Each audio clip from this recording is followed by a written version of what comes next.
Seth Payne and Sean Pendergast. We coming to H-Town. Let's get the work in, man. Let's go. Great day, great day. Oh, give me some juice, baby. Oh, yeah. Let's do it. Hey, let's do it. What's going on, everybody? Happy Friday to all of you. We made it to the end of the week. Good to be with you. We are with you till 10 a.m. this morning. We got a loaded show today. We got a lot to get to.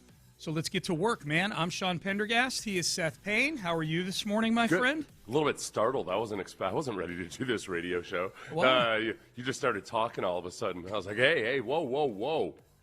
Slow down, Sean. Mm-hmm. Yeah. This is a Friday. This is our first Friday when the NFL is officially over. And I feel a certain emptiness when it comes to we got no football this weekend. And the All-Star break in basketball. Right, which means the All-Star game in basketball. But spring training is kicking up. So yeah. I'm going to take this weekend to acquaint myself with more of the young Astros players or prospects. Okay. All right. Little Astros future action for you this weekend. Yeah. It's a good project. Just give them phone calls and see if they pick up. Like, hey, man, what's up? Hey. How you doing? Yeah. Tell me about your game. Yeah, tell me. Not creepy at all. Tell me about your game. Yeah. We might have a late addition to Take a Mania. Oh, really? Did you have Emmanuel Acho telling a story? You don't have that. I have no Acho in Take a Mania, but I am open to Acho any week being in Take a Mania. Emmanuel Acho is very much looking into, reading into what Jalen Hurts was acting like at a party that he was at.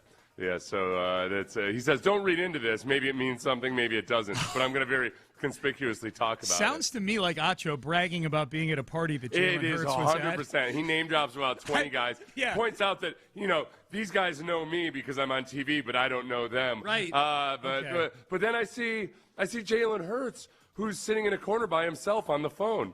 And he read into that? Hey, could mean something, could mean anything. I'm like, that sounds like he's at a party on his phone, so he's in a quiet place making a phone call. All right. My God. Have you bookmarked this audio? Or are we going to get this? Yeah, audio? I'll pick it up during the next break. Okay, cool. So the big news yesterday was that this new Texans headquarters that we've been hearing discussion of for several months now is going to come to fruition, it would appear. Out in the northwest side of town, in the Bridgeland community, which is out near Cypress. Somehow still in Harris County. That was the most surprising thing for me. Surprise to me. Yeah.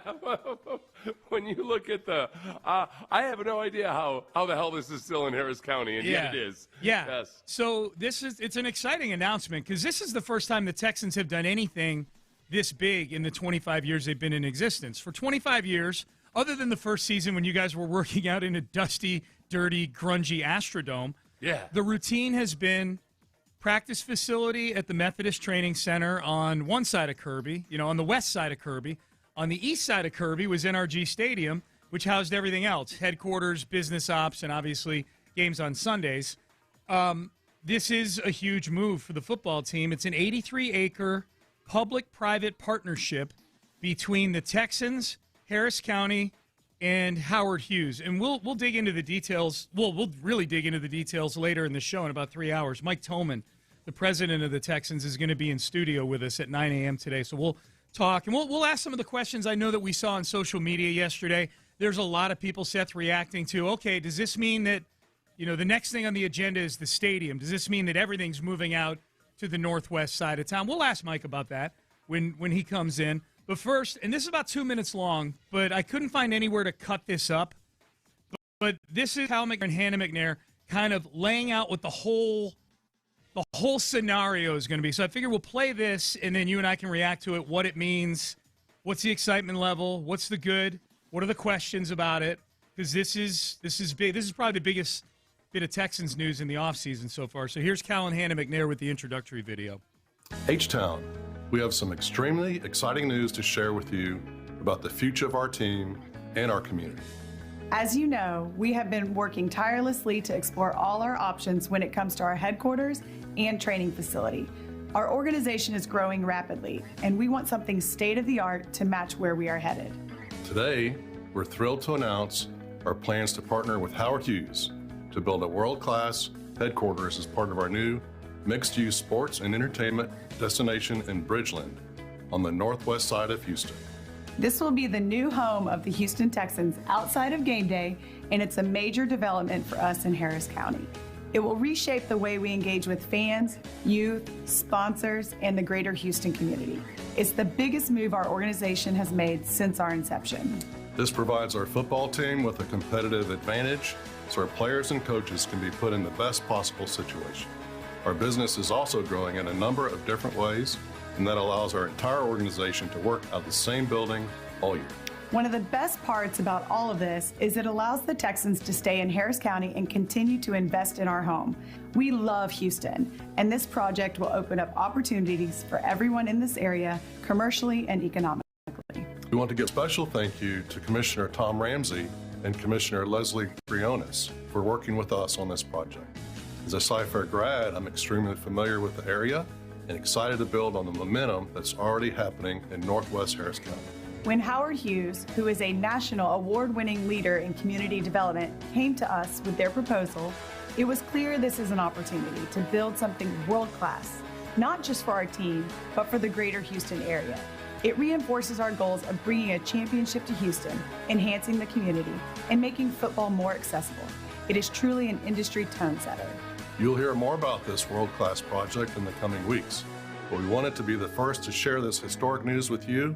Thank you, and go Texans. Okay, and again, Mike Tolman's going to be in studio with us at 9 a.m. So a couple of things. One, so this functionally means clearly the Texans are moving everything related to the organization other than games out to this new facility. Everything, the headquarters, all the back office function, business ops, practice, training, everything. Which is the normal situation with most NFL teams. The Patriots and the Texans are both doing this. They have plans to change their facility from where the stadium is, which will only leave two teams in the NFL, the Browns and somebody else. The Bengals, that's right. The Bengals and the Panthers. The Bengals and the Panthers are the only two teams. So, by and large, how does this affect the actual fan experience? Not that much for most fans, other than during training camp when you go out to watch practices. You're driving to a different place. Yeah, I think that. So I did. A lot of people did ask, okay, well, what does this mean for me? It's going to affect your experience and your commute and everything if you go out to training camp practices. Beyond that, I think if anything, there'll be.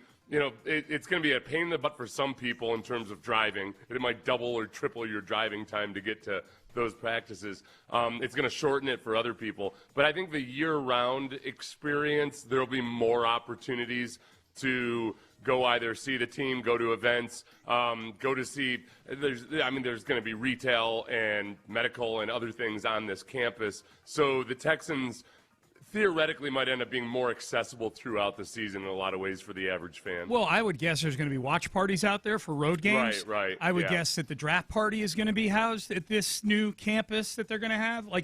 There are going to be more fun things about the Texans where they can't do that in the part of town that they're in right now. Right, and it's a pain in the butt when they do it. Yeah, and they do it. It's downtown. It's in that in front of the convention center. Yeah, parking and crossing streets and everything to get to the facility and all that. That should be a lot smoother. Yeah. Unless they somehow screw it up completely, but it should be a lot better. Not to mention, Love B is going to be centered out there, and the youth sports and a lot of talk about being involved with things that the Texans are operating. The youth sports initiatives that they've got going on are pretty ambitious, and a lot of that is likely to be right there at the facility. Yeah. So the part I want to get into, because the Hannah and Cal touched on it in the video, is the competitive advantage. These are all competitive advantages. Are all things that are on the margins that affect things. 1% or 2%. Something like that. But that talks to the player part of it, Seth, which I wanted to ask you about.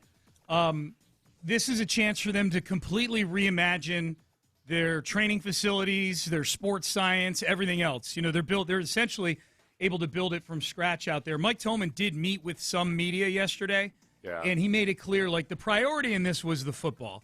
All the other, all the other lagniappe of the retail and the hotel and the entertainment and stuff like that, these are all things that are ripple effects from what is the primary goal, which is to build a headquarters and a better football facility. So put yourself in the shoes of a current if you were a current Texan player, how are you looking at this Okay, right so now? on the day-to-day side of things, it can make things a lot smoother and more efficient, which then hopefully leads to performance benefits. How do you quantify all of that? I don't know. But the way that they operate right now, there's a whole lot of just commuting and walking and going back and forth over that bridge over to the practice field.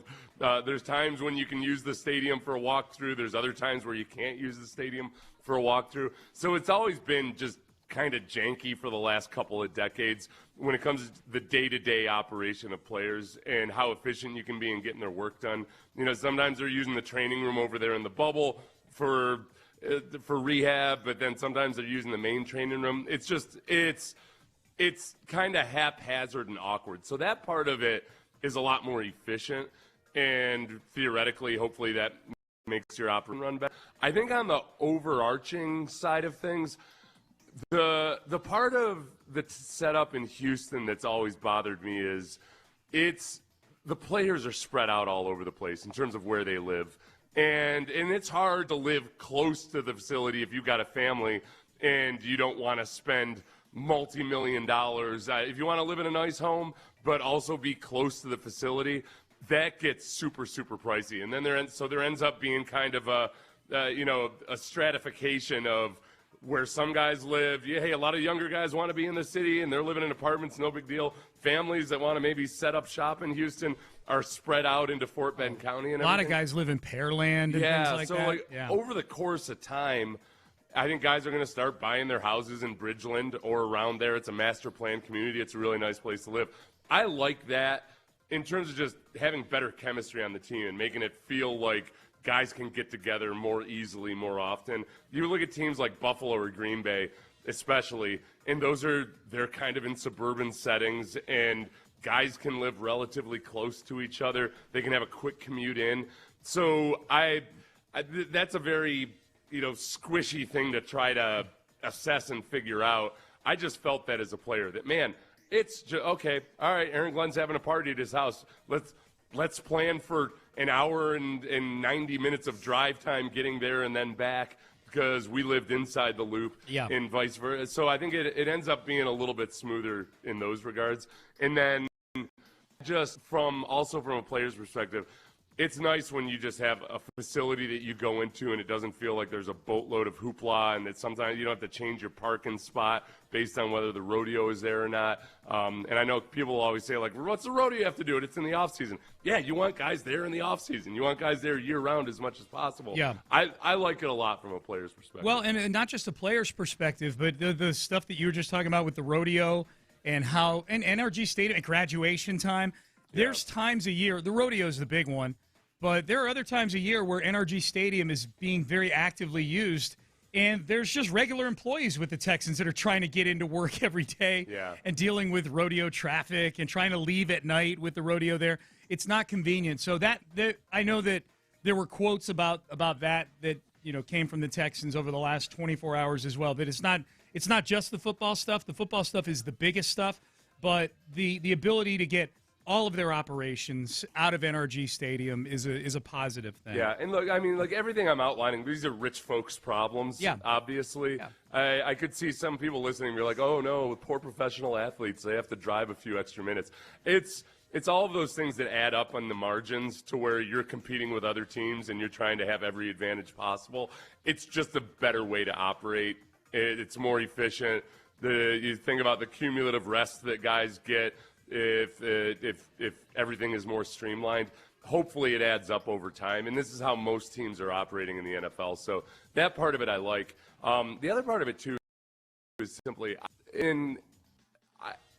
I always felt like when you have your same locker room on game day and you're on the same field that you see multiple times per week and you're out there a lot and everything, I always felt like that, for me, at least personally, I worried that it almost felt a little too routine on game day. I like the notion of just going to a place that you only go to on game days. All right, we're going to the stadium. This is a big deal. And it feels like it means more. I hadn't thought about that. That makes sense. Yeah, that makes a lot of sense. So that's purely selfish. I doubt that bears out in performance or anything. But I do like there is something about, okay, I'm in the same locker room doing the same thing that I do on a Monday, Tuesday, Wednesday, Thursday, Friday, Saturday, and now on Sunday it's different because there's a game in my backyard. Yeah, it's exciting. It's exciting, and look, I'm probably, now who knows where I'm going to be living in 3 years. For those who are wondering, hey, when's this thing going to open? The timeline right now is they hope to break ground on it this year in 2026, and they hope for it to be done in 2029. When Mike comes in later, we'll see if there's any more specificity than just 2026 and 2029. Do they hope to move in for that season in 2029 or there's whatever? a good chance one of us is dead by then. Yeah, it's 3 years. We're talking about this because we care about the future. Right. It's the old, plant a tree that you'll never be able to sit in the shade of. Right. But I'm thinking about future generations. Whoever's doing this show in 3 years, right? Yes. But let's pretend that you and I are doing this show in 3 years. Look, I'm on the side of it that it's, for me, it's a much longer commute to go to training camp, much longer, and I'm still super excited about it. I like new, and I like the fact it's not just a new training facility, that it's this new campus with all sorts of stuff going on, and that there's going to be watch parties and things like that. My guess is that might be a place now where we're doing pregame and postgame shows for road games for the Texans, that kind of thing. Sean, as you know, I've been looking into stealth camping because of a couple of our listeners told me to look into it. I'll figure out a place to go camp on the campus up there. Ooh, and they might have a campground up there for you, Seth. Ooh. I think a KOA in this thing. Ask Mike really today. Want a KOA. Ask Mike. I think there's still time to make suggestions. Stealth camping, though, is where you're specifically not going to a campground. You just putting down. You're finding some bushes in a cul-de-sac or something and sneaking in there. They have a lot of cul-de-sacs up there. Sleeping. From the overhead map that I saw of Bridgeland. Yeah. When I've done a good amount of office camping before. We're redoing our kitchen, and can you go to Aaron's office? You have to pick up my air mattress and sleeping bag and put it in your today. So you're storing. That's that not in a joke, right? That's for me. Okay, gotcha. So it sounds like a much nicer place to do my stealth camping than down on Main Street. Yeah, I think so. There's trees, stuff like that. I show up my stealth camping outside of NRG Stadium. I'm like, hey, look at all these other people doing stealth camping. Yeah. Yep. Hey, guys. Hi. I'm Seth. Hi, other middle-class stealth campers. Right. And then I get stabbed. Someone's saying David in the Rice area should have been at the old land where Astro World was across the highway from the stadium. Yeah, I don't know. I mean, there's a lot of real estate over there, but this Bridgeland is a really nice part of town where a lot of people are moving to. The other part of this is, it's in this Bridgeland. Bridgeland, yep. Bridgeland, a place I totally knew existed. But Howard Hughes is the same company that built the Woodlands. So it's these incredible master planned communities that they do around Houston that intrigue me because it always feels like I'm going to Disney World or something. Yes. When you're driving around, everything is pristine and perfect. The signs are the signs for even the signs for the restaurants feel like you're going somewhere important. Yeah, everything. The wood. I'm guessing all the signs are made out of wood or whatever. Hand carved signs. No neon in this in these here parts. No, we're not trash. No, we have. Those people hate it when I stealth camp in their front yards. I can see that. Okay, another thing from the player's perspective. This is something that the McNairs don't want me to talk about. I'll talk about it next. Okay. So that's the tease. Seth will talk about that coming up next. Also, we'll dig into the Rockets a little bit. All-Star break. Last year versus this year. Is this a better team or a worse team than last year? And a couple of opinions, at least one, from someone who I don't think Rocket fans are all that fond of, that thinks the Rockets have it going on right now, actually. So we'll hear that as well. All that come next. But first, Klein's Jewelry. I'll be out there today with my friend Mark, filming a video, telling everybody what I'm about to tell you right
610 presents live from the West Point Lincoln and West Point Lincoln of Sugarland Studios. Here's Payne and Pendergast. All right, we talked about the Texans' new headquarters in the open, and I thought Seth gave a good perspective from a player's perspective as to what this would mean in terms of camaraderie on the team, guys living in the same area, better facility, the uniqueness of going to game day and being in that locker once a week as opposed to 7 times a week. Yeah. What was the one final thing you wanted to cherry on top of the cake here? The thing you're not going to see in any press release is this. And because players are spread out all over the place in this huge city of ours, and there's so many different police departments, different sheriffs, et cetera, et cetera. Oh, yeah. That's kind of, you've got the Bridgeland Police Department and anybody who lives in Bridgeland. Like, hey, we don't need to be super jerky about this little situation we've got here. Just go ahead and let me give you a ride home, Mr. Okay. Texans draft pick. So if I'm hearing you correctly, it means that there's only one group of authorities that need to be dealt with as opposed to various scattered. That you need to be sure you have a good relationship as with. opposed to several. Yes. Sometimes a phone call can do as much to steer a kid in the right direction as, an actual report. Yes, I'm skimming through the press. It's funny you say that. I'm skimming through the press release. I find nothing about that in there. You're right.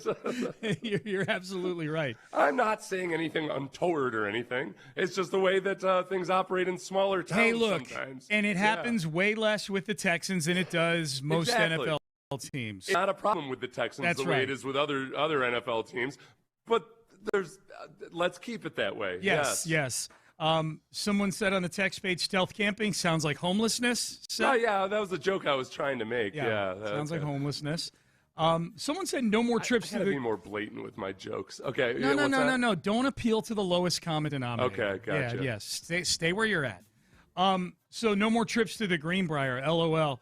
I don't know that that's the case because D'Amico has said, now look, they may not go this year. Who knows? They went last year. But D'Amico has said, and that Greenbrier trip got cited a few times throughout the year when prompted a lot of times, but sometimes unprompted, where D'Amico said, that 5 days we spent at the Greenbrier, we all learned more about each other. We were around each other. I think that trip's as much about cool weather and practice as it is camaraderie with teammates, spending time with each other. Your point originally about this, Seth, about this new facility being in a part of town where theoretically guys are going to gravitate towards living out there now. I think it's a really nice part of town, which I think that's no coincidence. I don't know if that means that they don't need the camaraderie of the Greenbrier trip anymore in 3 years. I have no idea. It would be hard to kind of build excitement amongst the fan base for this over the course of 3 years, and then all of a sudden in 2029 say like, hey, it's finally here. That thing we've been promising. Yeah. See ya. Yeah. We're going off to the West Virginia for a couple of weeks, but we'll be back. They only went 1 week.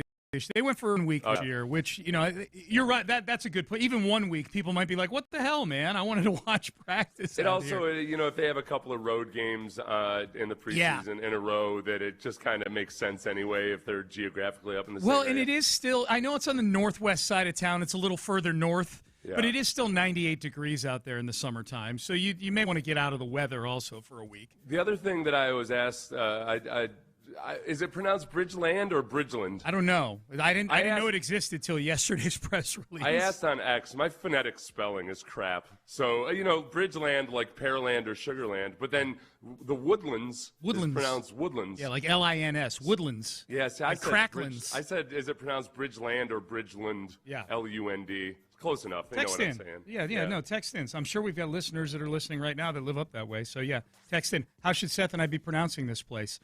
I was a little surprised about this. So the Rockets are at the All-Star break. Last year versus this year, actually pretty similar basketball teams. 34-21 last year, 33-20 this year, so 13 games above 500. They've dealt with way more injury issues this year than last year, which would, I'll credit Brado for compiling these numbers. Last year they had 77 total games missed by guys that mattered on the team, mostly Jabari and Tari.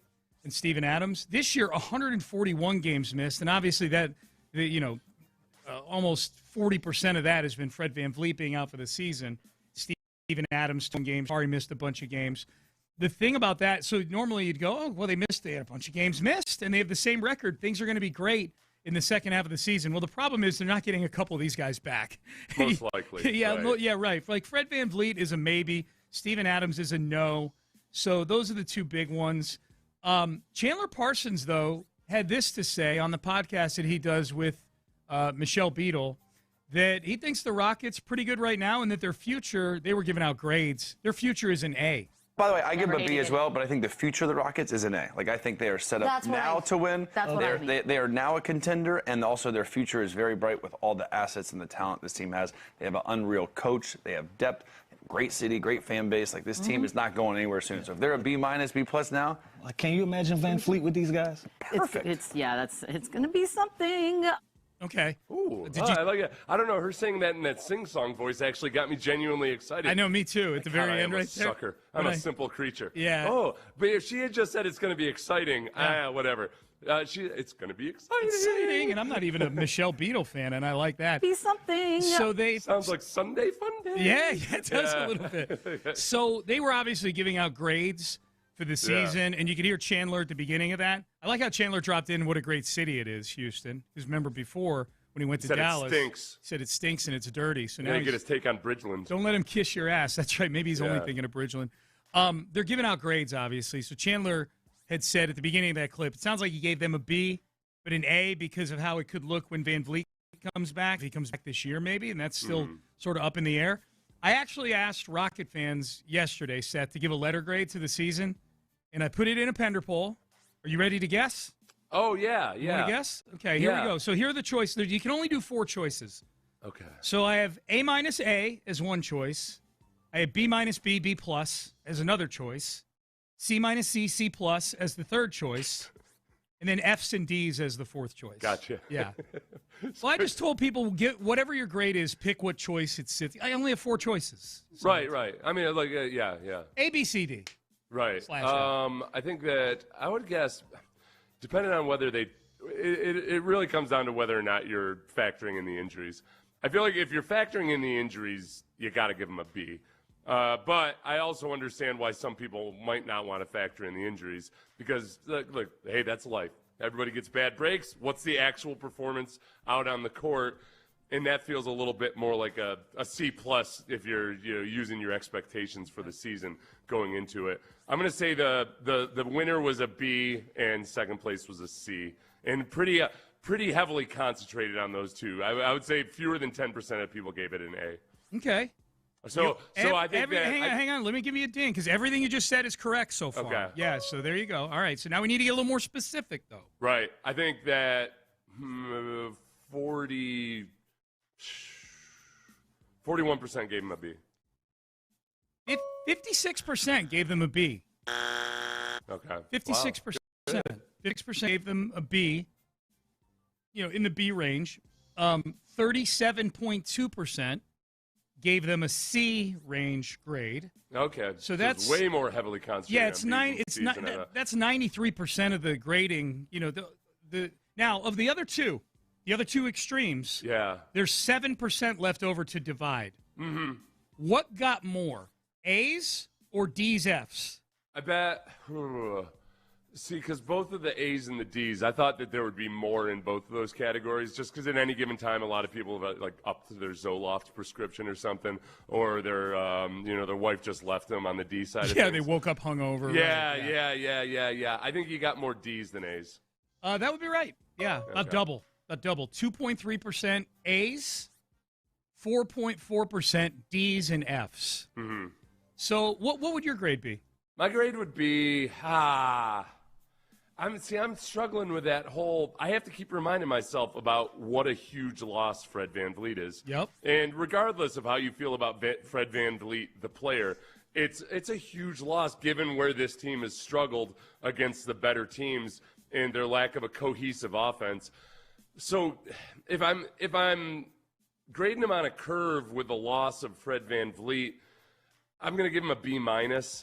I do, and part of that is that I'm trying to be patient with the fact that you're using two young point guards that are still trying to learn that position and grow into that role. That Şengün, I said all offseason, look, he's great, but there's still more developing to do. So I don't want to grade him down for him being the guy that I predicted that he would be.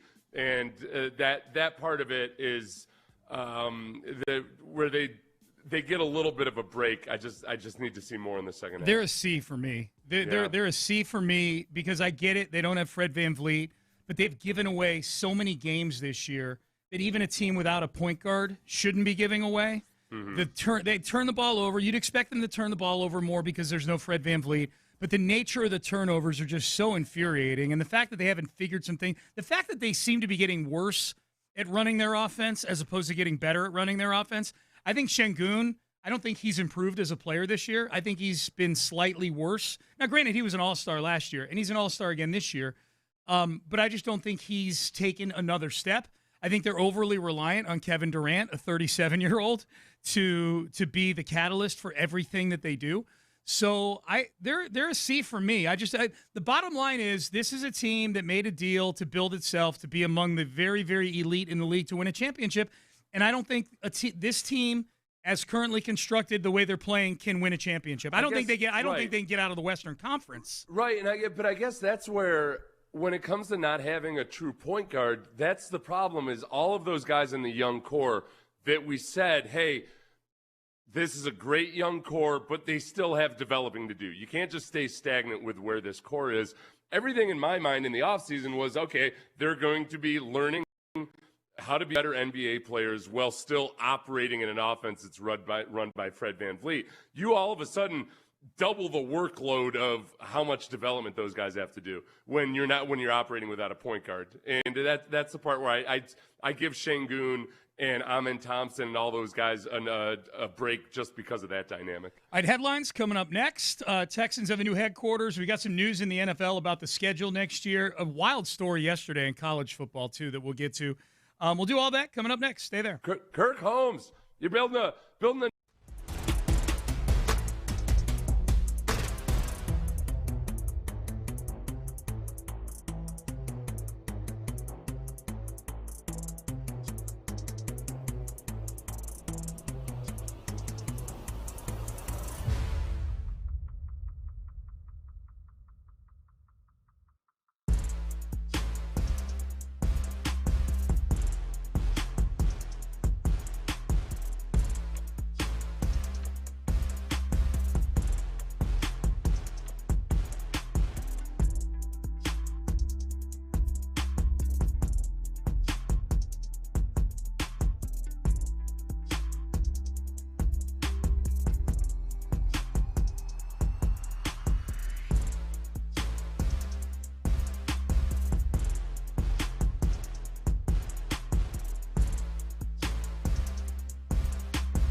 text line is energized by Base Power. Save money and switch today at basepowercompany.com/610.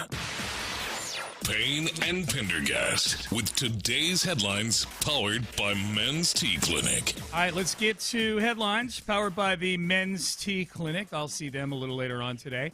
Let's start with the big headline from yesterday, and that is the Houston Texans are opening a new headquarters for their football team. They will be building it out on the northwest side of town, northwest Harris County, in the Bridgeland community. I've gotten every single vowel, Seth, as far as the pronunciation of it. I've gotten Bridgeland, Bridgelend, Bridgelind, Bridgelund. They've all been texted, so we have no idea how it's pronounced. But that's where they're moving. It's near Cypress. It's on the northwest side of town. This is an 83-acre partnership with the Texans, Harris County, and Howard Hughes. And it will be the nucleus of it will be the Texans headquarters and their new practice facility and all the training centers and things like that. But along with it, much like the Star up in the Dallas area, the campus that the Cowboys have built that includes all sorts of entertainment and retail and restaurant and hotels and medical and things like that, that's what this is going to be as well. It's going to be a new day for the Texans. That new day is targeted to come in 2029. They're hoping to break ground on it later this year. All the nitty-gritty and the dirty details of it we will get at 9 a.m. today when Mike Tolman joins us, team president, in studio, and we'll ask him some of the questions we're getting on the text page. The biggest thing that I'm seeing, Seth, from Texan fans in terms of concern over this, well, two things. One, if you don't live in that part of town and you live closer to where NRG is now, you got to drive further to go see the team in training camp. Yeah. That's going to be the case with moving anything anywhere. Half the people are going to be excited about it because they're closer to them. Half are going to be like, hey, you're moving further away. There's nothing you can do about that. There are people wondering, is this the precursor to the stadium moving out that way, if indeed they get a new stadium? And right now, the stated plan is to renovate NRG Stadium. Yeah, and I think that's probably I'd be very surprised if the stadium moved out to Bridgeland or that area. We'll ask Mike about that today. Yeah, but that seems to be the biggest concern that people have about it.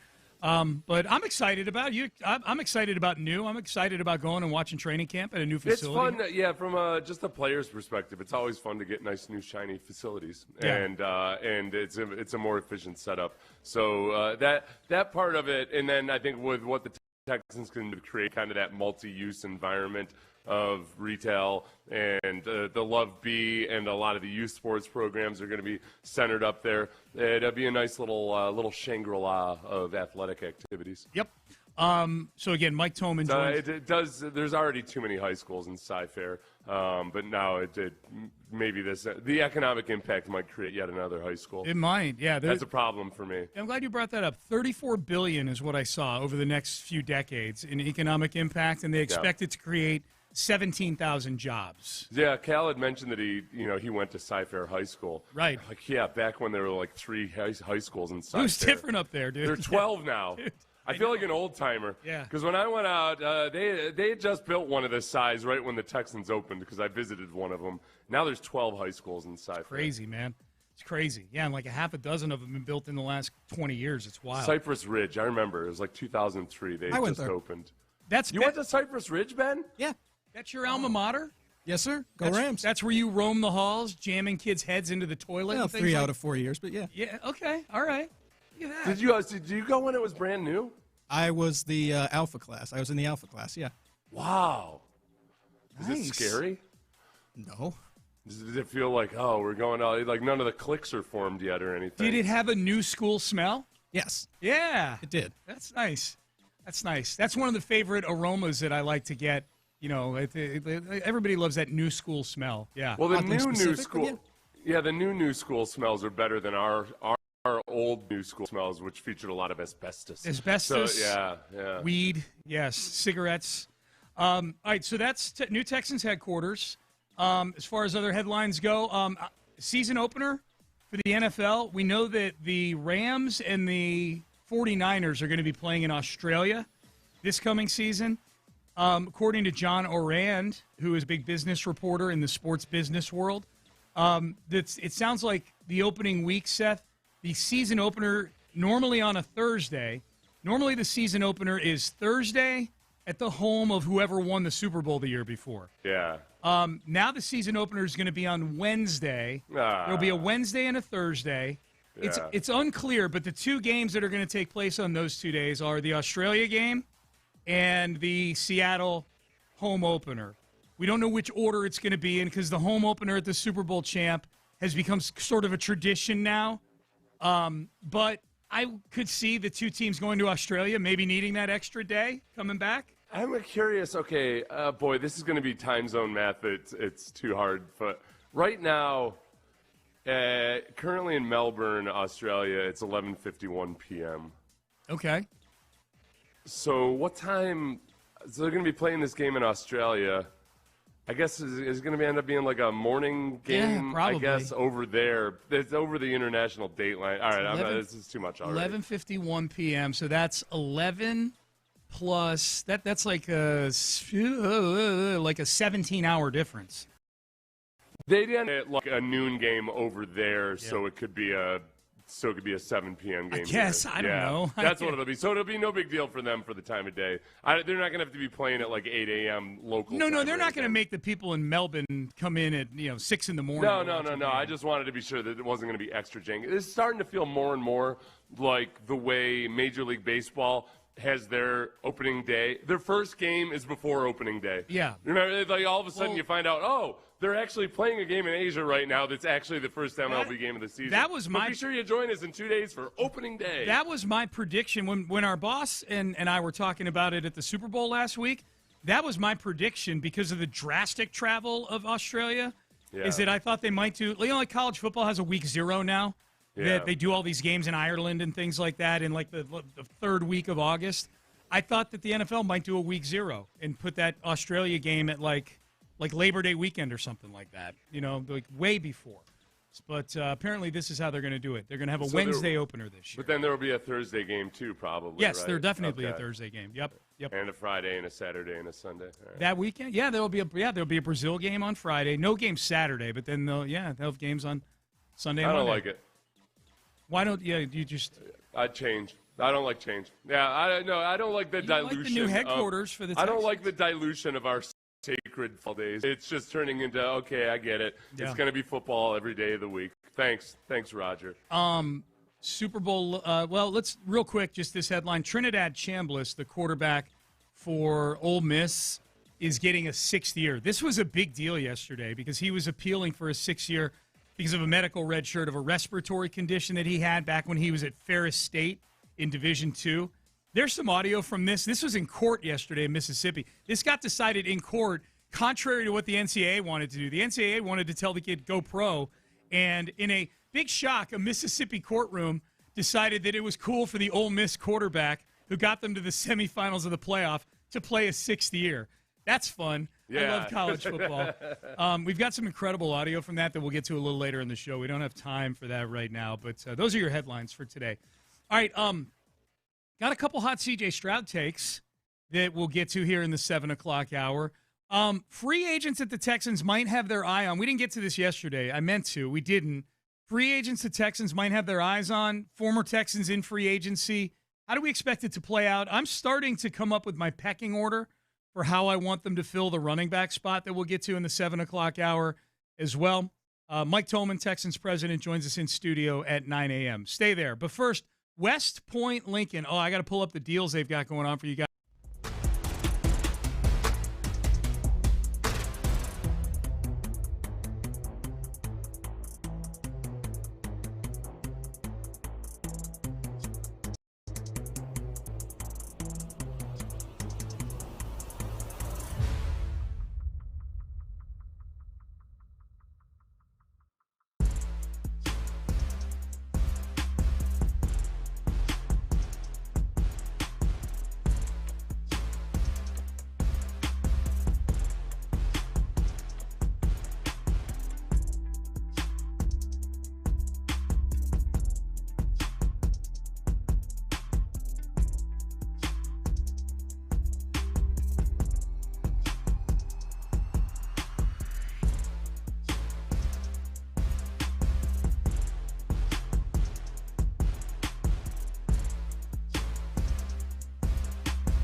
West Point Lincoln and West Point Lincoln of Sugarland Studios. KILT FM HD2 Houston. On Odyssey Sports Station. The Texans play here. SportsRadio presents Payne and Pendergast. All right, Payne and Pendergast with you into the 7 o'clock hour we go. Good to be with you. So, little shifting in the schedule today. On a normal Friday, we do Take a Mania, which Seth and I were just prospecting for over the break. We normally do it at 9 a.m. The worst takes of the week, try to take down the champion, who right now is Colin Cowherd. Yeah, Cowherd with his warm weather dynasty theory. Where he just lies. It's not even a bad take. He's just lying. Yeah, which qualifies for Take a Mania. Yeah. So he's the champion. We normally do it at 9 o'clock. We're going to do it at 8 o'clock today because at 9 a.m., Texans team president Mike Tolman is going to be in studio, and we'll be getting all of your questions answered about this new headquarters the Texans are going to be building out on the northwest side of town. The prevailing question, as I look at the base power text line, is, good morning. Could you guys ask if the 83 acres they bought are the only purchase they made, or did they purchase more land out there, maybe with the thought of a new stadium, but they haven't announced it yet? The new stadium, the thought of a new stadium out that way is the thing that people keep asking about, so we will ask about that today. Yeah. With Mike Tolman. And the 22 of the 83 acres will be the training facility. The rest of it's going to be the retail and everything else like that. Yep. Should be fun, man. Should be fun. 2029 it'll be here before you know it. We got a great question. Maybe we'll hit this later. Actually, we'll hit this later in the in this segment because we got a long segment here. Got a good question about the headquarters. We'll get to it about 7:20. So yesterday, Chris Sims, who has been among the more bullish Texan analysts. He's not an analyst for the Texans, but among the NFL people out there that cover the whole league, he's been more positive about the Texans, I would say, over the last couple of years than most. He's been a proponent of C.J. Stroud over the last couple of years. Obviously, C.J. had a lot of people jump off the bandwagon after his performance in those two playoff games. Chris Sims and Mike Florio yesterday were talking about who they think gets an extension, who's more likely to get a contract extension this offseason. C.J. Stroud or Bryce Young. Now, keep in mind, Seth, this wouldn't have been a discussion probably up until even the middle point of this season. Mm-hmm. But Bryce figured a few things out this year, got the Panthers to the playoffs, got their clocks cleaned in the playoffs by the Rams, but that's did they? I'm trying to remember. Or I can't remember. They were actually competitive in that game. Yeah, that was a good game. I take it back. They were competitive in that game. Yep. But here's Chris Sims on who he thinks is getting an extension, who he would give an extension to if you had to pick one.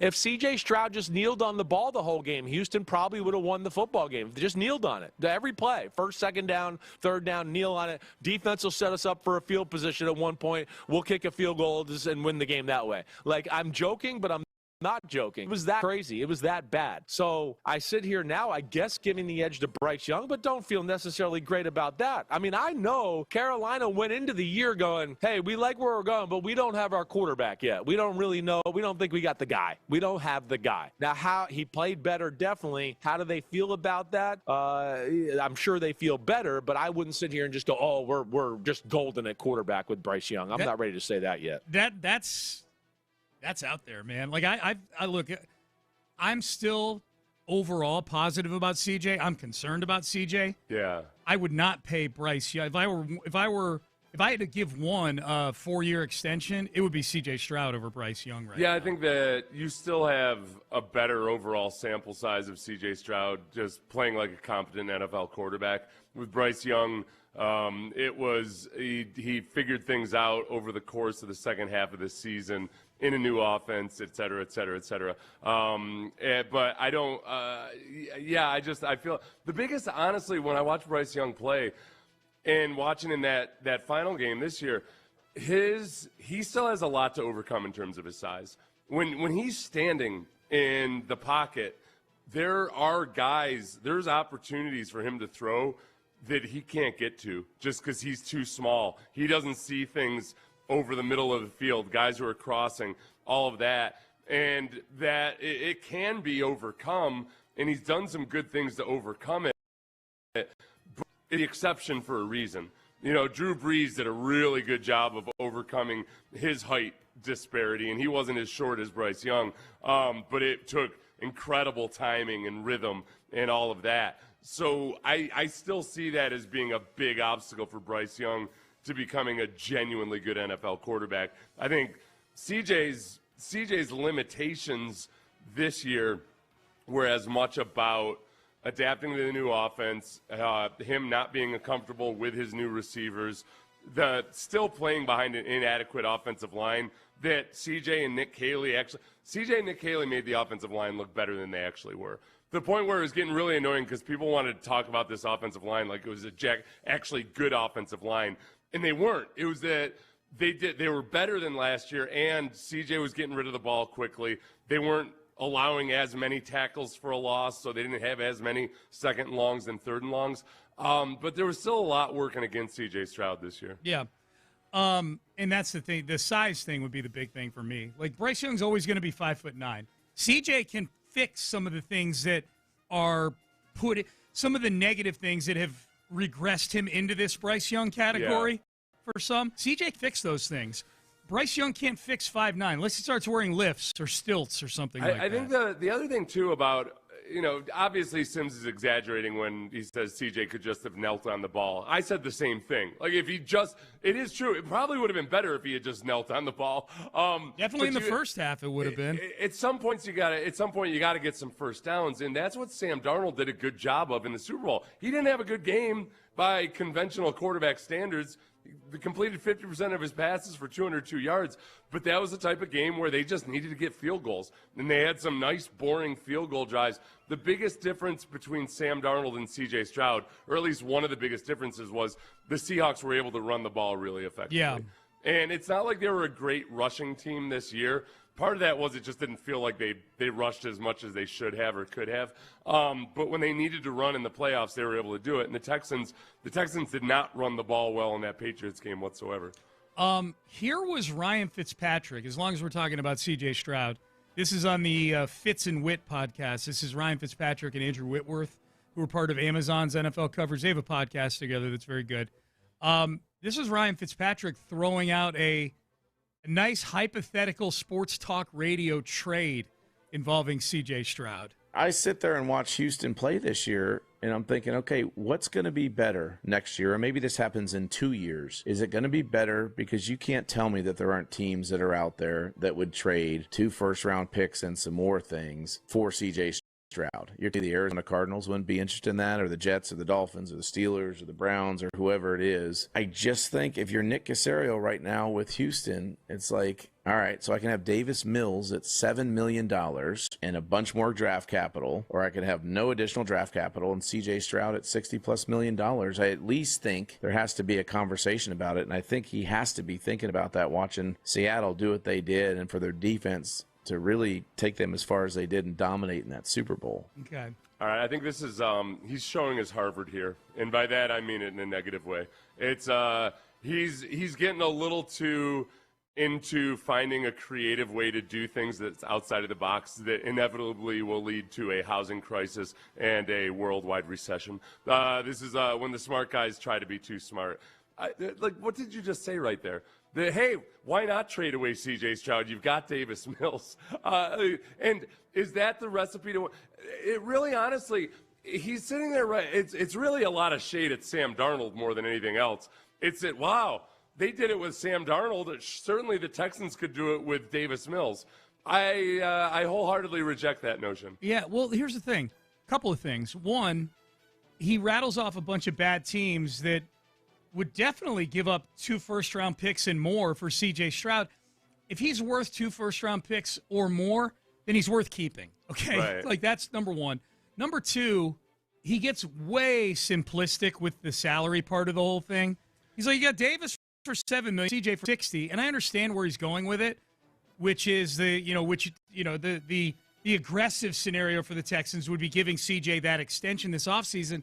But the thing is, the $60 million – that cap number, like that cap hit doesn't really hit for a couple of years when you do these extensions with the quarterbacks. Yeah. Because they still play under their 4th year and their 5th year option, and then comes the extension, and they do a signing bonus, sure, but that gets spread out over 5 years.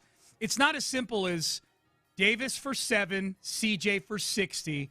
Which would you rather have? Would you rather have Davis and all that cap space and a couple of first-round picks, or would you rather have CJ Stroud at 60? It's a little more nuanced than that, especially when that's the crux of your argument is 7 versus 60 on the cap. So I don't want to get too nerdy on the cap stuff. No. All you need to know, it's the exact same thing as when some guy from Harvard was telling you about how awesome collateralized debt obligations were back in 2008. Okay. You just Same thing. Nope. You're trying too hard. Nope. Okay. So that's the chatter that's out there about C.J. Stroud right now. And the notion that somehow, hey, you've got this awesome defense, you could just put anybody back in there at quarterback and win a bunch of games. Whether if you don't like C.J. Stroud and you don't think he's the future, it's not as simple as, wow, you're going to have an awesome defense every single year. Like, by far, if you want to have as many chances to win a Super Bowl as possible, you want to have a top-tier quarterback. Absolutely. It's really, really hard to sustain this caliber of defense year after year after year. The Texans might be able to pull it off, and some teams have done it in the past. It's really difficult. So if you've got to try to extract or get the most out of C.J. Stroud and see exactly what he is before you start doing something really crazy or out of the box, like trading him away and going with Davis Mills. Yeah, for sure. Like the base power text line, Stroud's physical tools are still just so much better. Exactly. Yeah. This is a little extreme. I wouldn't phrase it this way. I'll read the text and then follow up. But, hey, he's leaving out the part where Mills sucks. Okay. I mean, he doesn't suck. Now, I will say that when you make somebody your starting quarterback, like named starting, like Davis started 3 games, that doesn't make him the Texans' starting quarterback. It means he's a backup who got in to start 3 games. He was graded on a different curve for those 3 games than he would have been had he been the regular starter. The fact of the matter was Mills was great in the 4th quarter of the Jags game in Week 10. He was great on the last drive or 2 of the Titans game in Week 11. He had a couple good drives in that Bills game, but really in the second half of that Bills game on that Thursday night game, couldn't get anything done. Yeah. He had much longer stretches of bad football than he did stretches of good football. He did enough to win those 3 games. Yeah, and credit to him, he's a backup quarterback. He did a really good job as a backup quarterback, and the way they operated with him is not something that's sustainable over an entire season. Yeah. He got rid of the ball really, really fast. He was hitting his first reads, and I credit Nick Caley for that stretch also, because they did exactly what they needed to do to get enough offense to win those games. And Davis did some really good things in the 4th quarters of those games. I don't want to take that away from him, but the style of passing game that they had there, that's not something that really does a whole lot for you over the course of 17 games. Yeah, yep. A lot of people weighing in on this. Davis is limited. He's not elite. Sometimes you do need that. But and going back to going on. Yeah, the good things that CJ did this year, like in the Kansas City game, wasn't a great game overall for CJ, but he made some clutch plays in the 4th quarter that ended up mattering. Chargers game, et cetera, et cetera. That's when you're trying to focus on, all right, we need to really build on this, or if you've lost faith completely in CJ based on the playoffs, you can't throw the baby out with the bathwater and ignore all of the really good things he did do in the 4th quarter of some of these games. It's just, you just got to hope that the actual sum total of him in this system improves next year. By the way, let me back up on Fitzpatrick's take. I don't think there are teams willing to give up 2 first-round picks for C.J. Stroud right now. Those teams he named are all bad teams with high picks. High picks.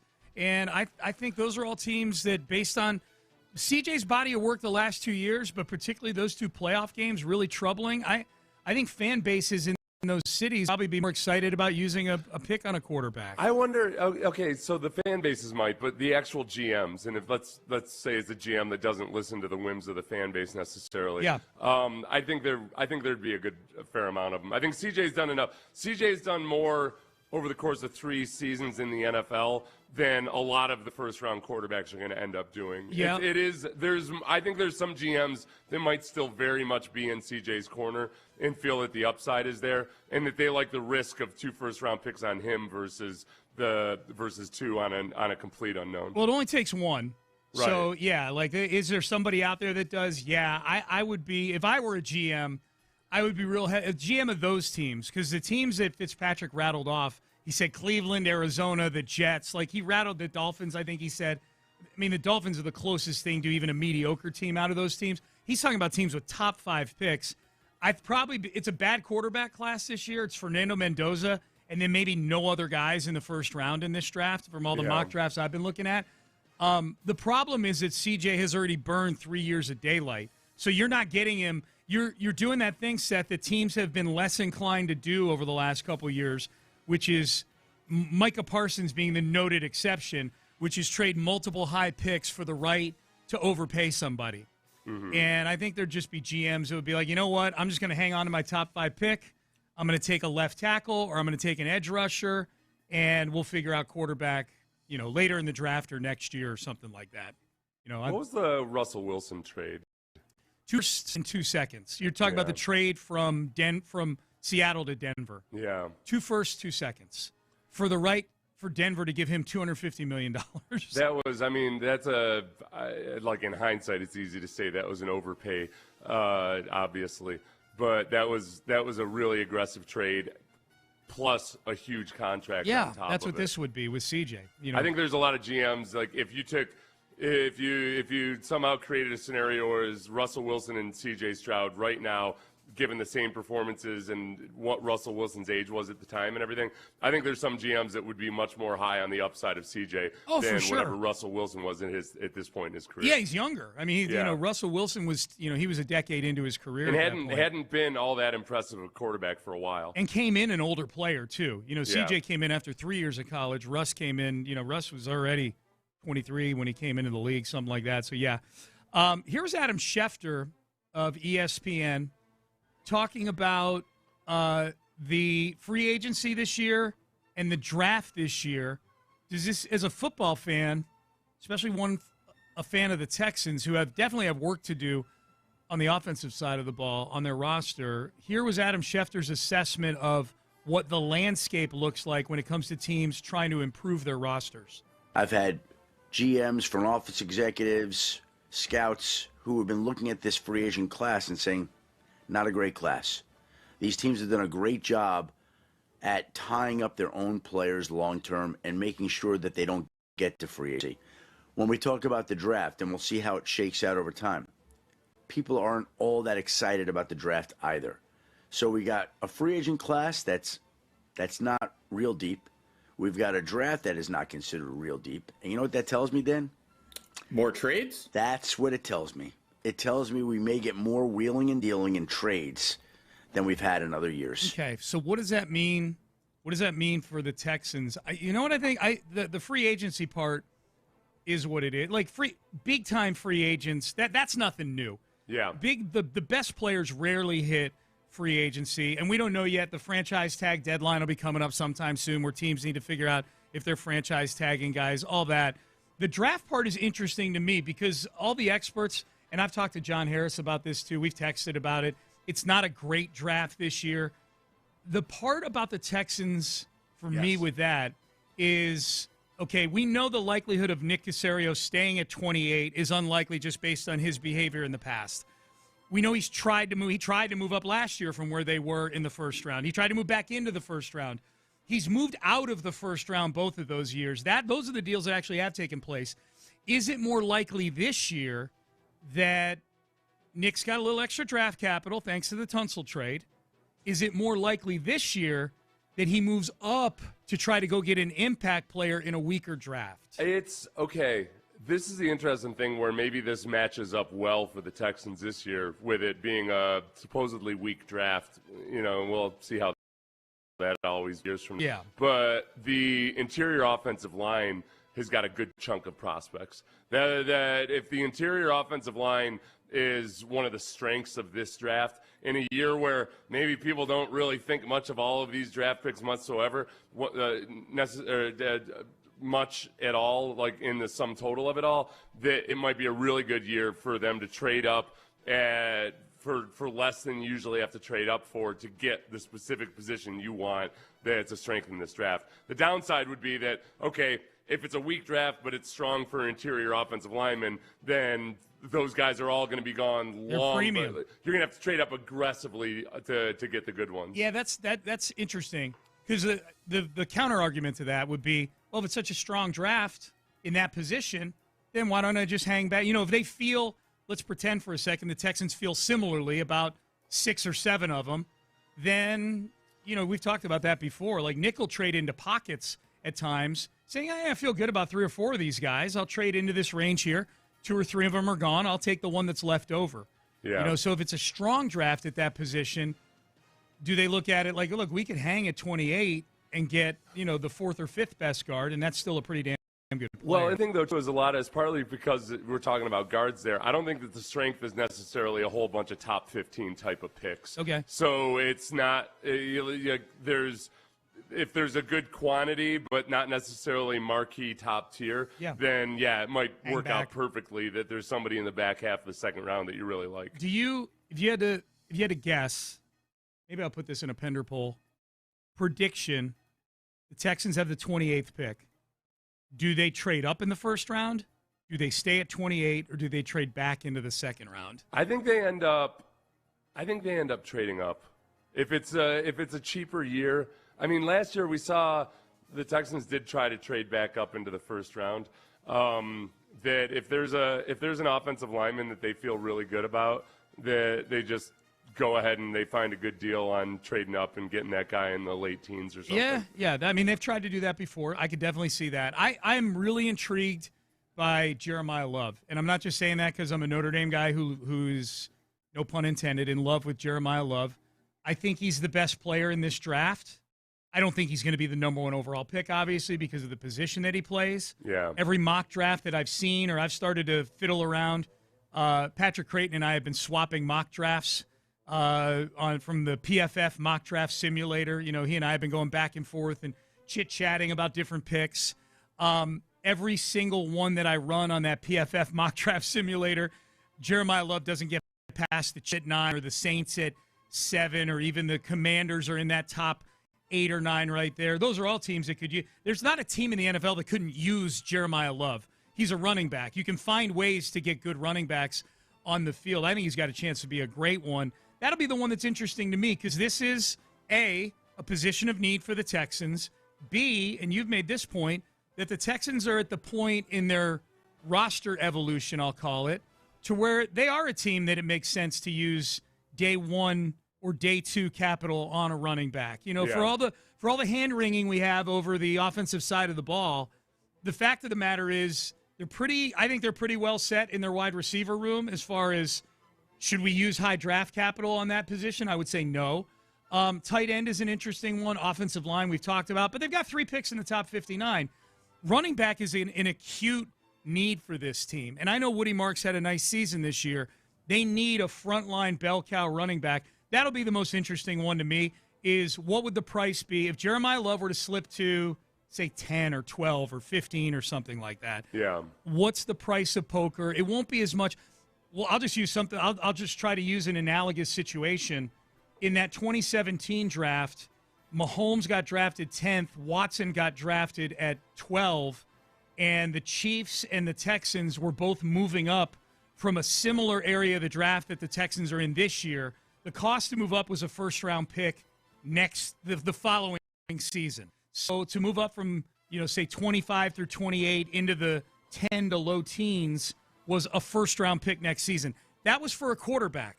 I don't think the price would be as high if you're moving up to go get certainly a running back, which is not viewed as a premium position. Yeah. If the cost were that extra Tunsil pick to move up and go get Jeremiah Love, I would do that if I were the Texans. I would do that every day.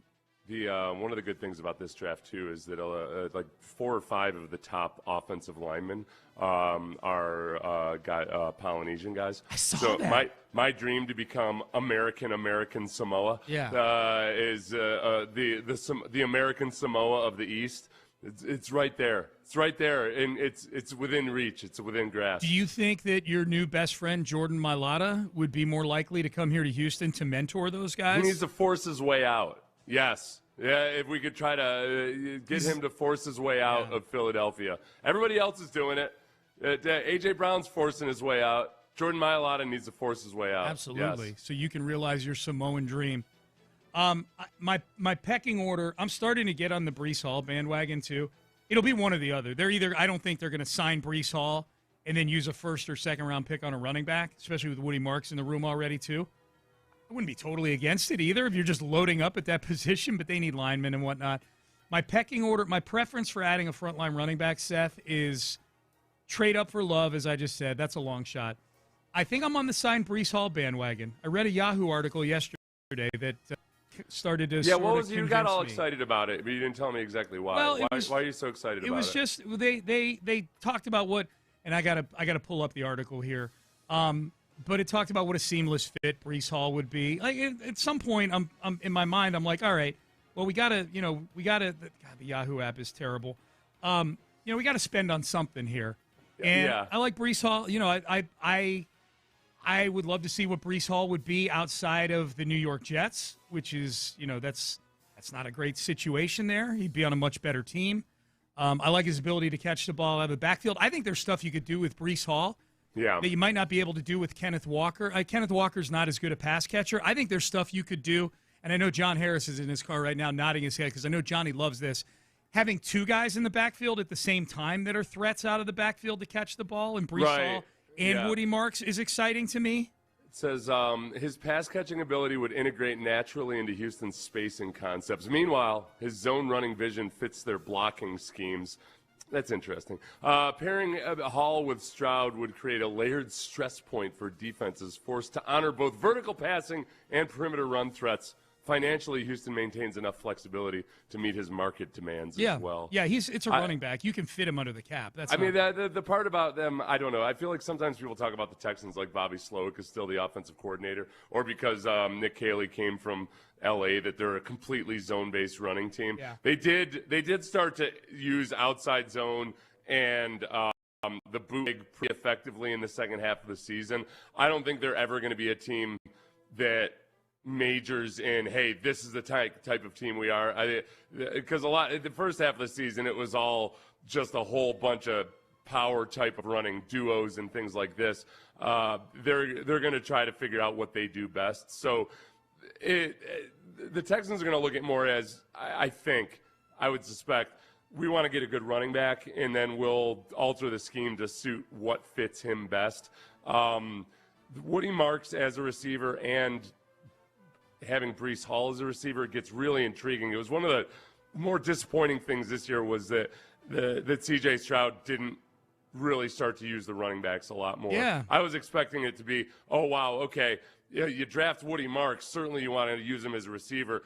I think Woody Marks becoming the feature back in the second half of the season ended up kind of cutting that off at the knees for at least Woody Marks' rookie year. Yeah. If you got multiple guys who can do it, and then everybody's one more year into the system, hopefully we see more of that. Yeah, I think packages where you have them both out there at the same time puts a different type of stress on the defense, on the linebackers and the safeties. So, yeah, that's why I'm starting to get on the Breece Hall bandwagon a little bit. That would be my second choice. Third choice would be using either of the second-round picks on a running back, probably Jadarian Price, Love's teammate. In college, and then sign. I'd be for signing Kenneth Walker. The reason I have him as my last choice among adding a running back, Seth, is because I think because of what he did in the postseason, you might be buying high on Kenneth Walker. I could see teams overpaying for him based on what he did against the Rams and the Patriots in the postseason. The thing about Kenneth Walker that's interesting is, he had that egregiously bad drop in the Super Bowl. Yeah. It was really, really bad.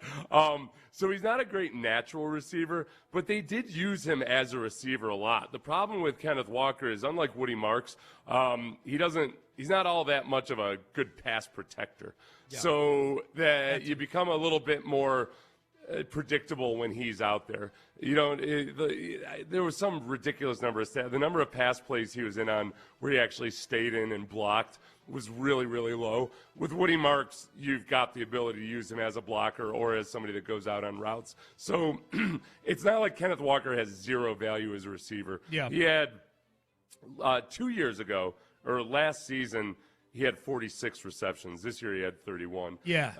But, yeah, I think it's more him not being as good in pass protection that's a little bit of a barrier. But I'm cool with buying high on Kenneth Walker just because his running style is exactly the type of player that you want on offense that you have a bunch of on defense, these swarm type of players. Kenneth Walker breaks a lot of tackles. Kenneth Walker's tough. Yep. He's physical. Woody Marks is really tough and physical. Yeah. He doesn't have the size to bulldoze people all the time, but he carries a lot of guys multiple yards for first downs, especially in clutch moments. So I think Kenneth Walker, at the very least, adds one more swarm type of guy on your offense and hopefully creates a little bit more of an identity. For what it's worth, this Fox Sports list of the top 100 free agents has both of those guys going back to their teams. Breece Hall and Kenneth Walker I'm talking about. Breece Hall re-signing with the Jets. Kenneth Walker re-signing with the Seahawks. I want to get your gut reaction to these. Alec Pierce signing with the Bills. Oh, no. I don't like that. I like him. I do like him being out of the division. I like him being out of the division. Yeah. I like him, not him having his best games versus the Texans routinely. Yes. But it gives the Bills what they've lacked the last couple of years, which is, actual viable threats on the outside. Deep threats, yeah. They just didn't have that at all this year, and we saw that. It creates – they get by, obviously, and they still win games and everything, but it creates some really bad matchups when you face good defenses like the Texans. And so when the Bills play the Texans next time, the same concern for this defense will be, all right, they're awesome 98% of the time, but they allow some explosive pass plays or some explosive run plays at times. Alec Pierce gives the Bills and Josh that much more ability to do it. They play the Bills next year, the Texans do. And I think if you're a big boy franchise, then, and I know I just said, well, you get them out of the division, and it's true. If you're a big boy franchise, then you can't just look at the teams in your division as teams where it's like, I don't want that guy to sign there. The fact of the matter is the Texans need to act like a Super Bowl contender. They need to act like it. Yeah. And the Bills are an impediment to you getting to the Super Bowl. And him going there is just as big a problem as him being in the division for 2 games a year. The best thing about playing the Bills next year is that it's at NRG Stadium, and Bills fans they hate that place. Yeah. They hate that place because Josh Allen has had some of his very worst games in the NFL in NRG Stadium. It is weird how that's worked out, that they'll have played the Texans 3 years in a row at NRG Stadium. But it's just, there will be Bills people who will be like, they've got it out for the Bills, the NFL does. It's like, no, it's a formula. Right. And the formula just goes how it goes. So, it's all determined by your previous years. You can do 90% of the Texans' schedule in perpetuity if you want to. And which division you're playing, all of that. Yeah. Tyler Linderbaum is the one that on this list. He's 5th on this Fox list. Yeah. And they say Linderbaum, the center, obviously, for the Ravens the last few years, who the Texans could have drafted the year they drafted Kenyon Green. That hurts. How about that? Linderbaum and Kyle Hamilton in the same draft for the Ravens in the first man. Been to 3 straight Pro Bowls. He was a top 5 center with PFF.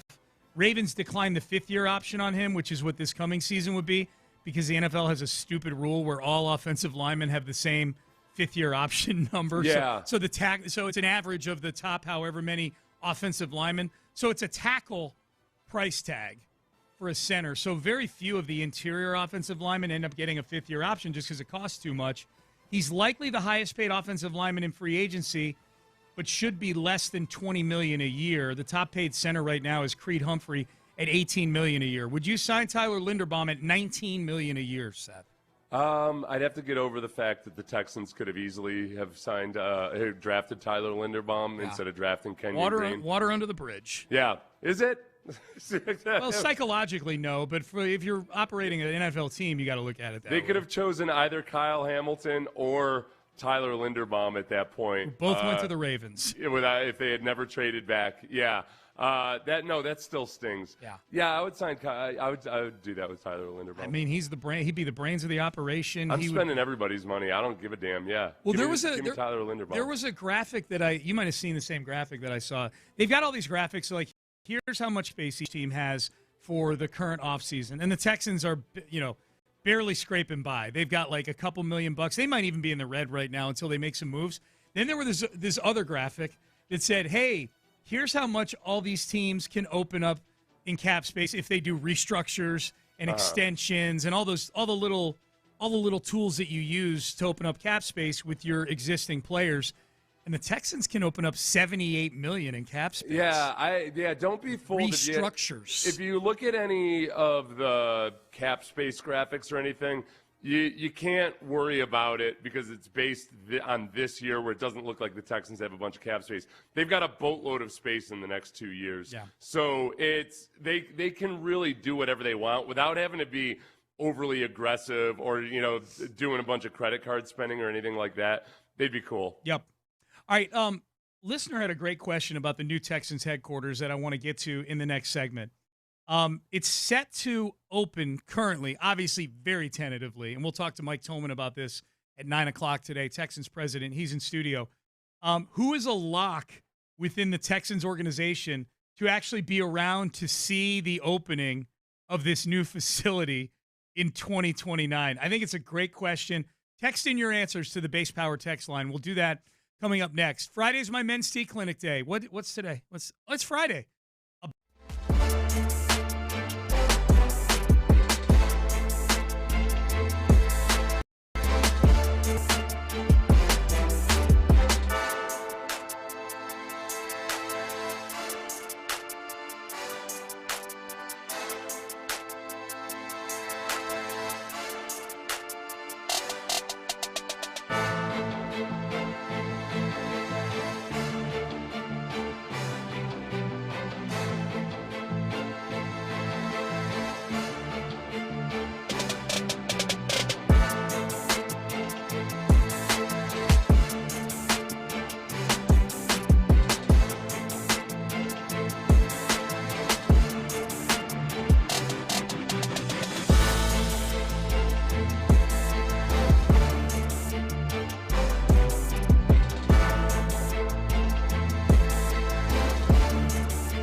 presents, live from the West Point Lincoln and West Point Lincoln of Sugar Land Studios, here's Payne and Pendergast.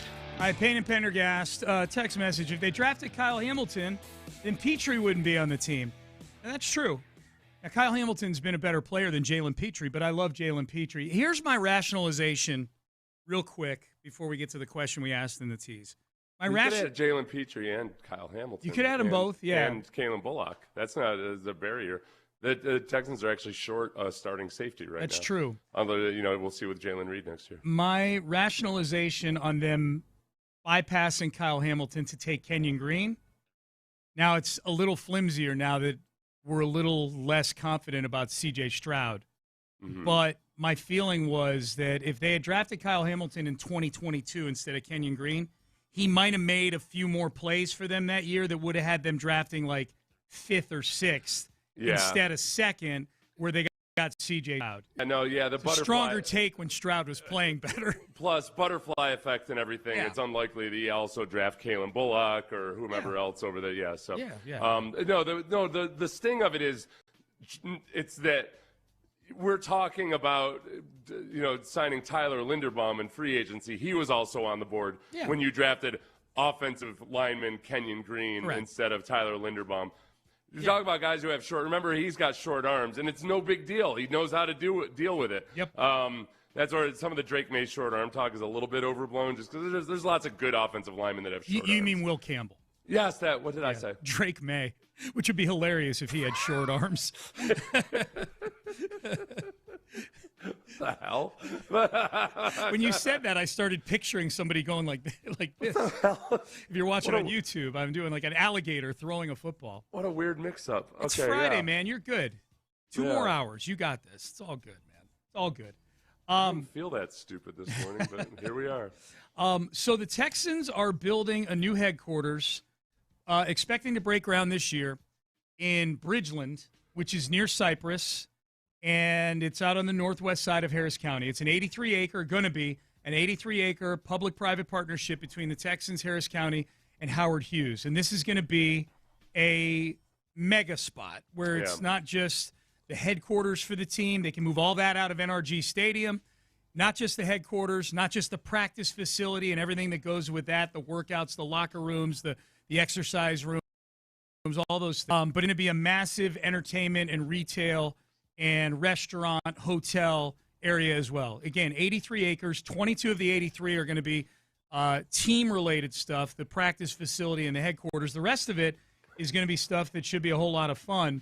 2029 is the expected opening date for all this stuff. An interesting question posed to us by a texter earlier in the show that people are weighing in on now, to the Base Power text line. Who is a lock to actually still be here for the opening in 2029 among the Houston Texans? Which actual Houston Texans players? Players or front office people or coaches or? So that's that'll be 4 seasons from now. Yeah. I guess 3 seasons from now, whatever. Yeah. Okay.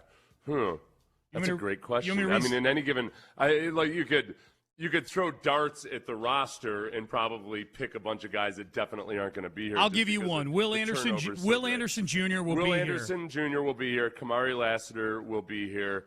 Jalen Petrie will be here. Remember, Jalen Petrie is a guy that just does not leave places. Right.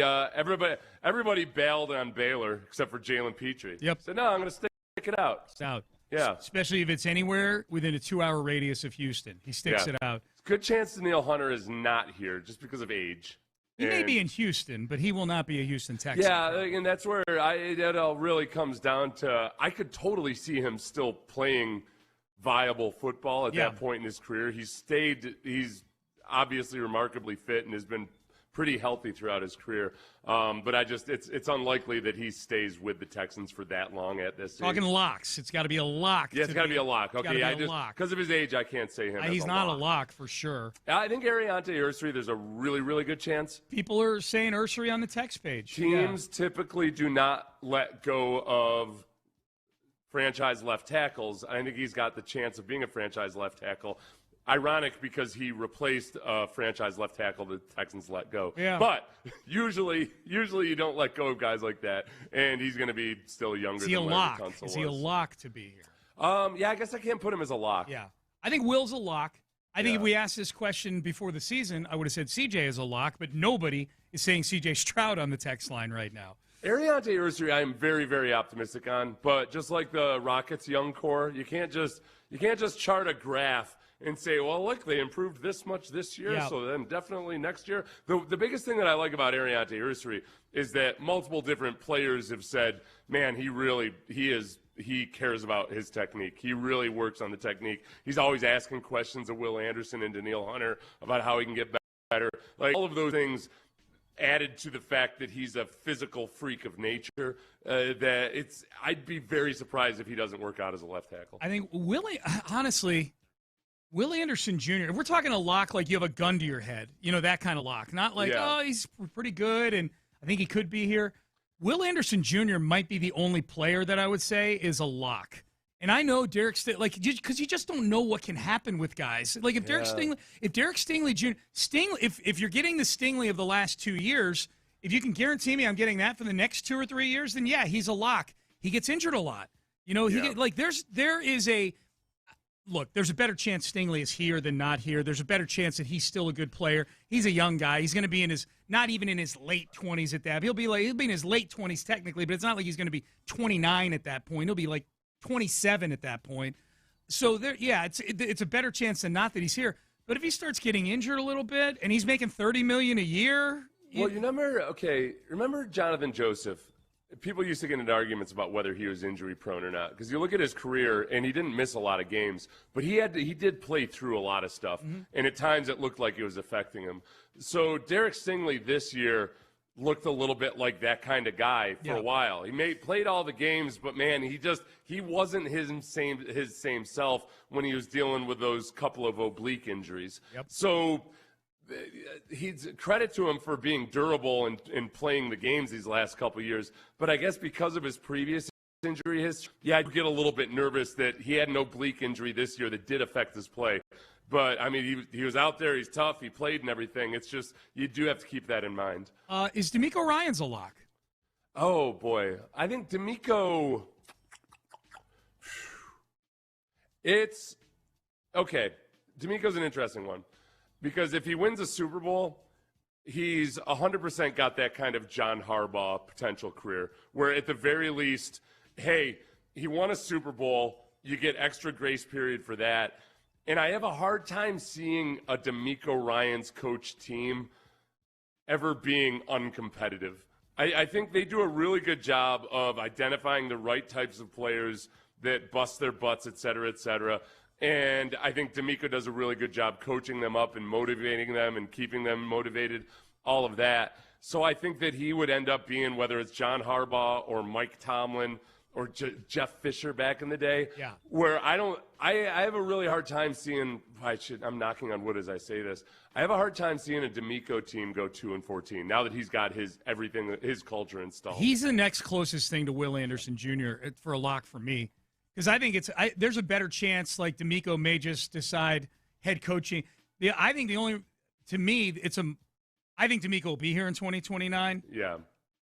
I think if he weren't here in 2029, there's a better chance it was him deciding he didn't want to be a coach anymore than the Texans firing DeMeco Ryans. And I don't think it has a great chance of happening. So obviously there, when I said, if he wins a Super Bowl, that's a pretty big little asterisk. Big if, there. If he doesn't win a Super Bowl, I think he's still going to have consistently winning seasons. And that's enough to keep his job. The only thing would be is if the offense just flat out never develops and it starts to look more and more like, wow, we keep getting beat in the divisional round and we don't have the offense that we'd like, that might, who knows what might happen. Go find the Ben Johnson of that year and hire them. The Texans have only fired coaches either after or in the middle of ridiculously bad football seasons. They have yet to fire a guy after a 9-8 season or something like that. Yeah, I don't know, to your point, I don't know that DeMeco Ryans has a 3-14 season in him, regardless of what his roster looks like. I just think the defense what's the word that Ben Solak used? His defense is always going to be good enough to auto print 6, 7, 8 wins, something like that. Yeah. It's an interesting text in. Kaimi's getting a lot of love on the base power text line right now to be here in 2029. That's a good one. Yeah. Kaimi and Austin Brinkman, the long snapper. They're both getting a lot of love on the text page. Okay, so it's how many Nikos are on there? 0. Yeah. 0 Nico. I think Nico because of his injuries also. Yeah. And then Jaden Higgins. If Jaden Higgins develops and then Nico ends up having continuing injury issues, that's going to be a tough decision. There's more Higgins than there are Nikos on the text page right now. True. Yeah. All right. Payne and Pendergast with you. All right. We're going to do Mania in this next segment. We normally do it at 9 o'clock. We're going to do it at 8 today because Mike Tolman is joining us in studio at 9 o'clock to talk about the Texans' new headquarters facility.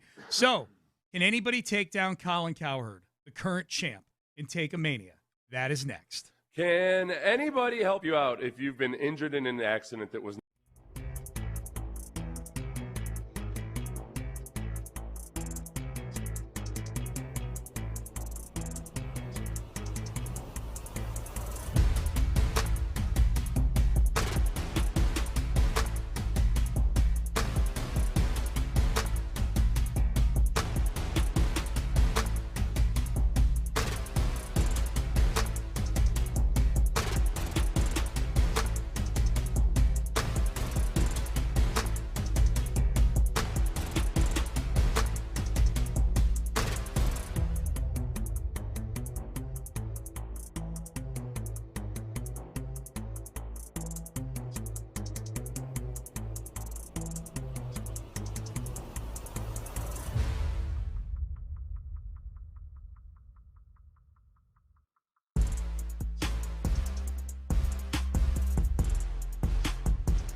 Sugarland Studios, KILT FM HD2 Houston. On Odyssey Sports Station, the Texans play here. Sports Radio 610 presents Payne and Pendergast. Payne and Pendergast with you. You hear that music? That's our Take a Mania music. Mike Tolman joins us in studio at 9 o'clock. So we're moving Take a Mania to 8 o'clock today. So we have a nice long segment here to make sure we get to as much of it as we can. The current champion, for those of you new to Take a Mania, it's our bad take segment of the week. We have a reigning champion from the previous week that these contenders will try to take down. So before we get to the challengers, here's the champion. This is Colin Cowherd, who had Liam Cohen on his show and was making this point to Liam Cohen that, there's never been a warm weather dynasty in the NFL. So how do you handle this in a warm weather place like Jacksonville? And if you look at the NFL, Liam, I don't know if you're aware of this, but there's never been a warm weather dynasty. And I've always argued, in college football, you play a lot of your big games inside, right? Or in the South. Yep. In the NFL, there is value in playing in New England and Baltimore and Green Bay and Seattle. And what's interesting about Jacksonville is how do you create a tough, physical, almost northeastern kind of, attitude when it's 72 degrees a lot? The beach, you can smell the salt. Like, how do you do that as a staff, create and it's weird to say it, but almost a northern toughness in a southern place. So I don't know if you've ever heard of this thing that is actually not true, but... Yeah. I don't know if you know this, but there's never been a warm weather dynasty. Just don't think about the Dallas Cowboys of the 90s or certainly not the San Francisco 49ers, who, from 81 to 94 won 5 Super Bowl championships. Right. Yeah. We were just there. Never been. We were just there a week ago in February, and it was kind of warm, actually. He was doing this interview or at least during Super Bowl week in San Francisco. And he's somehow saying there's never been so there's that, but there's also the, you know what? He's meteorologically incorrect in saying in Jacksonville it's 72 degrees and breezy a lot. Yeah, you know when it's not like that? Training. August. Yeah. Let's try to, how do you instill toughness while guys are out there practicing in 103-degree temperatures? Dude, that's someone who's never been to Texans training camp before either. Yeah. It's just he's brazenly lying to Liam Cohen's face, but then using it to set up an argument about he's doing it's begging the question and doing it in a way where he's like flaunting it, like, hey, this fact that you didn't know that I do. Which isn't true. I don't even know this. Yeah, I'm going to tell you something completely false. You definitely didn't know it. Let's see if we can take him down here. Okay. All right. So here are the challengers. Let's start with Gronk. Rob Gronkowski, among many people, not just within the Patriots inner circle, but I would say people around the NFL in general who were upset that Bill Belichick was not inducted into the Hall of Fame on the first ballot. He did not make it. Rob Gronkowski takes it to the extreme here and says if Belichick ain't making it on the first ballot, then no head coach should make it on the first ballot. Ridiculous. Coach Belichick needs to be in the Hall of Fame, and it needed to be a first ballot. Now there's no such thing as a first ballot Hall of Fame coach. No other coach ever in history should go first ballot. And there's a guy out there, Andy Reid, but he can't go first ballot now because Coach Belichick wasn't first ballot. And RKK should already been in the Hall of Fame. What this guy has done, winning this franchise in history, his 10th Super Bowl now, going to a Super Bowl this year. He went to a Super Bowl before the Belichick-Brady era as well. RKK, what he has done, not just for the New England Patriots, but for football as a whole, with all the TV contracts and everything, both of them should be in the Hall of Fame. Okay, for two things. One, he makes it sound like Robert Kraft negotiated the TV contracts by himself. Oh, yeah. Anything he's done with the TV contracts. I know he's one of the more powerful owners, but the thing about this one, Seth, is that Gronk he's throwing bad money after something. He's doing what blackjack players do when they lose all their money at the table and they run back to the ATM and just keep doing the wrong thing over. Just because Belichick doesn't make it doesn't mean you should keep making wrong decisions. But this is where I think you're underestimating Rob Gronkowski and thinking he's just a dumb meathead who's literally saying, well, these guys can't possibly be inducted now. I think he's exaggerating for a reason to show how ridiculous or absurd it is. Right. Okay, great. Well, if Belichick can't be, then these guys can't be either. I don't think he meant to be taken literally. Okay, right there. so it doesn't win. Gronk with nuance is something that people aren't ready to hear. And yet their Gronk, nuanced Gronk was. Or even sure exists, but sure. Gronk who scores a touchdown and then delicately places the ball on the ground. That's in there somewhere? People don't like that. Yeah. Okay, so not a winner, it sounds like here. People like Gronk smash. They don't like Gronk hyperbole. Right. Yeah. Yeah, I got you. Okay, there you go. All right. Cowherd's still the champ. All right. This was Joe Judge, who is on the staff at Ole Miss. Was on the staff at all. He may still be. I'm not sure. But a coach for Trinidad Chambliss, the Ole Miss quarterback who, in a courtroom in Mississippi, of all places, with a judge who's an Ole Miss grad, both law school and undergrad, who was sobbing when he read his own verdict that Trinidad Chambliss would be granted a 6th year of eligibility. Joe Judge apparently testified, and I don't know the context of this, but it got a lot of run yesterday. He was talking about advice to young fathers and mothers. Yeah, but specifically the mothers. Yeah. Was it the mothers they were giving? That's what makes this really interesting. Is he's not talking to young players. He's talking to young either wives or baby mamas of the players on his team. When the advice that he gives them. Right. Yeah. When they're living under the same roof with the father. Yeah. But we would have to educate. This is always a tough conversation to have. And it's not going to put things in the truth. We would have to educate significant others who may have been pregnant during the season or going to have a baby during the season. And you have to educate them on, you have this baby in the middle of the season. That father has to play good football, right? It's a day-by-day production business. He has to be ready to perform and go out there and play. And when I say that is, you need to let him sleep. He needs to be in another room, detached. You have to explain to the mother, like, hey, listen, he ain't waking up for midnight feedings. After the season, he's full metal jacket. You do whatever you want with him. He can change every diaper, but in the season, he's got to have a different priority. Okay, so the father has got to be all ball during the season. Yeah, got to be sleeping in another room. Can't be woken up in the middle of the night with the crying and the feedings and everything. The dynamic that was really interesting to me was him like bringing the young women in and telling them this. They're like, hey, this is how it's going to be. And this is how we're going to set up. Almost like they're going off to live in some camp somewhere. I don't know, man. It feels very commie to me.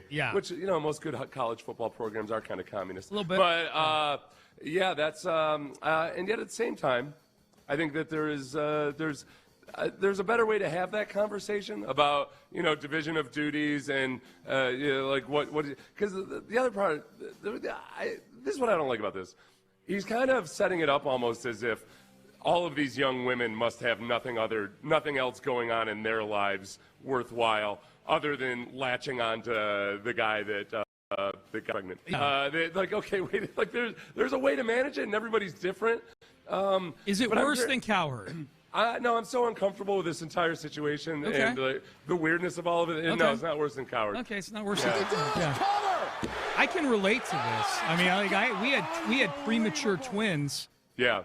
I had to get up and go on sales calls the next day. There were times where my ex-wife was sleeping on the floor of the nursery with a twin on either side of her, asleep, holding bottles. I think there's a lot of couples that do end up, depending on what their husband's or what the man's job is, that is what they fall into. I guess the part that I have an issue with is like him telling the young women how it's going to be. Sure. This is how you're going to run your household. Well, they do need the quarterback to play well. He does have a vested interest in the performance of that father. That's true. So that part's understandable. Clint did not like that take at all. He did not like that take. Clint's going to be married for a long, long time. He takes up for the female side of these types of arguments a lot. All right, it depends on whether they're breastfeeding or not, though. Too. I mean, if they're breastfeeding, then it's does he have to explain the biology of it to him? Like, hey, listen, your husband's not going to be able to breastfeed this baby. This, just so you know, I don't know if you know how all this stuff works. Here's Kendrick Perkins talking about Victor Wembanyama. That's the part that made you uncomfortable? You wanted to hang on to it as long as possible, but the breastfeeding? Okay. No, I wanted to move along. We got like 4 more clips to play. So did I. Yeah. Here's Kendrick Perkins talking about Victor Wembanyama. It's real. Victor Wembanyama, he refused to let us put him in the box. right? Like people was complaining that we want him to go more inside, but he took those tray balls yesterday and he's knocking them down. He's a prime example of me. While everybody else is going, no, here's why. Because while everybody else is going right, I typically go left, and that's what he does. Victor Wembanyama is the prime example of Kendrick Perkins. That is not a sentence I thought I would hear this Friday. Whoever the female voice was at the end summed everything up right there. Victor Wembanyama is a prime example of Kendrick Perkins. Boy, Kendrick Perkins has a really high estimation of his career. He's literally said Victor Wembanyama is a prime example of me. Well, hasn't he at various times, too, said that he was really the straw that stirred the drink in Oklahoma City and everything? Yeah, he's like, he was the leader in that. Yeah. No, he's got a very high opinion of himself. I respect his opinion of himself. Do you like his narcissism? All the ways he revolutionized basketball. Yeah. But this isn't as bad.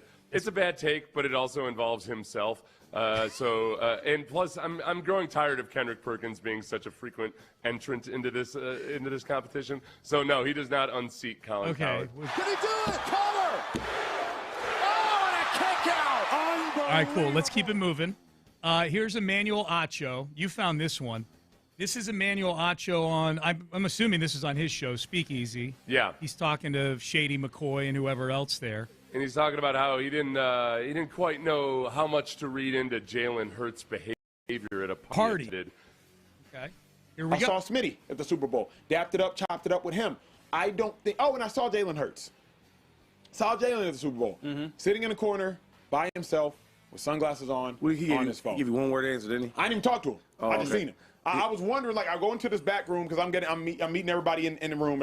Hey, Acho, you know so-and-so, you know so-and-so, you know so-and-so. I don't really know all these young bulls. We on TV, so they know us. Yeah. See Terrion Arnold plays for the Lions. I see Milton Williams' parents. Thanks for speaking so kindly of my son. Milton Williams starting D tackle for the Patriots. I see Will Anderson. Hey, bruh, it's love. Yeah. Go to the back room, see Nicole Lynn. Nicole Lynn is the agent to Jalen Hurts and all these individuals I just named.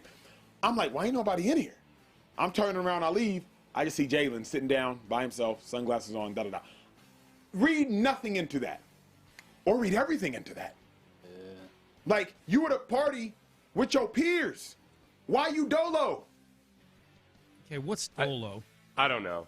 Our text line can tell us. Text line, text in, base power text line. Tell me what dolo is. Solo, but with a D, something. I don't know. Yeah. All right, this was insufferable. For one, not just the name dropping, but also pointing out that I don't even really know these guys. Yes. But they know me because I'm on television. He's more famous than Will Anderson. Yes. Get the hell out of here. And then, in a very Southern Belle type fashion, conspicuously pointing out that Jalen Hurts is alone on his phone, and yet saying, don't read anything into it, even though he's the whole I'm telling this story, or read everything into it.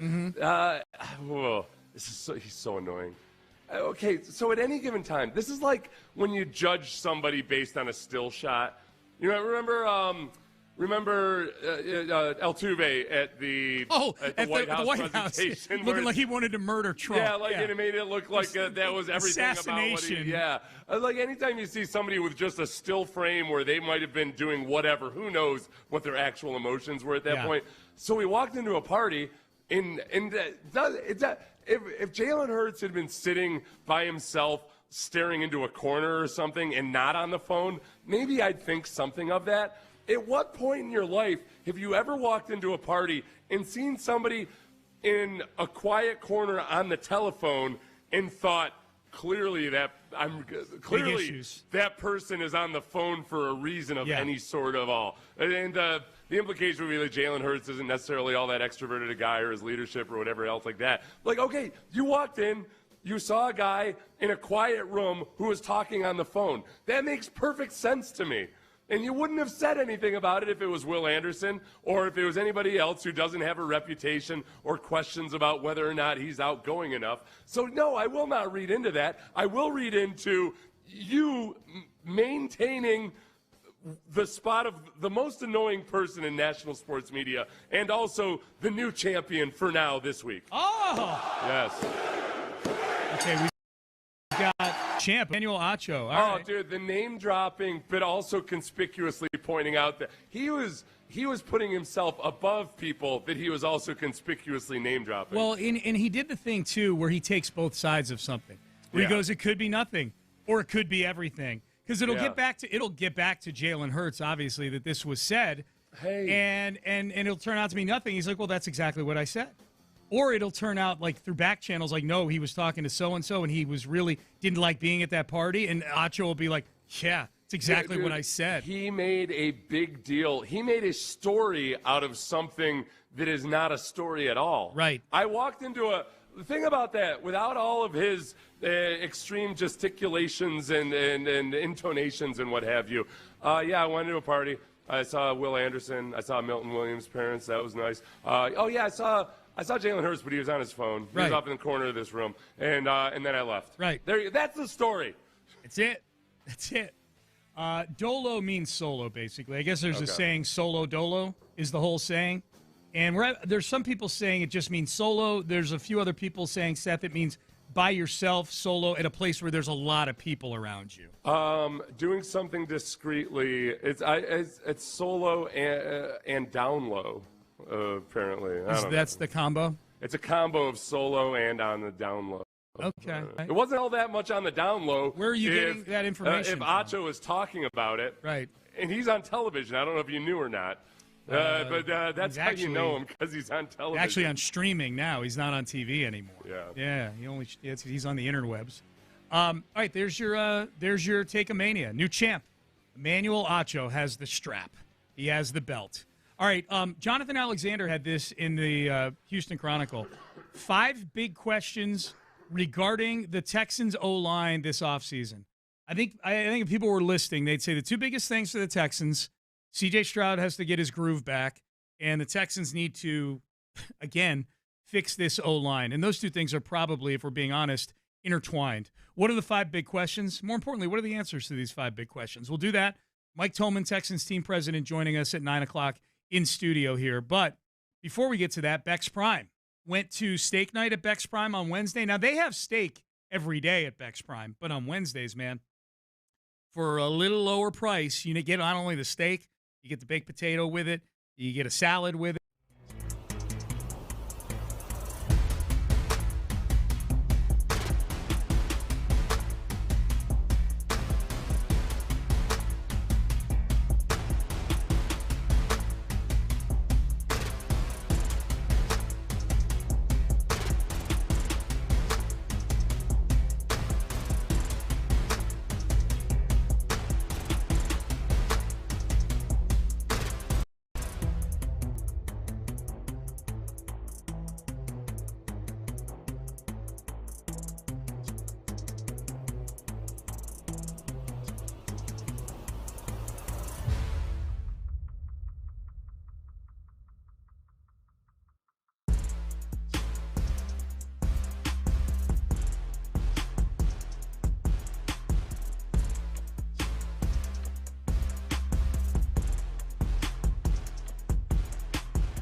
610 presents live from the West Point Lincoln and West Point Lincoln of Sugarland Studios. Here's Payne and Pendergast. The whole text page is a bunch of what I'm assuming are younger people explaining Dolo to me and you. I'm just laughing at the whole thing. Dolo means on the down low. Yeah, Seth said that. Instead of making it 4 syllables, you can say anything with only 2 syllables, much like the original base word, except you swap the first consonant. People are drawing a roadmap for me and Seth on how to speak to the You sound like youngsters. a middle-aged guy that studies adolescence. They're just giving us a flow chart on so how it's on the down low. Yeah. Dolo. Dolo. It's Dolo. I would have thought, listen, every time I try to assume, like, it makes sense that it would be this or something, then it turns out to be something completely different. Yep. So, all right, on the down low, simple enough. Let's get back to simpler things, like 5 questions regarding the Texans O-line this offseason. This is a nice piece by Jonathan Alexander in the Chronicle earlier this week. I would say O-line, every article that I've seen so far, Seth, and I don't like this because there's no drama, but, NFL.com has these articles and ESPN where they're like, the biggest need for each of the 32 teams. And I'm like, oh, cool. Maybe there'll be something new here for the Texans. Although maybe it's nice that it's the same thing because it means maybe they don't have that many acute needs. But it's the offensive line in every one of these articles. They got to figure out the offensive line. So Jonathan raises 5 big questions here. So I'm going to pose these to you. The first big question, and obviously a lot of these, they're all TBD. Where will Titus Howard play? Where do you want Titus Howard to play? I want Titus Howard to play right tackle because they have a big old hoss of a stud, just a pipe-swinging badass who only has 3 teeth at left guard. Yeah, that's what I want. Oh, and you mean that person eventually will be on the team? This left guard of which you speak. I'm not describing anybody who's there right now. You said they have this, and I'm like, who is this person? No, that's which would mean that they gotta go out and get somebody either in the draft or free agency. Gotcha. Yeah. I think Titus Howard would rather play right tackle. History tells us he'd rather play right tackle. He's been way cooler about it the last couple of years when he does go down and play left guard. Yeah. And I think that he's embraced, hey, it's being versatile is a really good skill set to have. Yeah. And I'm sure next time it comes up in negotiations, that'll be a big part of it. But ideally, I'd like him to just stand pat and stay in one place. Yeah. Where do you think he ends up? Is it one of those things we got to wait and see what they do in free agency and the draft? Oh, no. Yeah, they'll do again. They'll do what they did last year. They finally want him to be at right tackle until they quit the experiment of the rotating left guards and decided, okay, that's it. We got to put him at left guard. They were forced into that. So no, he'll start off at right tackle. Do you think that? I guess my better question would be: do you think they're attacking this offseason as if Titus Howard is their starting right tackle right now? Yes. Yeah, I don't think they're looking at it. They can't. Look at what happened when you had Trent Brown as your right tackle. Yes, it helped stabilize things, but he wasn't available for the most important game of the year. Agreed. And you ended up right back at square one where you had Titus Howard at right tackle and you didn't have anybody you felt good about at left guard. So, yes, they have to. They spent the first half of the season sucking because they didn't have a left guard and because they had they had a guy who was a cast-off from New England learning how to play center. Yep. Yes, they need to not do that again for the first half of this season. Gotcha. Okay, so does this make the second question a moot point that Jonathan has? Because obviously Ariante Ursary is your left tackle. In your world, Titus Howard is the stated right tackle for now. Yeah. Can Blake Fisher take a big step is question number 2. I think that he was served well by, getting all that extra playing time as the 6th offensive lineman this year. I think he improved in some respects. He still has a lot more improving to do. And at this point, who knows what happens with Trent Brown. I still don't feel great about him as your swing tackle.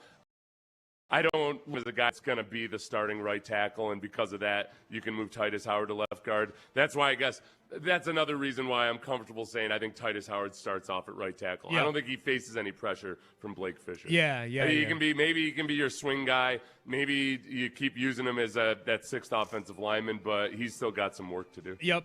Yeah, I guess if he's your swing tackle and still playing that 6 offensive lineman role pretty well, that's a plus. I mean, he was a second-round pick, so this was not the plan for him to be here right now. When the Texans were having a hard time against the Chiefs, for instance, when they were struggling with really tough physical interior defensive linemen, as they tend to do, they'd have Blake Fisher out there. Great, you got 6 offensive linemen, so we can double-team Chris Jones. Problem is, then all of a sudden Blake Fisher is your left tackle, getting beat by an edge rusher. It wasn't the O-line as a whole just didn't have a whole lot of answers for when they had to face up versus tough physical interior defensive linemen. Third question from Jonathan Alexander. I'll answer this one first. Should they bring in competition for Jake Andrews? I would say I wouldn't mind them bringing in a replacement for Jake Andrews. We just talked about Tyler Linderbaum 2 segments ago. Yeah, no, I don't think Jake Andrews played up to the level this year where you're like, well, sacred can't be afraid of competition. Right. Yeah, those center and left guard is very much open to competition. Or replacement. Yeah. Yep. I would take it a step further on that Jake Andrews question. And then obviously, if Ed Ingram is there, if they re-sign Ed Ingram, is that one of the questions? That's the next one. How much are they willing to pay Ed Ingram? Yeah, so that'll be the interesting one. Is I'm guessing that the Texans may have made an offer to Ed Ingram during the season or talked about potentially extending him. And that is 100% a pure guess. It's just that's the kind of player and the kind of thing the Texans have done at times. And they do deals during the season. I think he might be a genuine test free agency type of guy, in which usually that doesn't work out with the guys staying here, but we have seen it in the past. Guys, Chris Myers was a guy that went out and tested free agency. Kareem Jackson, too, back stayed then. With the team, Yeah, Kareem Jackson. I'm trying to think if there have been any recently, that have done that under Caserio, where they said, hey, go dip your toe in the water, and then we'll... I want to say a couple of the defensive tackles, but those weren't like marquee guys or bona fide stars. Yeah, Ingram is a cut above those guys, I think. And just, I don't know if he's a cut above them as a player. I think he'll be a cut above them as a commodity out there in the market. I think there might be a team willing to give Ed Ingram like 3 years, $30 million, something like that. I think that Ed Ingram is more valuable to the Texans than a lot of other teams out there, just because if you lose Ed Ingram, you feel good about it. I feel good about Ed Ingram. Yeah. How much do I want to overpay compared to how good I feel about him or not? I know that if Ed Ingram leaves, then I've got 3 spots on the interior offensive line that I don't feel good about at all. Yep. That's a full 60% of the offensive line. That's good math. Yes, it is, 60%. Final question from Jonathan Alexander. You and I talked about this a little bit earlier. Do they trade up from number 28? And obviously this is I was talking about them potentially trading up for a running back.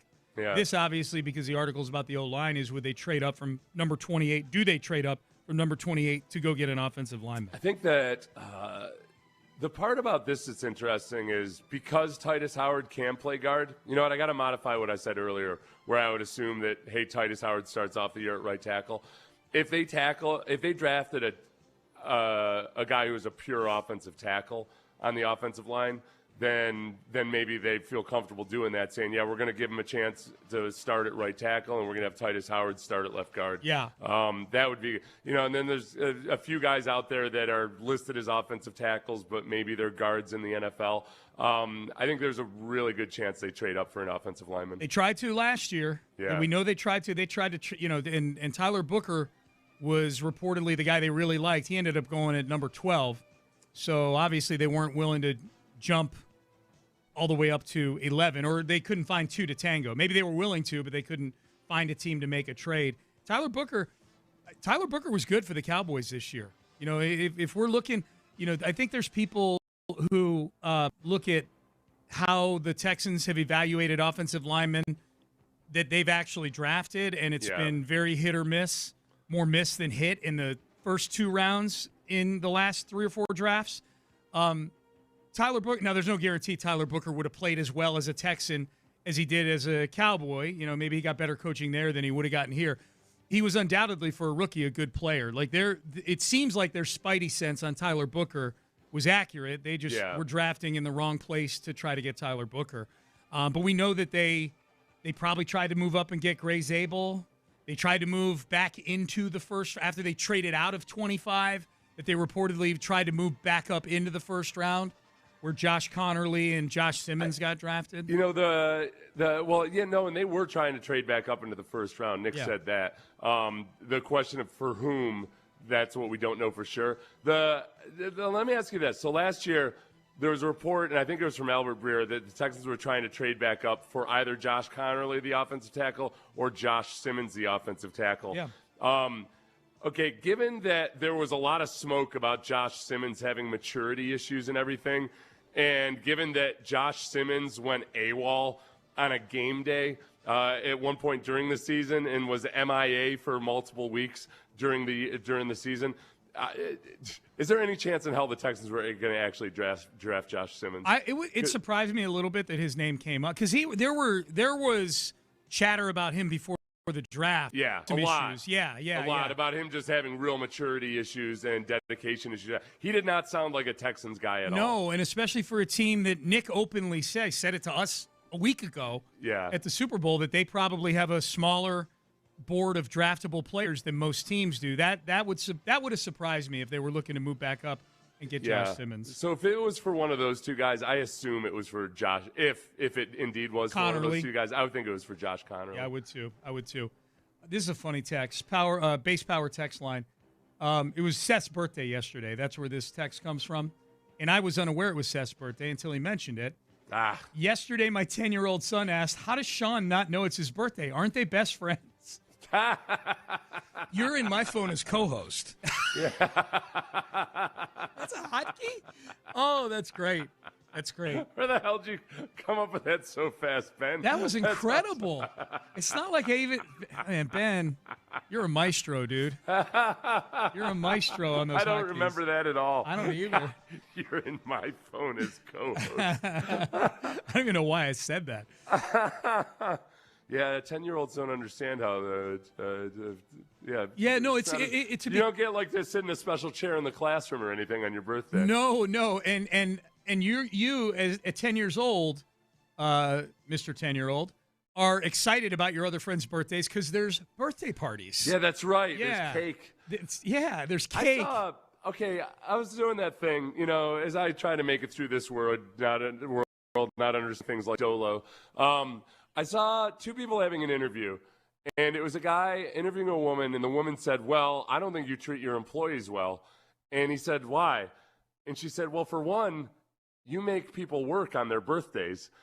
And the guy looked at her like, what on God's green earth are you talking about? Of course they work on their birthdays. What the hell? And she started pointing out all of these different places or friends she has where, people take the day off on their birthday. And I got angry. I got angry online. There was then I reminded myself, wait a second, this can't possibly be a thing.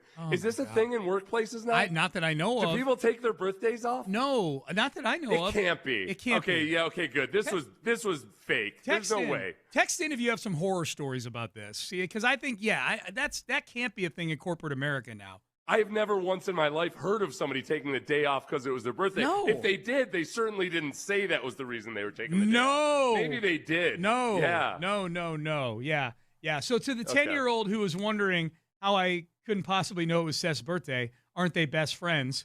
A, I like that you listen to this show and think that we are best of friends. Seth and I are very, very good friends.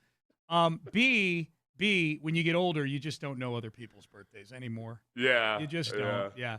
All right. Top of the hour, Mike Tolman, probably on his way here right now, hopefully listening. Texans team president is going to join us in studio. The big news yesterday was the Texans are building a new team headquarters. They gave the brush details in a press release. We'll dig into some of the other details and find out kind of what the plan is, timeline, all of those things from Mike Tolman, top of the hour. But up next, if a Texans player did what Marlon Humphrey did earlier this week, how would we feel? NFL etiquette. We'll do that coming up next. But first, Dr. Ben Salento.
West Point Lincoln and West Point Lincoln of Sugar Land Studios, here's Payne and Pendergast. All right, we'll get to the birthday, taking your birthday off from work text in just a minute. Sean and I are learning a lot this morning. We're disgusted with some of you people, all right? I'm just going to disgusted, or we might have we've learned some lessons. Maybe I need to take some notes from these. All right, people. as of right now, I'm disgusted, but I'm willing to workshop other emotions here. We'll get to it in a second. I want to pay off on this tease, though. This was interesting.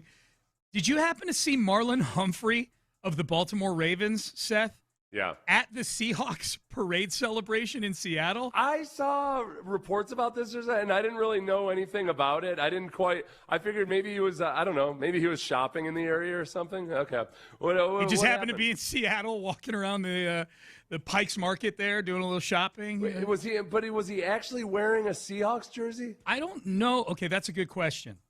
I do not know because I'm looking at the picture of it right here. Yeah. Now, the primary person in this picture that I'm looking at has a Seahawks jersey on, is an African-American man. His back is to the camera. He's got one of those 12 jerseys that have fan as the last name. You know, for those who don't know, the Seahawks call their fans the 12s. They're the 12th man. Sorry, Aggies, that they're paying for the rights to use that. So the answer is I don't know, and some of the texters may know. Amidst all these birthday texts. So, yeah, and Marlon Humphrey has played his entire career with the Ravens. Yes. It's not like he used to be a Seahawk. And he's not even from there. It's not like a Miles Straw type of situation. Remember when Miles Straw was at the playoffs or the World Series and, cheering for his former teammates and everything? Yep. Yeah, he's from Alabama, isn't he? He is. So, yeah. Cleveland, Alabama. Yeah, this thing about Marlon Humphrey is that Marlon Humphrey, he mixes it up on social media a fair amount. Yes. And kind of he trolls. Like, he'll do something, I don't know, just off the top of my head, he might say something like, crab cakes are overrated and everybody knows it or something. Something that would really piss off people in Baltimore. Yes.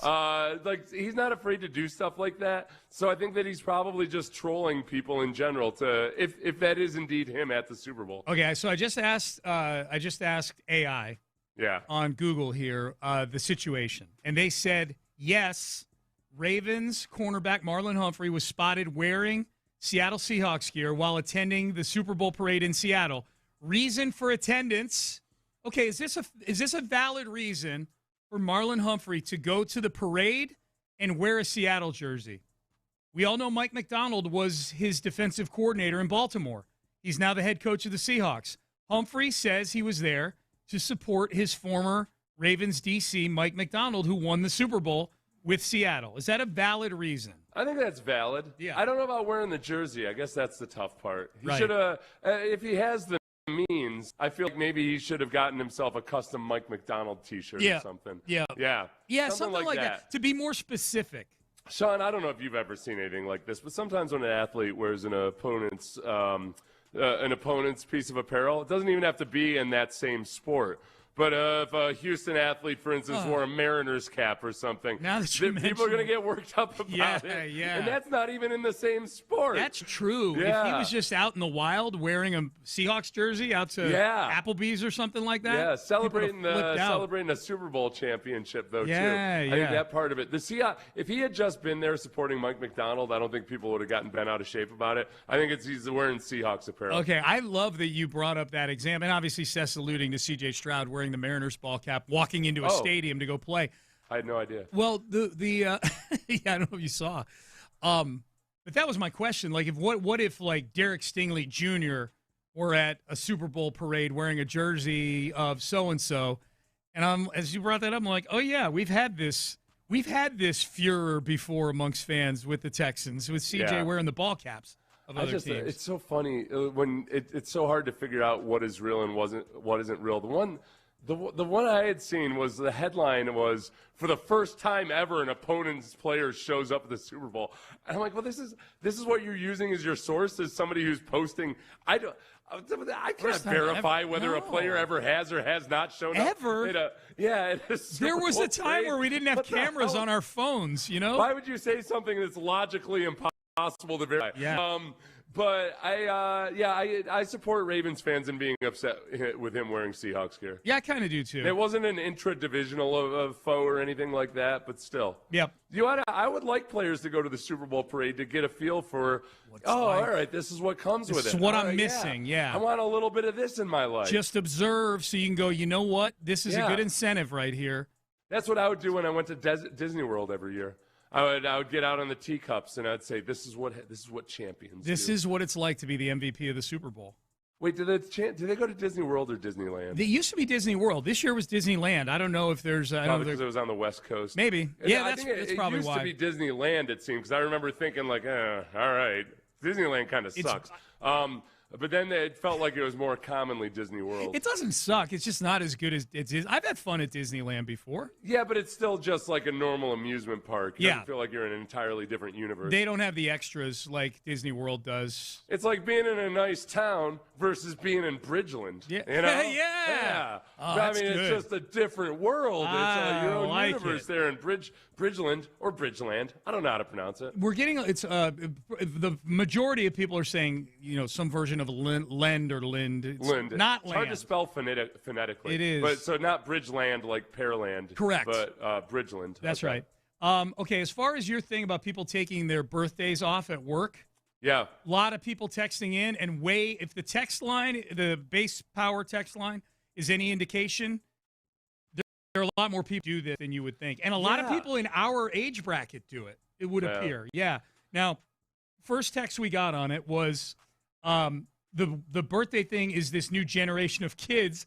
We don't have a birthday off with my company, but every one of these young kids takes a PTO day for their birthday. It makes me sick, just like Seth.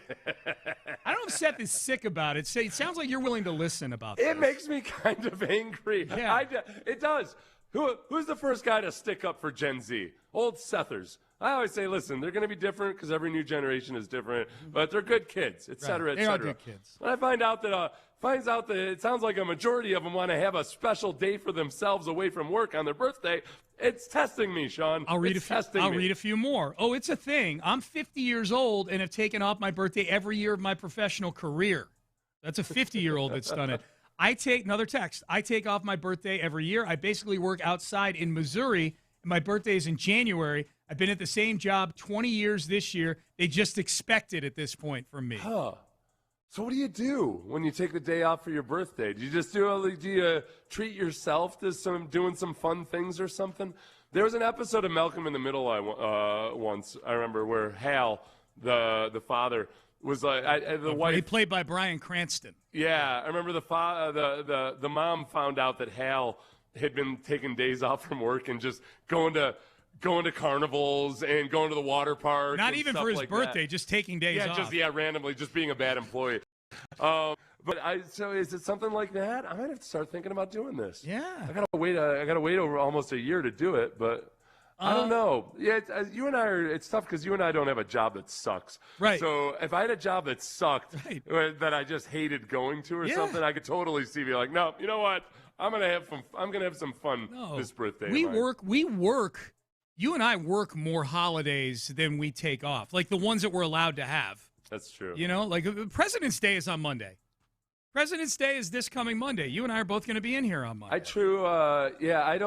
don't say that as like some hardo thing. It's like I say that because you and I both like what we do. I kind of look at the days of the week and their designations or anything as pretty arbitrary and random. So it's hard for me to get all jazzed up about a day on the calendar. Yeah. That's all. Yep.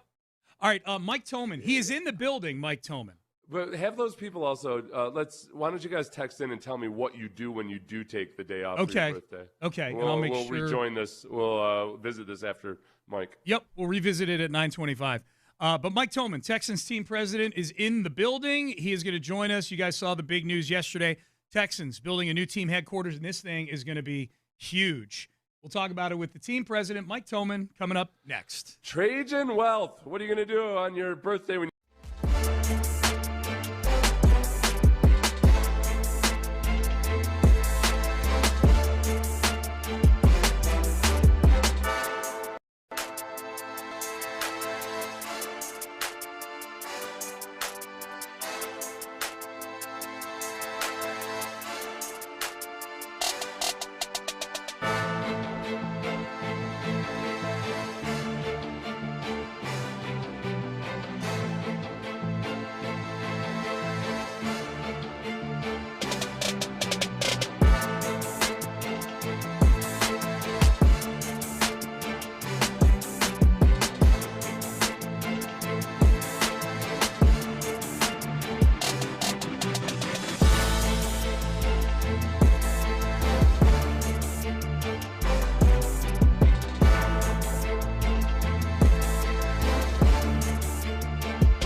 KILT FM HD2 Houston.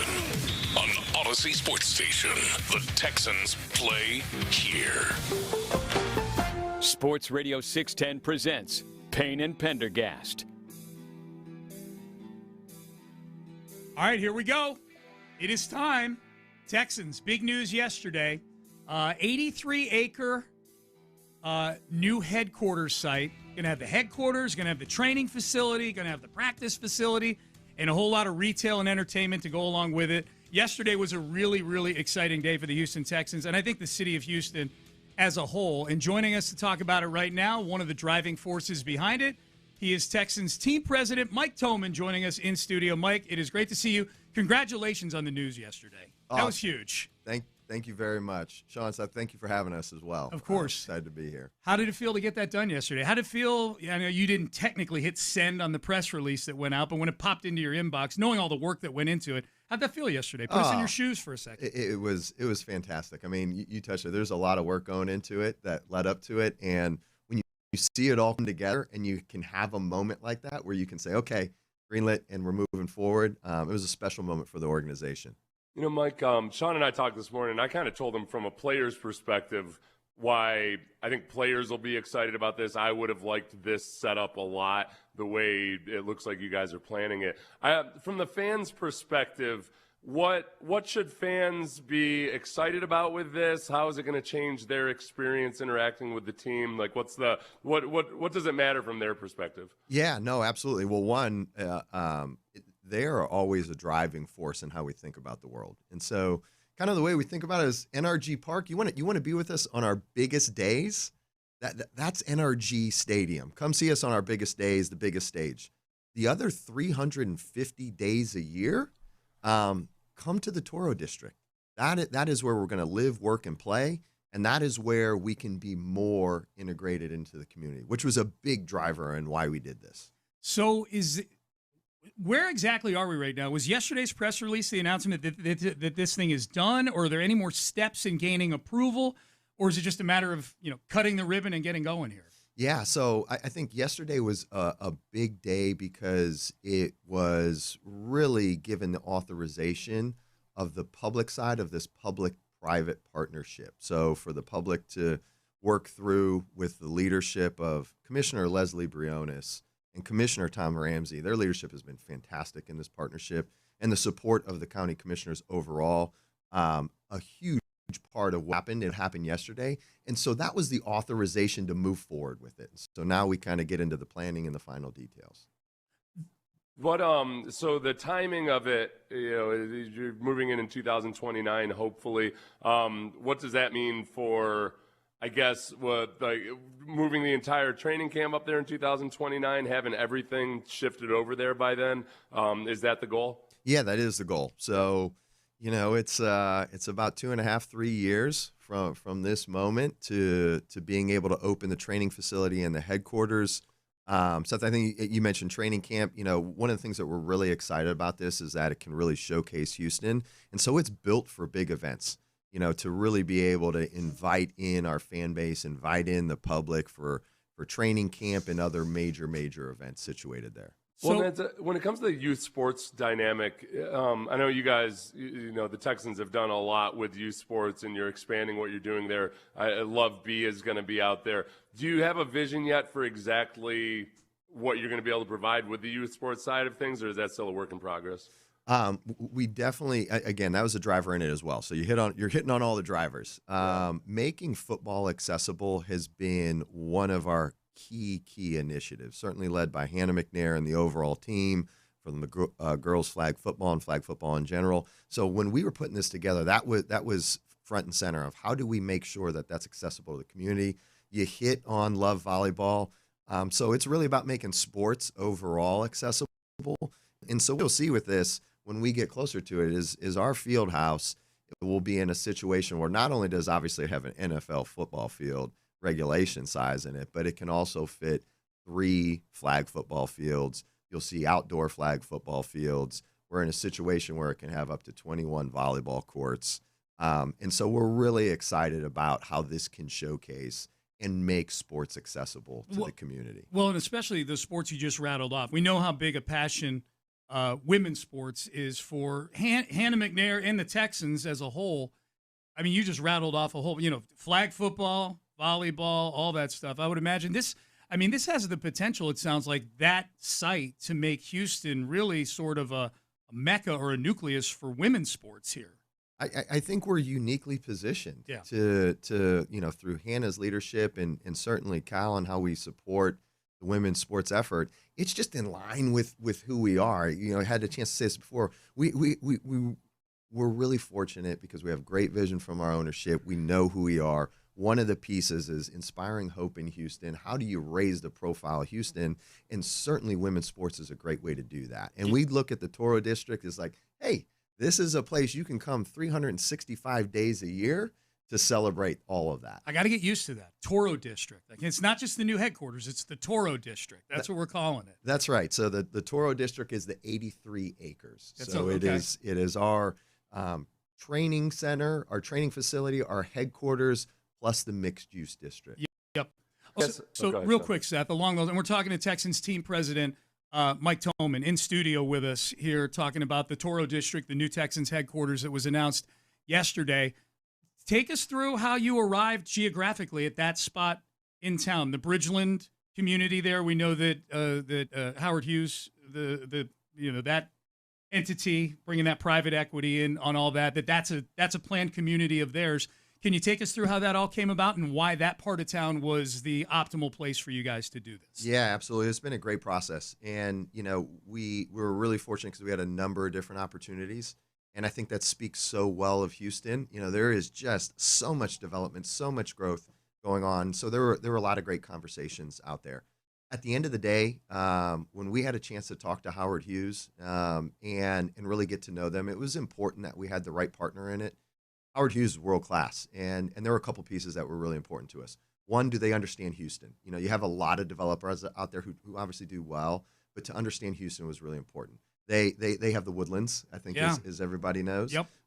Additionally, it was, do you understand sports? Like, this is a unique situation to have a sports-anchored mixed-use district, and they have shown that they really do. So they have the Summerlin community up in Las Vegas, which is anchored by the Golden Knights training facility. So they understood how all these things came together. The other piece that was really a driver in this when they came was the ability to stay in Harris County. And so for us to continue to support development in Harris County, that was also big. And then when you look at this, it's like geographic reach. How can we get closer to other parts of our fan base? And the northwest sector of Harris County is one of the fastest growing areas. We have a great fan base population out there. And so just having another place where fans can come, whether it's to NRG Park or now Toro District out there, we felt like it was great reach and making ourselves more accessible to the fan base. I do like that notion of, kind of geographically expanding. If there's too many Cowboys fans as you get closer and closer to Austin and Texas Station. Right. How do you change them? You breed with them and turn them into kind of in Braveheart type fashion. Yeah, there you go. I go. like this. Yes. There you go. Mike Tolman joining us in studio. How long have you been on the job now? A little over a year.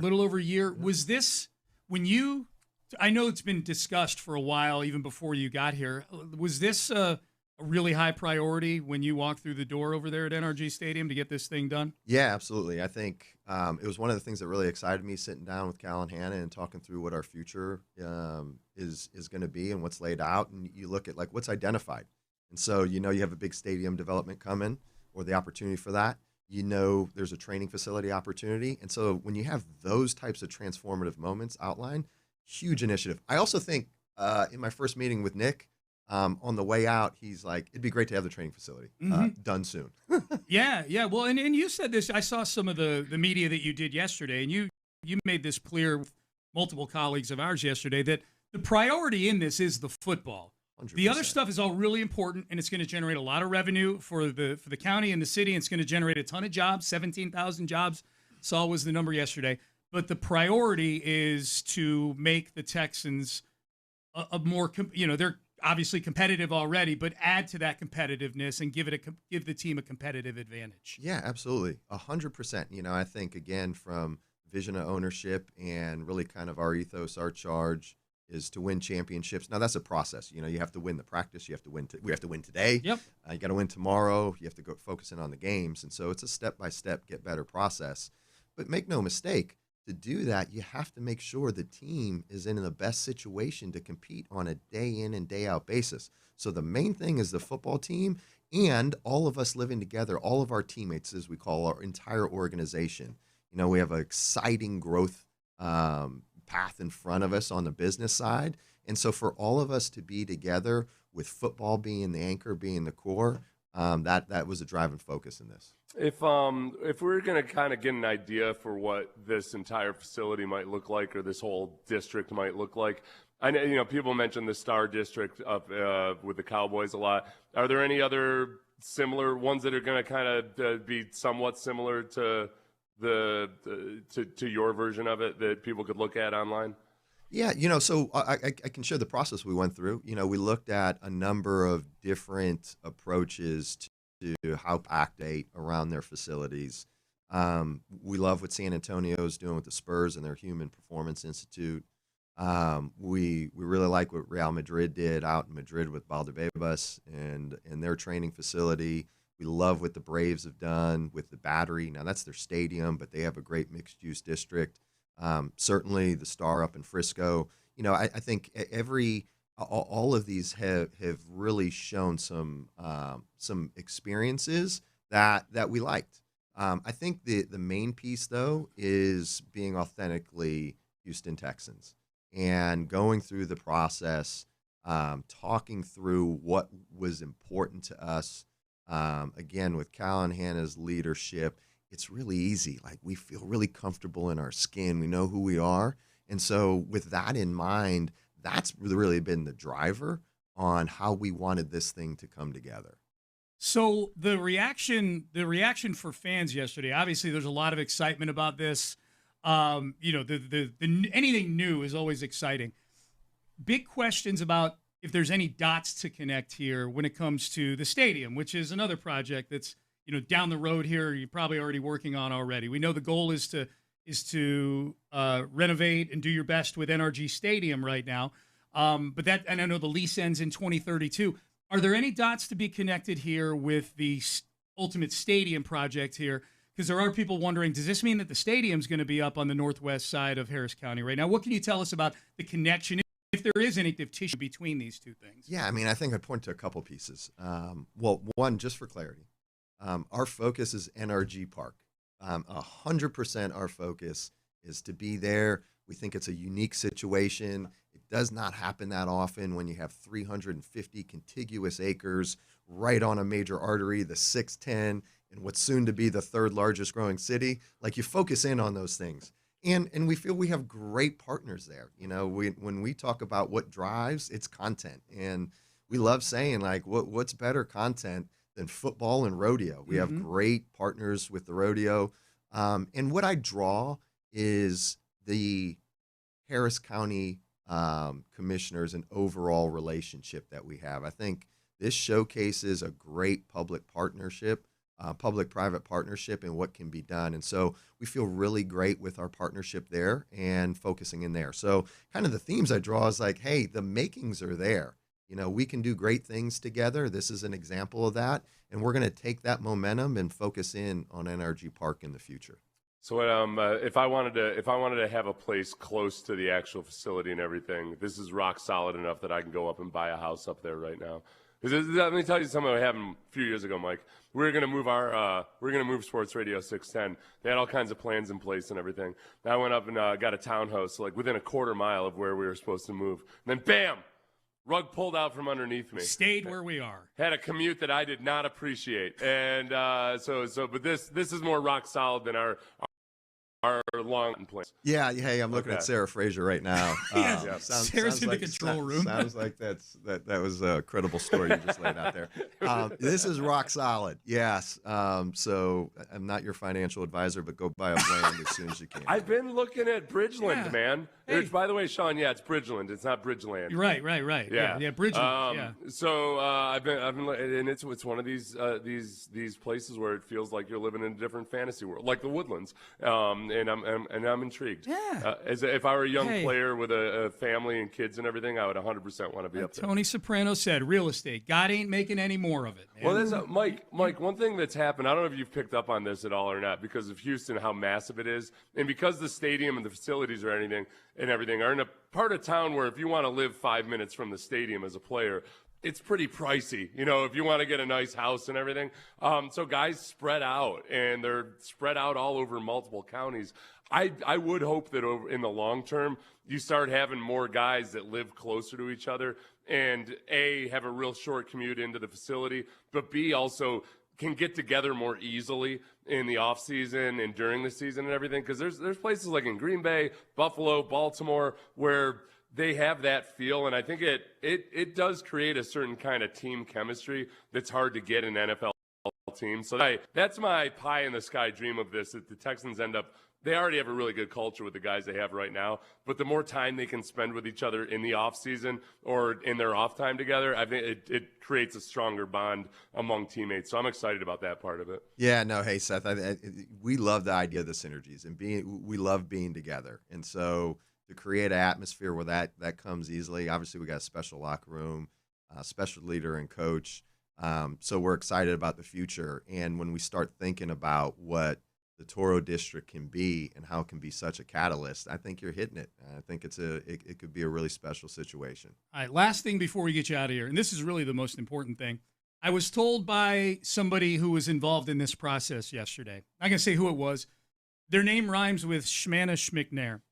I was told that we in the media are really going to love the media portion of the new Toro district.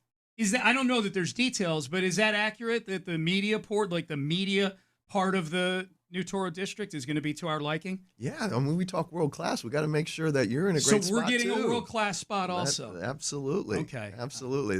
Well, hey, we'll just unveil a little bit of this. There's a dedicated space that we're really excited, taking out the friction so you don't have to walk across Kirby to get there. Like it'll be so you can do a world-class job as Convenient. well. Okay, that's the goal. Seth and I are trying to be the best in the world every day. Yeah, that's right. Yeah. That's what we tell ourselves. Mike Tolman, Texans team president, joining us here in studio. Mike, congratulations on all the hard work to you and everybody involved in it. We're all super excited about this. And obviously a lot to experience between now and 2029, but for that specific thing, we can't wait for 2029 to get here and experience it with everybody else. Well, thank you so much for having us. I appreciate it. You bet. Good stuff. Mike Tolman joining us in studio here on Sports Radio 610. All right, we'll circle back to some of that coming up in the next segment, and we'll hit some Rockets here as well in the final hour on the way out. Stay there.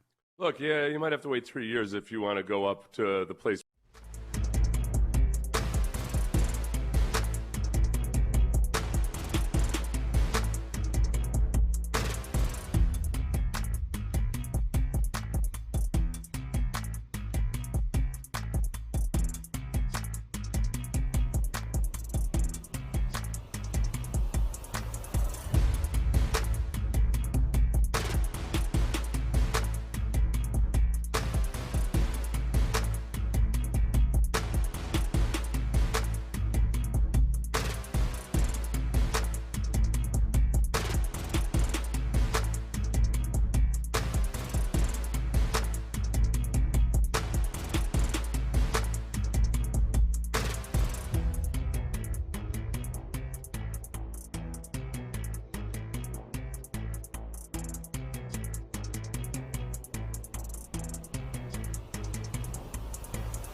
Sports Radio 610 presents live from the West Point Lincoln and West Point Lincoln of Sugarland Studios. Here's Payne and Pendergast. All right, Payne and Pendergast with you. We just finished up with Mike Tolman, Texans team president, laying out everything that has to do with the new Toro district. I got to get used to that, Seth. It's the Toro district. It's not just the new team headquarters. So yeah,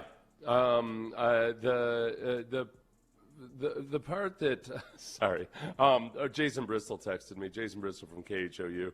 He's excited because he lives about 5 minutes from there. So he says he's the one who told me Bridgeland is how. Oh, he's the one who confirmed the pronunciation? He doesn't live in Bridgeland. Okay. Yeah, he's not quite at that level yet. Because now I'm going to start painting it like it's the best place it ever was. Got something to strive for, yeah. Yeah. But so when he goes out to cover training camp and everything, it's going to be super simple. I always feel bad for the TV guys out there at training camp because they have to actually try to look good on camera and everything. Well, a lot of them are now lifting their own gear too. I mean, standing out there for 2 hours and everything. And yeah. Radio guy, we don't give a damn. We do stuff on camera now too and everything, but part of our appeal is that we look like crappy. We just look like any other guy that's miserable in the heat. Yes. These TV guys have to look good and presentable. I don't know how they do and it. everything. Yeah, absolutely. I asked Jason and those guys and a lot about hairspray and tips for how to look less disgusting than I usually That's valuable advice for you. The Spurs have the Rock. The Cowboys have the Star. This puts the Texans on the top tier of professional teams here in Texas. I lived in San Antonio, and this will increase fans and the footprint of the Texans. That's from Chris and Katie, who lives fairly much closer to there than NRG Stadium. This city is so freaking big. I've been here since 2002, okay? I get it. I knew it was big. I still am astounded at least a few times a year when I end up having to drive somewhere I've never been before. People who live generally in that area in the Northwest that are just finding out now that there's a place called Bridgeland. Yeah.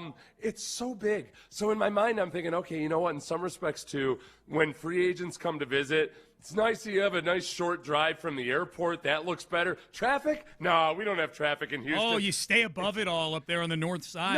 It's still a 45-minute drive. And there's no place that's close to anywhere else in Houston. No, you're right. It's all massive. Everything's at least 25 minutes. But I think at least so if it's a 45-minute drive from the airport, at least it's not going to look as you just skirt around the periphery. The other thing about it is if you're plotting the growth of Houston, at some point in the next 25 years, we're going to have 7 full loops of highways around the what are we at right now? We're like 4, basically. 4? If you count Okay. 99 is kind of like I count that as the start of the 4th loop. Yeah, I go 610 Beltway, and then Highway 6/1960. And then you got 99 in that whole deal. Yeah, And yeah. this is like close to that loop, right? Yeah. So at some point we'll have 3 more loops, and Oh, yeah. they'll be right there in the center of the. Because we've got to annex, Navasota and Huntsville into Houston. When you look at the satellite image of where Bridgeland is, it is right there where, there's a lot of green up to the left and above you, and a whole lot of gray down in between. So it's right on the outer reaches of where things are still kind of suburban / country or what have you. Yeah, yeah. But that'll change. 30 years from now, it'll be we'll have 370 million Houstonians. Getting a lot of reaction on the base power text line. This is from Chris in the ATL, who's a loyal listener to the show, lives in Atlanta. Because Mike Tolman brought up the Battery in Atlanta, and Amy and I have been to a Braves game there at the Battery, which is that's their version of what the Texans are doing. And boy, they've got apartment buildings there, and they've got hotels. Like the Battery in Atlanta is huge. This is what Chris says: the Battery in Atlanta is great. If the Texans can mirror that concept with our own Houston, Texas flavor, it's going to be awesome for the fan base. If you build it, they will come. No, it is. Starting about 20 years ago, whenever they're moving away from shopping malls into these like city center type of retail centers and everything, I love them all. I think they're all really good. If you do it with this extra sports flavor to it, it's an enticing place to go and see and do things. And that's really where from the fan experience side of things, it's what you're into. I think there's going to be a lot of Texans fans that really just love going up and being in that area and doing things in the offseason that they might not otherwise do that are associated with the Texans, including the youth sports and the Love Bee and everything else like that. I think there's going to be some people where it doesn't change their fan experience at all. There's going to be others that really partake of it and love it. Yeah. And it's kind of a gateway into a lot of other potential activities. When you move something, there's inevitably going to be people who go, well, it's going to take me longer to get to this place. Yeah. And that's understandable. I'm one of those people. If I'm still living in this part of town, and I live a mile from the studio here, I live in Upper Kirby. If Amy and I stay in this part of town, which we intend to, then I'm going to have a pretty long commute to go to training camp every day. So that's just the deal. I understand why this project matters and is really, really good for the Texans, really good for the city, really good for that part of town. So, I'm cool with it. I get it. It's just but I understand why people are frustrated about that. But, boy, there are a whole lot of people, and that is a part of town that's growing like crazy. Like Cypress is insane. Yeah. That northwest side of town is wild. In the release that Cal and Hannah put out, it was, he mentions that he graduated from Sci-Fair. And there was a time in this city where if you said you graduated from Sci-Fair, people wouldn't have to ask which one. Right. There was Sci-Fair He's High the School. OG, yeah. But now there's 12 different high schools in Sci-Fair, and there will be more at some point. Yep. A lot of people wondering about the Astrodome and all this, and we didn't ask an Astrodome question. That's more out of respect to Sci-Fair High School people. There's still only one Sci-Fair High School. But, now they're all size something else. Right. Text in. Curious what you guys think. That was a fun conversation with Mike Tolman, Texans team president, in studio. If you missed it, it'll be on our podcast. You can rewind on the free Odyssey app. Larry is in Stafford. I know he was listening to this conversation. He, like a lot of Texan fans, impacted by this. Larry, the floor is yours. Son, look, good Friday to you guys. Great conversation with my dog, Mr. Tolman, man. Look, the person that wins in all of this is Larry in Stafford, and let me explain to you how. Number one, I'm in Stafford, which means that I still get to drive to NRG on Sundays, which only takes me about 9 minutes to get from my house to NRG. Number two, I like new things, son. You know this. So when they put a brand new facility out there in Cypress, your boy from Stafford is going to take his ass out to Cypress and look at football and training camp and do all the other stuff that's out there. Here's the thing about that area out there. Chevron is building a big headquarter thing out there. Now the Texans are going out there. They're going to eventually take over Waller County, and then all those fans are going to be a part of it. And then we can just go ahead and naturally gravitate our ass towards Hempstead and then up to San Antonio and get rid of all them old janky-ass Cowboy fans in San Antonio and Austin. And then this state, once we win the Super Bowl, just becomes our state, which is eventually going to happen because we know them sorry-ass Cowboys ain't going to win no Super Bowl before we do. But here's the thing. I don't know where Seth is getting this Bridgeland and Bridgeland and all that other stuff. It's Bridgeland. And LAND has always spelled land as far as I'm concerned. And all my boys that live out there in Bridgeland call it Bridgeland. Now, is it the brothers that call it Bridgeland? Or is it all you silly folks that call it something? I don't know, Seth. It's a fun conversation to have, but I'm telling you, I'm excited because the Texans are doing something and bringing something new into this whole city, and that's what we should all be proud of, Seth. How do you pronounce Woodlands? I call it the Woodlands. Yeah. Yeah. But it's spelled L-A-N-D. Yeah. Why do you say Woodlands? It's spelled A-N-D. Exactly. So when you go look at that Webster's Dictionary and you look up land, it's going to be L-A-N-D. And Okay. Larry bailed. He said Woodlands. Not Woodlands. I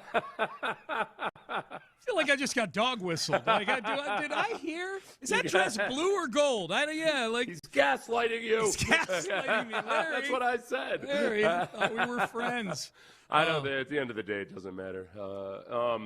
I think, like Larry said, you get excited about anything new. And I do. From a player's perspective, I really like it.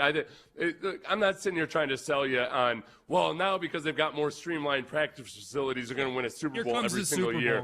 Right. But it does. There are a lot of things about the current setup over there that are just kind of janky. And it's rich folks' problems, yes. But when it comes to just scheduling your day and getting as much work done as efficiently as possible, there's just things about the current setup that are kind of janky. So I like having everything in one place. When I visited the Falcons as a free agent one year, and I loved it. I mean, and they didn't have all of this multi-use retail and entertainment and everything. It was just football. It was a standalone facility, and having everything right there, and also being out in the suburbs. For me at the time, I was married with a child. I loved that it was out in the suburbs, like way out in the suburbs, and that you could live close to the facility but have a nice, reasonably priced home and everything. That's gonna be appealing to a lot of free agents. Some of the younger guys might not like it as much. Like some of the younger guys might end up living in the city and then driving out there or what have you. Yeah. But I think the sum total of it is that it does make life easier for more players than it is right now with the current setup. Well, and for the most part, the dynamic you're talking about with guys choosing to live near the facility, which is 30-plus miles away from the stadium, the only day that if you're living out there, the only day you're commuting, for the most part, primetime games and things like that are a separate animal. But for the most part, you're commuting on Sunday mornings out there to the stadium, if you look at the Giants and the Jets, the stadium is in New Jersey. Most of both the facilities are in New Jersey, and most of the players live in New Jersey, across the river from Manhattan. I still think it's pretty rare for guys on those teams to live in the city, but some of the younger guys are like, I'm going to live in New York City if I got a chance to do it. But I think most players like having the ability to be close to the stadium and to have a nice quiet house without having to deal with a whole lot of rigmarole. Yeah, this is how most teams do it. Yeah. You brought it up earlier when on the opening segment of the show when we were talking about it. There's only, with the Texans now moving out to a new headquarters away from the stadium, the Patriots are in the middle of that process as well, separating their operations and business operations from Gillette Stadium and doing it somewhere else. The only teams that are left that are doing it the old way are the Panthers and the Bengals. That's it. So this is how most NFL teams do it. So this is good news. The Texans getting on the level and maybe even above the level, depending on how the project turns out. It sounds like it's going to turn out amazing. So we'll get to all that. There was one other biggest question people had about this whole thing. Mike Tolman answered. We'll hit that. Also, Fred VanVleet channeling Aaron Rodgers. Yeah, I know that sounds weird. Fred VanVleet channeling Aaron Rodgers. We've got that for you coming up next. Stay there. Hey, there's a void in your life. You don't have football, but there is basketball. And you might say, well, yeah, but they're on the break. Yeah, they're on the break.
Sports Radio 610 presents live from the West Point Lincoln and West Point Lincoln of Sugar Land Studios. Here's Payne and Pendergast. All right, so there were obviously a lot of people that didn't catch our interview with Mike Tolman. Not everybody's here for every minute of the show, which is crazy to think. You really should be here all 4 hours listening to me and Seth. You take a day off of work on your birthday, but you can't listen to us. Great point. For 4 hours every day. Come on. That's a great point, Seth.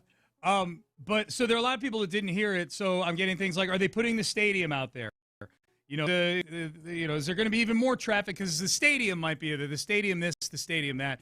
You go back and listen to the interview. We asked him pretty clearly about, is there any sort of connecting of the dots or precursor or connective tissue between the headquarters being in Bridgeland and the stadium, potentially whatever the stadium solution is, being out there someday. I don't know that he could have been any more emphatic that the goal right now is to have the final stadium solution be some version of something where NRG Stadium is right now. Yeah. You know, and right now the goal is to try to renovate and refurbish NRG Stadium to the best of their ability. Well, in the end, I guess partly too, when you now have your facilities elsewhere, then whatever renovations need to be done for the stadium, you don't have to worry about working around people who are also operating a football team. That's right. They can just go in and just start hacking away. Yep. And 6 days a week, just do whatever you got to do. Yeah, yeah. So that'll be the next big thing. They'll have. I mean, that'll be as this Toro district is getting finalized and getting built up and opened. Yeah. Will be about the time probably we're learning more about what the solution is for the stadium, because the lease is up 3 years after that in 2030. I thought it was very professional of Mike Tolman to not go along with me when I suggested that part of this is kind of like prima nocte and trying to breed out the Cowboys fans. Right. As the Texans move northward and westward, that one way you get rid of Cowboys fans is to just breed them out. Right. You start, Texans fans marry them, and then the kids become Cowboys fans. Yeah. Texans fans. Yeah. And you don't have to worry about You're it. basically Longshanks from Braveheart. Yeah. We can't drive them out. We'll breed them out. Mm-hmm. Problem with Scotland is it's full of Scots. So here's Fred VanVleet. Fred VanVleet was on a podcast, and I apologize, I couldn't tell which one it was when I was looking at this video. It didn't say on the tweet. But Fred VanVleet, who the Rockets could really use right now, we are learning quite a bit about exactly how valuable Fred VanVleet is to the operation here. So much so that I wonder if there's part of Fred VanVleet. I know he's been out with an ACL, but he took a hometown discount. He was supposed to make $43 million this year, and the team, I think, opted out of that, and he signs a 2-year, $50 million deal. So he took a significant pay cut. Now, nobody's crying for Fred VanVleet. He's probably a little overpaid the last couple of years. But we're finding out right now, I think these first 53 games, especially since January 1st, we're finding out how valuable Fred VanVleet and having a real point guard is to the operation. So there's Rocket fans that are freaking out a little bit right now, but Fred VanVleet kind of channels Aaron Rodgers here. And Aaron Rodgers back in the day told everybody to relax. Here's Fred VanVleet. I think everybody need to chill out.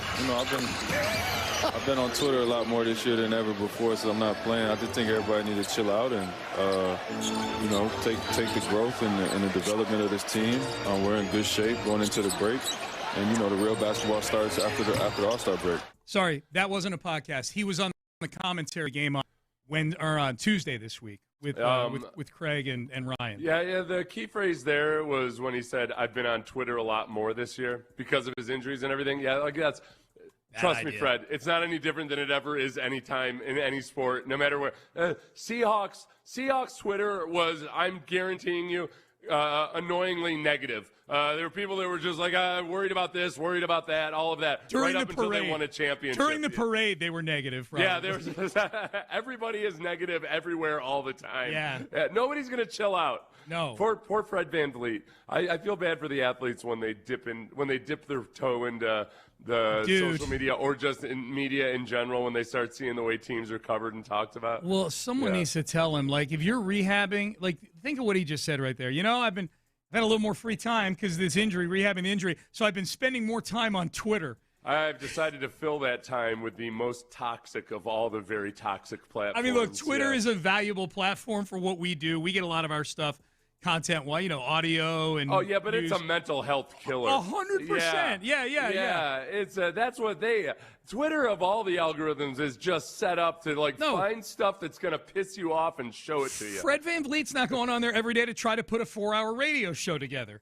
He's going on there just to see what the world thinks of things. Yeah. And that's what he's seeing on there. So yeah, that's he's having the Kurt Warner experience.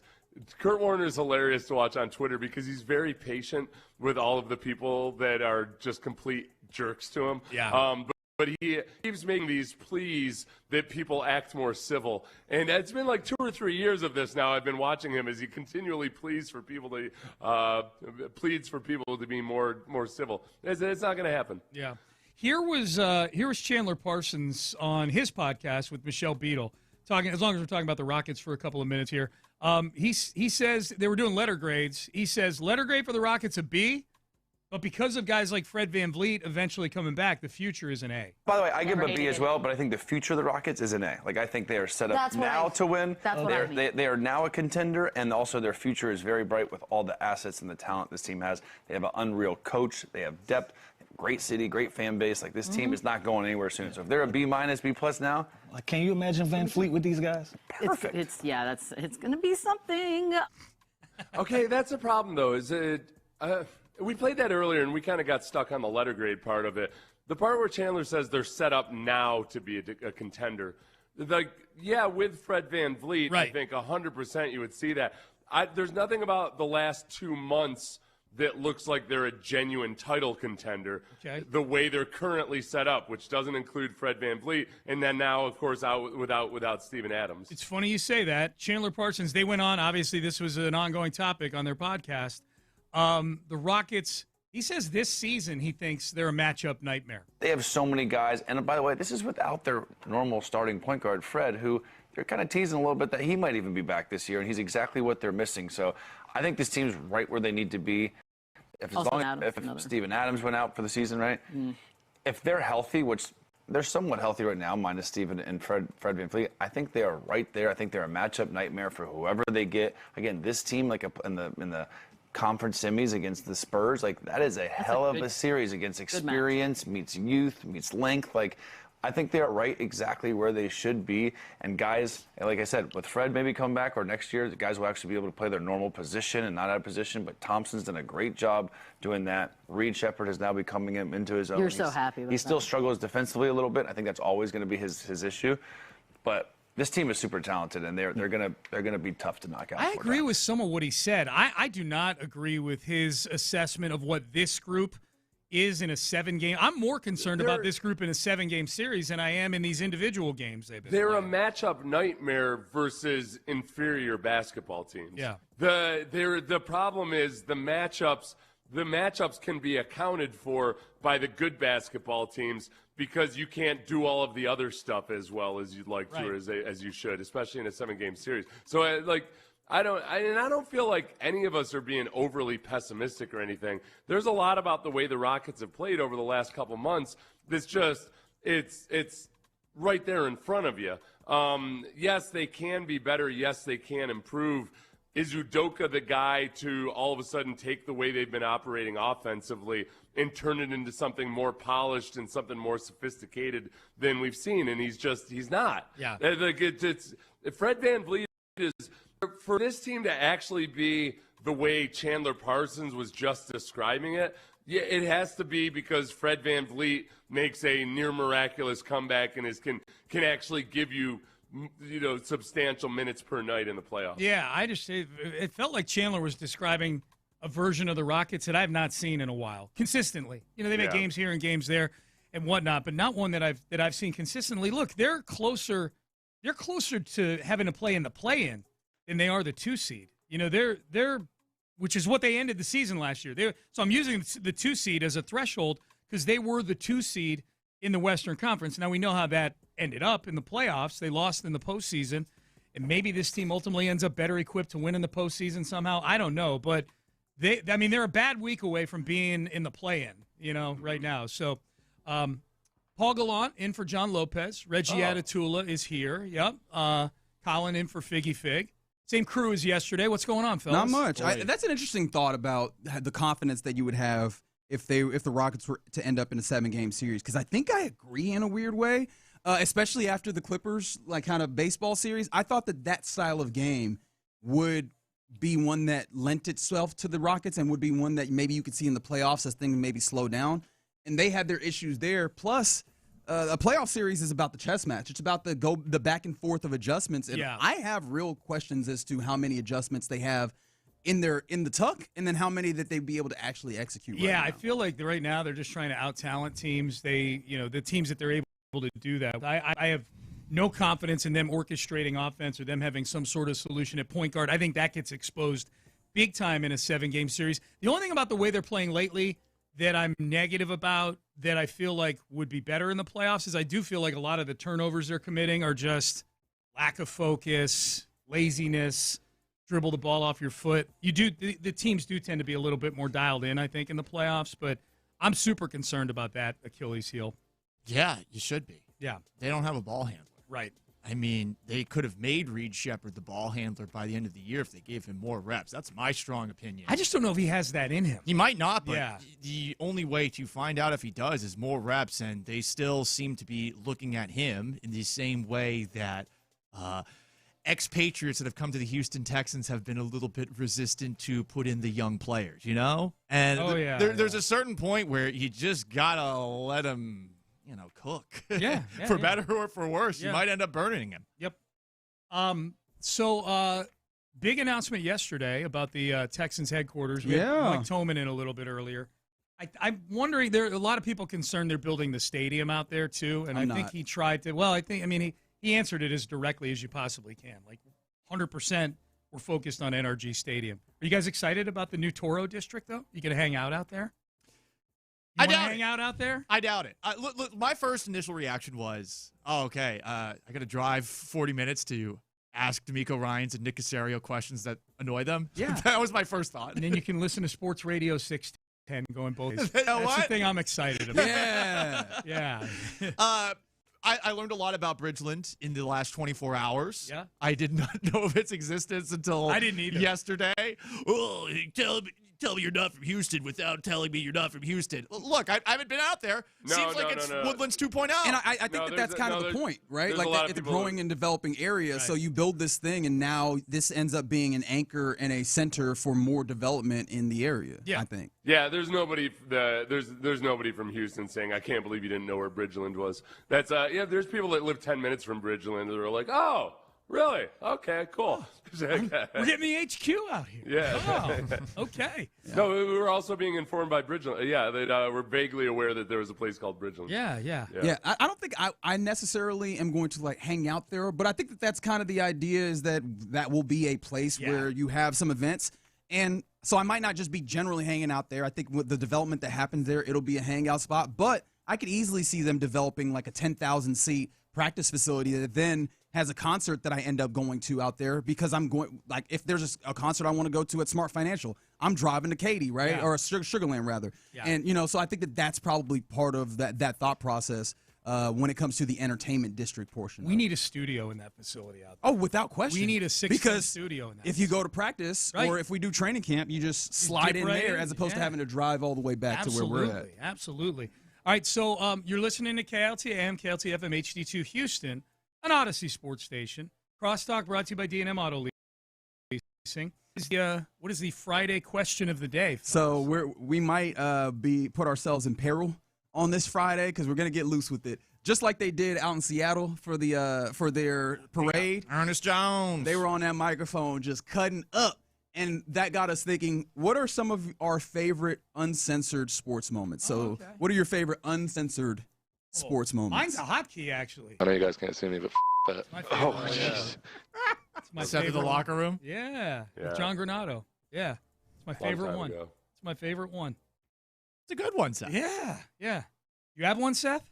I thought you and I texted about this yesterday. David Ortiz after the Boston Marathon bombings, and because we were talking about how I'm not super comfortable with how often and frequent, how common it is for athletes to be swearing in public these days, at parades and everything. And yet that was such a like a unique moment, and it was something that the city loved so much that I approve of it. Yeah, it wasn't swearing for the sake of being crass, right? I think that it was emphasis in that moment. In a trying time. It was very Boston. Yeah. You That's can also speak good. to that. Yeah, it was wicked sick, dude. Best, absolutely. Yeah. That was a good one. It is weird though that we Unfiltered. We went to all the cussing. There's other instances where it's just like, oh, you typically shouldn't say that, and then people say that. Like Champ Slice is talking about Carlos Correa telling off Bellinger. Oh, that's a good one. If you don't know the facts, shut the bleep up. That is definitely a drop. If you don't know the facts, then you gotta chill. There we go. That's a good one. Okay, that's the all-time favorite. That's a good one. That's a good one. Mine is the moment on Fox 26 when Shelby Rose, friend of the station, was interviewing men on the street, and you never know what's going to happen. Live TV. These people, bless their hearts, are put in a difficult spot. But when this guy was asked about, hey, what do you have to say to all the people who still think the Astros are cheaters, I think he spoke for the entire city of Houston with those two words. I hope that man is doing well somewhere. I do too. He's somewhere, hopefully listening right now. Yeah. And he knows who he is. He should have started a podcast like the Hawk Tua chick. Oh, my God, he should have. Yeah. Is that still going? Make a meme coin? Oh, yeah. Is it? Because it really, I remember vividly feeling that, she doesn't have much to talk about. No, she doesn't. Well, she sold a bunch of her own crypto and then disappeared, didn't she? Yeah, I bought some of it. I can't believe I didn't get anything back. Good investment there, Paul. It was a pump and remember. dump scam that she did, and now she's gone from the face of the earth.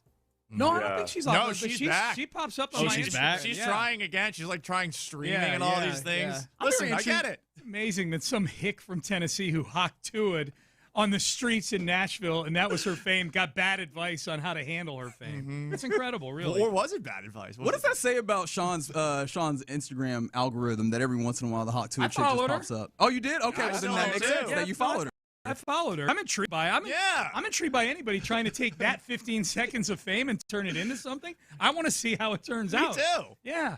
It's me following people. It's not like applying to Harvard or something like that. It's just a click, It's man. not like you're trying to date them. Yeah. Do you have the mantra or the thought process that's just like follow anybody? Because I feel like in my mind there's a pretty high barrier for me to go, okay, I'm going to follow you. No, I have a high barrier. It's just that maybe you and I have different criteria.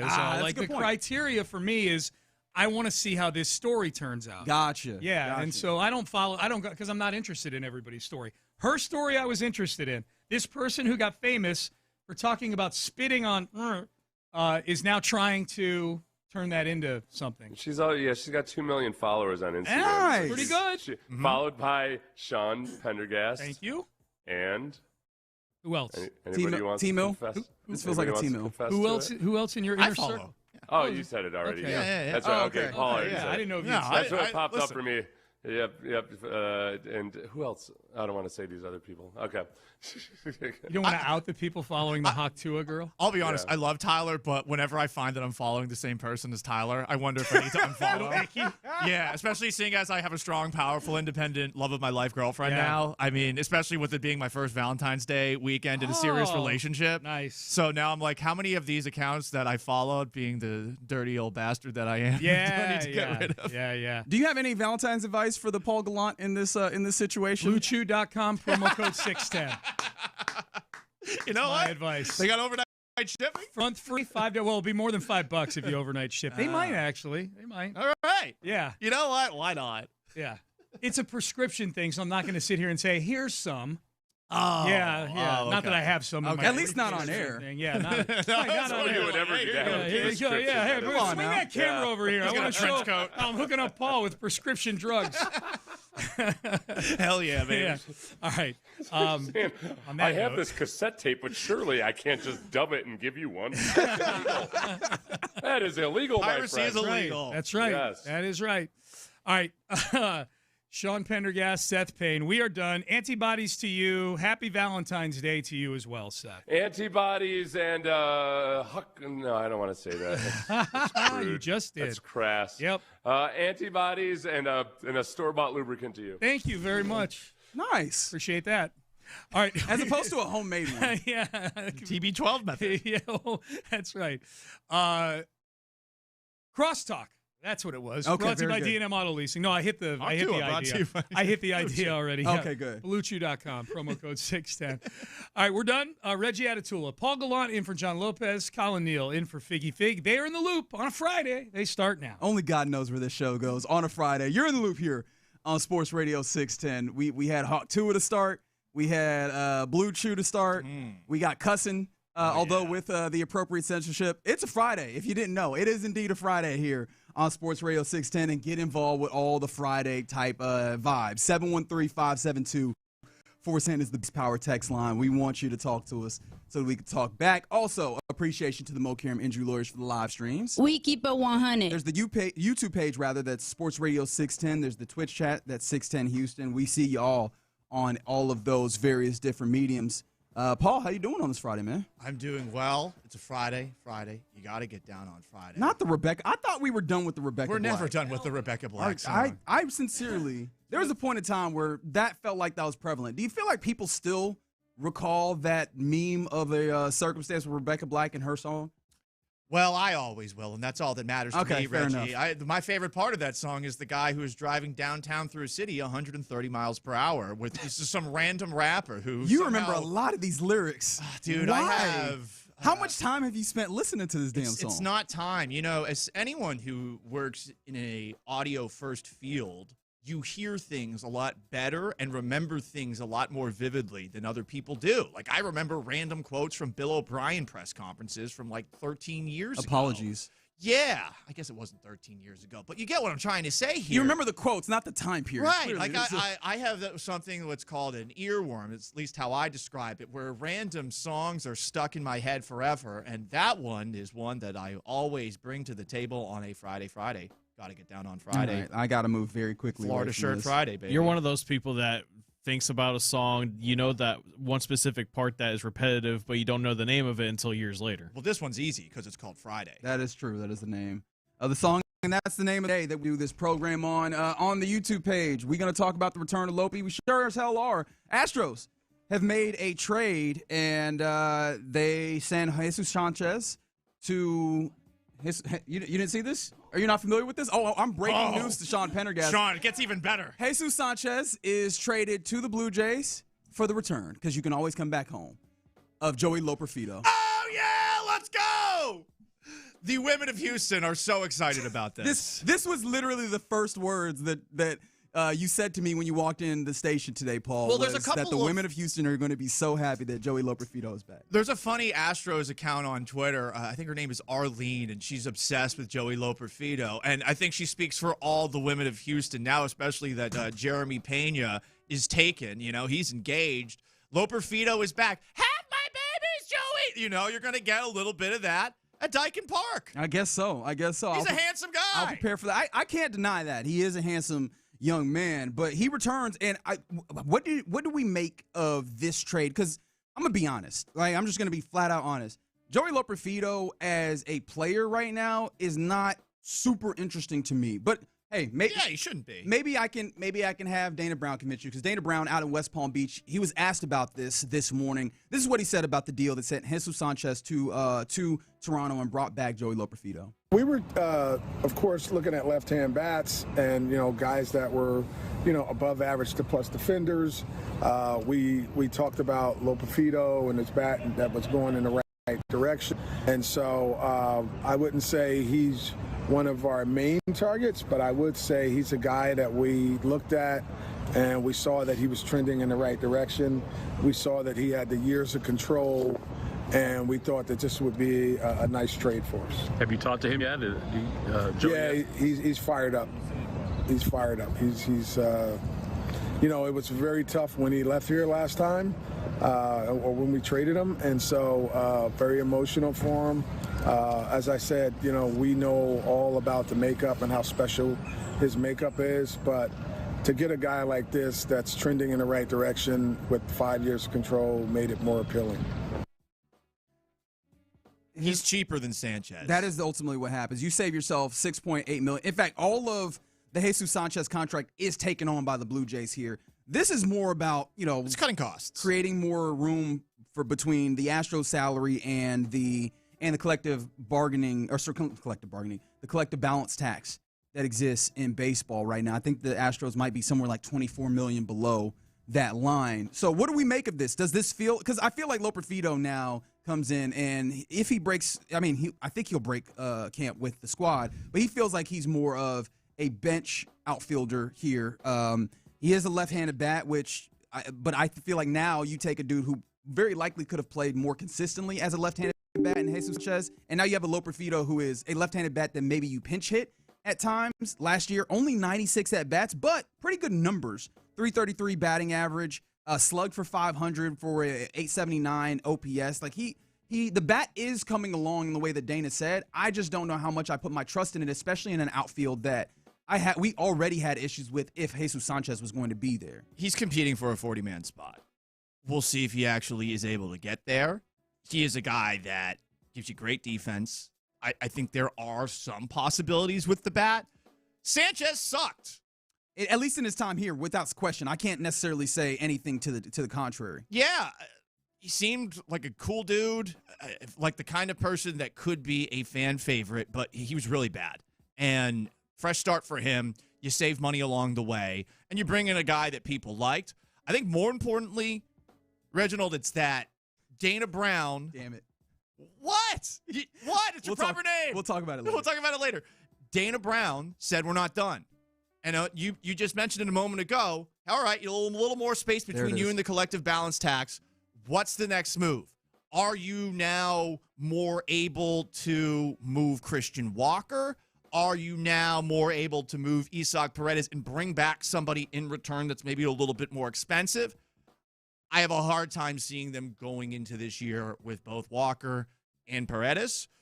I know there was a feature in The Athletic by Chandler Rome about Christian Walker. Yep. Wants to play every day. All these guys want to play every single day. You don't want to have that awkward situation all regular season where Joe Espada is being asked, why is this guy playing? Why is this guy playing? Why is he not playing? Et cetera, et cetera. We were already asking him about the way that he built his lineups when there wasn't a logjam in the infield. Exactly. So we'll see who gets moved. I still think Paredes is a better asset. It's probably going to get you more in return.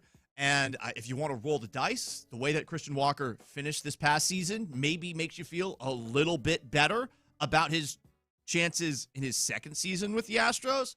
But for now, you have more flexibility, and I hope that we get to see another move because this outfield is not good enough, and you've got a logjam in the infield. Yeah, I do like, though, the amount of years that you have controllable with Loperfido, who does still have upside as a prospect, if I can still call him that. Mm-hmm. Because as much as this year you want to be competitive, it does feel like until there's another move, right, with Dana Brown saying they're not done yet, I did feel encouraged at least seeing this trade and being like, okay, because my brain had gotten to the place where I thought they were done. So seeing this trade was like, all right, they're still out here working and actively getting things done, which is encouraging for this year. But even with the encouragement of this year, of that, maybe you see this and do they win the 87 games that is projected by baseball perspectives or whatever? All right, whatever, right?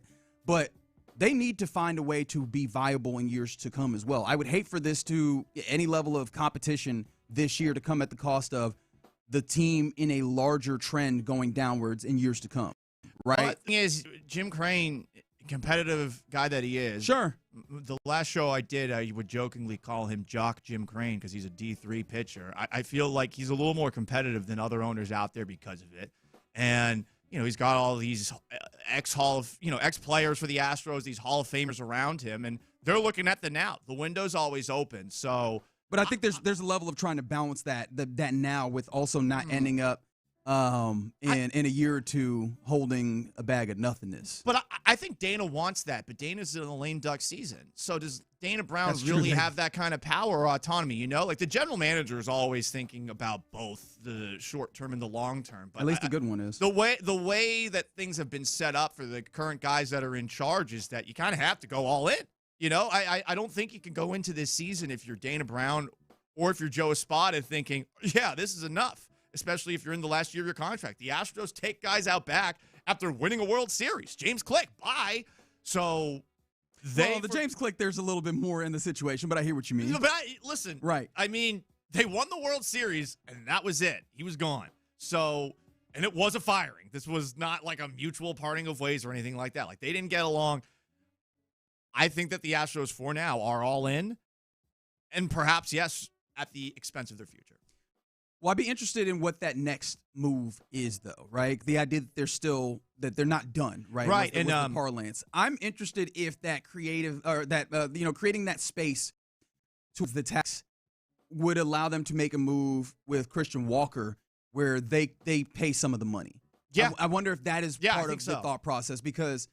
And that would still play within the idea of keeping something for the future. Isaac Paredes is 26 years old, right? I think that there is something, while he's also the better player, right? That's the part that I think that we care about on its face. I do also think about the idea of having some continuity over a stretch of time, 2 to 3 seasons, where you go, having that guy as well, in addition to just having a guy in right now that plays well, is something that matters more to me than a Christian Walker. That was more of a win-now move, but it seems like that downward trajectory that we had seen in some of his stats continued at least into last year. But if you're thinking about the long term, you want to move Paredes because Paredes is going to get you more than Walker is. You know, that's the tricky situation here. Walker, if you are able to ship him off, okay, you get to play Paredes in the ballpark that's perfect for him every single game, which is optimally what you want. So we'll see what they do, but Paredes is going to get them more in return. And if you want a better outfielder, then Paredes is probably going to be the cost. And by the way, this is from an hour ago from Chandler Rome. Yep. The Astros are still engaged in multiple trade talks involving their infield surplus.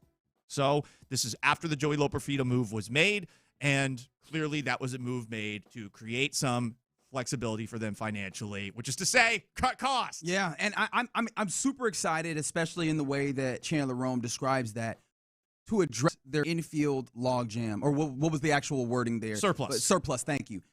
Because this felt untenable. As much as I can see maybe the way that you do the infield, I can see the way that you maybe handle this, but you're right. And it is. The idea that Chandler Rome could get a full feature on Christian Walker where it's clear that he would not be happy if he ends up playing like 140, 150 games where he's healthy. That's just going to make it hard. And that's now when hope springs eternal before you actually get to the end of the season. If he makes a move and it doesn't work on that day, does a dude on the bench get mad and curmudgeonly because I should have been playing and I would have gotten that hit or I would have had that runner come across the plate? Those types of things that make it more difficult to manage. Plus, I keep looking at this outfield and you can't expect to win nothing with your outfield looking like this. With all love and respect to what Cam Smith is continuing to develop into, what Jake Myers did last year, especially if he can replicate it. What I think taking time bomb with injuries, that guy. What hopefully Zach Cole can be. Like, these are not things that I can look at, especially with the starting outfield. Talk less of the ones that you might need to step in if there's injuries, if dudes need days off, so on and so forth. Yeah. That additional move is not just necessary to clear the infield, but to make this outfield tenable. Hope and belief is not winning you a title. You know, you had hope and belief in Cam Smith. You got some early returns on him, but as the season went on, and you saw what that was. And this guy's like the battleship or aircraft carrier prospect, as they described him. Yeah, and to wrap it up, you know, when it comes to Christian Walker, Jeremy Pena had this to say to Chandler Rome today. Mm-hmm. Everyone says 162 is too many games. As a player, I want to be able to say I played every game of a season. That's every player in baseball. That is every player in baseball in a way. I'm sure there's some players who get annoyed when they are sat down, other than Yordan Alvarez. I think Yordan's okay with it. Why the drive-by on Yordan at like the end of the segment? I don't know. It doesn't sound like it. All right, you're in the loop here on Sports Radio 610. Welcome back, Joey Loperfido. And we'll see what the next move is, because I think that's the most interesting part of this for me, is that this seems to enable them to make another move. Now, what will be interesting, do they get that move done? Now, a number of moves being out there, supposedly, reportedly, that does sound like it's good, but we've also been in circumstances where you're waiting with bated breath and ultimately nothing happens. So we'll see what they can make happen for the Astros, who are spring training is getting going. And actually the most interesting thing is not what's happening at spring training, but the conversations that are being had about what the team will look like going forward. All right, you're in the loop here on Sports Radio 610. Coming up next, Adam Schefter had a really interesting point about what this offseason might look like and where it might be most useful to acquire talent. What trades would you maybe like to see Nick Caserio make this offseason? 713-572-4610 is the base power text line. Text in. We'll talk about it next. Got to mention D&M Auto Leasing, since 1976.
postgame is live on Sports Radio 610. Join us following every weeknight baseball and football game with Area 45. Instant reaction, analysis, and your thoughts on the action immediately after the final buzzer or final out. It's H-Town Postgame, energized by Base Power on Houston Sports Leader, Sports Radio 610. In the Loop is powered by Mokaram Injury Lawyers. Heard in an accident? Call Mokaram Injury Lawyers at 281-222-2222.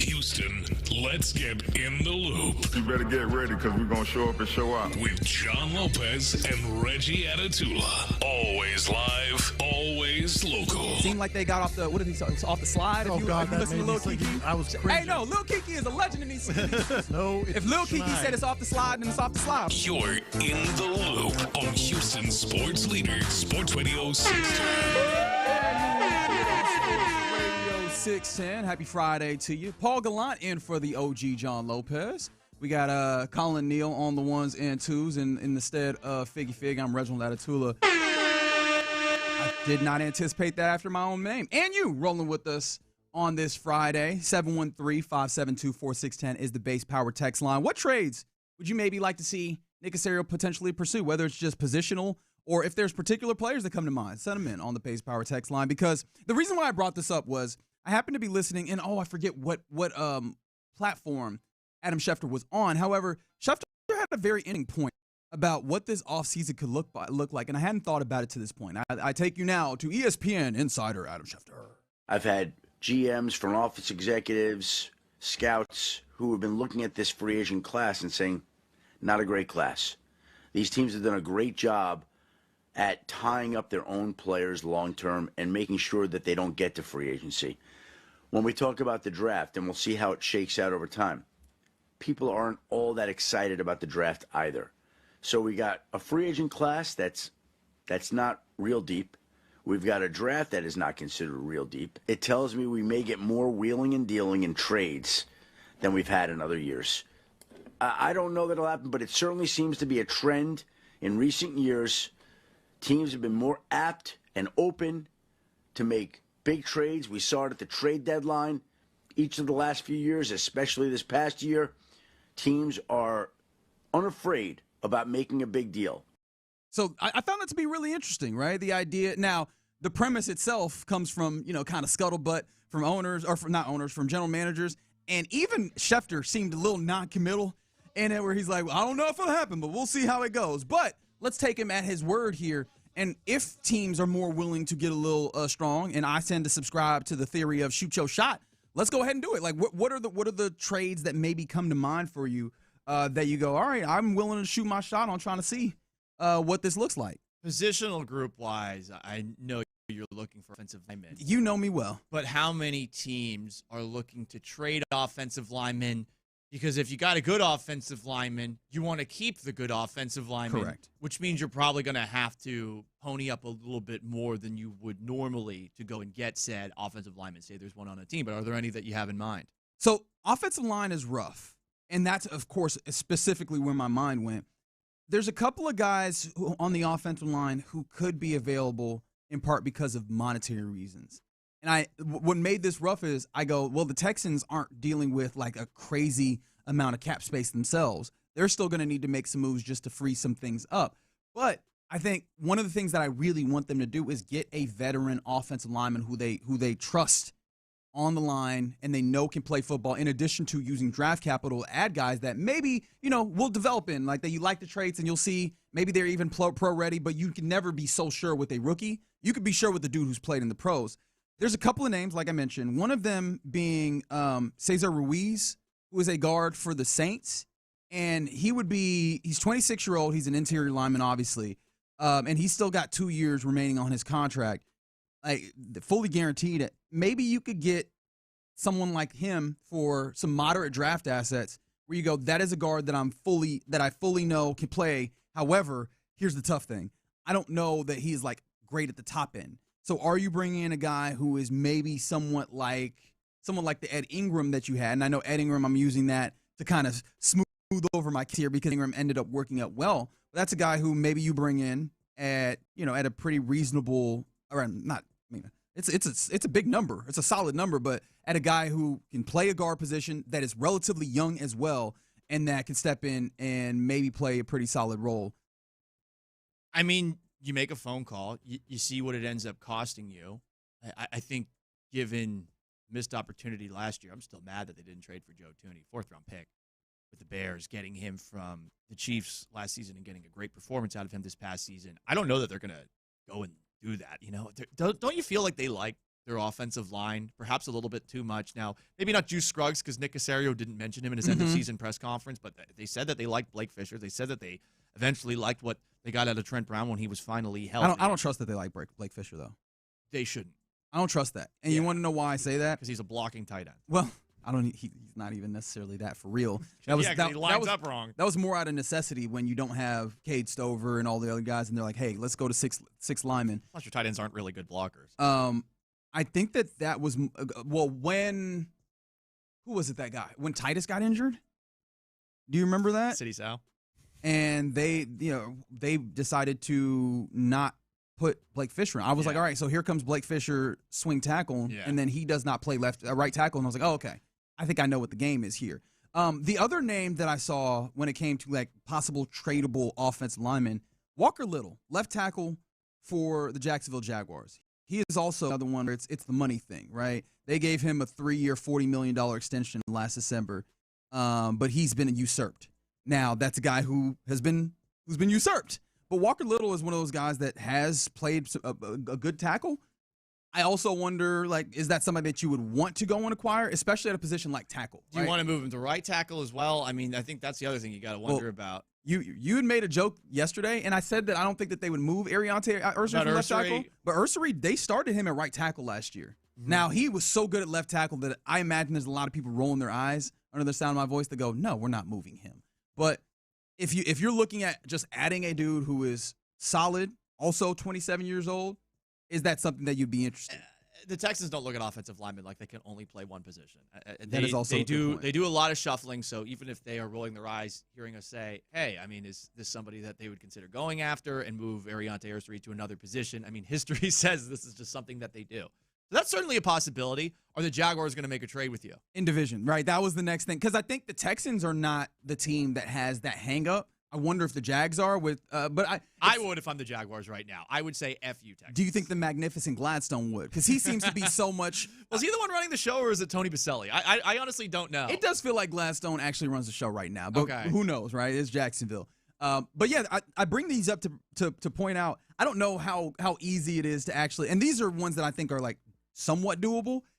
Offensive line is going to be rough, where it might be that you have to try and really pony up money to something happen free agency, but. Again, I don't even know how great, because Tyler Linderbaum is the name that everybody loves at center. Right. I don't think that Baltimore's actually going to let him go. Even Connor McGovern, center for Buffalo, I'm not so certain how much he goes. I've seen people talk about like Deion Dawkins as a dude who the Buffalo Bills might possibly trade. If they were to move on from him, I feel like you wait until they release him. Who, Deion? Yeah, because there might be no market for him. Sometimes teams know, hey, this guy's too expensive. He's going to get cut. So they sit and they wait. I put a list together of a couple of offensive linemen, and Linderbaum was on the top. It's on the top of everybody's list.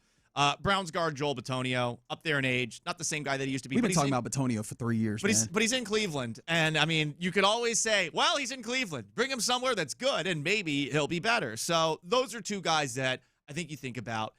For me, I'm thinking a lot about tight end. What distressed assets are going to be available in free agency? Is there anybody that potentially is in a role that's smaller than what his potential lends itself to? Do you trade for a guy like that? Your tight end room needs a drastic overhaul. I think that Dalton Schultz did very well last season, but could you do better? I think you could. Would someone like a Evan Ingram be of any interest to you? Sure. Yeah. All tight ends should be on the table for them. The reason why I brought up Evan Ingram is only nominally a tight end. He's a big wide receiver when he's used properly. And that's the reason why I brought that up, because this team, especially if they're going to use multiple tight end sets, and knowing that Dalton Schultz is probably the one tight end of the that you have that's like good money, that's having an Evan Ingram who does not feel like he's an inline blocker. Oh, not feel like. He's just not an inline blocker. He's not that type of guy. He has proven to be a good, very good wide receiver, a matchup winner when you can get him out there as kind of that off the or like stand up tight end.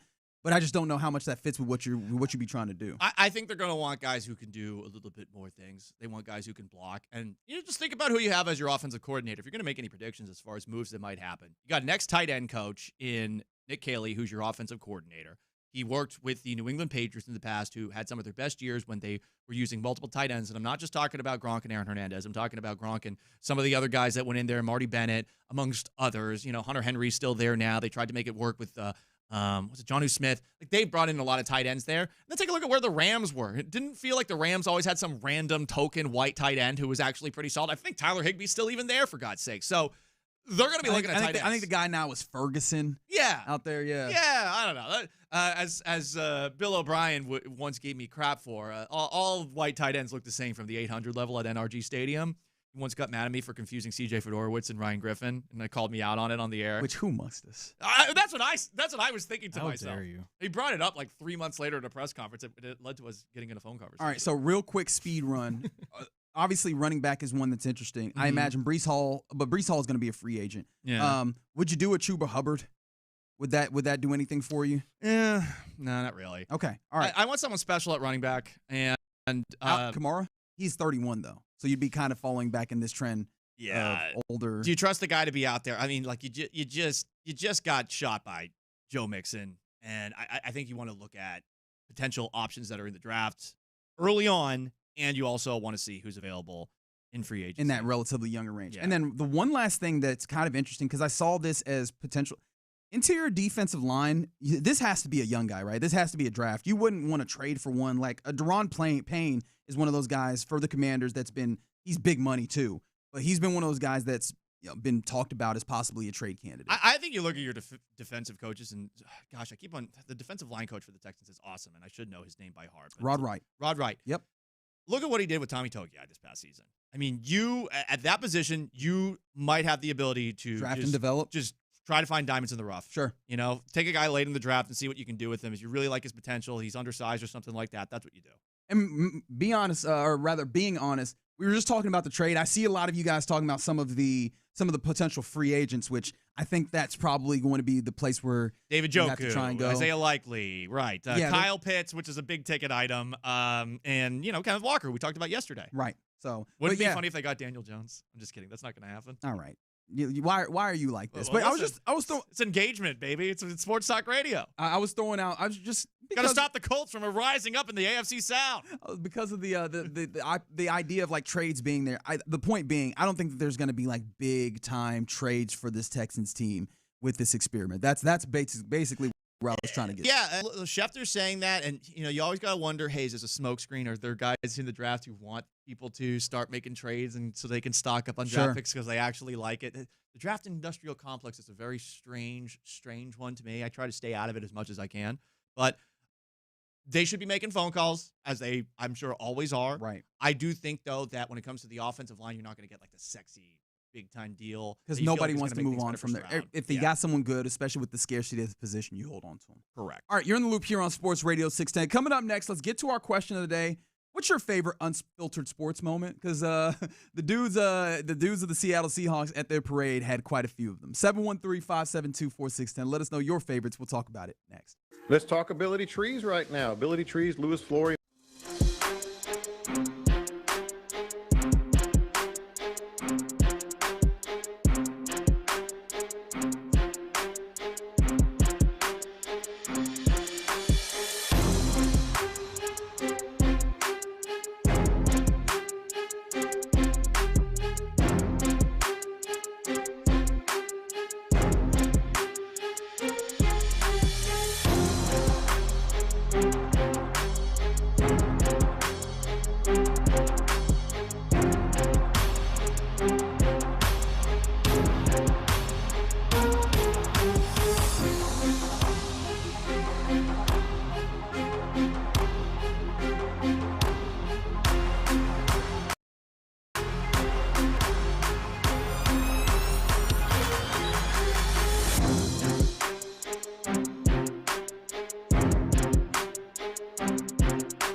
Sports Radio 610 text line is energized by Base Power. Save money and switch today at basepowercompany.com/610. Sports Radio 610 presents live from the West Point Lincoln and West Point Lincoln of Sugar Land Studios. Here's In the Loop with John Lopez and Reggie Atatula.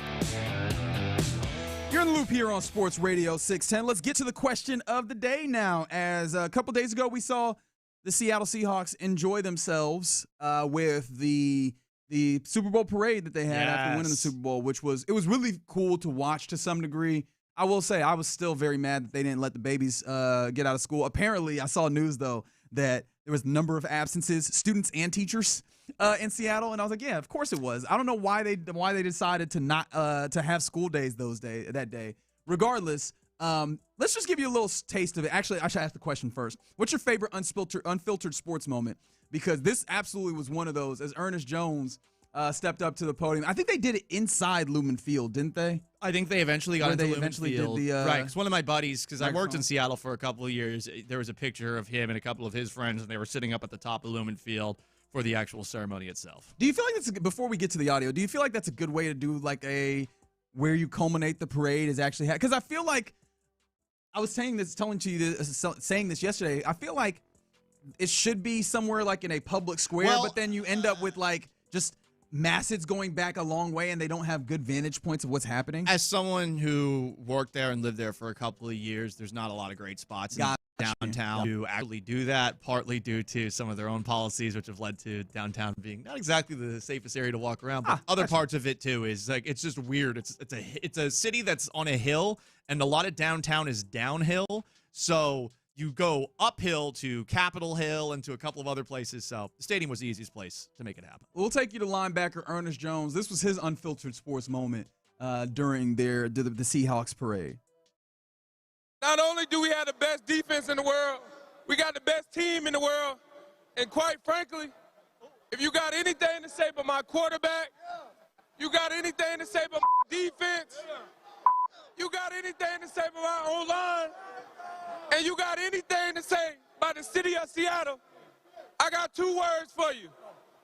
You. There you go. That was very evident to where the landing point was going to be, what the punchline was going to be, and yet and still, that's one of those moments where you kind of let it rock, and apparently that's the case because the Seattle Seahawks put that unedited on their Twitter. They were like, "It's fine. The kids are all watching this. This is cool." That's baller. Just no edit. Just put out there unfiltered. I like that. Now I know some people aren't the biggest fans of cussing. I know that when I'm doing my podcast on the side, that my mom gets annoyed when I cuss as much as I do. I have a sailor mouth. The FCC won't let me be, alas, earwax. But that's your Irish. Awesome. That's your Irish talking. It's okay. And my Boston talking as well. My favorite moment, I think this is the best in Houston sports history. This is after the Astros had won World Series number 2. All the haters had to admit that this Astros dynasty was not just a result of sign stealing. And poor Shelby Rose of Fox 26 is tasked with the unenviable job of doing a man-on-the-street interview on live TV. Everybody's drunk. Everybody's having a good time. You'd have no idea what they're going to say, what they're going to do. She asked this man this. Exactly. Hey, what do you have to say to everyone who still considers the Astros cheaters? Y'all. Well, all right. No. Sorry, guys. I love the, well, all right. But also, at the same time, and not to victim blame, which means I'm going to victim blame here. I don't know what you expected after that question. Like, what do you journalism? What do you have to say to it's this? The voice of the people. What do you have to say to people? It's like that. I'm going to use it next. Safety harbor hours or whatever, which is apparently after 10 p.m. I think you're allowed to cuss on cable TV. I don't know. Well, no, you can cuss on cable TV at any time. I think most cable networks, for a standards thing, they're just like, we don't want cussing on our channels. You can cuss at any point on cable. I do not know how it really works on network TV, but that was an iconic moment in Astros history, and my thanks to Shelby Rose for making it happen. That was good. A great one that I had honestly, I think about often, but I just did not think about in this context. Shout out to the great Cardell Jones, who at one point said, "We ain't come to play school," which is mwah, because in a way, it was just him being honest, but at the same time, a very apt criticism of the college football landscape is like, look, man, we all doing this thing. I'm not actually going to play. Well, it's honest. Play football. It's honest. So beautifully honest in that moment. He's right. It's Ohio State. But even if it's not Ohio State, right? We can get to a lot. Kansas State, they not going to play football or going to play school. They're going to play football. But they're going more to play football at Ohio State. That is a pro team. Of course. Another one, and the visual of this, I think, is better than the actual audio because it's so quick when he does it. But if we do have this, fantastic. Lee Corso, College Game Day for the Houston Cougars. Yes. He puts the Cougs head upon his head. The Shasta head. Right after saying, bleep it, really quickly. And then he starts throwing up the Shastas. Hell yes. Lee Corso, forever a member of our beloved Cougs, who I've jumped on the bandwagon of because Syracuse basketball blows now. Yeah. Oh, even with Cayenne? You're not happy with Cayenne? Dog, they are a disaster. I wouldn't know. I don't watch Syracuse hoops. You should. I don't even Did anymore. you see the orange mascot getting like a talking to it? Yeah. Like, This is how that year's going. You know what happened? He probably said that Autry, the head coach, sucks, which he does. There's like 5 people there. It looked like NRG Stadium 30 minutes before kickoff. I didn't even know who their 3 minutes into the game. I didn't even know who their head coach was. I'm not gonna lie. I don't want to. I did disparage Jim Boeheim for a very long time because I did too. He killed a guy. He ran that. Well, that's a great point. Well, I had not talked about that in a little while. Allegedly, no, he did. Like, I mean, his car hit the other person. Was it a dent? I don't think so. But no, he was a jerk. I didn't like him. And congratulations on your 2-3 zone. You had a couple of fun. Yeah, that's the thing that I can't. Anyway, this is too much Syracuse talk for any uncensored sports moments. Okay? That's right. Yeah, I'm about to have an uncensored moment on the air. Mike Tyson talking about eating people's children. Yep. That's a great one. On the YouTube page, Carlos Correa telling haters to from Donna. Yeah. Yeah. Shut the bleep up. Yeah. That's you don't know the facts. You better shut the bleep. That's right. From if you don't know the facts, then you gotta shut. There we go. My bad, Carlos. There is it. Does he say shut the bleep up or chill the bleep up? I mean, either way. Shut the bleep up. Okay. Beautiful. Beautiful notes from the 832. Great victory comment from Fromber when the Astros beat the Yankees in the LDS. You want a Houston? You got Houston. Some of these are censored though. Some of these are well, no, but they're unfiltered because I appreciate this because it's not just about cussing. Okay. It's about just a moment where you say something that maybe you shouldn't have or maybe that you could have thought better of, but bleep it. I'm gonna say it. That wasn't Fromber though. That was Martin Maldonado. Was that Martin? Yeah, that was Maldonado. Okay. That's I why was about to Maldonado. say, Fromber. I don't think Fromber would say something like that. That's why Maldonado is the greatest catcher in Astros history. Don't do that. What? Sorry, he won games. Don't do that. Mastermind behind the plate. Disrespecting Brad Osmus. Okay, that's fine. Yeah, exactly. Yeah. Okay. One of my favorites, and you have the audio rings here, for Brad. is don't be that guy. We're doing rings plus minus here. I am so fond of this moment because it ends up being one of those things that I quote amongst my friends, and I think that those end up being the best. This happens. I don't even remember what game it was, but Kevin Garnett is on the bench. Oh boy, full suit. And someone happens to be recording behind him.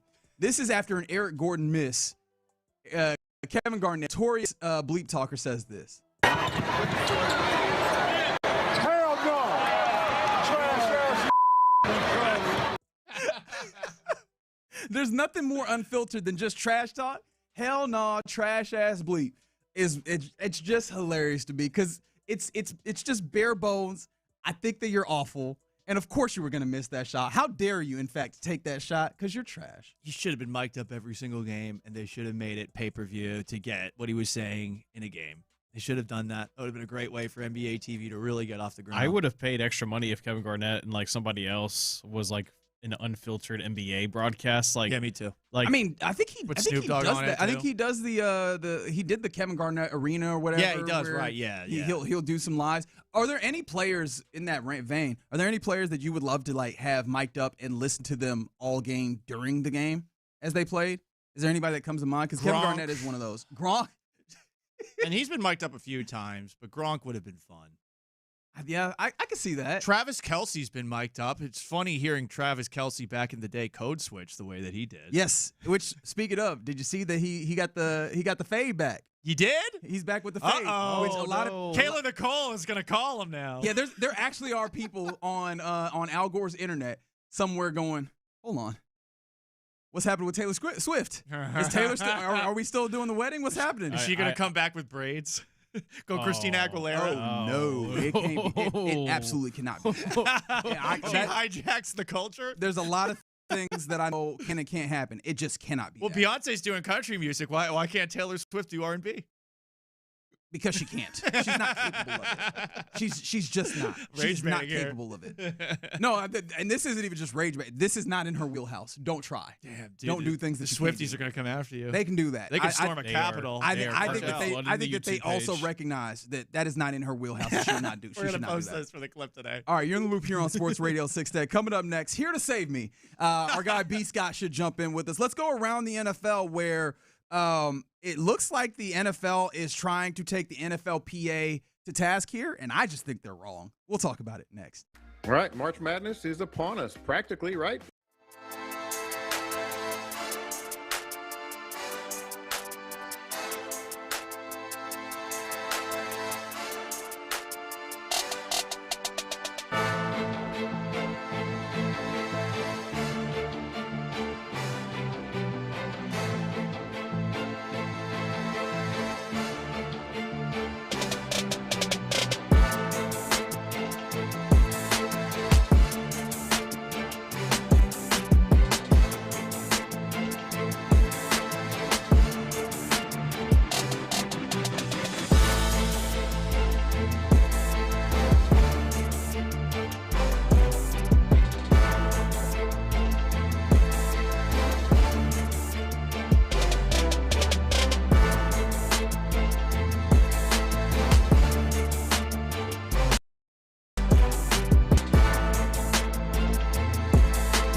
KILT FM HD2 Houston.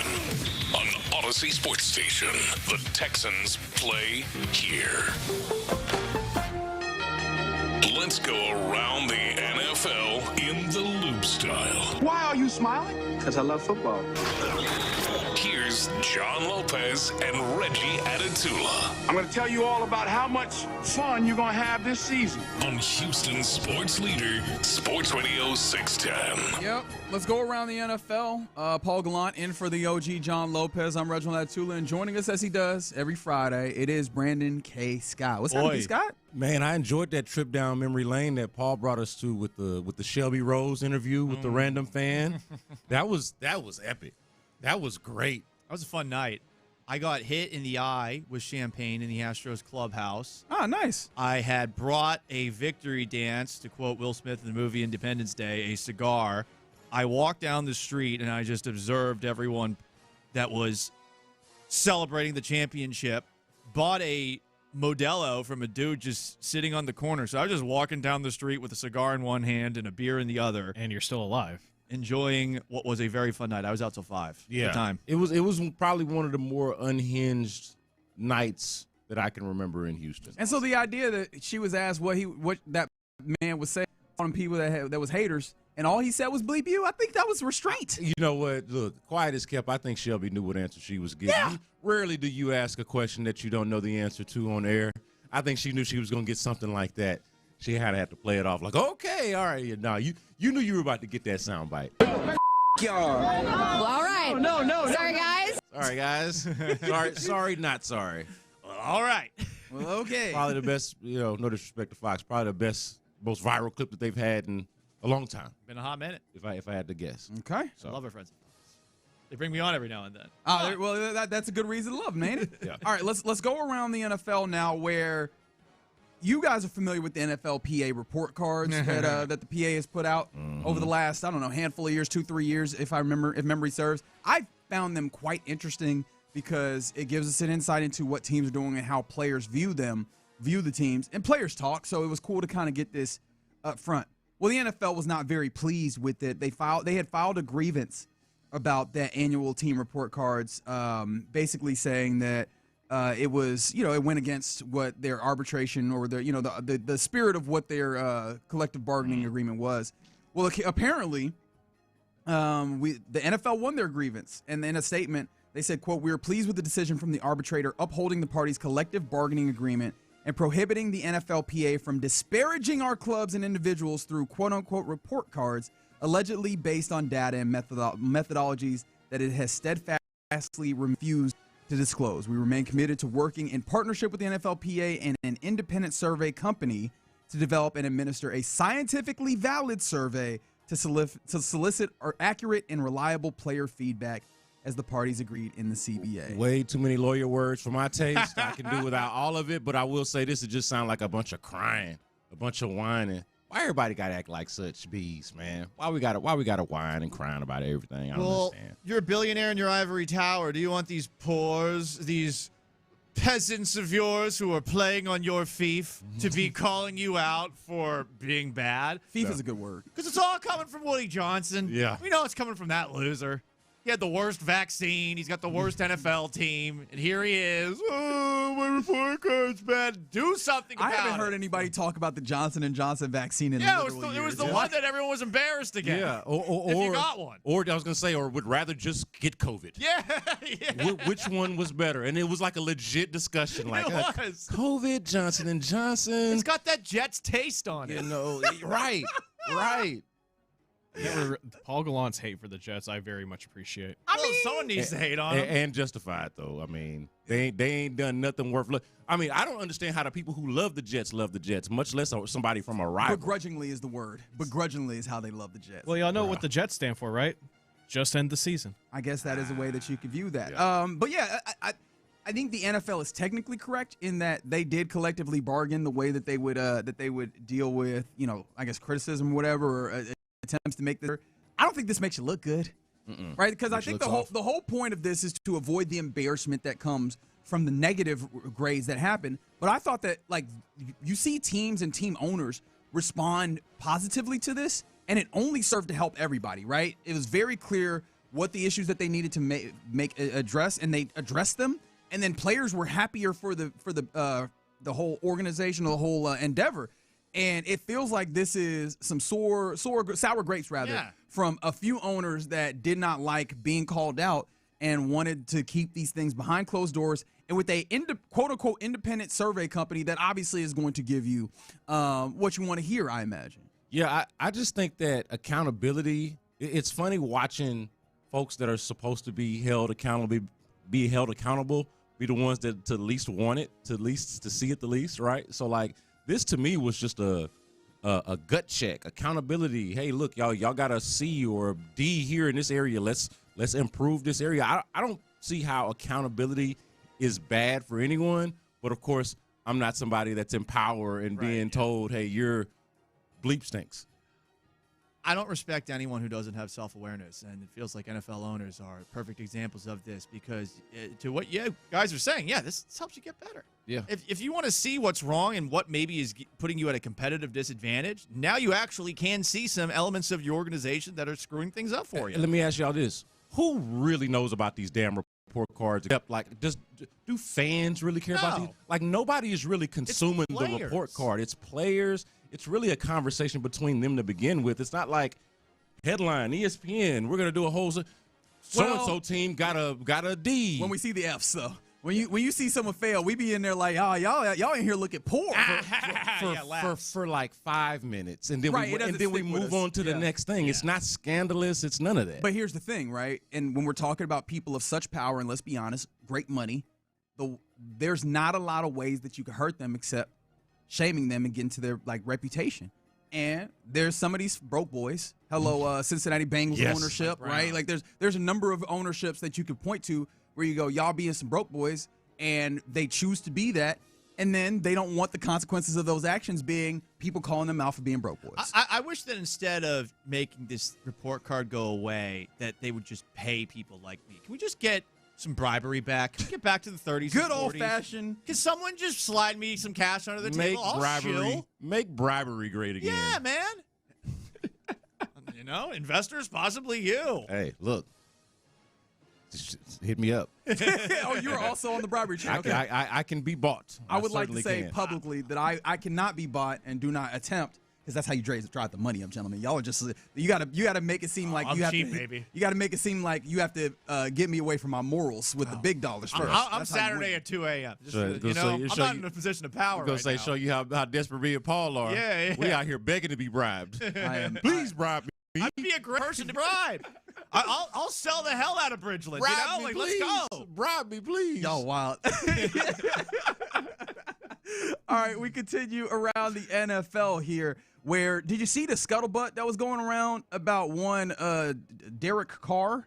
Oh, I did see the Carr brothers talking about this. Retired quarterback at this point, Derek Carr. They have a podcast together, the Carrs, and there's been kind of talk that, Derek Carr would come back for the right circumstance. People, I personally know I was looking at that like, all right. Does he shoulder work anymore? I was gonna say. Well, he could have. It seemed like he was just like, I'm done with this. I think when he had retired, his argument was he would feel bad taking money when he wasn't sure, when he didn't feel like he would play. Well, apparently now he has said that he would, right? It's on the Homegrown podcast with David and Derek Carr. That's the name of their podcast. He confirmed that he would come back. Quote, would I do it? Yes. Would I do it for anybody? Absolutely not. Would I do it? Absolutely I would. I told you two things. I have to be healthy, and I'd have to have a chance to win a Super Bowl. So he's saying that he has to have a Super Bowl contender. Also, when he throws that, would I be healthy? Or I'd have to be healthy. That does point to what you were talking about there, Paul. It's like, are you not? Is that shoulder not? You've been gone for a year. Right, you've been chilling. He should be fresh and healthy. He also confirmed the injury. Remember this? He was doing a church sermon, and he said, yes, at this sermon, I have an MRI report to prove it. The team knows about it. We've been in constant communication. There's nothing wrong. We're figuring it out. Wait. We're going to go forward with that. Is that okay? That is from April of last year. He's breaking sports news in sermons. Mm-hmm. I mean, who amongst us from the pulpit? That actually is kind of fly. I've never heard of that. But this is funny to me because he's like, what are we doing here? Yeah. I'll do it for the right situation. But like, is he the right? Is that situation? to say not the Saints too? You know what I mean? Towards them. Well, the Saints got a quarterback now. Yeah. I don't care about Shuck wagon. But I mean, anybody. I know we just saw Phillip Rivers at 137 years old just play last year. But like, he's talking about like he's some type of luxury item additive to a team, like only for the right situation. Whose situation are you the right situation for? After the Sam Darnold thing, there's a lot more teams that I think would be open to the idea of Derek Carr. Now, would they be right to do that? He's our age. What are we talking about? Sam Darnold is at least was young enough to be a reclamation project. This dude was born in like 1991. Like, what are we doing? And hasn't played in a year. Well, there's a song by certain someone. I think he's canceled now. But the quote said, wise philosopher, I'm coming home, tell the word, I'm coming home. Derek Carr to the Texans. Bruh. What are you doing right now? Bruh. Having fun. It's a Friday. Bruh. Look at my Hawaiian shirt right now. That doesn't feel fun at all. Hey, it was funny. We did. It would be fun off-season fodder. There has been a lot of talk of there needing to be a mentor. There needing to be something like that for Derek C.J. Carr's Stroud. mentor? Bring old Smokey I'm eyes just back. saying, there's talk about that.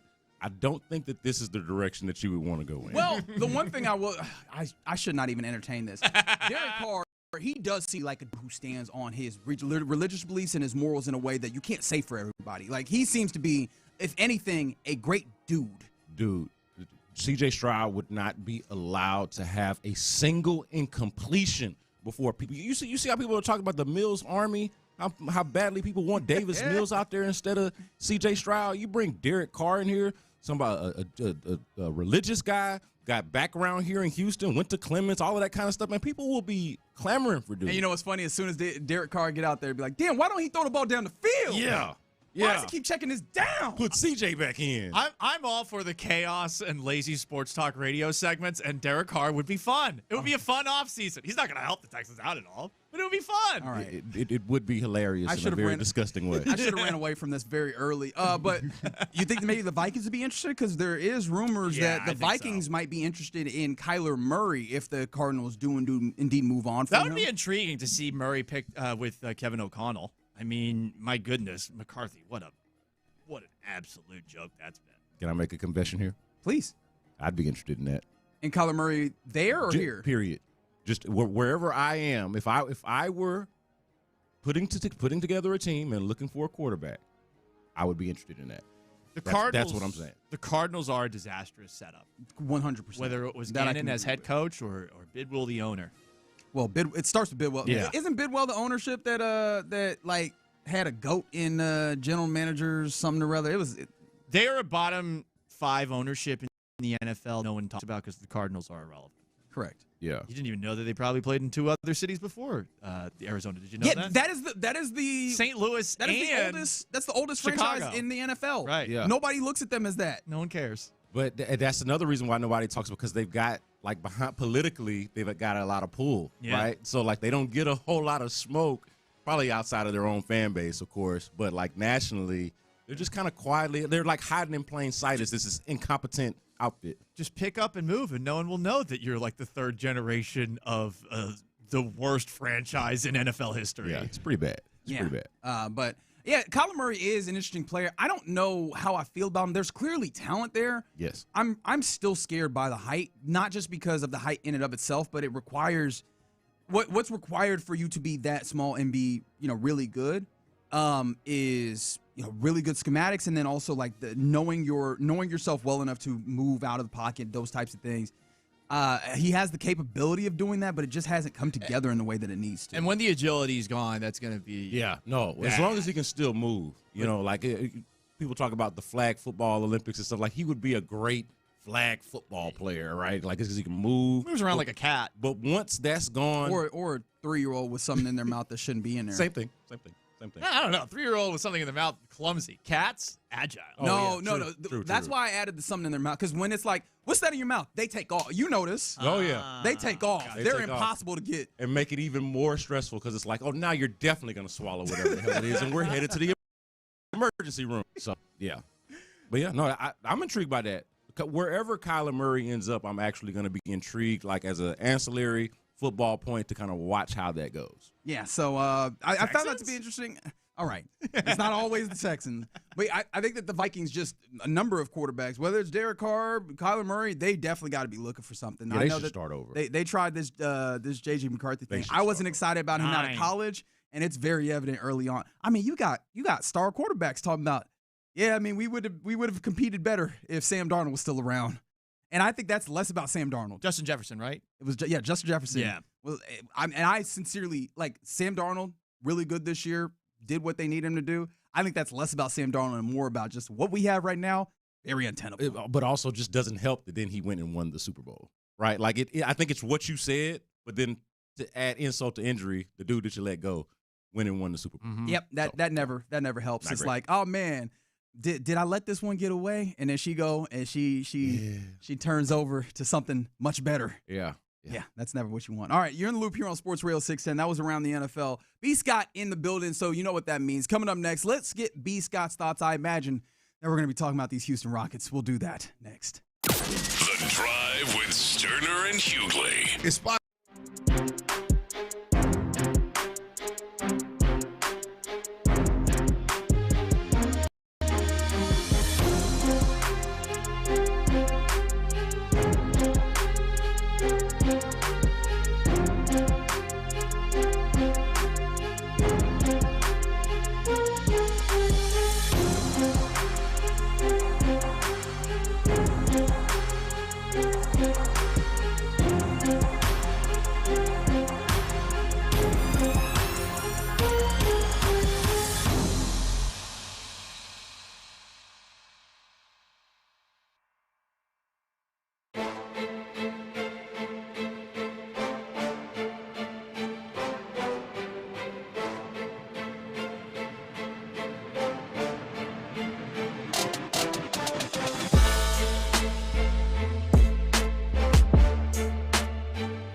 All-star coverage across Odyssey Sports is powered by Factor. Factor meals make it easy to feed your performance. Factor. Eat like a pro. In the Loop is powered by Mokaram Injury Lawyers. Heard in an accident? Call Mokaram Injury Lawyers at 281-222-2222.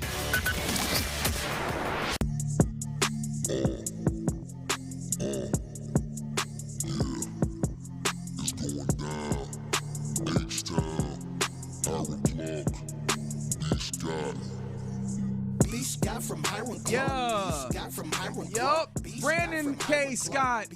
You know him, you love him. B. Scott from Hiram Clark in studio with us, and he has thoughts, especially, you know that Rockets are near and dear to his heart, and we've all been looking at what this Rockets team has been looking like going into the trade deadline, or not the trade deadline, rather the All-Star break. I am very intrigued as to what the thoughts are right now. The Rockets do not have a chance. They don't have a chance in hell until Ime Udoka realizes that Reed Sheppard is the point guard of this team and behaves accordingly, like acts like that. Not just, a piece or a six-man or just a guy on the team, put him in there while he's hot. No, this is your point guard of your team, sink or swim, pass or fail. It's time to commit to it. Don't just ride the hot hand or kind of the misuse of the word momentum or whatever it is. No. This is your point guard. This needs to be the guy that's closing games for you. If he's not starting games for you, he absolutely needs to be closing games for you. And under no circumstances do you need to be down by, I don't care if it's down 1, 2, 3, but certainly if you need a 3, by no circumstances should you be in the end of a game and not have one of your best three-point shooters out there in Reed Sheppard. You need his facilitating, you need his playmaking, you need his shot making, and you need him to be in the game at the end of the game. Don't lose the plot, Ime Udoka. That is my major thought of the day. Love you coming in with this. I watched a little of the Rockets Collective, just a little bit of it. I did not get that part. That was great. Look, I saved feel it for the same show. way. No, I love that, man. Yeah. I feel the same way. I mean, it should have been like this going into the year, right? Fred VanVleet's hurt. Okay, make the guy who could theoretically be your point guard get better at point guard by giving him reps at point guard against NBA competition. And here's the part that I really didn't understand about the other night. And if for anybody living under a rock, the Rockets, they collapsed a 15-point lead. They had a chance to tie it at the end. Tari Eason shoots a 3, and it's no good. But Reed Sheppard's not even really contested 3. It was a 2. It was, well, you're right. It was supposed to be a 3, but it was actually a 2. Really contested, fade away. It was just bad. But Reed Sheppard was not in the game. But prior to that, in the first half, he was cooking. I want to say he was like 5 or 10 from 3 or something like that. Quarter. He was 14 points at one point. Had an incredible half.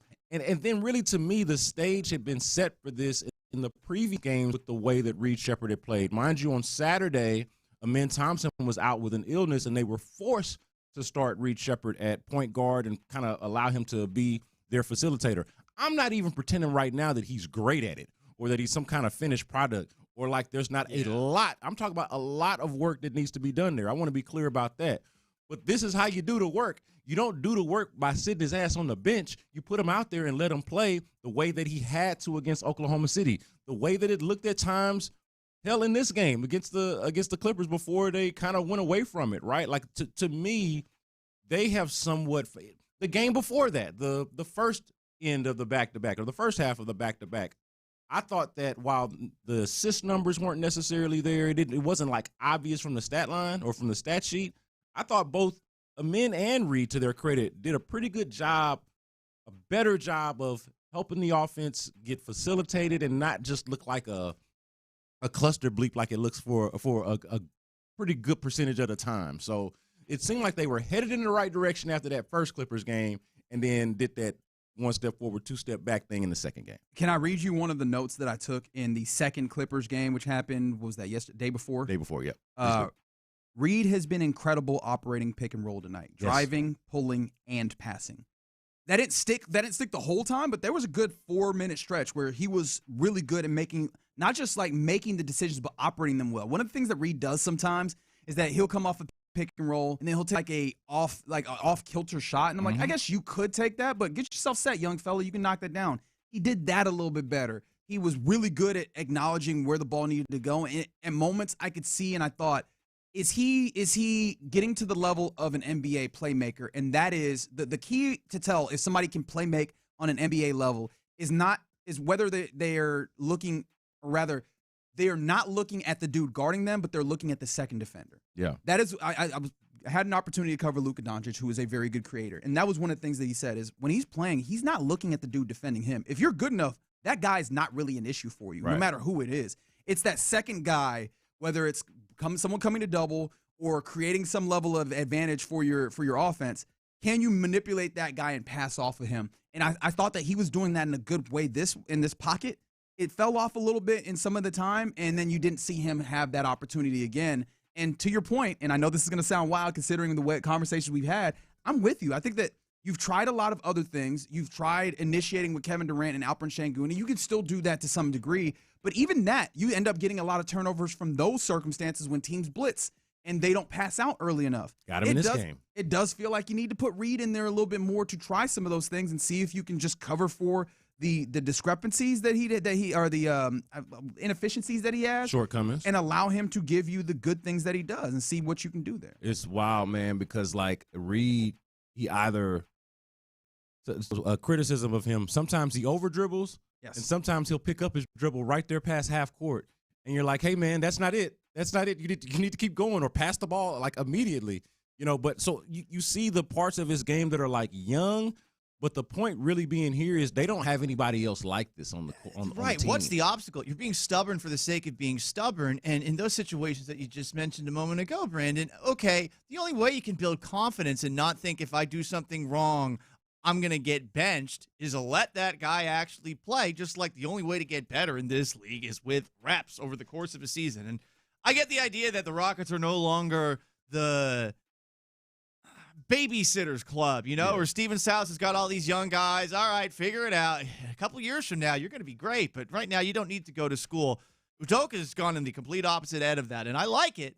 But at the same time, you can't look at what you've got right now and honestly tell us that you are better off without a true point guard guy on the court most of the time. And another thing you and I, Reggie, used to kind of talk about with Reed was the downside of having him out there defensively when he's either a cone or he's just straight up being hunted and he's hurting you on that end. So you can understand whenever that happens, like if he goes cold, one of those rough stretches where he had not too long ago, or like I just mentioned, the defense 2-3 games ago, in fact. When that's really bad, okay, you can understand why they pull him out. I still think that they should kind of fight through it, but this wasn't that. This was none of that. His defense was solid. Like, it's going to be great. But the defense, point of attack defense was solid. Showed some of those really good hands, that sort of thing.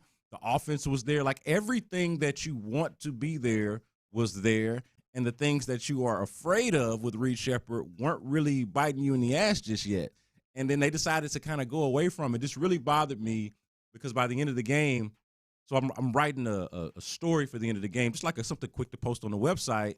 But the night before, the game was pretty much decided, so I was able to kind of have that thing ready to go. This game wasn't over till the very last second, and so that thing wasn't ready to go. I'm putting it together, trying to hurry up and get down there to see what Ime Udoka has to say. And sure enough, I get there. Y'all know how it is when you get to a press conference midway through. Yeah.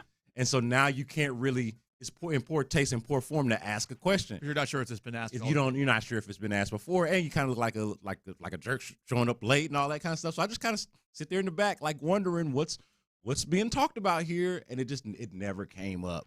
And I would love to know, why did you go away from dude? Yeah, the only thing in the abstract and it's not going to be an answer in this particular case, but the only thing in the abstract that would pull you away from utilizing Reed more as a point guard is his optimal position is like a combo guard, really, and I think he's a movement shooter. I've said this for a while. I think that you should treat him in a vacuum, in an optimal situation, like he's J.J. Redick. I think that that's what it should be. However, you're far from an optimal situation. It is neither Amen Thompson's optimal circumstance to be the true point guard. It is not Kevin Durant's optimal situation to be a playmaker for others consistently. He can do it, and obviously he can playmake for himself in a great way. Even Alperen Sengun, it is not his optimal. You have a whole bunch of not optimal circumstances. So I think that this is one of those places where I think you need to choose which struggle do you want, right? Pick a struggle. Pick a struggle is what they need, and I think that might be a struggle that's worthwhile, especially if you go back to something that was said that was frustrating at the time to hear from Rafael Stone, where he goes, well, maybe it's just not our year. Mm-hmm. If that's what the accompanying line is going to be, well, then you take it and you go, let's develop this young, talented player that is the number 3 overall pick and see if we can build this into his game. But it feels like the struggle is we're going to make Amen Thompson this no matter what. We are going to force the square peg into the round hole. Yeah. And then the thing that I hate about that is it pulls him away from the things that he really does. Yeah. I mean, you said it. You said it. Not only are you trying to fit the square peg into the round hole, but you are not maximizing what he does offer you, because it's not like crap on Amen Thompson for not being a point guard. He is individually excellent at the things that he does. So, like, he doesn't need to be a point guard. Just let him be himself. But instead, you're doing the thing where you're making him do what he doesn't do great and then taking him away from the thing that he does do well. But for me, even aside from that, you mentioned Alperen Sengun. Can he get back to playing at an all-NBA level like he did to start the season? I feel so sick. I feel like I could have honestly led with that, because that's going to be even or just as important to them and their success. Ime Udoka getting his head out of his ass, Reed Shepherd being on the court consistently, but Alperen Sengun, I think first and foremost, playing like an all-NBA player is going to be just as important as anything else. It's funny because you led with Ime Udoka, and we talked about Reed and things. This is one of those things where this offseason, he's got to have a real come-to-Jesus moment.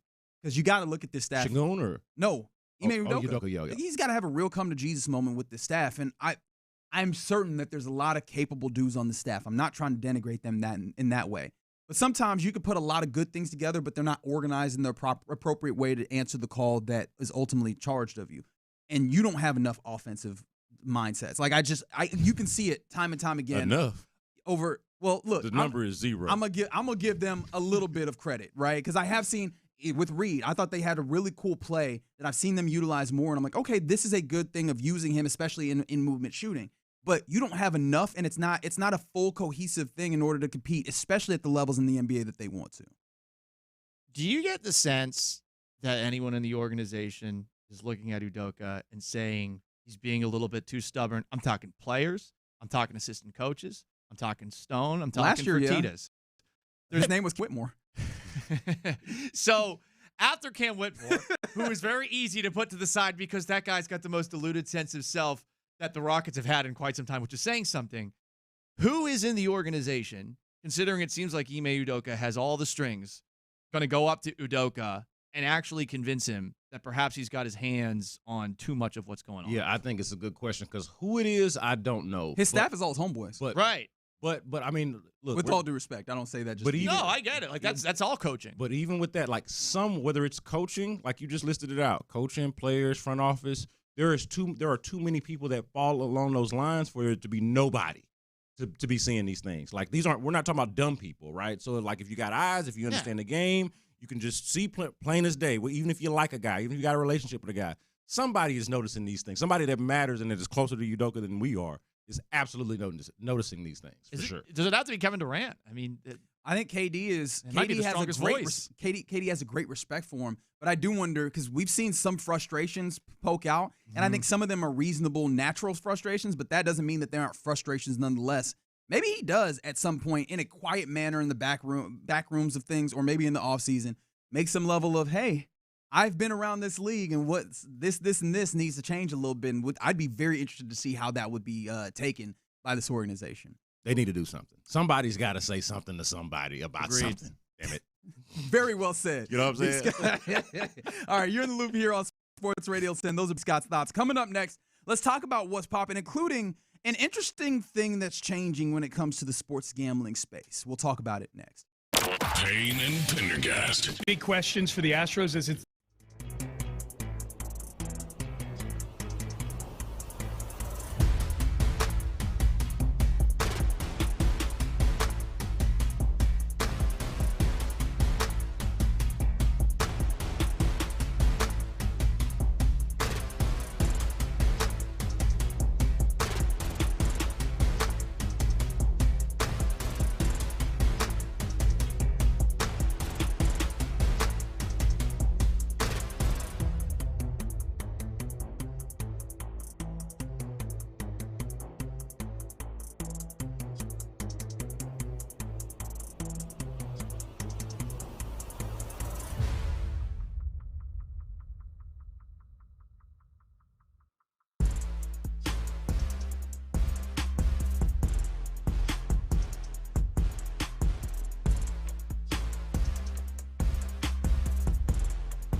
and switch today at basepowercompany.com/610. The biggest stories in sports and entertainment. Sports Radio 610 style. In the Loop presents What's Poppin'. All right, let's get into what's popping here in the Loop on Sports Radio 610. If you're living under a rock or you didn't hear over the last day or so, the Texans have a deal. They have a deal with Harris County, and no, it's not for NRG Park. That one is a larger deal that still needs to be made, but I do think that you get a little bit of progress towards that with the deal that we found out about out in northwest Harris County. Where Bridgeland. What? Out towards the Bridgeland area. 83 acres is been agreed upon with a public-private, what's the right word that I'm looking for? Partnership, thank you, to get a new deal or get a new headquarters done for the Texans. It'll be called the Toro District, apparently. And it's obviously going to have state-of-the-art facilities for the team. It's supposed to be an entertainment district as well. If I can take some of my experience with things like it, I imagine that you're going to have all sorts of event venues that happen, or I think the practice facility will probably serve or as a event venue to some degree. I imagine restaurants. I could easily see them having like an Andre Johnson steakhouse type thing out there. I imagine that, especially seeing as it will be uniquely theirs as opposed to NRG Stadium, which is a joint venture. I imagine that's where you get some legends in bronze outside, where you get the J.J. Watt statue and things of that nature. This is what I think it's all going to be. And we had Mike Tolman on earlier. We'll hear from him again a little bit later. But this is done. I'm very interested for you, B. Scott, who had an opportunity to talk to Tolman, and just for your sensibilities as very Houston as hell, in fact, what your impression was on this deal. Well, I will say it's going to be hard calling it Bridgeland because that's a place that they didn't made up. Not basically since I've been born, I feel like it's a made up place. So I'm gonna call it Cypress. I'm gonna call it Northwest Harris County. But Bridgeland is gonna take a while for me to kind of get used to. Now, 20 years from now, once they done built that thing up, like once it's Woodlands 2.0. Exactly. Then that's what it's gonna be. Then we'll be calling it Bridgeland. But for now, as a native, as somebody that has driven through there, it's Cypress to me. But to the point, though, this is big. I'm trying to decide who it's bigger for, the Texans themselves or that community, because both are about to get like a huge boom. For the Texans, I'll explain it this way. They get their own space. They're not crowded anymore with the rodeo crossover, like whatever the rodeo's got going on, whatever the county's got going on. The way it's set up right now for the Texans, they are at the mercy of the county calendar, right? Whatever's going on at NRG Stadium, if they got something going on, they've got to kind of work around it, right? They also can't, profit off the space the same way that they'll be able to profit off of this one, the way you just kind of described there, Reggie. So for the Texans, it's just a big deal in just getting your own space. Or if you were a kid that grew up with siblings, it's the difference between sharing a room with your sibling and getting your own room, or sharing a bathroom. My daughters are on this right now. They share a bathroom. No. My older daughter wants her own bathroom away from the younger daughter. So this is basically my older daughter getting her own bathroom, right? This is kind of like that. And then for Bridgeland, Cypress, Northwest Harris County, look, that area right now is one of the fastest growing areas in all of the state of Texas, and this is about to make it grow faster. I think this is why they picked that area. 100%. The property value of what they're building goes up, and definitely the property value around that goes up as well. And take note of the partnership with Howard Hughes. That's basically the developer that's responsible for almost everything that you see in the Woodlands. Is he alive? If you drive not that Howard Hughes. It's funny that the business is called Howard Hughes. I was gonna say, is that I never asked that. I've dealt with Howard Hughes before, but did they pull from anyway? They're responsible for the development of the Woodlands. They're gonna be responsible for the development of Northwest Harris County as we know it. And so I'm very intrigued to see what all of that looks like exactly. So suffice it to say, that's a fast-growing area that's about to grow even faster forever. The players, the Texans players, you always knew that if you wanted to run into a Texans player outside of the city, most likely we're going to see him in Pearland or Missouri City. Well, the team of the next decade, they're going to be living out in the Northwest, out in Cypress for sure. I mean, as someone who lives close to the office, it's huge, man. It's huge to just be able to roll over to where you are. And it's literally 27 other teams in the NFL have their facilities separate, and that's kind of how it goes. They live close to the facility and they drive to the building when they need to. You know, like when you say, "Hey, what are you doing this weekend?" This is going to turn into one of those weekend destination places. I bet. Hey, Paul, what you got going this weekend? I'm taking the girl to Bridgeland, to Toro District. I can't wait. I can't wait because you will for something. You won't go frequently. I know that. If I have a friend, if I got a rich friend who's got a house, and I'm sleeping over because I ain't driving back. Like if I'm going somewhere, I'm drinking. I don't want to drive 38 miles to drink. I can't wait. They're gonna make it so much fun, man. Okay. Eventually. Listen. I've accepted this is probably not for me. I am never gonna be a burbs person again. Grew up in the burbs. Nope. I respect that actually. Done. I had my taste. Hanover, Massachusetts, great town. Done. Good for Bridgeland. They win. They do. Good for the Texans.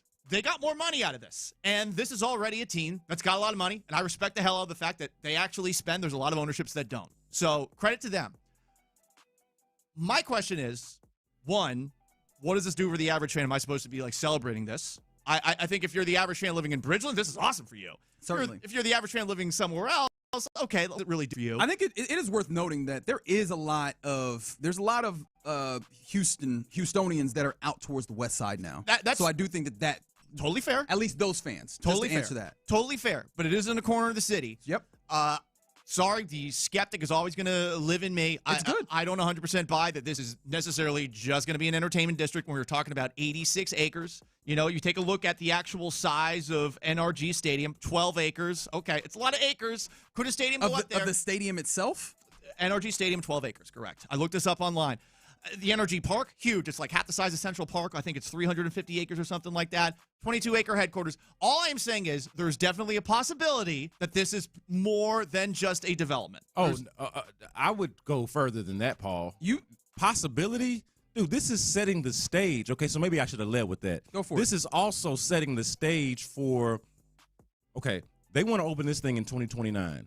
The lease at NRG Stadium is not over until 2032. Right. So that's 3 years after they open this thing and 3 years after they get to see the success of this and what exactly it looks like. Stadium will be 30 years old then. Exactly. I even asked Mike Tolman about this. Hey, you guys are going to get to see what it looks like on the other side, to have your own space, to be out in the burbs. You're going to get a chance to experience that and experiment with that. How much does that set the stage for the next thing? Now, they're going to approach them as separate things because they are, but even though they're separate, they're also converging ideas. Everything that I just talked about, having your own space, right? Being able to control the calendar. These are things that matter both for the headquarters, but also for the stadium as well. So does it mean for sure they're leaving NRG Stadium, that they're leaving the county? Not necessarily, but I do think that it sets the stage for those negotiations, for what that looks like. At the very least, they're going to have to give NRG Stadium a massive facelift. And I think that if you're just my perspective, and I know that my perspective is not going to carry nearly as much weight as the way that everybody feels about it personally, I think that that's the idea. I definitely don't think the stadium gets built here, because then you're, again, bringing all this together, and it's just on the west side. If we're going to talk about craving capitalism and making money, what's better than one entertainment district? Two. Right? Yeah. So the idea of a stadium being separate and then building out an entertainment district around that, I think that would be something that is interesting for the Texans. And just as a thought, hey, when you take away all that land for the training center and the bubble, you know what that creates room for? The possibility of an entertainment district.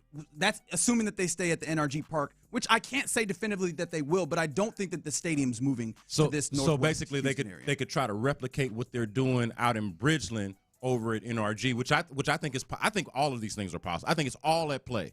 Like, they could build out there, they could build in the Woodlands, they could build in Katy, they could build right here at NRG Stadium. Like, all of these things I think are going to be in play, but the theme is, let's build another entertainment district somewhere. Right. So this opens the possibility to moving to the burbs. To me, and this is the last thing, and this annoys me. You know what? If you're going to go ask for public financing, why not? Why not? See what happens, right? Like, it's basically making a could possibly happen if I go here. So I have no issue with the Texans asking for public financing. What I am annoyed about is that Harris County, for an area that's definitely going to be very affluent up in Bridgeland, the people that are moving out there. Yes. Harris County is greenlighting $150 million for infrastructure that's in a part of Harris County that is for the select few that are in the northwest past Cypress, okay? to me, when you've got, the budget deficit of $100 million, the same day you're greenlighting $2.3 billion for this idiotic downtown proposal, which I'm never going to get behind. A promenade, it's 100 degrees half the year here. What are we doing? You're greenlighting money that could go towards the crap roads that we have here, and you are greenlighting money towards things that could be used to, address the flood problem. We just got a new flood map that was supposed to be here 4 years ago that was thought about for the first time in 2007. There's a lot of things with this city as a whole that I'm annoyed that Harris County and leave of absence Hidalgo is greenlighting for the Houston Texans. You got just a thought. You got into your bag there, didn't you? Well, yeah, because I don't like I want us to be smart with our money if it's taxpayer related. He's not wrong. No, I didn't say that you were. He's not wrong about anything he said. I tend to agree with you in a lot of the ways that you're talking about. I do want to send real quick because I did tease it. FanDuel apparently is eliminating credit card deposits starting March 2nd. So they're going to join DraftKings, who also made this move. So they're going to take it away from the possibility of, if you're playing, you play with debt, right? I think this is a good move, and knowing that we can't put the toothpaste back in the tube on sports gambling, I think that it's going to be here. I think this was an absolute necessary move when it comes to sports gambling, because this has really become a blight on our society. Yeah, man, the betting on the credit card, like, that's just, I mean, that's pretty desperate. They haven't paid me off, so I agree.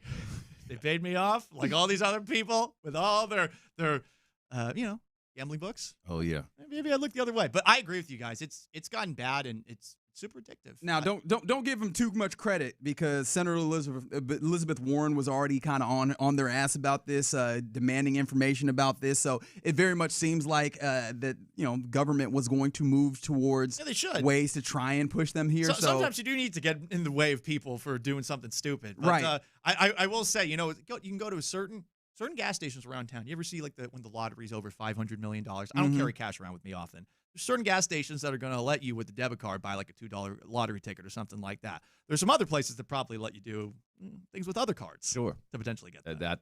That shouldn't happen. Yeah. I don't want to blow up their spot, but I think you're on the I don't either. No. Ain't no Sometimes it's convenient. Ain't no snitches on these airwaves. But yeah, no, I think that this is a good move, and hopefully this helps with what is becoming a little bit of an endemic, quite as it's kept amongst sports fans. So at least people will not. Oh, they'll have to work harder to do the betting off of debt. And be smart when you're working harder, please. Please. Thank you. B. Scott, always appreciate you sitting in with us, my man. Always fun, man. This hour was a really, really, really fun one, man. We got a little city politics in here. Got a little sports in here, man. It's right up my alley. I'm with it. 100%. All right. Coming up next, there was a couple of different people talking about C.J. Stroud. And one of them was Chris Sims. The other one was Ryan Fitzpatrick. I want to see, do you agree with what these people are saying about the quarterback of the Texans? We'll do that next. In the Loop. The Patriots were the Texans with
West Point Lincoln and West Point Lincoln of Sugar Land Studios. KILT FM HD2 Houston. On Odyssey Sports Station. The Texans play here. Sports Radio 610 presents In the Loop with John Lopez and Reggie Atatula. That's right. So fresh and so clean here on a Friday in the Loop on Sports Radio 610. Appreciate you rocking with us. We had a real-ass hour last hour because we had a real-ass dude in B. Scott and, of course, have Paul Gallant, another real dude, sitting in for the OG John Lopez. Yeah, that was a fun hour. Whether it was talking about Ime Udoka being maybe a little bit too stubborn for his own good, or just talking about the city as a whole. I think it's fascinating just taking a look at where we all live here. I consider this place my home. You consider it your home. Without you grew question. up here. You live here. I am really curious about what this place is going to look like, I don't know, 10 years from now, 15 years from now, and moving out to the suburbs by the Texans it does sort of show you where it seems like things are moving. Yeah, and it's weird because I think we have our general skepticism about it, but I can see the business ways of this benefits. I can see even some of the ways in which it benefits for fans, not because I can just see it here, but I've seen it. That's for me personally. We'll talk more about this at 1. For me personally, I have actively seen it. This is the Jerry Jones model. And I know that it's not going to be fun to feel like you're following. Tolman came from. Yeah, Tolman worked in Dallas with the an arm of the Cowboys type operations, whatever. This is that game plan, and it's not a game plan on the field because you don't want to copy anything the Cowboys are doing on the field right now. But if you're talking about making money, that's not a bad organization to follow, and so I think that's how that go. And I think there's also a little bit of solace that can also be taken in that because there are ways the Cowboys fans are serviced by the Cowboys constantly. Again, on the field, not so much, but like as an organization when it comes to meeting their fans, I do think that, and that gives me a little bit of solace. There's always an entertainment element to the Cowboys, but at the end of the day, too, all these professional franchises, I heard it described this way this week, I think by Jeff Passan, who was having a conversation with Ryan Russillo. Sports teams are public trusts, and the people that own them, maybe they don't look at it this way, but there is a bit of a responsibility to upholding the brand that goes back generations and ties people together. I think that is... Might be a naive and noble way of looking at it. I think that's it. I think that is the... But it should always be at the back of their mind, and I don't know, they should be called out if that's not at the back of their mind. I think that is the optimal way of looking at it, the amount of public funds that are ultimately earmarked for teams, the way that they carry the team of the city's name, oftentimes, or at least the region's name.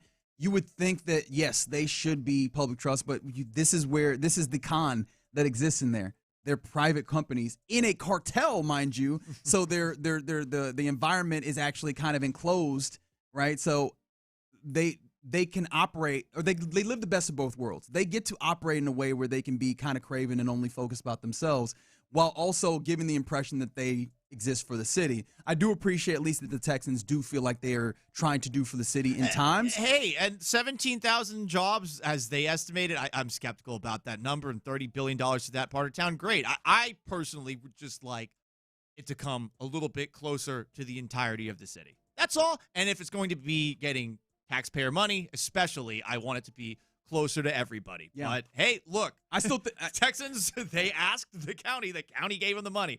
Be more annoyed with the county than in the Texans. Sure. The Texans are just doing what anyone should do. Situation like that. All right, you're in the loop here on Sports Radio 610. CJ Stroud on the field, I think, as much as we're talking about the business dealings and everything, ultimately, if CJ Stroud is managing to get himself back to where he needs to be and playing good football on the field, everybody will deal with all of the rest, right? Like, I think that's ultimately the way that this goes. Yeah, you can play at Hrushka's. I'll be okay if Stroud looks like an MVP candidate. We will deal with all the rest. So there's a couple of things that happened in media this week when it comes to CJ Stroud that I was very intrigued by. So I kind of want to run them by the desk of Paul Gallant and you, listeners, 713-572-4610. We start on the Dan Patrick Show, where Chris Sims, former quarterback, and obviously he applies his trade as an analyst for NBC Sports. They were talking about C.J. Stroud and a long-time conversation that dates back to when he was drafted. C.J. Stroud versus Bryce Young. This is what they were talking about. Gosh, I would have gone no-brainer C.J. Stroud right before the playoffs or the end of the regular season. Like, no-brainer. But what happened here, Chris? Yeah. It was questionable towards the end of the regular season.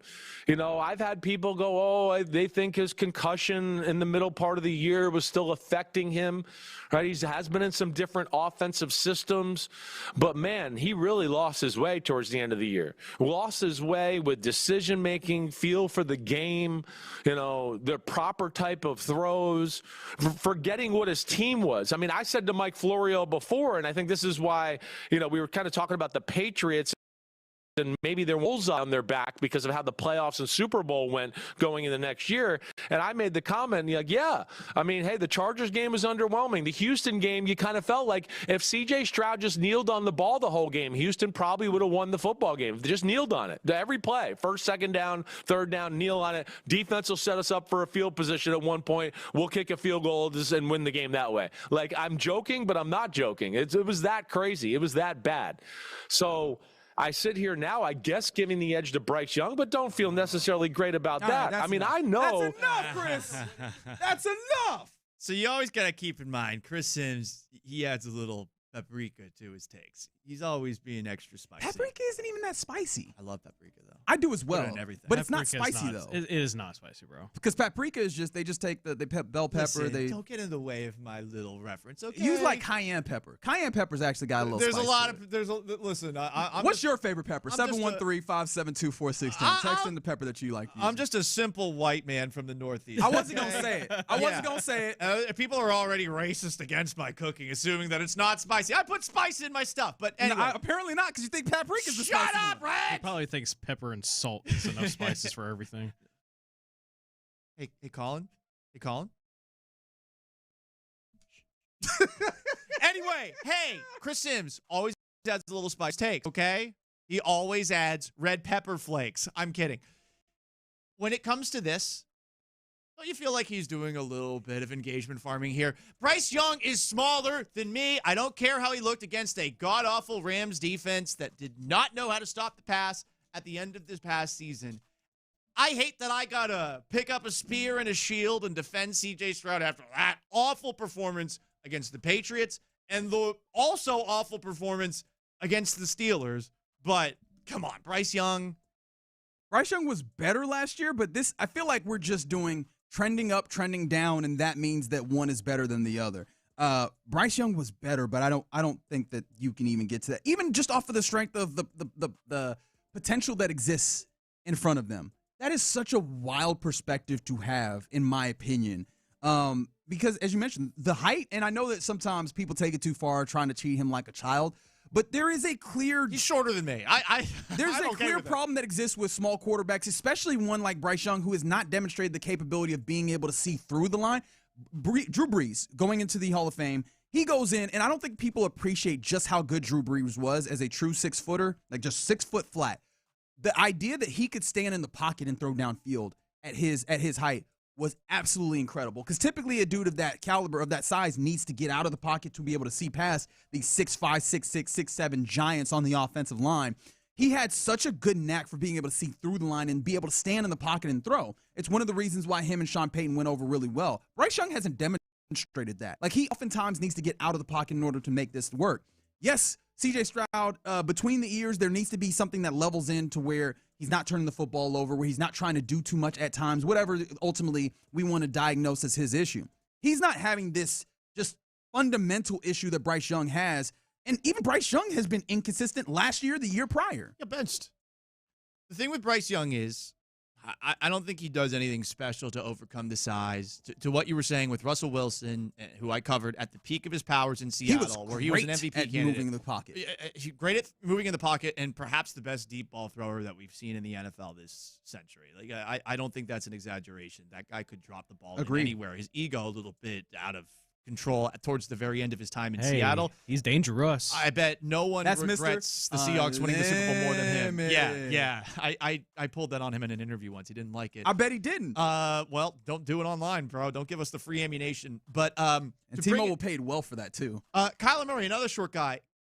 I call Kyler Murray the cat man because of how fast and quick and agile he is. Like, that sets him apart. Like, what does Bryce Young do that's special, that overcomes that height? Because with C.J. Stroud, we have seen the accuracy before. Maybe in between the ears, we're a little bit concerned. Does he get rattled too easily? Is he concerned about running now because of the concussions that he suffered? I think all fair things to worry about.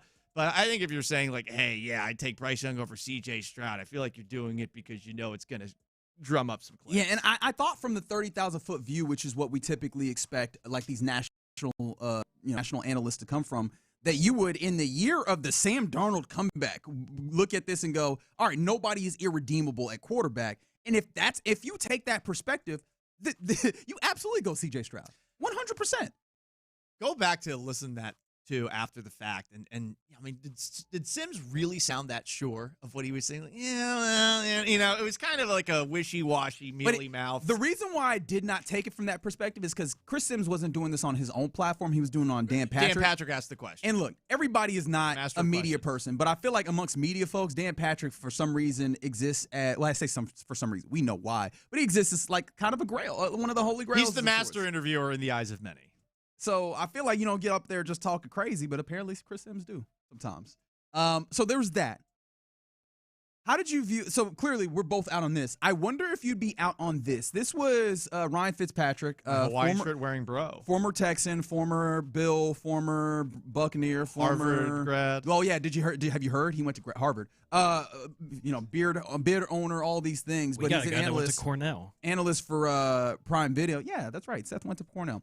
But this was him talking about C.J. Stroud, and this one I imagine finds maybe some more, amenable ears. If you look at Seattle, they've had a ton of talent on defense, but they haven't been afraid to continue to draft guys and put them in good positions on that defense and sign guys on that defense. And then last offseason, they sign Sam Darnold, and he's making $33 million a year. So right now, you're sitting on that C.J. Stroud contract going, okay. And they traded away Geno Smith. Traded away DK Metcalf, right? I mean, I sit there and watch Houston play this year, and I'm thinking, okay, what's going to be better next year? Or maybe this happens in 2 years. Is it going to be better? Because you can't tell me that there aren't teams that are out there that would trade 2 first-round picks and some more things for C.J. Stroud. You're telling me the Arizona Cardinals wouldn't be interested in that, or the Jets, or the Dolphins, or the Steelers, or the Browns, or whoever it is. I just think if you're Nick Caserio right now with Houston, it's like, all right, so I can have Davis Mills at $7 million and a bunch more draft capital, or I could have no additional draft capital and C.J. Stroud at $60+ million. I at least think there has to be a conversation about it, and I think he has to be thinking about that, watching Seattle do what they did, and for their defense to really take them as far as they did and dominate in that Super Bowl. You're asking, in thinking about this, if Stroud can do what Darnold did for a full playoffs. That's what I guess allows you to, green light a trade to move on from a quarterback like this. Can Stroud go through an entire playoffs without screwing up? Because that's what Darnold did. And in the Super Bowl, I think the Seahawks realized early on, we don't even need touchdowns. We can just make sure that we take care of the football in the red zone, and we're going to be okay. This is intriguing for all the draft industrial complex folks out there. I love the derision which you said. Well, because there's too many people engaged in it. I think there are some people that really put in. Don't worry. Next week we will be getting into mock drafts. I hope you're ready for this. God, I hope you're prepared for this. No, I'm not. But prepare yourself this weekend. There's just too many people that are in the game. You're not qualified to talk about what you're reading on Bleacher Reports, like top 32 picks. But whatever. If you're willing to move on from the quarterback, you got to know that you are going to, at the very least, get somebody who's top 16. You have to have somebody who can game manage you through the playoffs. Like, you can't go in there with Davis Mills. You can't go in there with a Jarrett Stidham. You have to have somebody who you can replace Stroud with. Where's the avenue to that? Derek Carr, who wants to play all of a sudden again? I joked about that earlier. Yeah, I was about to say, weren't you the one saying that earlier in the show? Yes, half of what I do is sarcastic. When I'm being serious, no, I'm not actually going to do something like that. So it's a fun conversation, and I'm sure a lot of people on the text line right now are thinking to themselves, it's not the worst idea in the world. But what is the alternative at quarterback? Because you would be spoiling a defense if you were just trading a quarterback for picks and you do not bring the quarterback in with one of those picks. By the way, it's going to take some time for that guy to develop. Yeah, and I think this is an interesting thought that you have to consider it. But this one feels like one of those considerations where you go, Okay, no, I've considered it, right? I don't think that organization is ready for that, at least not openly. I would be curious to see if we could get some truth serum, if we could, be a fly on the wall with some of those conversations that Nick Caserio says that he has with D'Amico Ryans, and see, because obviously I'm sure that there's been a small conversation, because it would be, dereliction of duty if you did not consider all things at any time. I would be interested to see just how quickly that conversation happens in those circumstances and what some of the other considerations would be. But I'm with you. This, again, also feels like one of those things where, all right, cool, but nobody's actually doing this, especially because is 2 first-round picks enough for you? Talk to the Browns. They'll give you 3. Got a prior relationship with them. Maybe the Browns just totally forgot that Deshaun Watson came from the Texans. Okay. So appreciate Chris Sims and Ryan Fitzpatrick. Yeah, thank you for the takes. And this is what you have to look forward to for the rest of the offseason. Oh, yeah, it's going to be all for the rest of the offseason about Stroud the entire Everybody's going to parachute in on your Houston Texans and just go, defense is really good, CJ Stroud sucks, all right, bye. Like, that's what the offseason is going to be. Consultants. I'm already envisioning some conversation about trading Nico Collins. Already see it happen. I have seen someone offer Coming that. up next. I have seen someone offer that, and it was you know what? My watch actually alerted me that I was in a high stretch situation when I heard that. So yeah, that's how. If you wanted to know how I felt about that. All right, you're in the loop here on Sports Radio 610. Appreciate you rocking with us on this Football Friday with no football. All right, coming up next, let's 100%. There's always football in our heart. You know what? That's a great way of viewing it. There's always football in our heart. All right, coming up next, baseball, man. Come on. Speaking of what else is no. Shut up, God. Speaking what else is in our heart, we'll give you our lunchtime confessions next. The Drive with Stoerner and Hughley. His spot can't get out of his own way.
610 hosts wherever you go. Live, podcasts, video. It's all at your fingertips 24/7 on the Odyssey app, iHeartRadio app, TuneIn, and wherever you get your podcasts. Houston's sports leader. Sports Radio 610. In the Loop is powered by Mokaram Injury Lawyers. Heard in an accident? Call Mokaram Injury Lawyers at 281-222-2222. Sometimes it's sports, sometimes it's not. Whatever it is, Reggie and John are keeping it real. It's In the Loop's Lunchtime Confessions, presented by the Men's Clinic on Sports Radio 610. Watch this. These are my confessions. So I am 2 months shy of being 34 whole ass years old. Okay? Just so you understand where I am in my life. I'm in that time period where you were starting to go from being pretty damn unflappable to starting to see small signs of your own mortality, right? Oh yeah, I'm 2 years older than you. I see it all the time. Yeah, you've crossed that 37's threshold. in a couple of months for me. You've crossed that threshold right into that place where you go, oh yeah, I am like a real mortal. Mm-hmm. I'm still shaking off a little bit of the I'm invincible, right? Knees over toes. Read the book. And so, what happened for me was yesterday I had another one of those. Oh, this is a mortality that I did not even expect to show up. So I went and played pickup basketball yesterday, as I'm wont to do on some Thursdays, and pretty solid game, if I do say so. However, I realized as I was walking to the gym, which is like a 30-minute drive away from the crib, that I wore the wrong socks. I didn't wear my basketball socks. I wore just like some other socks. Oh, you blistered up now? I'm not blistered up, but my toes hurt. And it doesn't even make sense to me because I wouldn't have imagined that would have been the thing that happened after basketball with not the right socks. I would have probably guessed a level of blister, or like I would have the bottom of my foot, sole of my foot would have felt sore. Nope, toes hurt. And I was like, this is the type of dumb thing that feels like it happens when you're just like, your body's like, we've been doing this for a long time. What do you want? And so, yeah, that was the thing for me. It was one of the, it's never the real reasonable things that you imagine that make you consider your mortality. It's your toes hurting after playing basketball because you had the wrong socks. Yeah, I'd have thought that socks could cause something like that where it's general soreness in your toes. Yes. General soreness. Like, have you looked up what to do about it? No. See, you should. I'm only just creeping into my mortality. I feel like when you get to that place, then you start looking it up. I'm in the place where I'm like, it'll be fine. No, it's cool. You gotta do a little WebMD here, and don't go to the doctor off of it. You got to find some solutions for it. I found solutions. It'll heal up. I'm still young. It will heal up. No, it's not. Now you got to start finding the remedies. So, for example, when I was up in Seattle playing flag football, I was realizing that all of a sudden I was having tremendous heel pain. It turns out that my entire life I'd been walking with arcs. I didn't know I had them. So your boy's been rolling with orthotics for the last 5 years, and it has been such a game changer because it helps with the arc that I have in my foot. Otherwise, if I'm walking around barefoot, flat foot, after a while, it hurts, man. It really hurts. So welcome to the club. I'm not there yet. I'm still denying. No, here's the thing. This is the first step. I'm still very much toes are in the water, if you will. Yeah, no, look, my toes be back to being 100% good here in a little bit. I'm still in full denial that I am immortal, that I'm actually getting older, but I did realize, I got to make sure I get the right sock. In fact, I am ordering a new pair of basketball socks. Good call. Because I want to fight this mortality forever. Can't do it forever, man. These are my confessions. I don't know. So a lot of people used to guess which way I leaned when I was doing a radio show across the street. What? We'll get there. Oh, my bad. Sorry. No, people were wondering, hey, Paul, what team do you play for? And I always had a little bit of fun that with one. All right, cool. Because I realize I'm a bit of a metrosexual dandy. Your boy dresses aggressively. He dresses loud. Peacocks. There's a look you got that the I short have. shorts on. Oh right yeah, now? I love the short shorts. Love the Tom Selleck look. My friends call this the Miami Paul look, where it looks like I might have a bag of something in my pocket.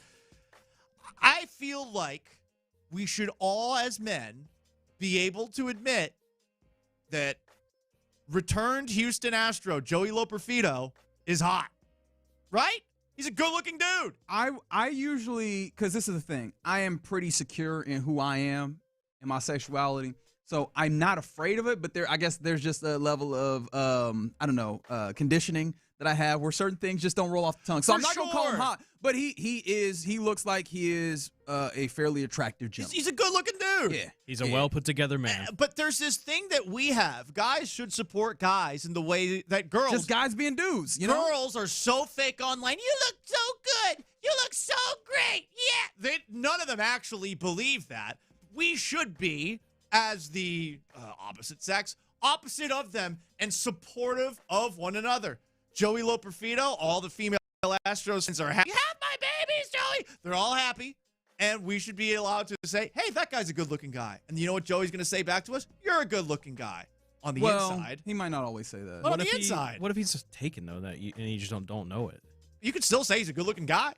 Yeah, that's just a judgment of something else entirely. It'd be bad news for all the ladies, though. Well, listen, we'll see.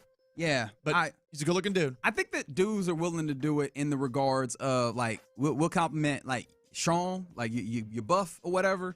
And I think the guys do it, but we just have to couch it. We're not as up front. No, you're right. In the way that you're talking about it. It's kind of like the same thing where if you're a guy and say you're not at a karaoke and you're, I don't know, listening to a song, you don't want to sing it as enthusiastically as you maybe would when you're in the car by yourself because another guy's going to make fun of me. He's going to bust my balls. Because if I sound too good singing, they're going to have the exact same accusation that some might have already had for me. I'm so used to getting those things thrown my way that now it's a level of freedom for you, huh? Oh, it's so easy. You can just be fully be yourself. There was a time where I was actually rather insecure about that. Like, oh, someone called me that. What? Oh, I'm going to fight him. But then it eventually at some point it just clicked. I was like, oh, who cares? This is fun. It's also fun to make people uncomfortable. But we shouldn't be uncomfortable admitting that Joey Loperfido, back with our beloved Houston Astros, is a good-looking dude. I mean, yeah, I think that you're right in that regard. These are my confessions. So tanking is becoming a real issue, even more so than it has been in the National Basketball Association. Yes, I believe that it's a natural and against God. I'm with you in that regard. And so a lot of conversations have been happening around NBA circles about what to do with it. And I have seen some potential things thrown out there that I find to be absolutely ridiculous. One of those being repurposing of something that some soccer leagues does somewhere. I don't know exactly which one, and I don't care to know. The idea of once a team is out of playoff contention, actually it might have been a hockey team. It might be even the Professional Women's Hockey League or something to that effect. But once a team is out of contention, that they then begin garnering points for the draft or maybe having a separate tournament in the NBA to determine who gets draft picks. And I just think this is absurd. I think this is really damn stupid. If you want to stop tanking, then you stop incentivizing losing. And I think that happens when you just go, all right, we're just not going to let you draft. We're just not going to let you. We're not going to just give you this pick so that you can select a talented player and bring them to your team. If you want to get them there, you got to show them that you're good and that you're going to be something that's good for them. $500,000 is a write-off, essentially, if you are giving yourself the best possibility of a high draft pick. And when you mention $500,000, the reason you bring that up is the Utah Jazz were fined $500,000 for very clearly sitting any dudes that they had of real talent that would have helped them win a basketball game this week. By the way, that state is rolling in money thanks to the Church of Latter-day Saints, of which I was once an employee, believe it or not. The company that I worked for in Seattle is owned by the Church of Latter-day Saints. They kept people employed for a very long time. There is a lot of money in Utah, so this doesn't matter at all. Meanwhile, they're going to have a shot at getting a top pick in the lottery. We will see if maybe the NBA tries to rig the draft in a way that it looks like they rigged the draft for Cooper Flagg. Literally do anything but make it look like the draft is rigged. Rig it to not look rigged. You can't give the Mavericks Cooper Flagg after the worst trade in NBA history. You can't do it. But I don't believe that they rigged it, but I understand why you view that. Like it's very fishy the way that lines up. Yeah, I don't think it was rigged either. I think they should have rigged it to make it look like it wasn't rigged. But then how do you? Now we end up in a we're going to end up in a logical loophole where shouldn't have given it to him. I don't. How do you rig something to make it look like it's not rigged? I don't understand what we're doing. You give it to somebody that's not the Dallas Mavericks after the worst. They should have just given the number one pick to anyone but the Mavericks. So the Lakers, not the Lakers either. That would also look rigged. I think that you're getting to one of my points, which is we're always going to think it's rigged because we have a skepticism of anything. But give it to give it the Wizards. God, these poor don't give it to the Wizards. The poor Wizards. And this is exactly why I'm personally abolish the draft, team abolish the draft, because look, the Wizards have not operated like a serious organization. Ever. Why are we going to send some poor talented player like AJ DeBonsa to the Wizards to languish? Although he would enjoy going to Rose Bar in D.C., but I mean, just languish under a terrible organization. Why are we rewarding them for being stupid? I'm with you with the, hey, this is essentially like sports welfare for billionaires. You know, it's hey, you stink. Here you go. Here's something. It's crazy, though, that people are still doing it when, if you have the worst record, actually doesn't give you that great of a chance to get the top overall pick. What is it, like the top three? Each have a 20% chance at most? Yes, and here's the thing. I think it might be like 23, but that's the thing is, they thought that, hey, just make it less incentivized. You're not going to do it. As long as there's some level of incentive, everybody's trying to, because of how much money there is, everybody's trying to get the margins to be this much bigger for them, just a hair bigger in their advantage. And so take away that advantage, period. I think that that's absolutely the way that you have to go when it comes to the draft. Silver's a pushover. I don't think David Stern's a good person. But I think that the league would have been in better hands with somebody who's strong-armed like him, because right now, whether it's the organization's doing this, which is an affront to basketball. If you're in one of these markets and the team's not even trying to win, like why should you care? And then on top of that, you got players who are annoyed with the idea of playing every single night, or they're having their minutes restricted every single night by the actual organizations. A lot of things have gone down under Adam Silver, and I miss David Stern from that aspect. But the Sonics should still be in Seattle. Screw Oklahoma City. And they might be again with the potential of Thunder. That Thunder title belongs to the Sonics. It's ridiculous. Well, they might have their own team here shortly with the rumors that are happening. For 20 years though. But it seems like it's actually coming to some level before. I know that Shams Charania at ESPN was saying that it's likely that they're going to vote this offseason on the possibility of expanding by 2 teams, and those teams would likely be Seattle and Las Vegas. He was also the same guy that said, "Don't go to sleep," and then nothing happened. Oh, when it came to Giannis, yeah. Well, I told you that ahead of time that the Giannis thing was a lot of noise. But anyways, those are lunchtime confessions here in the Loop on Sports Radio 610. Coming up next, there's a little bit of judge talk that's happening in college football. Yeah, there's some weird stuff happening with the University of Mississippi. Let's talk about it next. My favorite part about the Houston Fishing Show is there's always some deals.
Free Lawyers, 281-222-2222.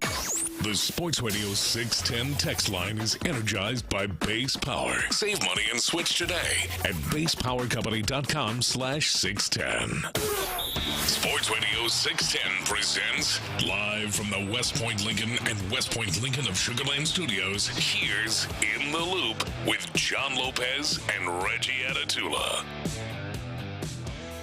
Yeah, you're in the loop here on Sports Radio 610. Hope your Friday is going well. Ours is going pretty well here in the West Point Lincoln and West Point Lincoln of Sugar Land Studios. You paying them bills. Reginald Atatula. I tried to do it. Like, this is the thing. I'm not actually polished. Like, I'm not anybody's Sean Pendergast. Sean is really, really good at handling these things. And so I add little things like that to make it seem like it's smoke and mirrors, really. But I'm Reginald Atatula. That is Paul Gallant in for the OG John Lopez. We got Colin Neal on the ones and twos in the stead of one Figgy Fig.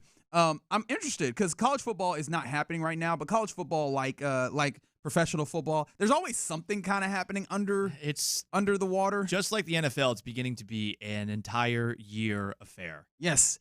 And especially when you have things of big magnitude, of great magnitude popping up. And this one actually does hold a lot of weight because it really does. I've often said, Paul, I don't know if you've heard this from me, that I believe that, or not I believe, college football is a professional sport and has been a professional sport for a long time. We've just nominally talked about it as amateur.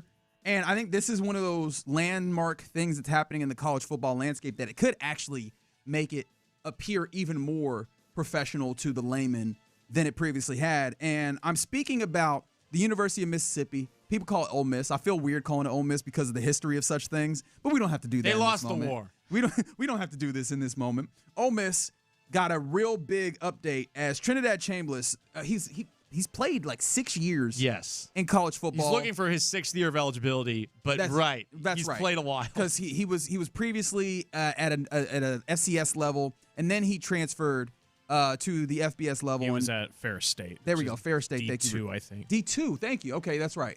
So I appreciate Colin for having that offhand. But he was trying to get additional eligibility because Trinidad Chambliss was really good for them this past year at quarterback.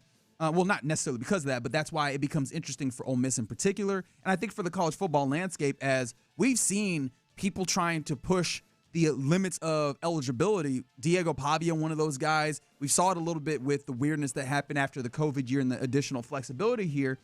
Well, the NCAA denied Ole Miss's request for reconsideration for Trinidad Chambliss, but they ultimately went to a judge in the great state of Mississippi. And you might imagine that there's possibly a little bit of, I don't know, bias involved here. Possibly, Reginald. I do declare we probably had some Southern gentleman who was sitting with a gavel and another Southern gentleman who was a lawyer for Mr. Chambliss saying, look at what we just did in the college football playoff with this man right here. We went further than we've ever went before. We have poor Ole Miss. Did you see our head coach left us before the college football playoff even began? Poor us, Ole Miss. Disregard my expensive seersucker suit, Your Honor, which I'm wearing right now. You need to let this man get one more year of eligibility because we must, I do declare, we must let this man bring a national title back for our beloved Land Sharks, or whatever they're called now. That was fantastic, and yes, that was all just so that Paul could do that. But no, thank you. There was an appeal of this that was denied, and now a judge in Mississippi has granted an injunction.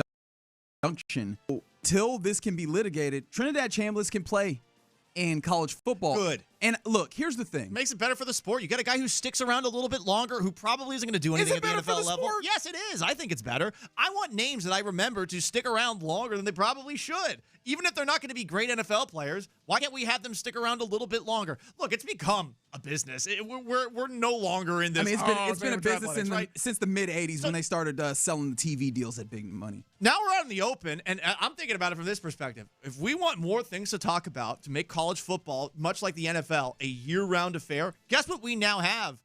We're going to have... We know who the quarterback Ole Miss is next year. We got that, and we're also going to have... This is just the first. This is going to start happening a lot.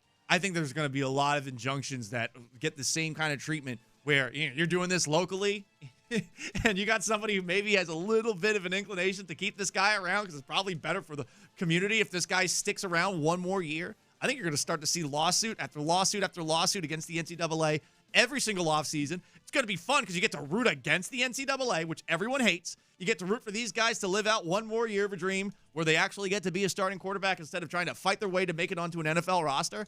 I think this is going to make college football offseason a little more entertaining every single year. I can appreciate that take from you, Paul, because I do think that there is something that's been lost. Like, compare college football to college basketball in this moment, where there is probably a critical mass of really good basketball players in college basketball right now that people don't have a good grasp on, because college basketball has long moved away from a feeling where I know what that team is, not just as the players that are involved, but structurally. I know the identity of this team. It's one of the reasons why the University of Houston, I think, has such a strong grasp here, is that you get a feel for what the team is, not just in who the players are year over year, where, I mean, thankfully, you know who JoJo Tugler is. You know who Emmanuel Sharp is because you saw him play at that level last year. But also, you kind of know what the identity of the team is because they fall in behind Kelvin Sampson. They're the same type of team yearly.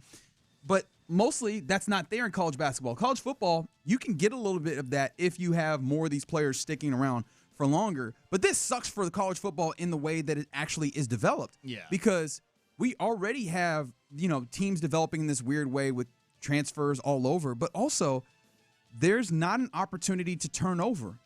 And you will have a dude hold on to a spot for 4 or 5 years and not have the opportunity for younger guys to come in. That's fair. And not that anybody's crying for the National Football League. I'm interested. I would love to hear from Roger Goodell or any of a number of people in the National Football League how they view this, because they have long had one of the best deals in all the sports, in that their development for their league is done entirely outside of the league, and they don't actually have to put any money in or investment in on it. And college football has existed as that, except now college football will still be that. I'm not trying to be alarmist, but it becomes less of that, especially if you have teams who are ultimately trying to win themselves and they're worried about their own benefits, are now doing things that undercut the possibility of development of more players. Does that at all hurt the NFL in any way? I wonder, maybe someone from the NFL tries to step in and say, hey, you guys need to have something that slows this down, but they have no jurisdiction to do any of that. And the NCAA has no power anymore. Yeah, and that's really the big thing here, is that you look up and you go, the NCAA is like, no, you can't do this, and some judge is like, actually, we can, and you have nothing that you can do about this. ESPN and Fox have the power now. ESPN more so, especially seeing they run the college football playoff. But Fox runs the Big Ten. I think at some point it's going to be like the Fox League, and it's going to be the ESPN League, and it might be like the NFL where it's like 40 teams, 40 schools or something like that. And guess what they want? They want these guys to stick around so that more people watch teams. You got a guy that started, the college football playoff and looked pretty good in the college football playoff. You want him back the next year. I think he should great for ratings. I think he just enter his name to the LinkedIn portal. The LinkedIn like he's Fernando. He said remember back in the day when the NCAA had those ads about not everybody going pro, we go pro in something else. I feel like that he needs to be the next. He needs to be the next spokesperson for that. But yeah, this is fascinating, and this will be fascinating to see continue to unfurl. This is where I've thought about it. You kind of laid out what I've always thought was going to be the case, is that college football kind of contracts because there's going to be a lot of college football generally, but I think that you're going to see another stratification that happens where probably 30 to 40 of the most profitable teams around the nation kind of secede in a way and create their own league that looks like the NFL Junior. Can't see without those rebels of Ole Miss with Chambly. That was actually unintentional to use the word secession in that time. A comment from Captain Fireball. The real problem with this nonsense is you have one guy denied his 6th year, and the next is approved for his 9th. I don't think it'll go that far, but there is some some inconsistency within you this. say that, Paul, but my Bearcats of Sam Houston actually has a 9th-year tight end on the roster. Hell yeah. At what point does it just feel like you need to go get a job? Nah, let this man be Van Wilder. I was like, at what point do you need to? You remember Carson Beck being asked before the national championship, like how classes were going? He was like, "I'm graduated, man. Like, I'm not. Only classes I'm taking are with a Bella Danger." It's like I'm actually. Oh yeah, is he still on? Yes, he is still on that. Speaking of judges, there was another judge that made news within the context of all this, It is one of the coaches at Ole Miss, Joe Judge, formerly of Patriots special teams fame, of a failed New York Giants head coaching stint fame. Yeah. Joe Judge is somewhere on that staff. Far be it for me to actually know what his job is in there, because what do I look like? But did you see what he had to say about new parent players? Getting old for that. Do you think he should be? Did you see what he said? Well, I think we have the clip, right? Do we have the audio of it? Yeah, here we Perfect. go. Here is Joe Judge talking about young parents that currently play college football. But we would have to educate. This is always a tough conversation to have, and it's not going to be a popular thing, but this is the truth. We would have to educate significant others who may have been pregnant during the season, or going to have a baby during the season, and you have to educate them on, you have this baby in the middle of the season, that father has to play good football. Right, it's a day-by-day production business. He has to be ready to perform and go out there and play. And when I say that is, you need to let him sleep. He needs to be in another room, detached. You have to explain to the mother, like, hey, listen, he ain't waking up for midnight feedings. After the season, he's full metal jacket. You do whatever you want with him. And he can change every diaper. But in the season, he's got to have a different priority. This is a talk show host tangent. How the hell did he get down that rabbit hole? I don't know. That's what I want to know more than anything. What's the context? Like, what question was he asked? I Right. wonder, to get to that point. And that's the next step. And to bring it back to what I was talking about a moment ago, hey, if we're going to have more content during the offseason, can we get more cameras that are brought into these courts so that we can see what's taking place, especially if Joe Judge is just going to ramble on about something like this? Oh, apparently he was talking about the critical role of sleep in athletic performance. I still don't understand what that has to do with Trinidad Chambliss and whether or not he gets another year of eligibility. It's a great point. Yeah, I don't know anything about the guy's personal life. I don't think that guy should have any more things shared. Well, I think Trinidad about his is personal life. I think he's a new pop. Is he a new dad? Is he a dad? As soon as I said that, the oil of confidence leaked immediately from me. I don't know. I will say this. We've seen a lot of takes over the last couple of weeks, at least two in particular that have gone viral because they've been about how football culture is a little toxic, whether it's the ex-Vikings general manager or it's now here, Joe Judge making this comment. I would just tell anyone this, be careful, bring protection, etc., etc. Maybe your religion doesn't allow that, so maybe you can't do things like that. What are you doing right now? I'm just saying, listen. He's educating the masses. Paul, sexual education Galan in here. This is one of my controversial takes, but I've always been like, hey, if you're gonna have kids and you're an athlete, like, there are times and windows that you can target having that child. There are times are you the dude who's like, don't go to your child being born? No, I'm not because of the saying that. game? I'm not saying that. All I am saying is, though, you can better plan for that, I would think. I don't even know what to say to that. Just like I don't know. Well, I don't exactly know what to do with Joe Judge there, because I think I understand the general premise. I do too. That's that, like, hey, you need sleep, and I imagine that a lot of families go through how do we balance this, and what is our priorities? It just feels nasty for the coach to be like, hey, little lady, let that man sleep. You handle all the stuff. It's definitely a little sexist coming out of the coaches. Like, you better take care of that baby because he's got football to take care of. That was wild. What a wild thing this entire thing was. All the judges, Joe Judge and that judge in Mississippi. Well, I do declare. Apparently, he went to Ole Miss, at least per the text line. Yeah. I'm just going to take that as a fact. Yep.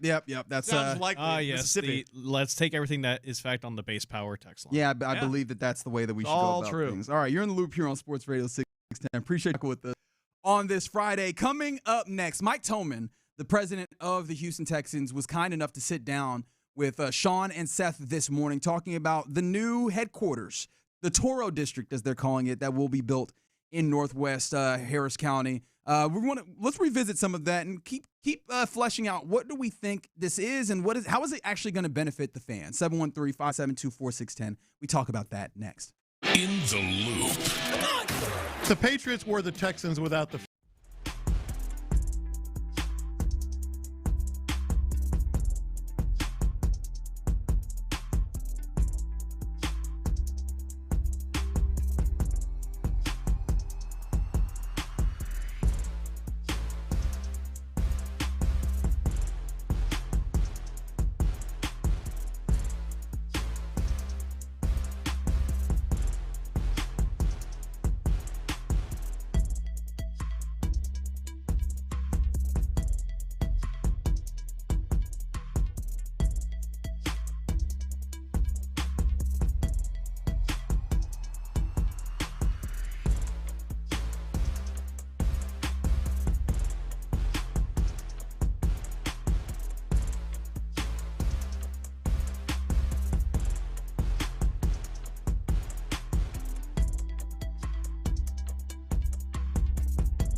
West Point Lincoln and West Point Lincoln of Sugar Land Studios. KILT FM HD2 Houston. On Odyssey Sports Station. The Texans play here. Sports Radio 610 presents In the Loop with John Lopez and Reggie Atatula. No, Mr. Big Voice Man. Reginald Atatula is here. It's Paul Gallant in for the OG John Lopez. Appreciate you sitting in with me. And then we got Colin Neal on the board for Figgy Fig. Something that's been developing today, I mean, I guess it's breaking, as the Toronto Raptors cut Chris Paul, and he also announced that he will be retiring from the National Basketball Association. So for anybody, and I know there are some folks out there that were like, hey, just go add Chris Paul to this Rockets team to add a little bit of a point guard presence. That's not going to be the case. He's going to go ahead and walk off into the sunset. And it makes sense that he does. I mean, didn't latch on the way that he wanted to with the Clippers. They moved on from the Raptors, basically just took him on as a contract. I don't think they had any interest. And he's beyond the pale, right? Last year I thought he was helpful in San Antonio as a mentor. I don't think he's really an NBA player anymore, though. First, then you don't have the same talent that you used to. That's a great point. We obviously saw it with him and James Harden here. Pour one out for James Harden and Chris Paul having a 3-2 lead on the Golden State Warriors in 2018 until Paul popped his hamstring in the midst of Game 5. I hate all hamstrings now. All of them. Do we even need those? The book. You said, wait, you both said something at the same time and my brain got mixed up. What happened? Go ahead, Paul. Knees over toes, the book. Oh, yeah, you've been. Protect your hamstring, mister. I'm getting into my mid-30s and I'm talking about it as if I'm about to die. I'm built different. I need you to understand this. I believe this really, that I'm built different. You're not built different because you're like every single person in their mid-30s. We're like, oh, damn, I'm about to be 35. Yeah, but it's all relative. Put on the wrong socks. It's all relative, though, because I've never broken a bone in my body. I hadn't had surgery until I donated bone marrow. I really don't have allergies. Like, I really am built different, and I'm fortunate for that, but I am. I'm built different. All right. Sorry. I'm sorry to the rest of you. Knock on wood as you say it. Sorry to the rest. No, I don't even not need to knock on wood because I'm that different. Okay. Watch, I'm going to be out all next week with like the worst illness that have ever happened to me. I got you, Reggie. I appreciate that.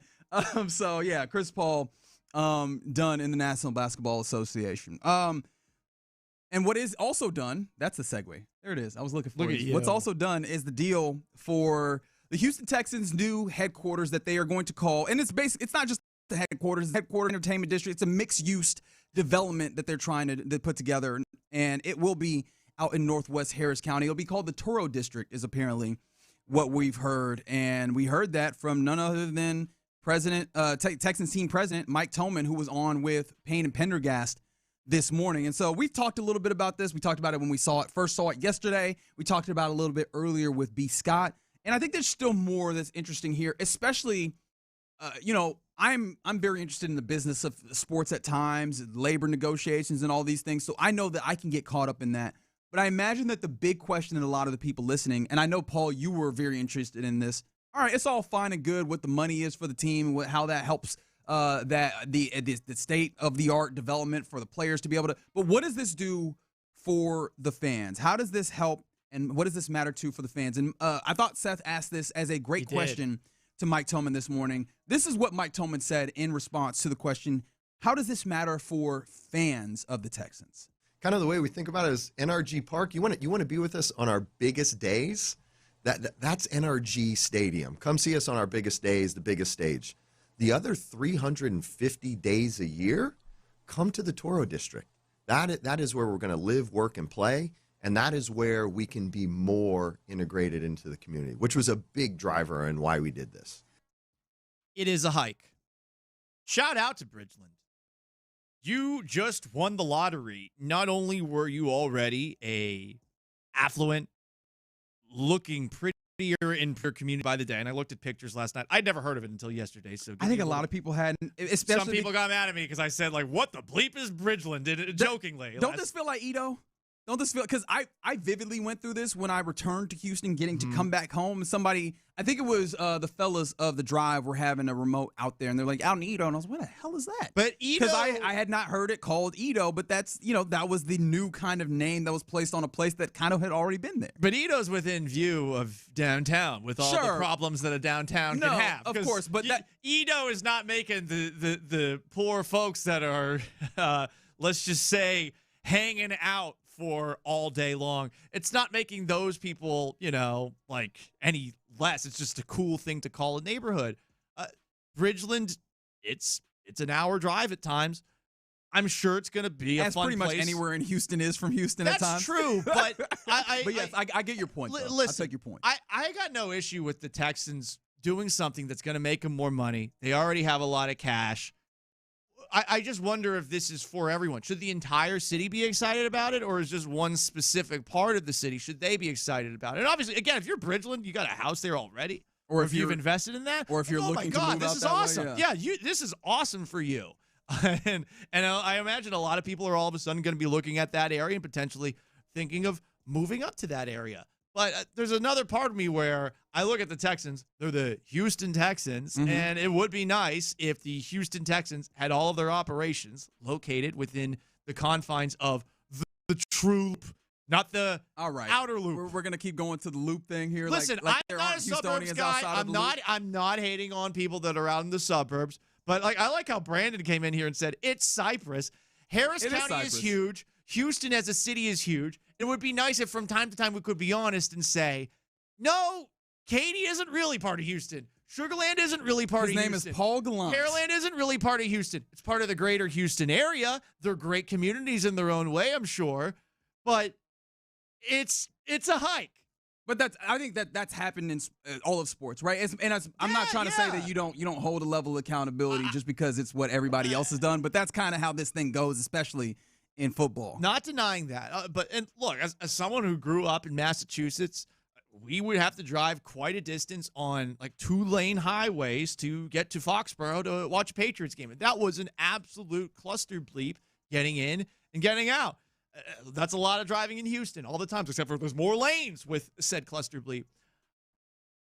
My really only pushback is just, hey, you're talking about the community. Should everyone be excited for this? I think this is great for Bridgeland. I don't know this, like, otherwise it's just, okay, the Texans are going to have more money. That's cool, but I'm not jumping up and down for this. I think there are knock-on effects, and that's what I wanted to talk about. From the 281, those of us in Katy are really excited about this, and I do think that there's that. There's a lot of Houstonians. West side. They're on the west side of this thing. Whether it's Sugarland, whether it's Katy, whether it's he's throwing up hand signs. I don't know what in that the studio. means. Yeah, then that's why you probably shouldn't do that. Just to be completely honest. Someone's gonna get my pasty ass. That's right. Hey man, you're gonna be out here in these streets. Yeah, in these streets. In Montrose. I don't know what I'm doing. I'm just a stupid white guy. But yeah, on the west side of things, right? I think that there's going to be a lot of folks that will get to see this entertainment district pop up and maybe go and visit it. I think also, for me, one of the reasons why I can visualize this very well is this very much feels like they are just following the plan that Jerry Jones laid out in the way that he did this up in the Dallas-Fort Worth area. And I was able to see that up close, and I see the ways in which there is a level of service to fans at different levels. Now, the different levels is an interesting part of this, because the Cowboys, rather, they have their headquarters, and they call it the Star in Frisco. It's literally in Frisco, Texas, which is not Dallas, to your point of, Bridgeland not being Houston or whatever. But there are a lot of people who then this development grows. It becomes a staple of that area. There's, food, there's shopping, there's events that happen when the team isn't practicing in this facility that is, large enough to host high school football games, things of that nature. It becomes a part of the community. I think that there's value there, going and touring, the headquarters and things like that. I think that those things are going to still be there as a possibility for fans that are near there. The thing that I think could be an interesting knock-on effect, I think that this gives the Texans a taste of being able to do the entertainment district thing. And I think that concept is something that is so very much needed for NRG Stadium. And all of the headquarters that they currently have in NRG Stadium that are currently there, that vacates in that space. What does that turn into? The actual land they have there as well when it comes to the the practice facilities, the practice bubble, those types of things. I would strongly imagine that in some way, once they get, whether it's a revamping NRG Stadium, I could easily see them building another stadium in that same NRG park, building that stadium, moving there, tearing down the current NRG Stadium, and then building more entertainment stuff around it. And I think that could ultimately be something that ends up being useful for fans. Now, this is just knock on and viewing it towards the future. But this, that's been the rodeo spot for a really long time, and it was, Astroworld before it and all of that. That's going to belong to the county. Can you make things that are more fun in the immediate vicinity of the stadium, in the place of where the bubble is, or are you going to turn it into like a parking lot where those practice fields are? And I would imagine it would be the latter, because I do think that they're thinking about other locations for the stadium. You have to, I think anyone who goes down to the NRG Stadium area, no matter how you feel about NRG Stadium, and I've had my moments where I've been mad at NRG Stadium. In the middle of the Journey concert last year at the rodeo, in the middle of Don't Stop Believing, we all thought we were singing along, which was in unison. It was a magical moment. Hilarious. And then we found out that the effing thing was burning down. I've had my moments where I've been annoyed with NRG Stadium, and I hate that the Astrodome, which has been voted to be demolished, is just this decrepit dump that no one's ever going to put money into, and you got a conservancy that's actually paid money to come up with pipe dreams that no one's ever going to invest in. But that area, people don't like it.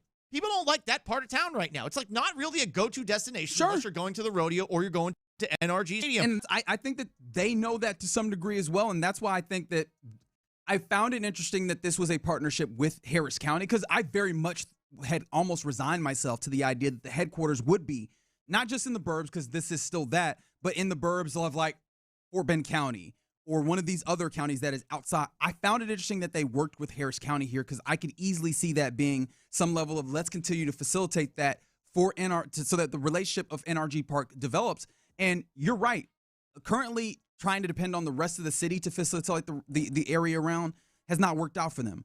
But what happens if they go, let's take this into our own hands and finally be able to get down the Astrodome, which, depending on if it's a renovation of current NRG Stadium or a new stadium in that area, I imagine that would be part and parcel. Create that portion of land and then have a district in that area where it services the types of people who are like, I want to be able to be in this area, and it services me outside of just the Texans games or rodeo. It could work that way, but, you never know when these things that you plan are actually going to work out. Sure. Like, the Woodlands are great, and maybe Bridgeland's Woodlands 2.0.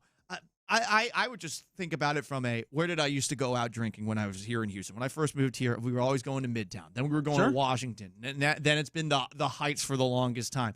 These happening areas just happen, and sure, there's planning that might go into it, but I don't think that there's as much planning. I think sometimes it's luck of the draw. And I'd push back on that, because I think that you are also probably looking at this from the lens of late 20s. And I think those out areas are not the same as other going out areas. And I could easily see, and again, I'm projecting forward, and they might not end up doing it that way. It might look entirely different. I recognize that, and I'm not trying to mitigate that. But again, I'm looking at what I've seen happen in a very similar landscape with what the Cowboys did. And you look at, they got their AT&T Stadium in Arlington, and then they also have this other like Texas Live area akin to the Power District in Kansas City. The Battery in Atlanta is actually interesting because, again, that's another one where that's the team owned. I think that they want to have that, and you have people that are fans of the team. You can have maybe a little bit more to grown and sexy, so to say, that end up in this area that feels like it ends up being a development where people want to be at. That ain't happening down here. It easily could. No, it's not. It's not. No one's going down there. People don't like going down there. It's a pain in the ass. You got to get on 610. I just don't think you're going to create it there. You might create it somewhere else. And you know, I've seen some people kind of looking at the East Downtown area, and there's a lot of open land that's in that spot. Maybe it ends up being there. I just for the life of me, it feels like there's way too much development that needs to happen in the area that we can actually see from this studio right here to make this a place where people actually want to go and hang out. Like I just don't see it happening. I'm very disappointed by your lack of vision here, Paul. Well, I have plenty of vision, but I'm realistic, you know? And I think a lot of times you have these plans, and you think it's going to work out great, but you have to have people that actually buy in. And, you know, this is a town that is a little choosy. It's a little fickle. I have no issue with that. But when you are this spread out, and you already have as many options as you do, you know, you brought up the idea of, hey, maybe there's a new venue or concert center or something like that. We got plenty. You know, I love Cynthia's. I really love Live Oak. You got 713 Music Hall. You got plenty. You got plenty already. You have plenty, but that doesn't mean that you can't. But why do you need to have more? Why can't we just keep going to the ones that are already good? Because that's the nature of being a big city. I mean, you could talk about the number of different venues that exist in New York City or L.A. in these big places. And then especially Why you need another one? Because the Texans went in on the money. But it serves, right? Okay, I get it. You're serving, though, specific parts of town now as opposed to the entirety of it. And I like the idea of keeping it all closer to home. I get it. Like, there are people that live out in the suburbs. I'm not trying to disrespect you. Sure. You guys got... But now you're taking this from a city perspective. I'm asking, okay, how can this thing ultimately benefit Texans fans? And I think from a very specific Texans perspective, what I'm talking to is being around where the stadium is. This could have knock-on effects of actually making that area around the Texans more than just I am here for game day. I get it. I do not think it's going to happen around NRG Stadium. I think it could happen in a lot of other places theoretically, but I think that area, what's it been? 60 years since the Astrodome was first put in there. I feel like people are starting to move on from that part of town to other places in Houston. But these things end up being more cyclical than we care to imagine, right? I just don't see how it comes back. Imagine like a place like Detroit, right? This is a place that has around our country been a laughingstock of look at Detroit. Detroit has had a revitalized downtown in places where you go, I don't think anybody is interested in those places. It takes a level of one vision to be a little corny, but honestly, investment monetarily, and I think the Texans have reason to invest. I in get that area. And by the way, I'm not trying to dump on hey, no, I Texas, hear you. go I think it's a spirit conversation. Right, I agree. I just think though, like this is just one of those cities where the walking around the neighborhood area, like that's not what this place is. No, and I think that you might be misinterpreting. I don't think the promenade thing I think is dumb. The $2.3 billion for that. Like I'm largely with you there. It's hot. It's too hot. I get you there, but I do think that like the Battery in Atlanta ain't no walking city neither, right? These are things that these are things that the current iteration of. There's a lot of these teams nowadays that they are obviously in the business of being a team, but they want to be in the business of being real estate developers in a way. And I think that this is a foray into that for the Texans that is not going to stop here. I think that wherever the new stadium, if they do a new stadium or whether they do a renovation of NRG, that is something that I think you can look forward to. I think now, though, the way that this came about, I actually have more belief that there's a possibility that it happens at NRG Park. We'll see. I think this is setting up for somewhere else, but you know what? You've seen it happen in Dallas, and I like that you've brought that example up, and you're looking at it through a like glass half full. I'm looking at it glass half empty, and I think that that's necessary because far be it for me to just fully put my belief in the hands of billionaires because that's not always worked for folks. But it does seem like at the very least, in the benefit of the McNairs, they have of late been somewhat concerned with what their fans are, what the benefit is to the fans. They've listened. They deserve a lot of credit for that because there was a time where they weren't listening. They've been listening, and that's good. I wish that people in charge of Harris County would listen to obvious concerns as opposed to green-lighting what the big organization in town is asking for. And hey, listen, Texas, go ahead and ask away. Sometimes the people that are, politics who are supposed to be responsible. And $150 million for infrastructure costs in that area. All right, you're in the loop here on Sports Radio 610. Coming up next, about the time where I typically hand things off to Figgy Fig for the mixtape. I will be handling those duties, and of course that means that we've got to talk about Waymo. Is there a way that you could possibly continue to fight back? I don't know, but we will do something to that effect next. The Drive with Stoerner and Hughley. His spotter can't get out. He can't get out of his own way. Every conversation.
Instant reaction, analysis, and your thoughts on the action immediately after the final buzzer or final. It's H-Town Postgame, energized by base power on Houston Sports Leader, Sports Radio 610. In the Loop is powered by Mokaram Injury Lawyers. Heard in an accident? Call Mokaram Injury Lawyers at 281-222-2222. Pass the aux cord and crank up the volume. Figgy Figs in the driver's seat. Sit back, relax, and enjoy the ride. It's time for Figgy's Mixtape on Sports Radio 610. Yes, indeed. It is the mixtape here in the Loop on Sports Radio 610 on a Friday. Happy Friday to you. Figgy Fig, off as is the OG John Lopez. I'm Reginald Atula handling the duties right here alongside the man, Paul Galat, Colin Neal on the ones and twos, and you. Appreciate you rolling with us on this. Gentlemen, how do you feel about Waymo? I hate it. Abomination. Okay, all right, we're all. It killed a cat. It killed a cat in San Francisco. It killed a cat? Yes. What color was it? I don't see color. Look, I appreciate the consistency. Way to stay on. I was just curious. I'm an orange cat kind of guy. Cat was killed by Waymo in San Francisco. Aren't the orange cats the insane ones, the crazy ones, the ones that are more liable to do wild stuff? Yeah, something like that. Okay, very good. Black cats are kind of crazy too. Kit Kat, the beloved San Francisco bodega cat, was murdered October 27th, 2025. Moida is what she went for. At 11:40, the cat was near the vehicle for 7 seconds, went under it, was struck by the right rear tire as the Waymo moved.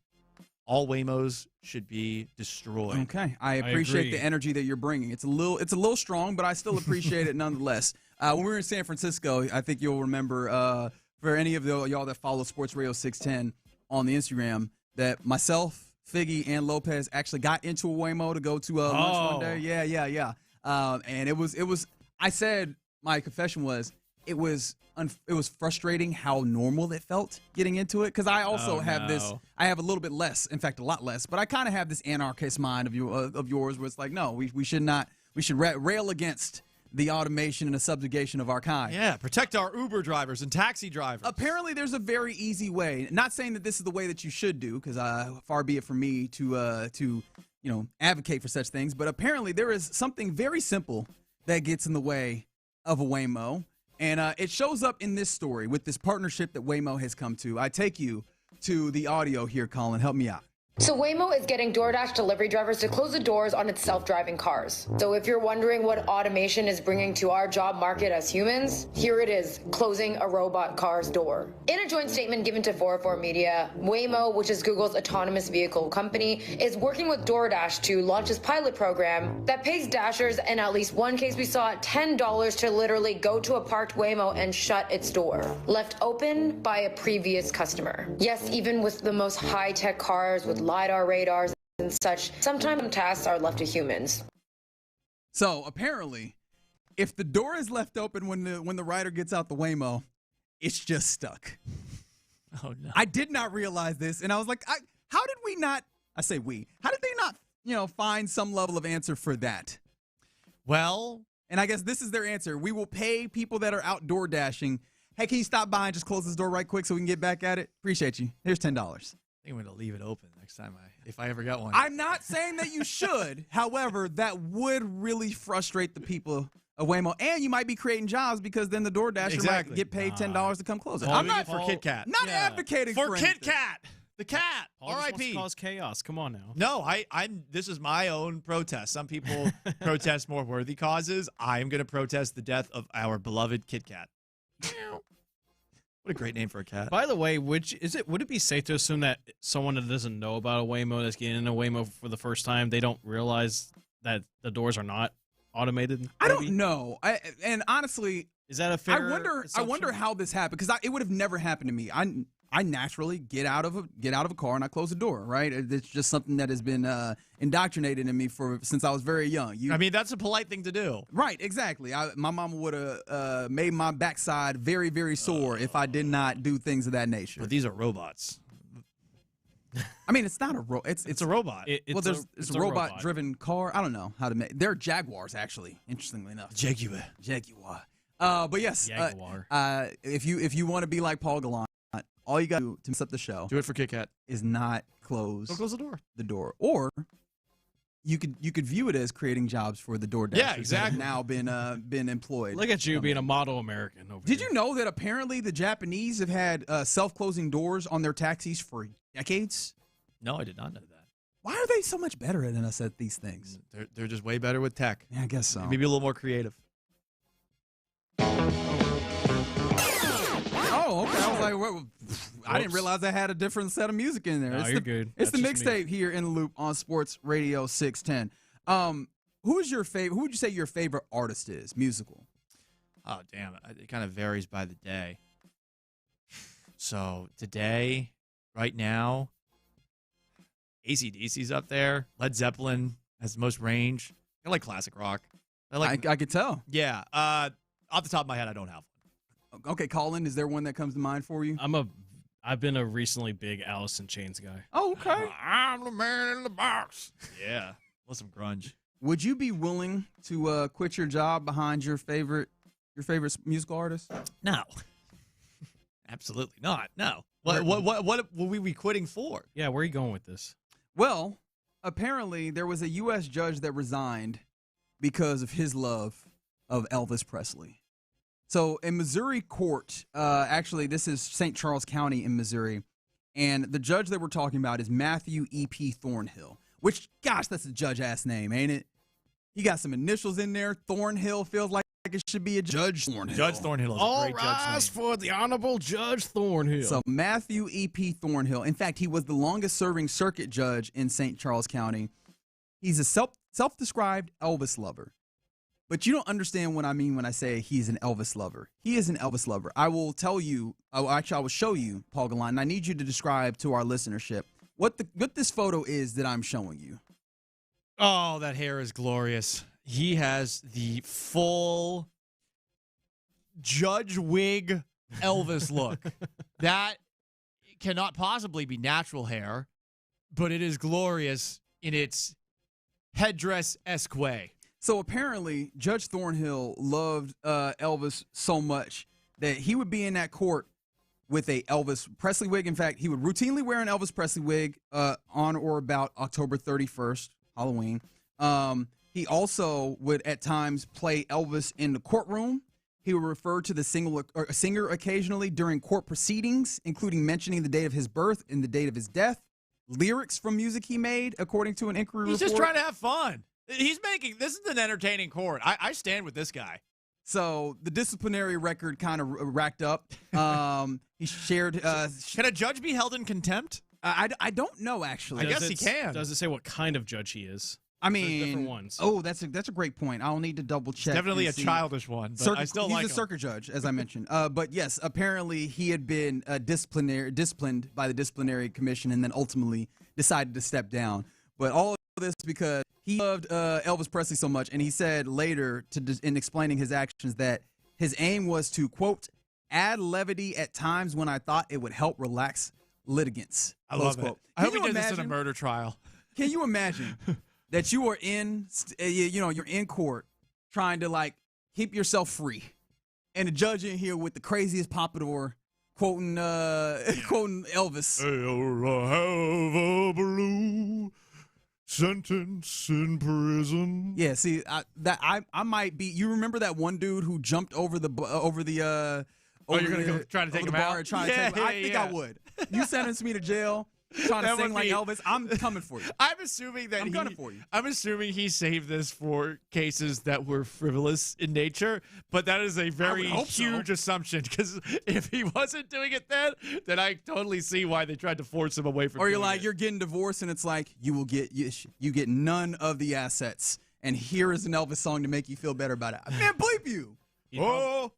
He probably like has his own laptop, and to the side it's Elvis facts. He's like, which one can I relate to? I don't think he need a laptop. A dude who's willing to dress up as Elvis, not one time, but multiple Halloweens. He's got those facts right up here, big dog. Yeah, definitely. Those live up here in his brain. He's the on the spectrum kind of thoughts.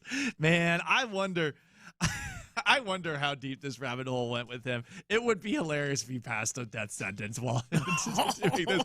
Oh, my love, oh, Sparky, you're sitting down and pop, you're fried, you're dead. You are going for it, aren't you? Oh, I love that. Was really good. We might get copyrighted. From the 281 Jailhouse Rock. Yes, absolutely. He was very, very big. The Jailhouse Rock. Is this the worst job? To have this type of affinity and operate it and bring it into your workplace? Yes. This is like one of the most serious jobs there is. You know what I mean? Like, I don't know what other job would be worse. Like, maybe a surgeon, but even then, like, put me under anesthesia, listen to whatever you want, man. I'm not tripping off of that. I don't think there really is a worse than a judge. No, doctor, I would not feel good about surgery. if a doctor's coming in and Also, it doesn't I got help some that it's cocaine Elvis. for you and a peanut butter sandwich with bacon. Over time, we've kind of made Elvis into like this. With all the Elvis impersonators, we made him into kind of like a jolly idiot of sorts. Mm-hmm. It was because of we've extrapolated the voice to a weird place and everything. I don't know how this goes. Is it any better if it's like a Michael Jackson fan? That would be very annoying. That would be I think Michael That'd Jackson. be more annoying than the Elvis. Imagine if all of a sudden you're about to get your sentence in, and I can't moonwalk, but all of a sudden he's why not? Death. Yes, I did all of this to just get Gallant to do all that. But yes, that is incredible stuff there. And what is he saying there? I never knew. Are you okay? Are you okay, honey? That's correct. That is. So there you go. A little bit. You're not okay. You're going to jail. No.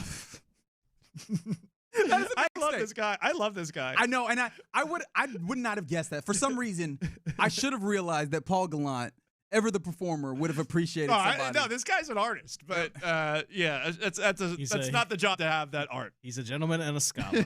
Somebody said, imagine being the stenographer in the courtroom. Oh, you would be laughing too hard. Well, I you mean, gotta keep a straight face and keep up with that, and you're like, wait, I don't even know what Elvis is saying half the time. Oh, no, it's not the stenographer that you gotta imagine. Imagine the courtroom artist. Oh God, yeah, that would be fun too. Yeah. Somebody said, I assume EP stands for Elvis Presley. That's a great. How did I not pick that up? There's no way his actual middle initials are EP. He definitely changed that legally. He definitely went and got that changed to be Elvis Presley. That's a good point. So, Honorable George Presley. I appreciate that our listenership is the way that they are for the 281. You're a smooth criminal. I appreciate that. Oh damn. Or you could have just gone with you're bad. Right, you could go there as well. Yeah, oh my God. No, honestly, Michael Jackson gives you more room. There's much. There's too much for Michael Jackson. There is so much. All right, you're in the loop here on Sports Radio 610. That's the service. Why would you do that? What a Friday. Why would you do that? All right, you're in the loop here on Sports Radio 610. That's the mixtape. Coming up next, let's get ready to hand things off to the fellas of the drive. As tomorrow is Valentine's Day. I hope you did something special. Our guy Paul Gallant actually needs a little advice. So 713-572-4610. Let's see if we can advise him so that he doesn't end up with this being his last Valentine's Day. We'll do that next. What up, y'all? It's Figgy Fig holding it down. If you commute around Houston,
Save money and switch today at basepowercompany.com/610. Sports Radio 610 presents live from the West Point Lincoln and West Point Lincoln of Sugar Land Studios. Here's In the Loop with John Lopez and Reggie Atatula.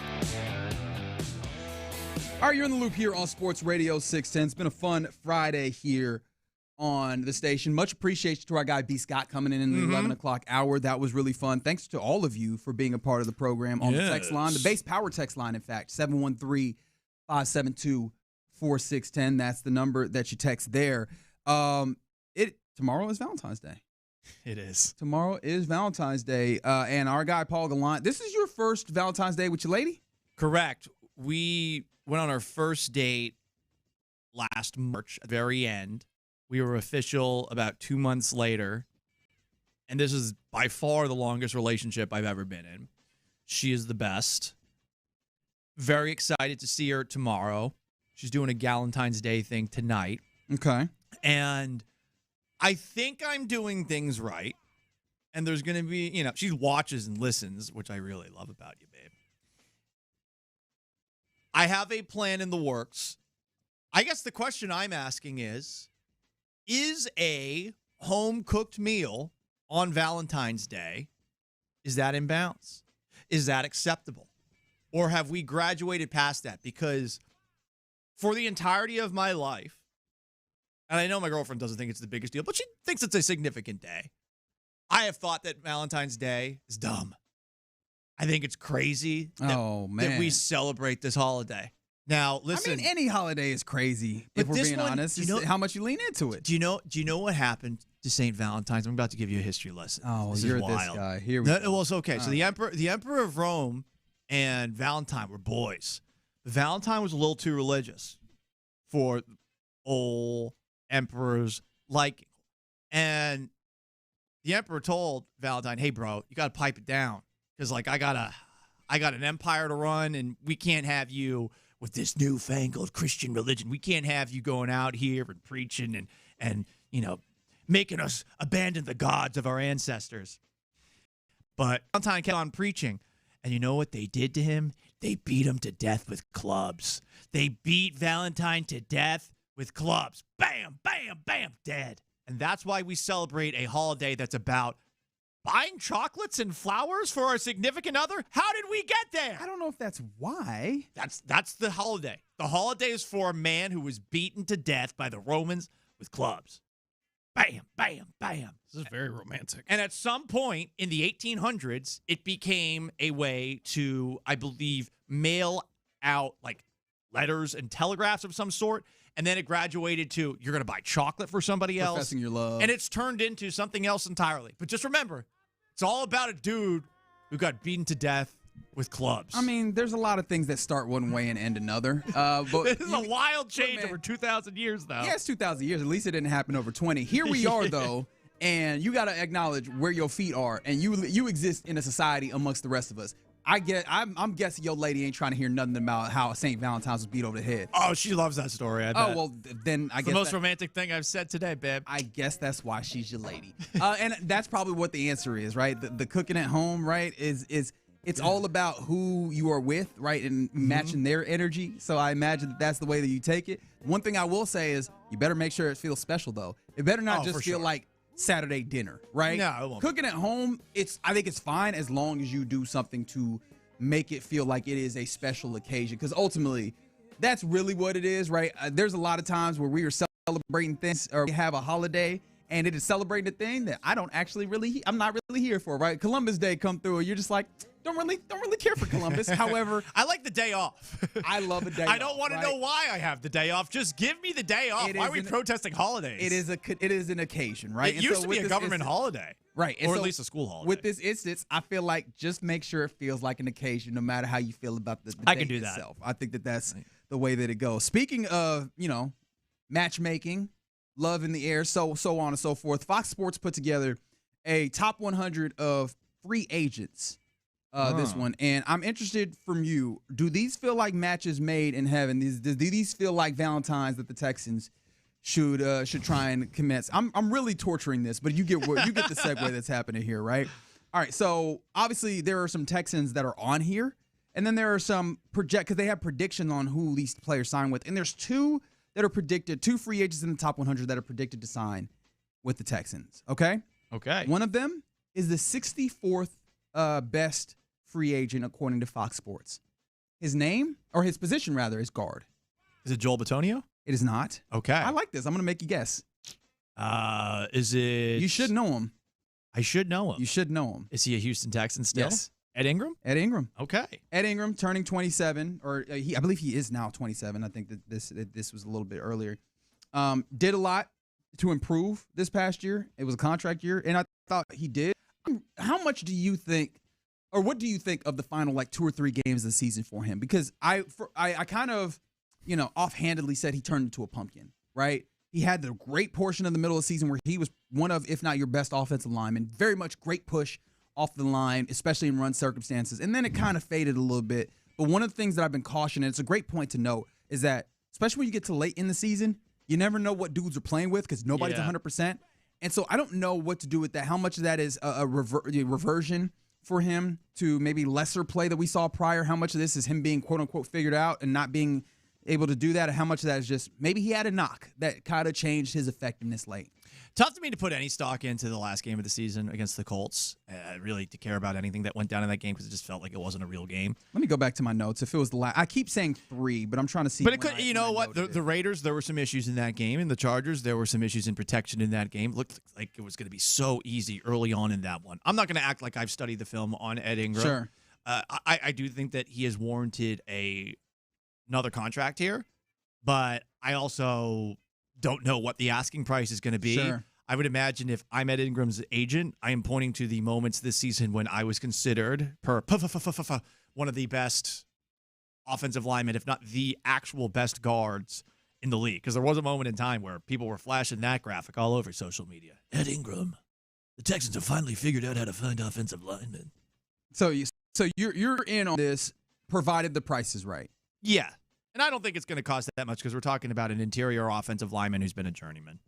Okay. All right. So I think that I could be convinced. I'm a little hesitant because I really want to swing for the fences this offseason. Okay. Especially when it comes to offensive line. But he was really effective for a large stretch of the season. So we'll keep that in mind. All right. The other potential Valentine of the Texans in this very tortured setup that I've put here is the 25th best free agent according to Fox Sports. Oh, what position?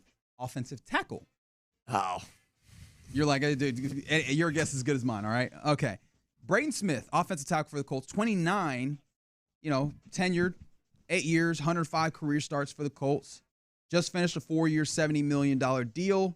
It's a third contract for him, so it's probably not going to be as big as that second contract is. But he was making, it's possible that he makes maybe around $12 million annually. You swung and missed with an expensive tackle this past offseason and moved on from him 5 seconds later. But it was a different vibe, right? Cam Robinson was a dude who you had seen some of the issues with him. With the Vikings. Traded in the middle of the year. Moved on from him, Vikings wasn't, it wasn't anything to really write home about. Braden Smith has been a part of a pretty good offensive line in Indianapolis. Sure. Look, I'm open to all options. Does this feel like a love match?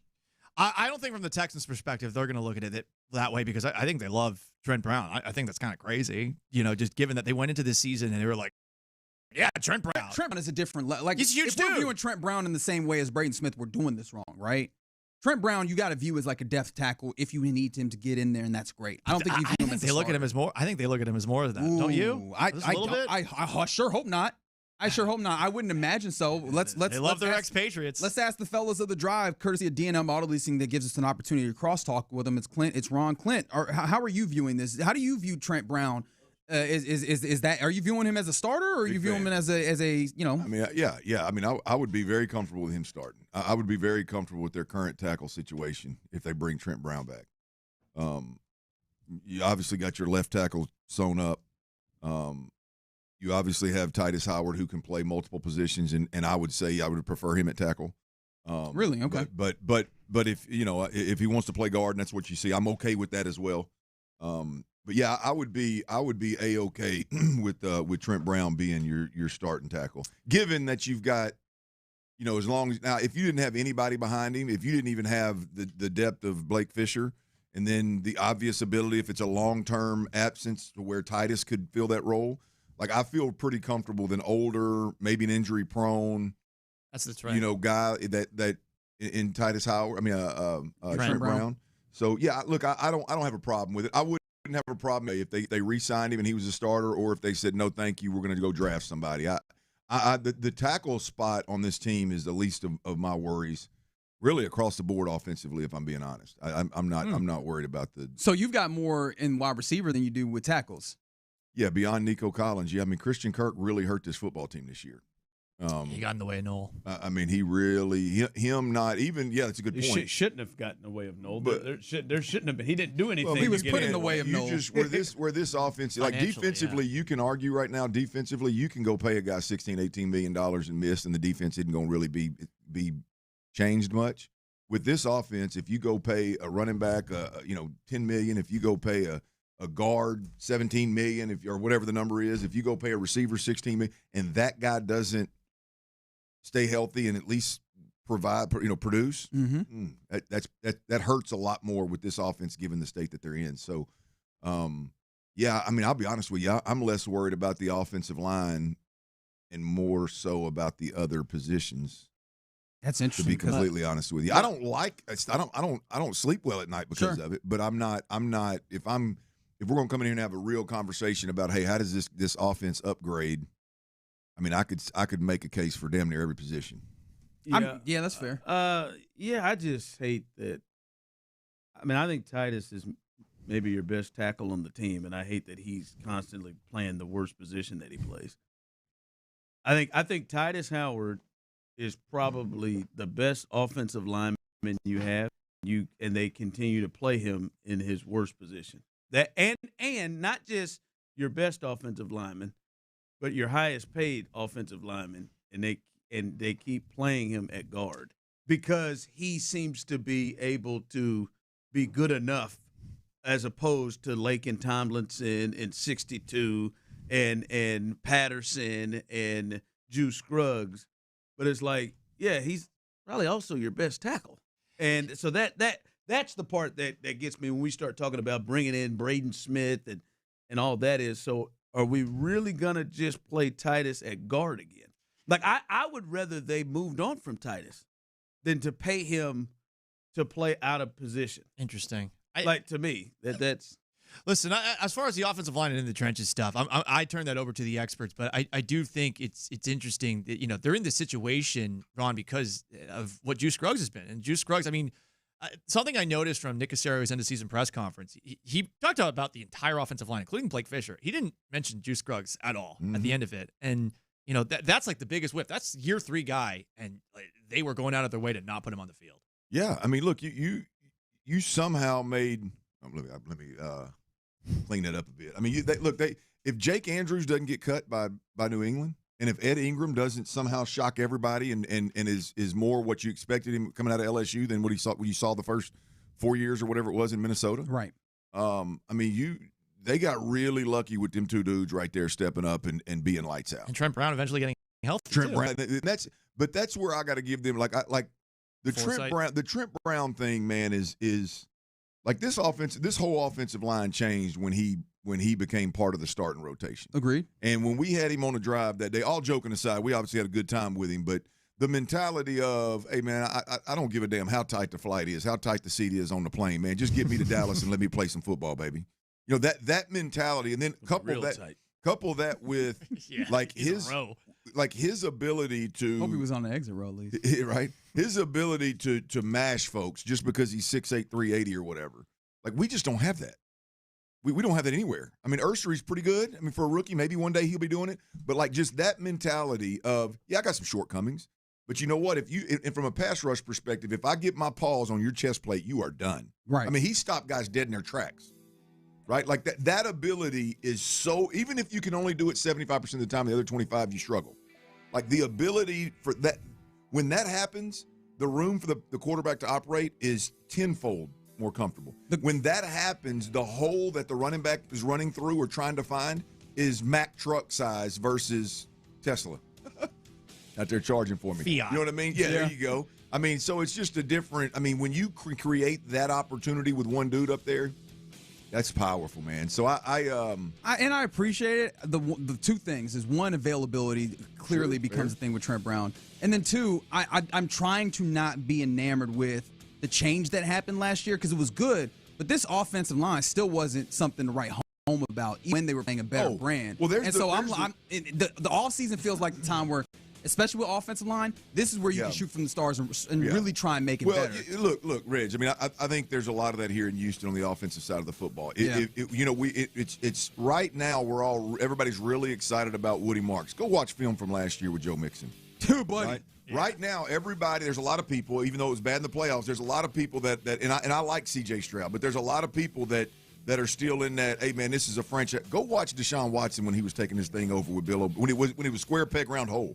Watch those highlights and go, oh, my God, right? This is what we're talking about. You know what I mean?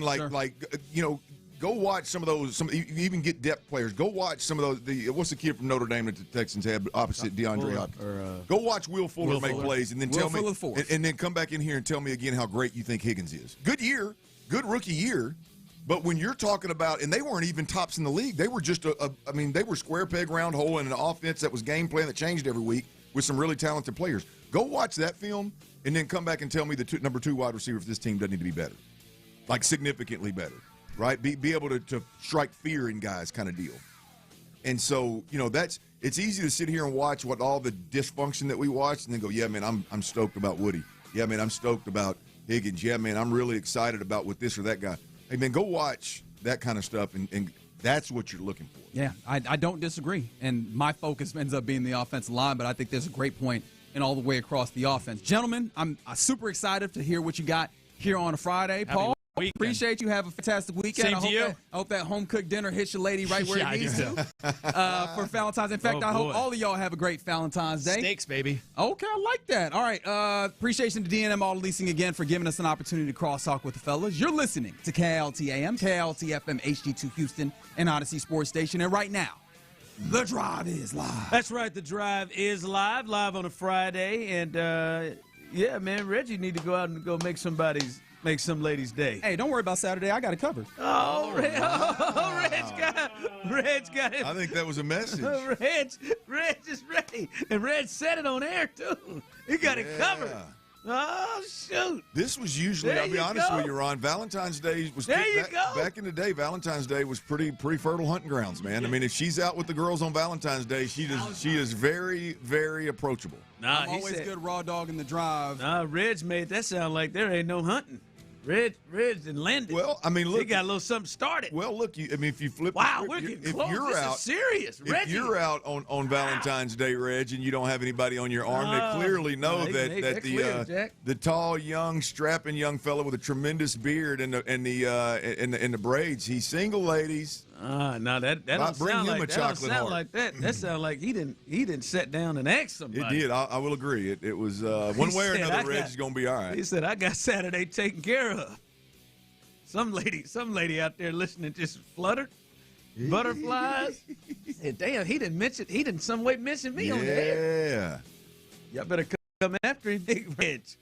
Holding it down. But yes, happy early Valentine's Day to you and to your to you and yours. Have you a good time. Treat the lady right. Have yourselves a good time tomorrow night. A little Valentine's Day on a Saturday, huh? How about that? Get your Lotus on.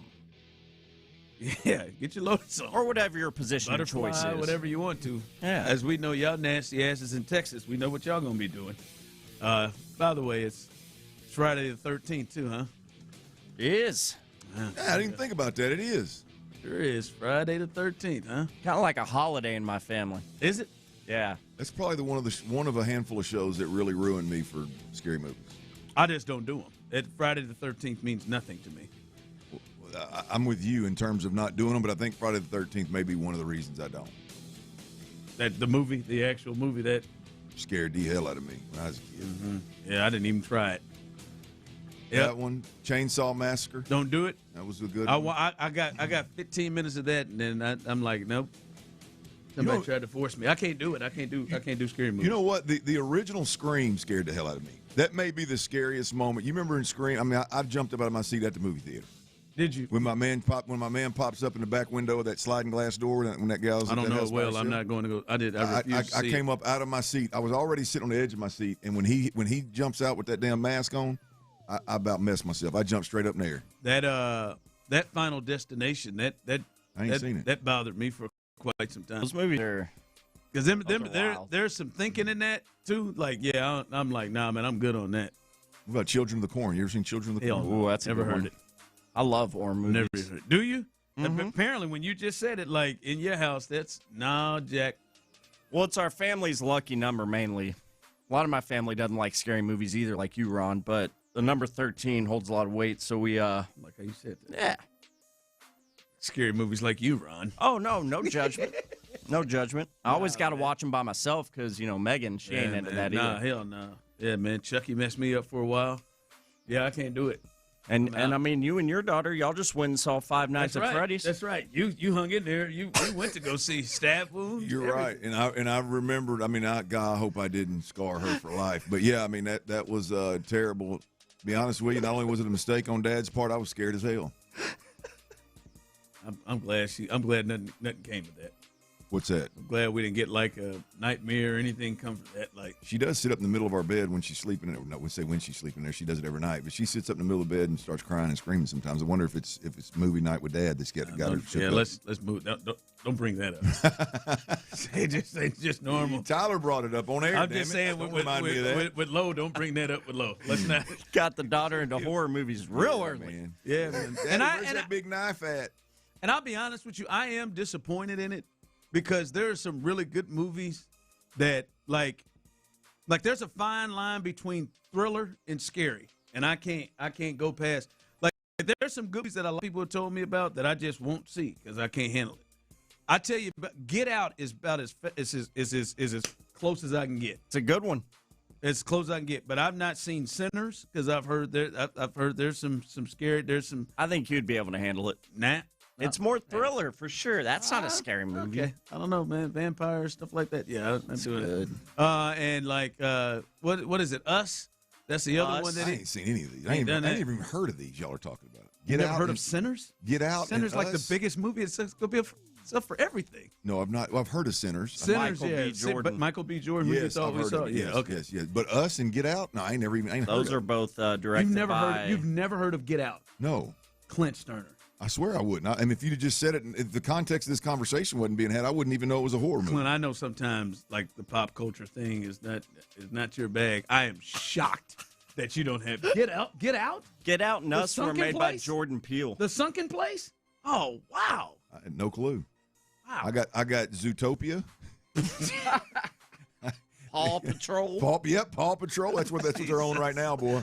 That's what they're on right now. What's Elsa and Frozen? I got Frozen. Hey man, on that damn Get Out when the lawn guy was basically the grandfather and he came on that sprint and I'm watching. Hey, and I'm watching it 12 o'clock during the day. I got all the windows and curtains open because they're like, this is good. You got to see this. This is more than just that he was running so hard, that quick hard turn. That 90 degree. Hey, I said, yo. Yeah, that scene is wild. Judge, what is this? No, break. Stop. Man, Jordan Peele has not matched that since he made that movie. It's good. I've heard Us is good. No, it's good. It's good, but because Us is, didn't they have that I Got 5 on it? That was well done. Yeah. That is how you pull emotion out with some music. That was creepy. I think you just need to look at. I don't want that to happen. Like I don't want my late 90s or mid 90s into early 2000s hip hop rap. I don't want it mixed into horror movies. I mean, like I got a really but I got really good vibes when I hear that. I mean, that music brings back memories and puts me in a place. I don't need a horror movie to ruin it for me. How did it go in the movie? They like slowed it down and kind of did something different with it, and it made it. I'm gonna find it. I'm about to play this in a second. Like it's real scary. Like it's coming because that was the preview. Yeah. No, man, this is not a Two Americas. No, Get Out is not a Two Americas. Like that was like one of the biggest movies of the year.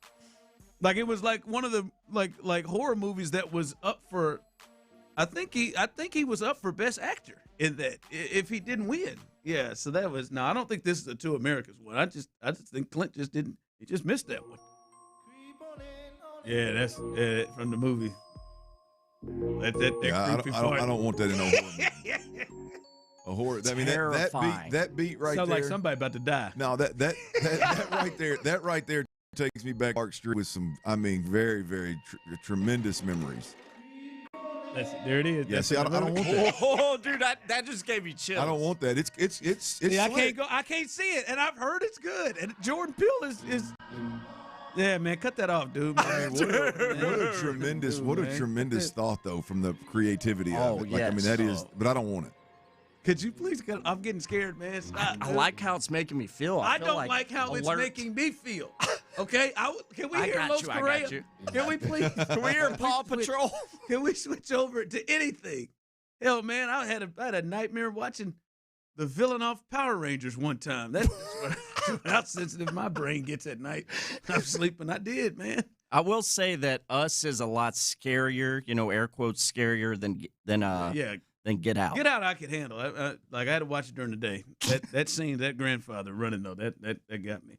All right, the Astros made a trade. Old friend, Joey Loperfido is back, or however I said it. Joey Loperfido is back in the building, good, man. And as Dana Brown will let you know, man. Hey, 5 years of control. He's back with the team, and they actually shed some money as they trade just straight up him for Jesus Sanchez, and he goes to Toronto. And so they kind of trade the outfielders there. And so Joey will be back here. He was emotional when he had to be traded and left. It is interesting, Clint. It does right now look like they're just shedding money. And I saw an old friend of ours talking about, hey, I can't believe Dana Brown got somebody to take the full almost $7 million that Sanchez was owed. But the Toronto Blue Jays had an injury to Santander, so then they bring him in to get some depth. But they shed some money. I wonder, because Dana Brown did say we're not done, I wonder, does this mean that they are going to do something else? Is this going to add the money they get out of this, add to help them make another move? Because he said we're not done yet. But that is the big move there. Sanchez is gone. Joey, who was back with the Astros, played for them a couple of years ago. He is back on the team. So their outfield, some would say maybe took a step down, but I wonder if that is a move to make another move. Yeah, I mean, I'm sure there's still, a potential move down the stretch here with all the infielders that they have. I'll be honest with you, before we move on to that, I'm A-okay with the old free swinger being gone. I don't. Altuve's still here. No. You know exactly who I'm talking about. Altuve. I get pissed at Altuve for it, and he's the greatest of all time. Hell, we don't. It's hard for me to sit there and listen to Joe Espada talk about we're going to see more pitches, and that's going to be the focus. And then after the season, the hitting coach, we wanted to see more pitches. One guy saw more pitches. Yeah. And it's the one guy you're probably going to trade. And then he got hurt, yeah. You literally, this old boy's a free swinger. Now, look, I love the juice he brought, but that we ain't got room on this squad but for one free swinger, and he's Altuve. That spot is claimed. It was time for him to move his ass on. I like Loperfido. I like Loperfido before he left. I'm excited to see kind of where he fits in. And I love the fact that when they ask where he's going to play, yes, he can play all three outfield all three positions, of them. But guess what? He can also play left field is where they started. So, yeah. I can't get excited about Loperfido here in Houston. Yeah, we'll see. That still doesn't solve the outfield issue. Like the outfield issue of what you got out there, right? He's still, some would say, a little worse than Sanchez, but in his career just overall. But you're still in a space where it's now Jake, Zach Cole, Cam Smith, now Joey Lopes out there. As Dana will let you know, he's a great defender. It is. Oh, yeah. Like the direction the bat's going. Like the direction. 5 years of control. Great makeup. Great makeup. We know what we're getting. Yes, indeed. Dana let us know about that, man. Dana said 5 years of control repeatedly. But we'll see. I do think this has to – the best thing from it was when Dana said we're not done yet. And I don't know if that's a big we're not done yet. I don't know if that's a small we're not done yet, minor move. But their outfield is still in the same situation that it's in, and their infield is in the same situation that it's in. And you wonder if when he says we're not done there, that they're going to rectify that in some way. Yeah, I mean, well, look, I think until they don't, there's going to be a real chance that they move somebody on the one of those infielders that they have, and I mean, you got to believe that whether it's a more established outfielder, to your point, Ron, a more established hitter that is not just a left-handed hitter, and he's in some rotation every time a left-handed starter is on the mound.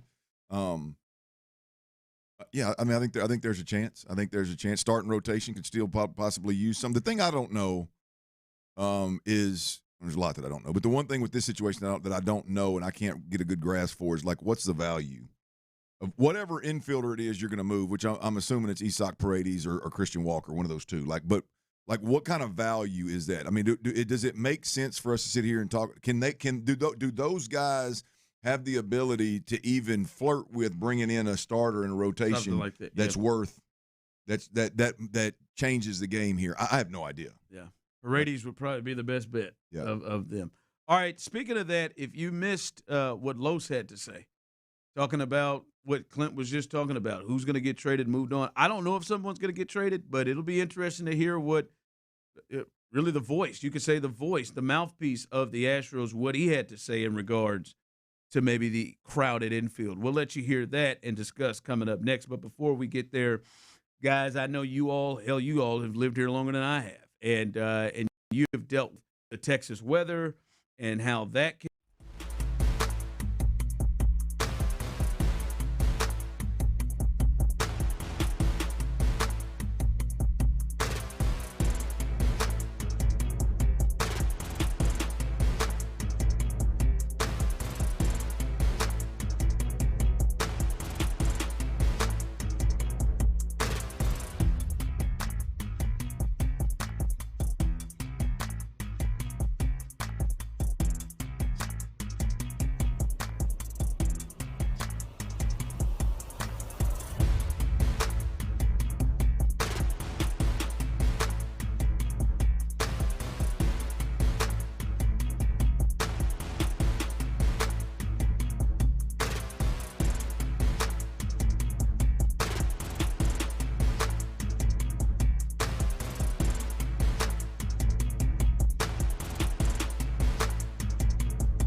2. Carlos Correa! Sports Radio 6 and presents The Drive with Stoerner and Hughley.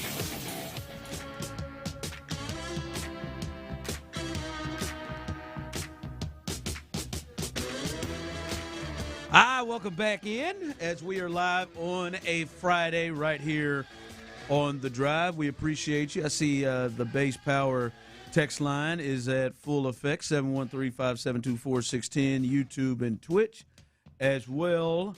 You can join the show that way. And we talked about it on the other side about, hey, maybe they make another move. They've got a little bit of crowded infield. We've been talking about that here over the last couple of months. This crowded infield, what are they going to do? And there hasn't been a move been made yet. You know, you still got Christian Walker who's at first. They've said that Altuve is going to play second and DH most of the time. You've got Pena. You know he's your shortstop every day. You got Correa. You got Paredes. How does Jordan factor into that with the DH spot? So it looks like there's going to be some people, or at least a player, that is missing if outfield isn't a spot for some of these guys. Well, we like to call him Los Correa. Some of you may know him as Carlos. We like to call him Los Correa around here. I would say the mouthpiece of the team. He kind of gave his thoughts about the infield situation. Here's Los. Yeah, I mean, a lot of the players are learning to play the outfield. We have a lot of people that, you know, potentially could be used later on for trades and all that. I'm not a GM, but I know that only 4 infielders can play at a time, so you gotta make some moves and put some people in the outfield. You gotta have depth also in case somebody gets hurt, and you need the guys for in case somebody has an off day. But it's a good problem to have when you have a lot of talented players. There's a lot of options, a lot of things you can do as a GM, and that's what Dana has right there in this room. Love it. If you don't know the facts, then you got to chill. Welcome back, my friend. Welcome back. He said a whole lot, but I know he did say, but it's only 4 spots in that infield, though. Yeah, welcome back, man. First of all, let's get that clear. I mean, is it not just absolutely tremendous to have a voice in the locker room like that? It's not. He ain't worried about what Dana Brown thinks. He ain't worried about stepping on Dana's toes. He ain't worried He ain't worried about stepping on Joe's toes, and he's doing it in such. I mean, look, it's not a disrespectful way. I wish you would watch it. His face is dead ass serious. Oh, he's dead serious. It is so beautiful to have that dude back in the locker room and to have that voice speaking for the team. And just again, I get so exhausted with the inability to communicate with the media, or the inability to communicate with the media without us being able to hear that you're so scared of Nick Caserio or D'Amico or stepping out of pocket. I mean, it is just so refreshing to have a guy that is clearly the alpha in the clubhouse, clearly the face of the organization, clearly the voice of the organization, and has zero concerns, just breaking good bread about where the Astros are at right now. I love it. 713-572-4610, YouTube and Twitch. What do you think he's saying there?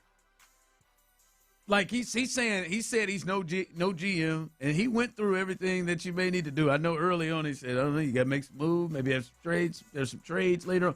What do you think he's saying? I think he's laying out all the options. Yeah, he started out with, look, you're going to have 4 infielders, so you obviously got a guy that you could move. Now, let's talk about moving guys to the outfield and learning how to play the outfield. That's an option.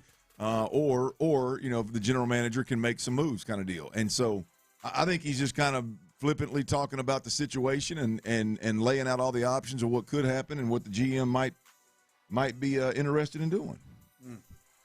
I mean, he ain't worried about. He ain't moving. He said, I know he ain't. He going got nowhere. zero worries, big fella. They are going to have to do something, though. Yeah, you would think. I mean, they're at some point. Maybe they're not forced. Their hand isn't forced right now, but they like something here. It feels like they're going to have to try to do something, and they may, as we talked about earlier, that move they made. Dana said they're not done. I don't know what that means. Another. I don't know. Long relief guy, or does that mean somebody they're really about to bring in? But It's good. It's good to hear from him. That's 4 infielders at one time, Jack. We figure something out, baby. I know I'm one more. my man had to say. I think he's got. Look, if you're a player that looks at big picture, and you're not just going out there and playing third or shortstop and swinging the bat and worried about your strengths and weaknesses and improving. I mean, if you're a player that looks at it from the bigger lens, if you will. You got to really like the situation that you're in, to be honest with you.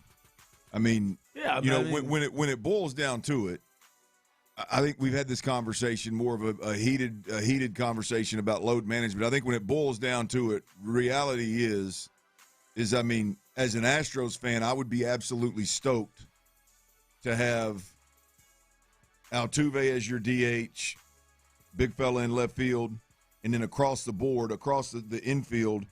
You're looking at Los at third, Pena at short. You're looking at Isaac Paredes at second and Christian Walker at third. At first. That would be – you're better defensively, and you're keeping a big bat, clutch bat in your lineup. That would be A-okay with me. The only negative is you're going to be sitting – the way they want to do it, sitting somebody on the bench. But you do, as you say, if you step back and look at it, you have at least an asset if that's what you want to do to trade to probably get something back, and then you have, 4 or 5 really good hitters for those spots, right? Which you could just not have enough hitters, right? It could be worse on that end. So, but clearly they see it. They know what's the leader of the clubhouse about. Hey man, something's gonna shake out. Something's gonna shake out. By the way, had one of those moments, Clint. It's going to happen to you. It's probably coming soon. But I had one of the moments where I had to walk myself away from having to outcoach the softball coaches. Oh no, you were trying to overcoach. You were trying to. No, I didn't do it. I walked to the other field. I walked back. I walked back. I just didn't like the way that Lauren was rounding the bases. We were working on going first to second, and then second to home, and a couple of times she didn't make the turn. So she wasn't being coachable, and you had a hard time. I'll be honest with you. I don't think I heard them saying it enough. I don't think I heard them really saying it, driving it home enough. Yep. And I don't want to overdo it. But you don't run and run to first, and then no, we're going to second. Hit that corner and roll it. That corner. We're going to try to go cut that second piece. to home. Second to home. We don't run to third and then turn it up. No, we're speed cut rounding it. It wasn't happening enough for me. I know. Oh God, I love. I love you for this. Saw the other girl too. Yeah, she didn't cut it either. I thought to myself, when maybe somebody want to get out of here. I had to turn around. Sounds like a loving father. You want her to be her best. How do you manage it? I got my seat. I'm sitting in my chair right behind home plate. That's where I am. I'm set up right there. Just like get down. He's the noisemaker in the crowd. So I'm sitting right there. I'm at second. I think I got eyes to her because we're right down. I'm trying to. Hey, you got to round it, but she can't hear me, and she's. What are the coaches doing? Well, they're doing the other drill. Like we got one coach kind of run the drill, then the first base coach, second base or third base coach, and they're sitting there working on. And I just somehow just wasn't getting communicated. Next girl behind her, Glory, did it too. She ran, squared that thing off. Squared it off. Yep. And I had to get up and I had to walk. I had to get up and walk because I found myself getting up, heading to the south to the third baseline. Yeah, the gate. I was going to stand right there. Yep, going to stand right there. And then I told nope. I'll walk backwards. Said, let me stop. And waited till she got in the car. I love you for this. And gave it to her the whole car ride home. I love you for this. See now that's are we as fathers? Because this has already happened. I've been to one gymnastics practice, by the way. Because I really do feel like I know what my wife would say. Shut up and sit in the stands. Just let them coach. But here's the deal. Is it justified that you're watching kids waste their time and do it wrong? Is it justified to say, hey, you got to round that thing? Me squaring it off, round it. I think it. Yeah, I'm trying to be respectful. Hey, coach. I'm trying to be respectful of those guys that came out there that took their time, and then I know I can get her in the car and really discuss it. I feel like it in that. But I moment, I missed it in the moment though. In the moment, really we didn't have basis to do it with.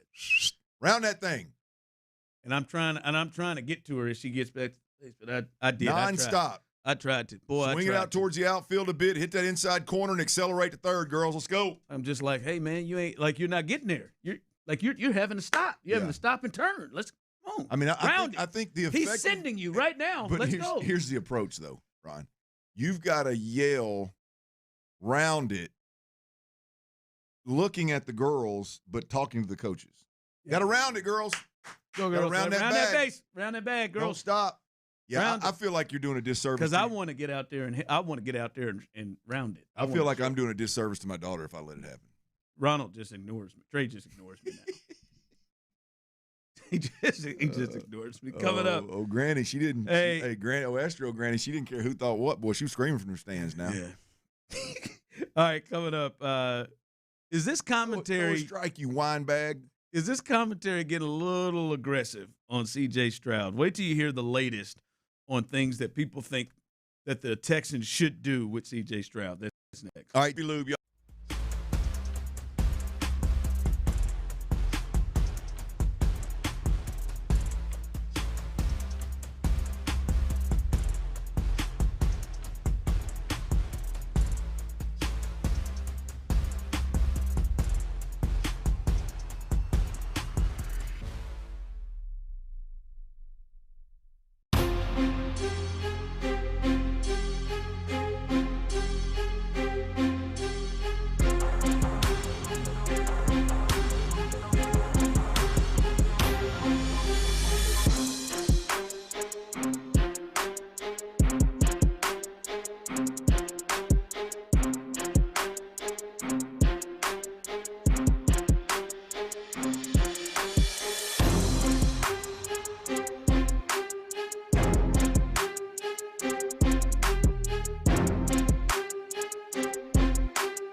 powercompany.com/610. Live from the Mokaram Injury Lawyers Studios, Sports Radio 610 presents The Drive with Stoerner and Hughley.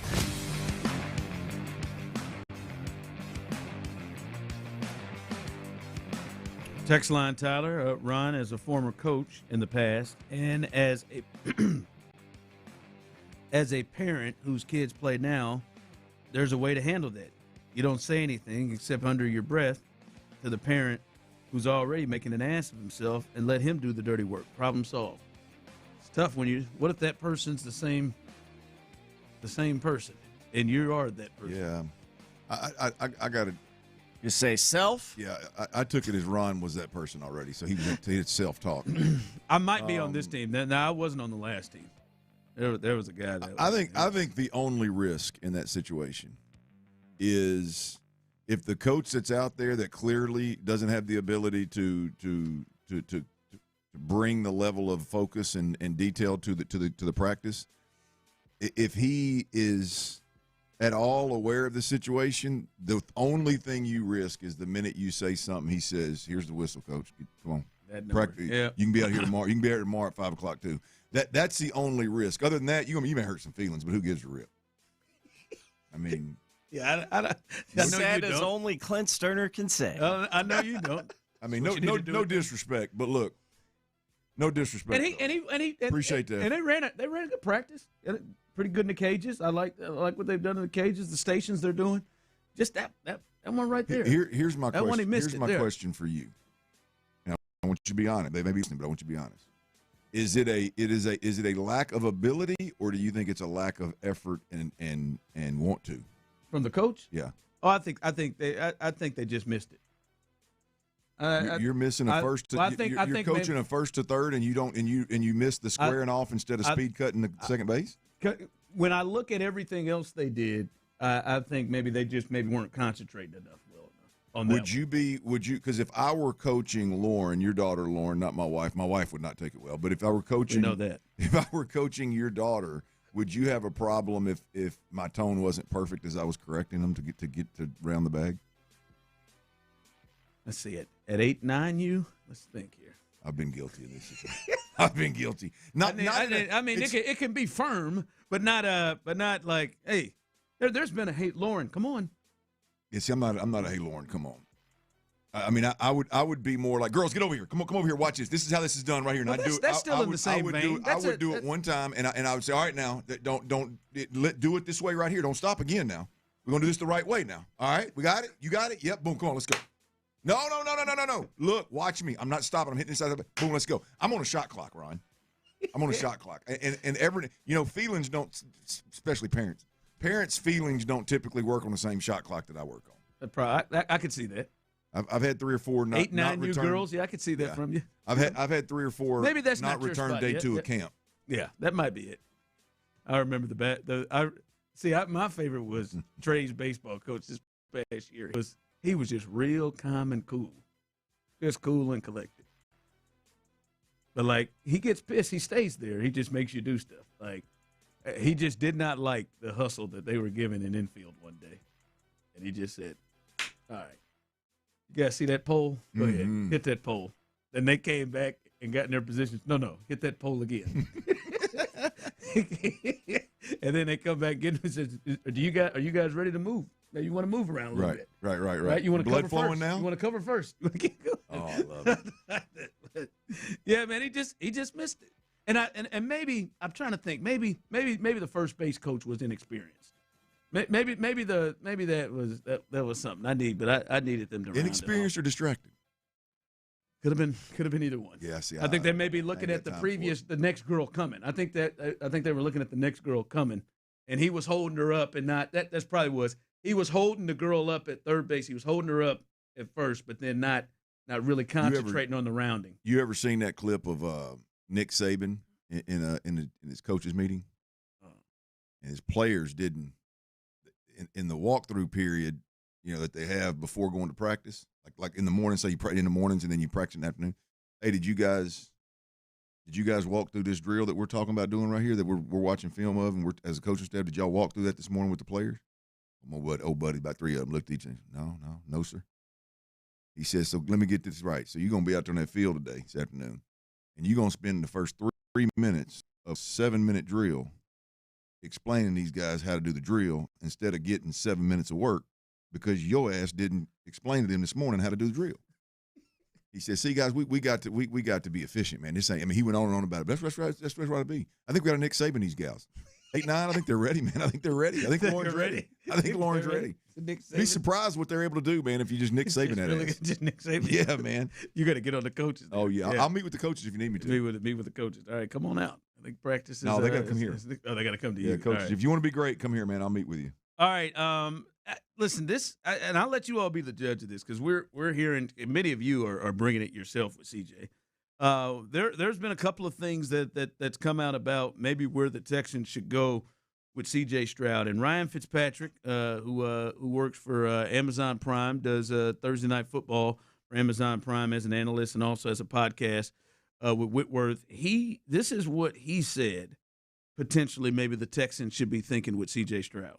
Right now, you're sitting on that CJ Stroud contract going, okay. And they traded away Geno Smith. Traded away DK Metcalf, right? I mean, I sit there and watch Houston play this year, and I'm thinking, okay, what's going to be better next year? Or maybe this happens in 2 years. Is it going to be better? Because you can't tell me that there aren't teams that are out there that would trade 2 first-round picks and some more things for CJ Stroud. You're telling me the Arizona Cardinals wouldn't be interested in that, or the Jets, or the Dolphins, or the Steelers, or the Browns, or whoever it is. I just think if you're Nick Caserio right now with Houston, it's like, all right, I can have Davis Mills at $7 million and a bunch more draft capital, or I could have no additional draft capital and CJ Stroud at $60+ million. I at least think there has to be a conversation about it, and I think he has to be thinking about that, watching Seattle do what they did and for their defense to really take them as far as they did and dominate in that Super Bowl.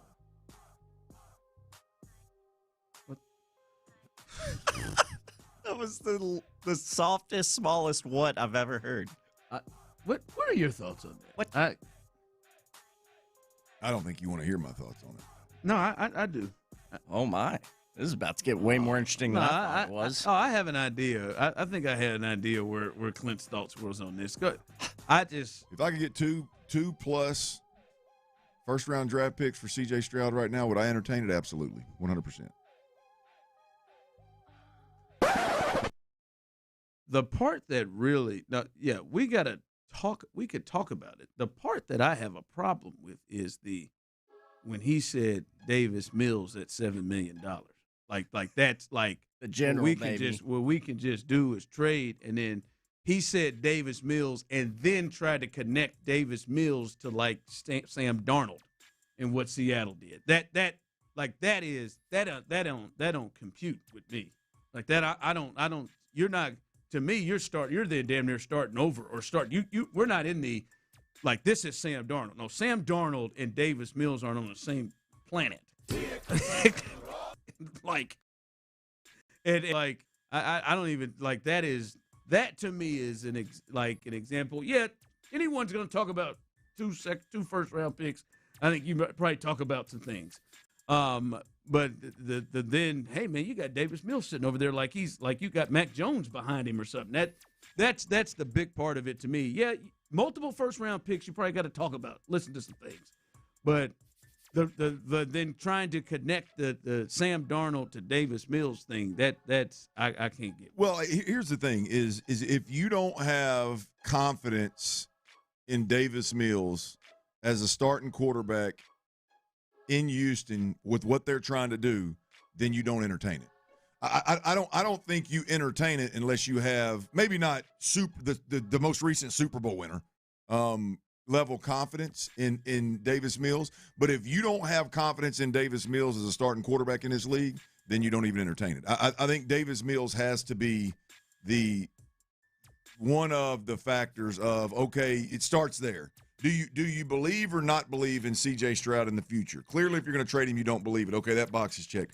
Do you believe in who the answer is going to be, at least for now, while you have this defense in Davis Mills? Yes or no? Check that box. Obviously, it matters. And then you proceed with what can you get for C.J. Stroud. I don't even think you entertain calls unless you have a ton of confidence in Davis Mills. Oh, and then I wouldn't entertain calls. I would. That didn't. Yeah, I don't. Yeah, I wouldn't entertain. I mean, you talk about multiple first-round picks. Yeah, you listen and figure that out, and maybe you come up with a game plan if that's what you want to do. If you don't believe in CJ, then you come up with a game plan. But to me, the game plan loses me when you think you're about to pull the Sam Darnold off. Someone texted in, Ron, nobody thought Sam Darnold would be a Super Bowl champion. No, well, first off, Sam Darnold won 14 games last year, and Sam Darnold was a first-round pick in the draft and had and a highly talented player coming out of the draft that went to a bad situation. Like Sam Darnold from the day he stepped into the league compared to Davis Mills the day he stepped into the league is completely different. Right? The talent and everything is not even on the same vein. I don't know, boy. Like this is getting aggressive. I know CJ had a couple of bad games and it has taken some steps back from year one. Over the last 2 years. I think with help with a lot of things around him that probably didn't help his situation. But damn, man, that's a little too much for me. Tyler, you in that? No. You entertaining that? No. Barrel fire hot take out of Fitzmagic. Texans legend, by the way. No, I'm not with.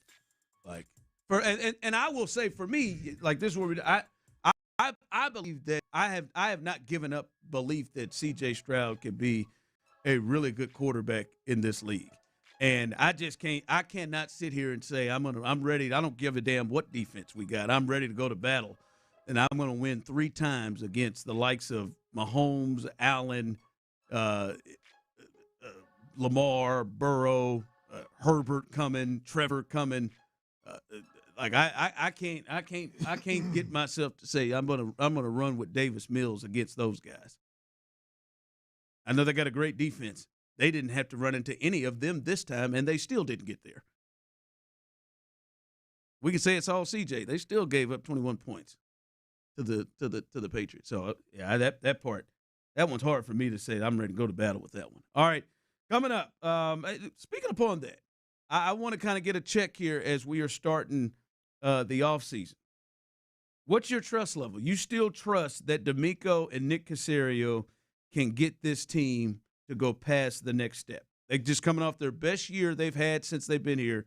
Do you still have trust that they can do it? We'll discuss that next. All right, y'all, look, it's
ones without congestion. Try Sinex Saline from Vicks. Just Sinex. Breathe. Ah. Use as directed. From the West Point Lincoln and West Point Lincoln of Sugar Land Studios, KILT FM HD2 Houston.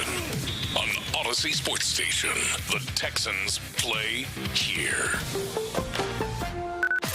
Sports Radio 610 presents The Drive with Stoerner and Hughley. All right, welcome back as we are live here on The Drive on a beautiful Friday. We appreciate you stopping by. Friday the 13th, apparently big in the Milner house. Lucky number. I do want you to think about this. Those of you on the Base Power text line, 713-572-4610, YouTube and Twitch, are you still in the space where you trust D'Amico and Nick Caserio that they will get this team to the next level? I do see those of you on that Base Power text line. Someone texted in, Ron, CJ's not the answer. Maybe you should become his agent. I think he likes his agent. I think he's comfortable with David Mulugeta. I don't think he's looking to make a switch. Also on the text line, Ron, can you explain what you see in C.J. Stroud that you do not see in Davis Mills? What separates them so much to where you would keep C.J., but you don't think Davis Mills has a chance? What do you think everyone's missing? I would love to hear it. First on that, I don't think it's an everyone's missing. I think it's far from everyone. I think some of you here are mad and mad at CJ, or some of you are out on CJ. That's fine. I don't think the majority of people think that I'm missing something. I think you are in the minority.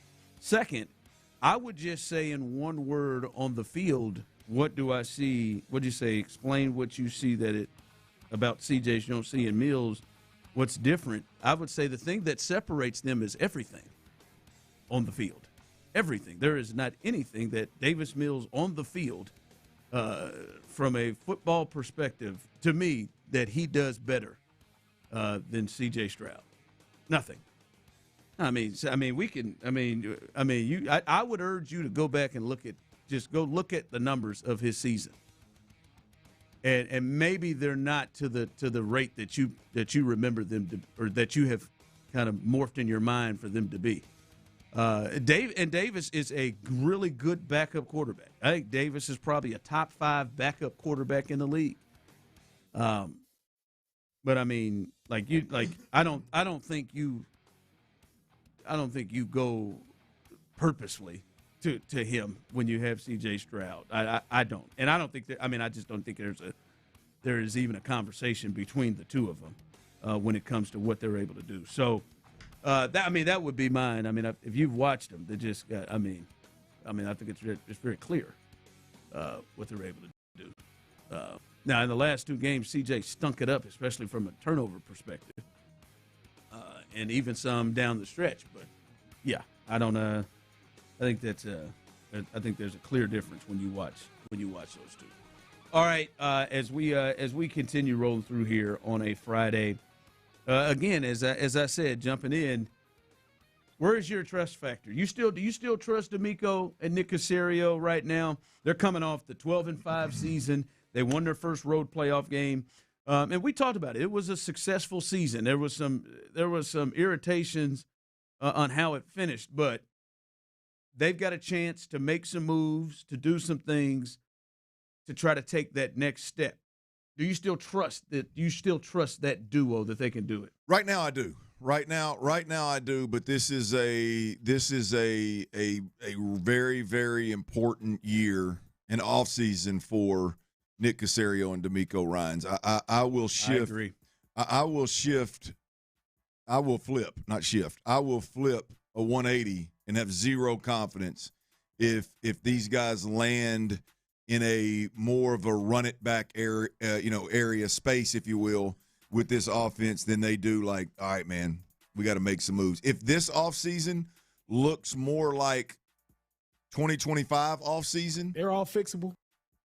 I'm going to flip and do a 180 and I'm going to be out. Now, if this offseason looks more like a 2024 offseason where it's Diggs and it's Joe Mixon and it's, some of those type deals, then we can get down. So, I mean, this offseason for me is critical. We talk a lot about C.J. Stroud. I think that is that's a dynamic. I mean, that is a very dynamic, maybe the right word, but that is like an intricate. That's a big piece to what's going on. Well, it's just. I mean, I think you could justify and make football sense of really going any direction and treating it any kind of way, and so it's less about preference and more about just they're privy to more information than we are. So I'm going to remove the C.J. Stroud part out of it and just, I'm just talking about if you're serious about this team competing for an AFC championship, if you're serious about this team being a Super Bowl caliber team, it is very clear that you've got to make some power moves offensively. And there is more than enough opportunity to do that. And if they don't, if we go into OTAs and training camp, the start of training camp, and we're still looking at some guy that New England cut and we picked him up because this new tight end coach really is a New England guy and really liked him there, and we're having to piece these things together, I'm going to do a 180 and I'm going to lose confidence before the week. But right now, as you sit there right now, going into this offseason, you still feel – I feel good right now. Good? I feel good right now. I think what these guys have done has been really, really impressive. And it's just now you're at a point where it's, okay, you've rebuilt. Now it's let's go win one. Can you be nervous and still trust? Hell yeah, you can. Absolutely. I don't know why you wouldn't be. Can you still be nervous? Someone texted in, trust, no, reminds me of the Tony Dungy Buccaneers. Interesting. I don't mean that in an a-hole way.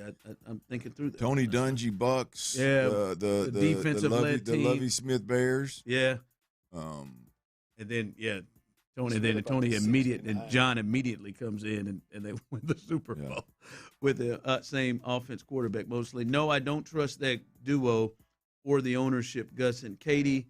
Yes, why wouldn't I trust them, what they've done here? Yeah, I think the turnaround they've made, and you can argue that they have maybe in certain spots not, but I think there's an argument every year the team has gotten better.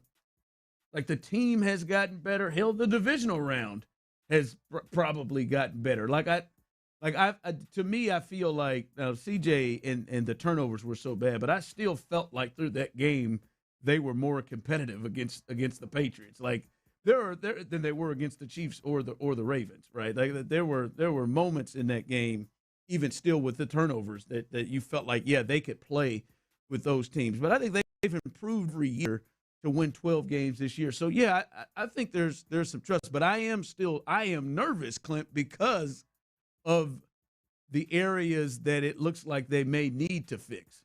Right? You know what I mean? Like if it was, Danielle Hunter's a free agent. They're not going to pick him up, but they got to figure out a way to replace that. I would feel great about that because that is their strength, and they do a great job in that position group and then on that side of the field. Like we know what has to happen for them to be able to take the next step. Right? We've talked about it. They've got to figure out a way to get the best out of 7, and then they've got to get the other things around him, especially the offensive line. They may need to fill 2 or 3 voids there, depending on what happens with Ed Ingram. I trust that they are going to be able to get this team right. Like, I trust they're going to be a winning team, right? That feels like what they're going to be. I am nervous of the positions they have to fill because they haven't always been strengths for them to fill. Well, look, I think that for me, what makes me nervous about this group is the same thing that made me nervous the second you hired DeMeco Ryans. Like, I love DeMeco Ryans as a head coach.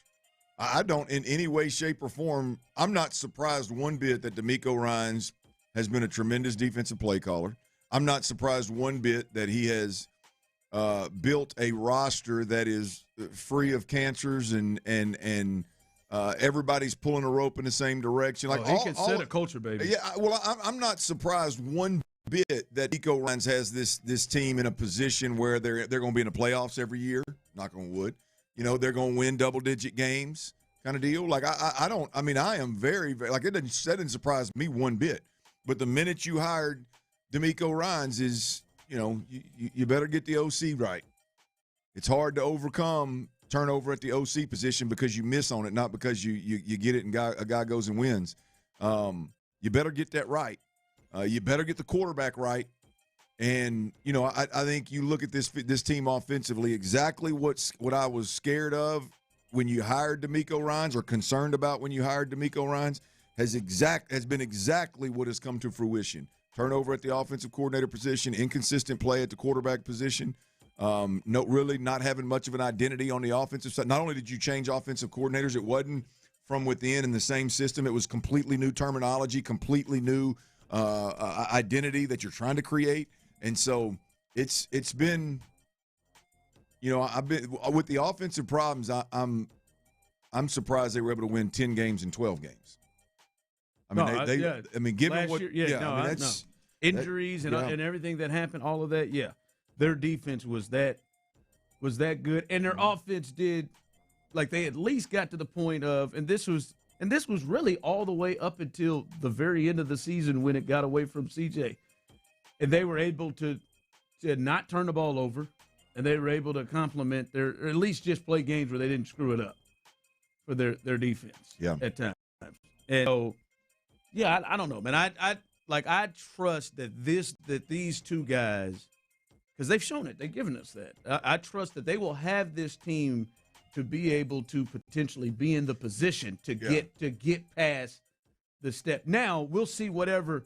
Now the other part that makes me nervous is basically kind of what you said, is I do think it is going to be a cause of, no, we've got to take a clear step forward. We've got to make some steps forward. Like, I don't think you can bank on the season playing out the way it did last year. So I do think there is some difference there that makes me concerned of, like, no, man, we're right here. We're playing the game exactly the way we want to. That does concern me.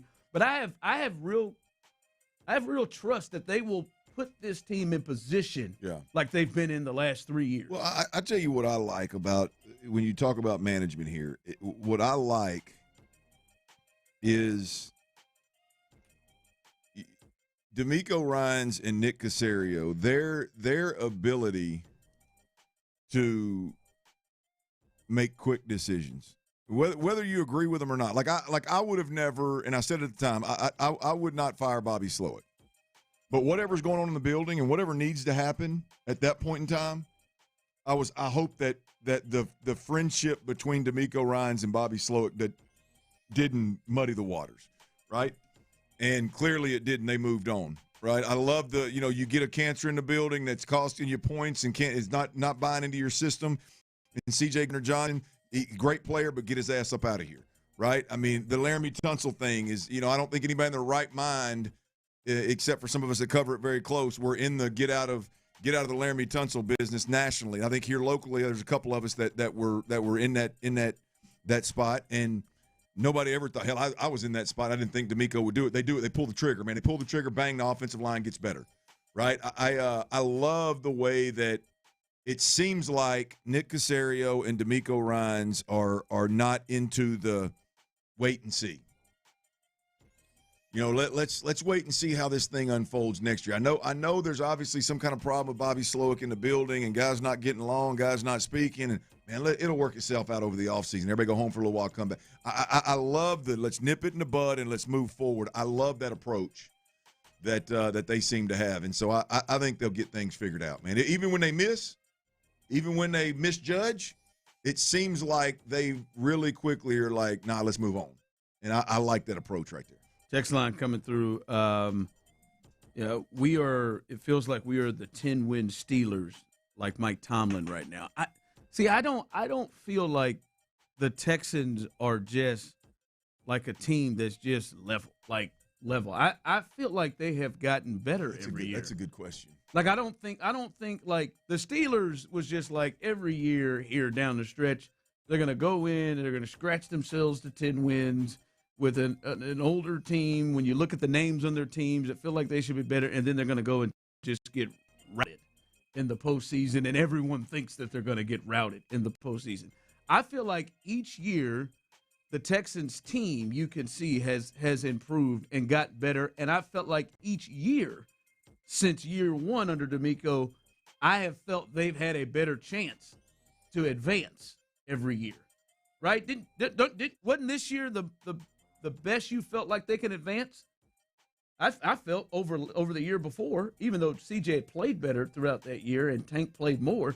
Like I don't know. I don't get the feel of the Steelers. I'm trying to think back on. They still feel like a team that's building up, and not a team that's just running to the glass ceiling. And did you feel? I probably felt better last year. Than I did this year? I didn't. Like they won 10 straight, and it still to me was like, okay. Like last year you had. Yeah, I'm trying to remember exactly who all was healthy at that point. No, I mean Tank and Diggs were out. Yeah. I did not. I felt 10 times better about them going in to play the Patriots this year than I felt about them going to Kansas City last year. I felt better about them playing. But how much of that had to do with Kansas City? Like, I don't know that I felt great about their chances to stop a three-peat.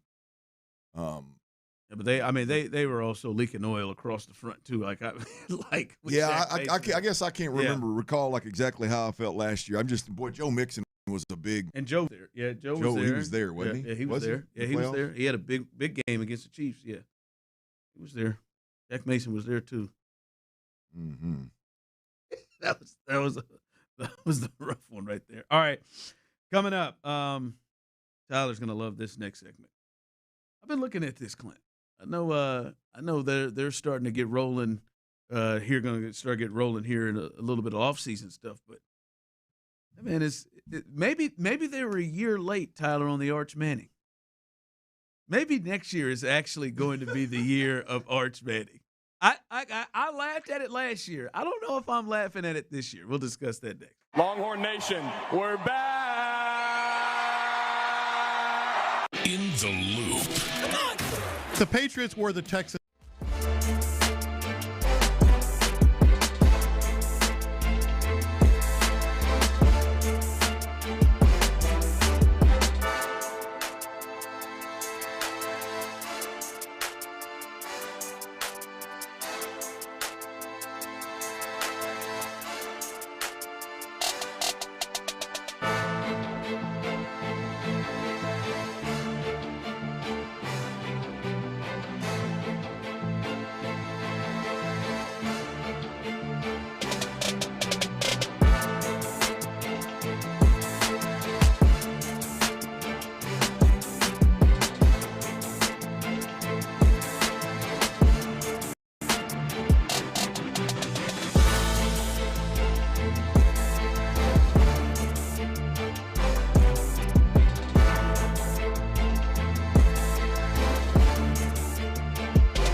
Hurt in an accident? Call Mokaram Injury Lawyers at 281-222-2222. Sports Radio 610 presents The Drive with Stoerner and Hughley.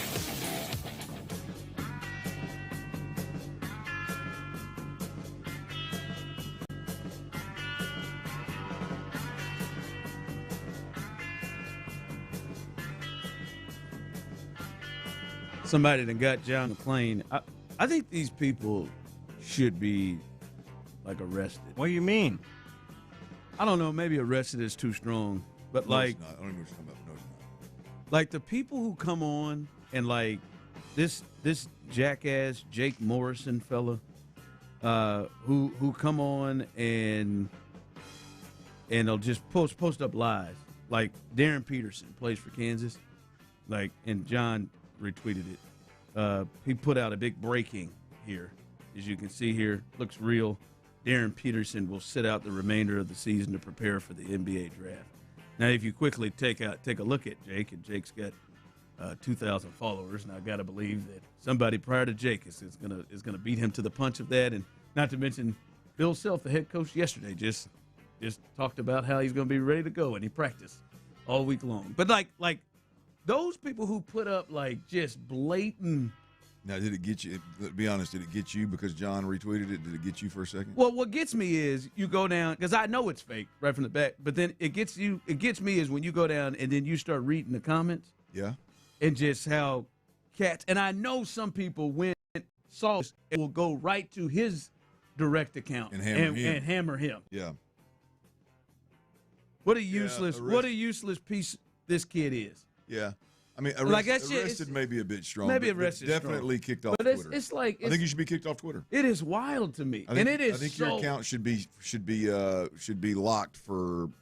I don't know, Tyler. You've had yours locked before. What do you think it should be? Yeah, Tyler's had his locked a couple of times. I think you should. I think it should. First offense 1 time, 1 month. Second offense 6 months. Third offense. It's just like year. it is. It's just because, like I said, like it's not just you're making a post, you're trying to get whatever you're trying to get, likes or retweets or whatever, but then like this cat got to deal with it.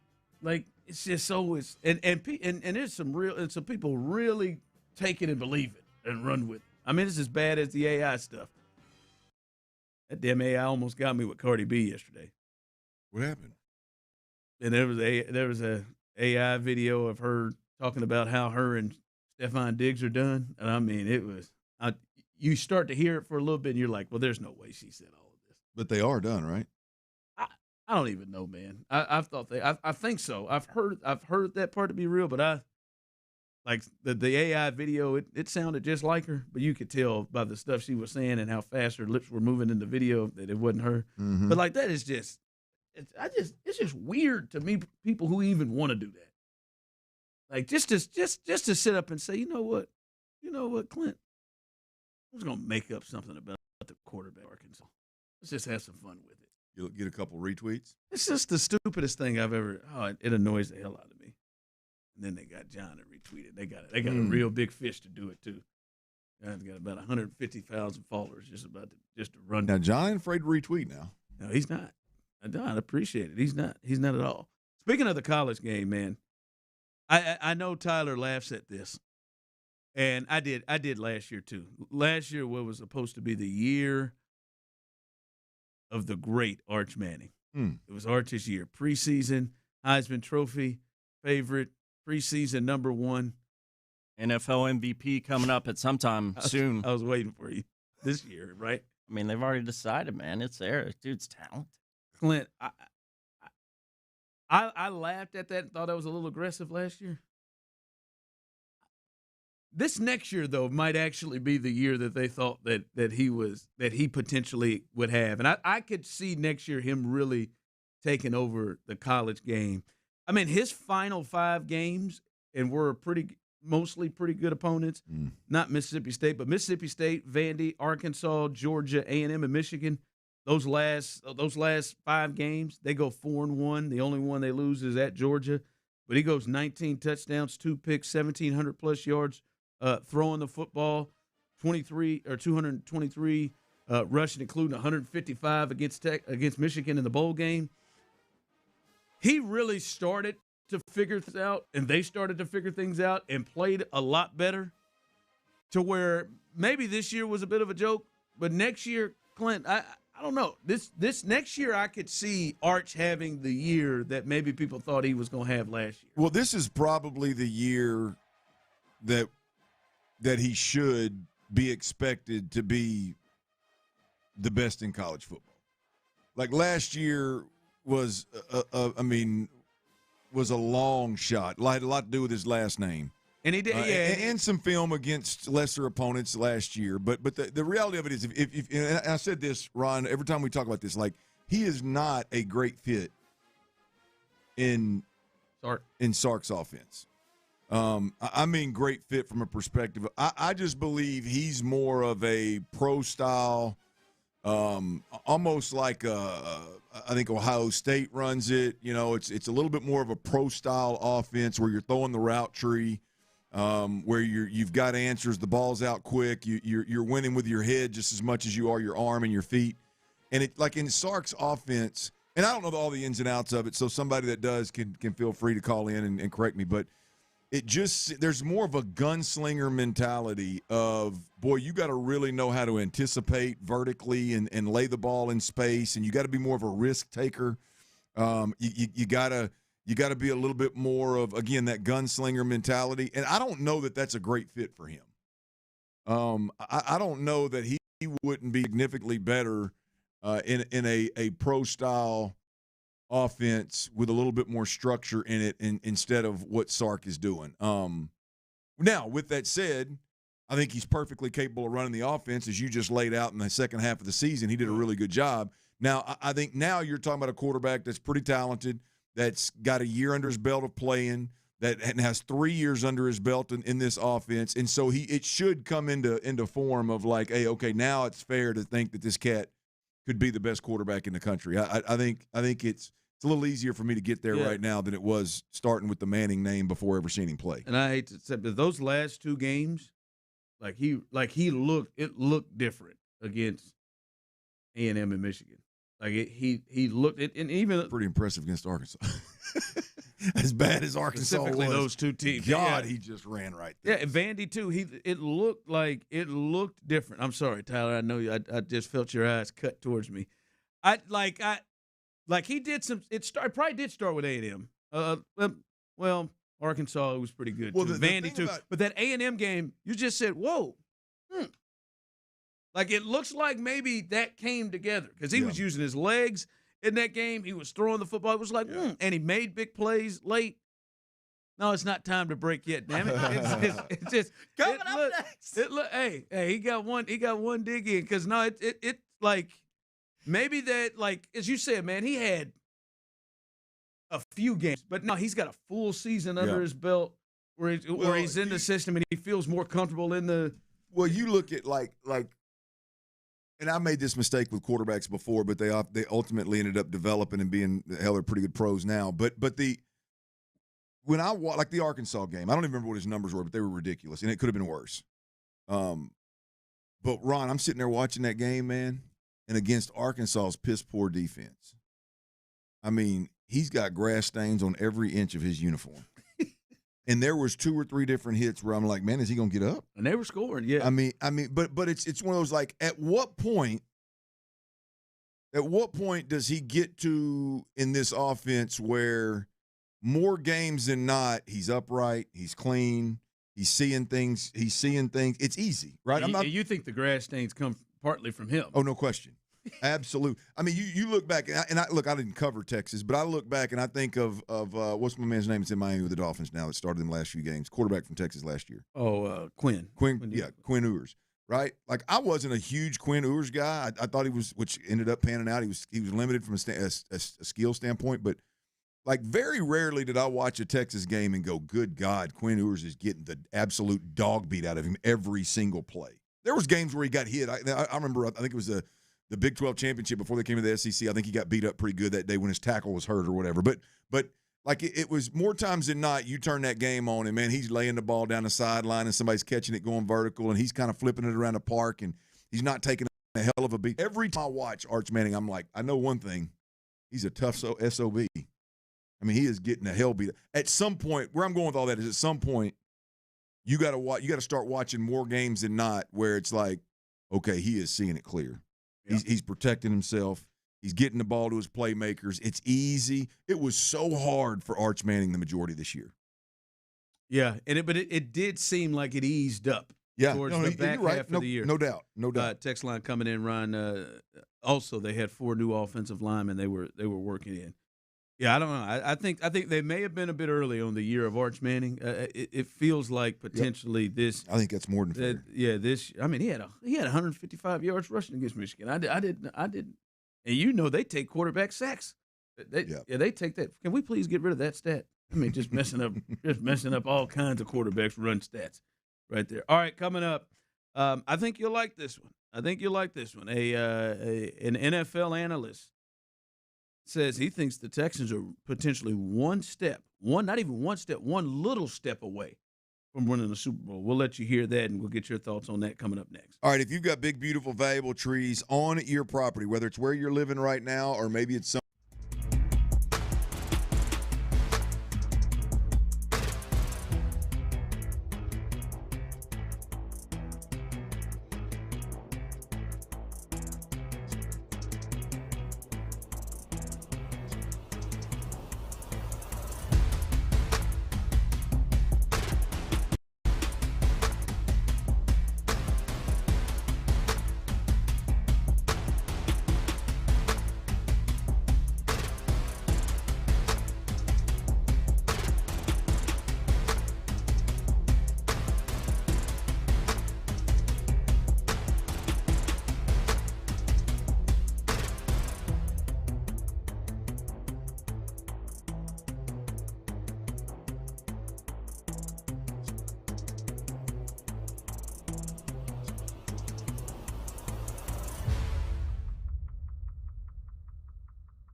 610 text line is energized by Base Power. Save money and switch today at basepowercompany.com/610.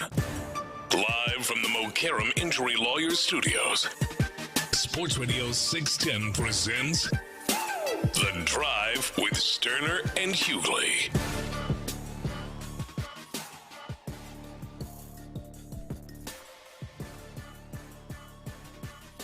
You see old Bad Bunny tried to pay Carlos Correa? I just saw that on Twitter. Yeah.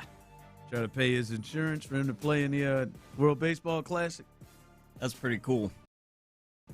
And go ahead. I'll hold that. He'll play for Puerto Rico. I'll hold that. I was about to say, like, Los needs the help financially. No. It was a weird thing that they said Carlos Correa confirms that Bad Bunny tried to pay for the insurance so he and Francisco Lindor could play for Puerto Rico in the WBC after they were denied insurance from MLB. However, Correa was advised from people he trusts that he should not accept the favor.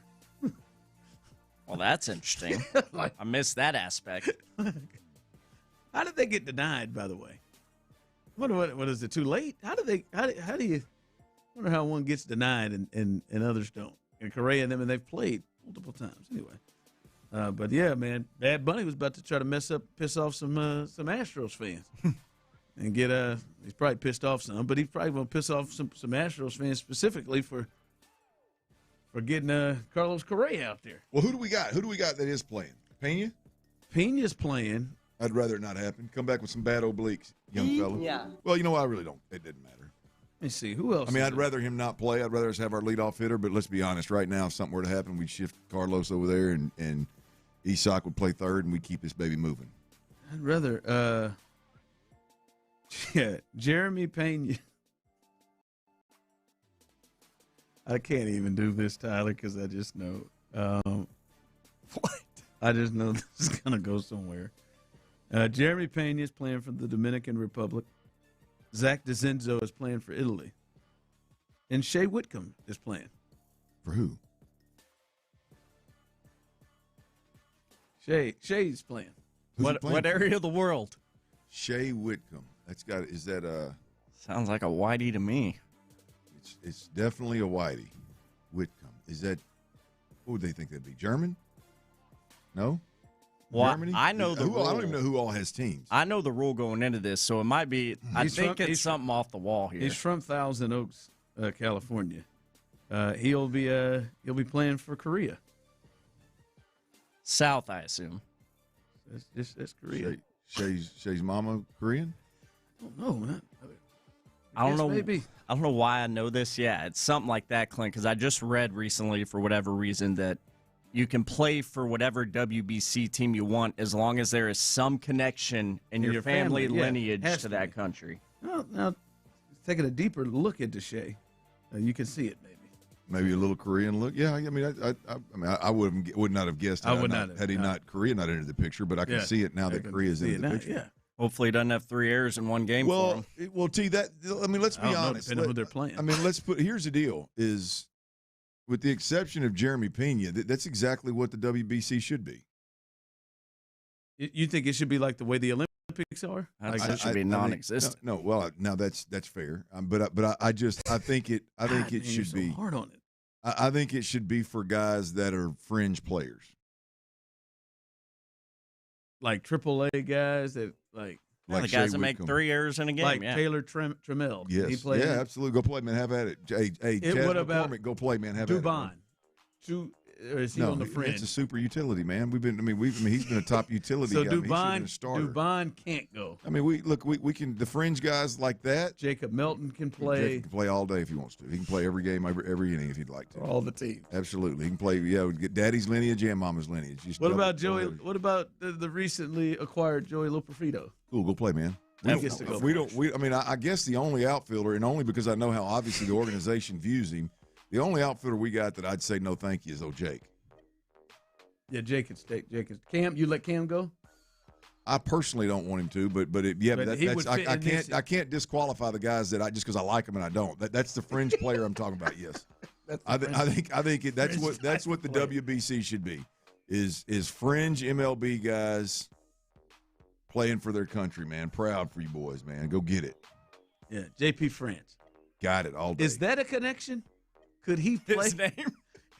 Could he play for France? Yes, could he play for France?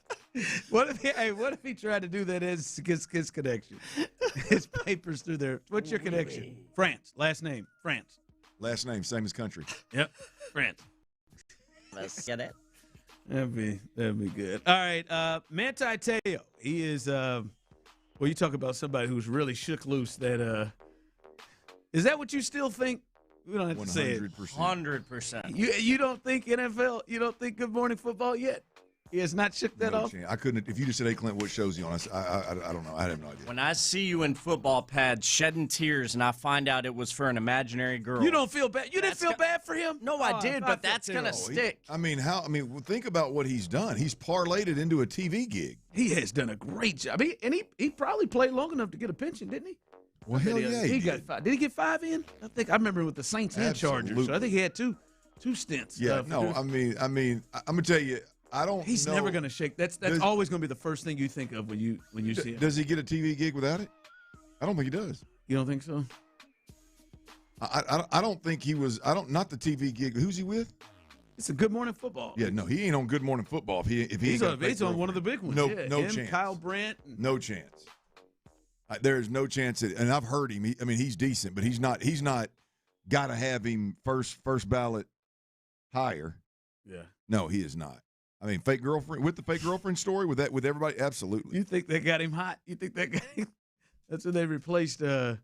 Maybe he's after whoever replaced Nate Burleson. He's maybe one of the McCourties. I think that's who he replaced. I think his fake girlfriend is the reason he's still relevant. Absolutely. Well.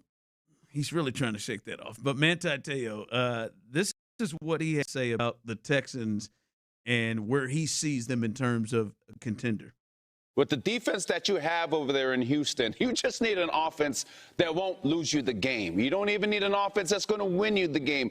There's so many times that we saw last year, especially in the postseason, that it was a defense that kept giving you opportunities. Not only giving you opportunities, but was saving you from bad opportunities. When you have a defense like what DeMeco Ryans has over there, you need an offense that just gets the job done and doesn't mess it up. And so if there's one team, guys, that I think is just one offseason away, just one free agency signing away, it's the Houston Texans. You're right, man. I still think catfish. It's the first thing I thought as soon as he started talking that episode. That's all I think. You're right. I tried to think Jamie Erdahl. Try to think Kyle You can't Brandt. avoid it. You can't avoid it. By the way, Jamie, in person, Tyler. Yeah. Significantly. I tried to avoid better than on TV. Damn. I didn't even recognize. You appreciated the outfit, I believe, is what you said. Well, she was significantly better looking than I thought, and the outfit did do her a lot of good in my eyes. Yes. Good to know. Sorry, I didn't mean to get it. No, bro. I didn't mean to talk about. Let us know anytime about that. She was very real, by the way, in person. She was. In case you were wondering, she was real. She was very real. Girl next door vibes. God, how long before Kyle could get a joke off? How long, man? You got like a year? What is it, man? Can we get this? I got to get it out the way. Who? Kyle Brandt. Like we got to joke about that. Like, what do you do? I'm just saying, how long before you get to joke about the girlfriend, the fake girlfriend thing with if you're him on set. Yeah, if you're around him. How long, man? Maybe not on set. Kyle better not. Maybe not on set. Kyle's already been put in his place one time for not being a former player. That wasn't that Kyle. That was that was yes. Okay, so yes. Yeah. No, I don't know. Kyle was a college running back at Princeton. No, I got it. Wrong person. Who was I thinking of? You were thinking of Peter. So Manti thinks the Texans are close, huh? Peter Schrager. Yeah, Schrager. Oh, that's right. Back to that audio. Yeah, back to that. I'm sorry. Yeah, Jamie did do it. But anyway, one piece. He said one little step away, one off-season piece. Do you see it like he does? That this defense, as he said, is so good that you just need an offense just to not mess it up. And they're one piece away to being a Super Bowl level squad. Yes, I do. I do see that. We talked about it yesterday. I think they're one two. Piece? He said one great offseason, or did he say one piece? He said one piece. He said great offseason, but he said one piece. No, I think they're more than one. One would make me check up, but 2 I would be in. I mean, I would be if Nick Caserio and D'Amico Ryans make aggressive moves for 2 guys on the offense. I mean, I could get good and turned on about what's going on. So yeah, I mean, Brees Hall, Lindenbaum. I mean, you kidding me? That it like that right there. You're like, let's go. I mean, lift the table with it. Out your hands, right? Yeah, but I mean, with the power that I got you. Yeah, not my hands. I mean, like those 2, like 2 moves like that. That would make you view them completely different. Not only would I look at Nick Caserio and D'Amico Ryans as absolute studs, more so than I already do. I would take them much more serious about their offense. You know how they view offensive football and kind of what they saw this year and felt they needed to compete at a championship level. I would those 2 right there you just mentioned. Hell, I don't know that I couldn't put a better combination together. Yeah.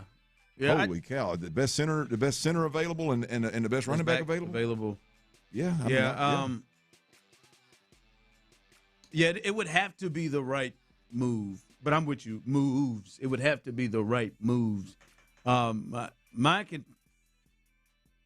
concern is that they think that they may think, just one. If we get the center, that's it. Like I do think there's got to be some, especially on that offensive side of the ball. There's got to be, because I think not only do they need to make moves to get better, but I think they need to make moves to account for the other teams that I think are going to be better this year than they were last year. Yeah. So I think they got to punch higher than what they were aiming to try to punch for last year. Someone just said, "One piece my ass," laughing my ass off. Lift the table. That one made me die right there. There you go. Yep, you lift the table with it. No, he's just being honest with you. Don't laugh at it. About it. All right, what you got coming up? Would you trade C.J. Stroud for 2+ first-round draft picks? Would you put two first-round draft picks plus more? Would you do it? Huh? That's a talk right now. We'll discuss next right here on Sports Radio 610. Payne and Pendergast. Big questions for the Astros as the team's heading to spring training this week. What are they doing with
Station. The Texans play here. Dive into the mind of former NFL quarterback Clint Stoerner. I was thinking about coming out of the chute here and telling y'all about my new boots that I got on, but y'all want to talk about puppy chow? What is that, ostrich? Hell no, that's python. It's Sturdy's Daily. Before we get to that boner. On The Drive with Stoerner and Hughley. Would you trade C.J. Stroud right now for 2+ first-round draft picks? 2+ meaning 2 first-round draft picks plus other assets, if you will. Maybe it's other draft capital, if you will. The Texans right now with a Super Bowl caliber defense, arguably the best in football, and a decent supporting cast on the offensive side of the ball. Would you go a different direction at the quarterback position for 2+ first-round draft picks, so extra draft capital and not paying a quarterback $50 to $60 million a year? Or would you keep rolling as you are with C.J. Stroud and you want to see more and potentially the window close where you could get that kind of draft capital potentially? 713-572-4610. Are you trading C.J. Stroud or are you keeping C.J. Stroud? I think the conversations around the NFL are going to continue to heat up around this, especially in the world that we live in where everybody has a podcast or a show that they're doing. And I think it's a very real conversation for Nick Caserio and DeMeco Ryans. Is it a short conversation? Is it a long conversation? Are they fielding calls, or is this just hot take after hot take, and the offseason has started strong for the C.J. Stroud conversation? I don't know. Here is Ryan Fitzpatrick. Speaking of podcasts and everybody having a microphone, Ryan Fitzpatrick and Whitworth, they have a two very well-respected, I think, personalities, former players. They work with Amazon Prime. Isn't it Prime is who they work with? Part of the broadcast on Thursday Night Football. And so I would say two guys that carry a little bit of stroke in that former player, current media direction, and watch a lot of football, watch a lot of tape. And here's the conversation that sparked this conversation on the drive about C.J. Stroud for 2 first-round draft picks. Right now you're sitting on that C.J. Stroud contract going, okay. And they traded away Geno Smith. Traded away DK Metcalf, right? I mean, I sit there and watch Houston play this year, and I'm thinking, okay, what's going to be better next year? Or maybe this happens in 2 years. Is it going to be better? Because you can't tell me that there aren't teams that are out there that would trade 2 first-round picks and some things for C.J. Stroud. You're telling me the Arizona Cardinals wouldn't be interested in that, or the Jets, or the Dolphins, or the Steelers, or the Browns, or whoever it is. I just think if you're Nick Caserio right now with Houston, it's like, all right, so I can have Davis Mills at $7 million and a bunch more draft capital, or I could have no additional draft capital and C.J. Stroud at $60+ million. I at least think there has to be a conversation about it, and I think he has to be thinking about that, watching Seattle do what they did, and for their defense to really take them as far as they did and dominate in that Super Bowl. Agree or disagree, I think it's a real conversation, right? Would you rather have extra draft capital, more first-round picks with this defense, and a ton more salary cap, or would you roll the dice with C.J. Stroud moving forward? I think the important – we got to kind of chop this thing up, Ron. I think the biggest thing right now is do you believe that the 2 first-round draft picks is where – the conversation starts with C.J. Stroud, or do you think he's worth more than that, less than that? What do you feel like he would pull in a trade conversation? With his age, I would think probably it starts with the 2.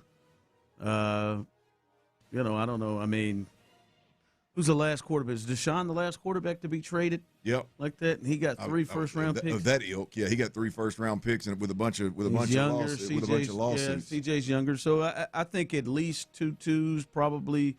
At least another premium pick.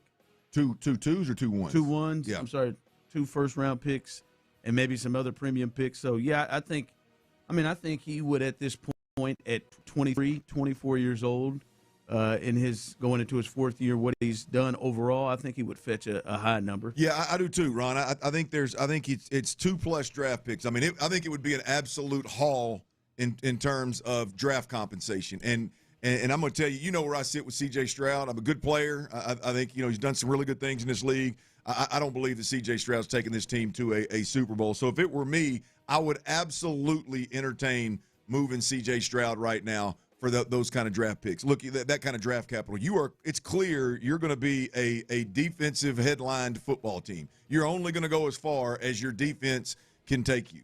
And you know what you're going to do offensively when you have doubled down on Nick Caley. And it's not just Nick Caley. You're hiring more guys out of the New England Patriot way, and you are committed to this style of offense. I think there's several things at play here, and that involve C.J. Stroud and that don't involve C.J. Stroud.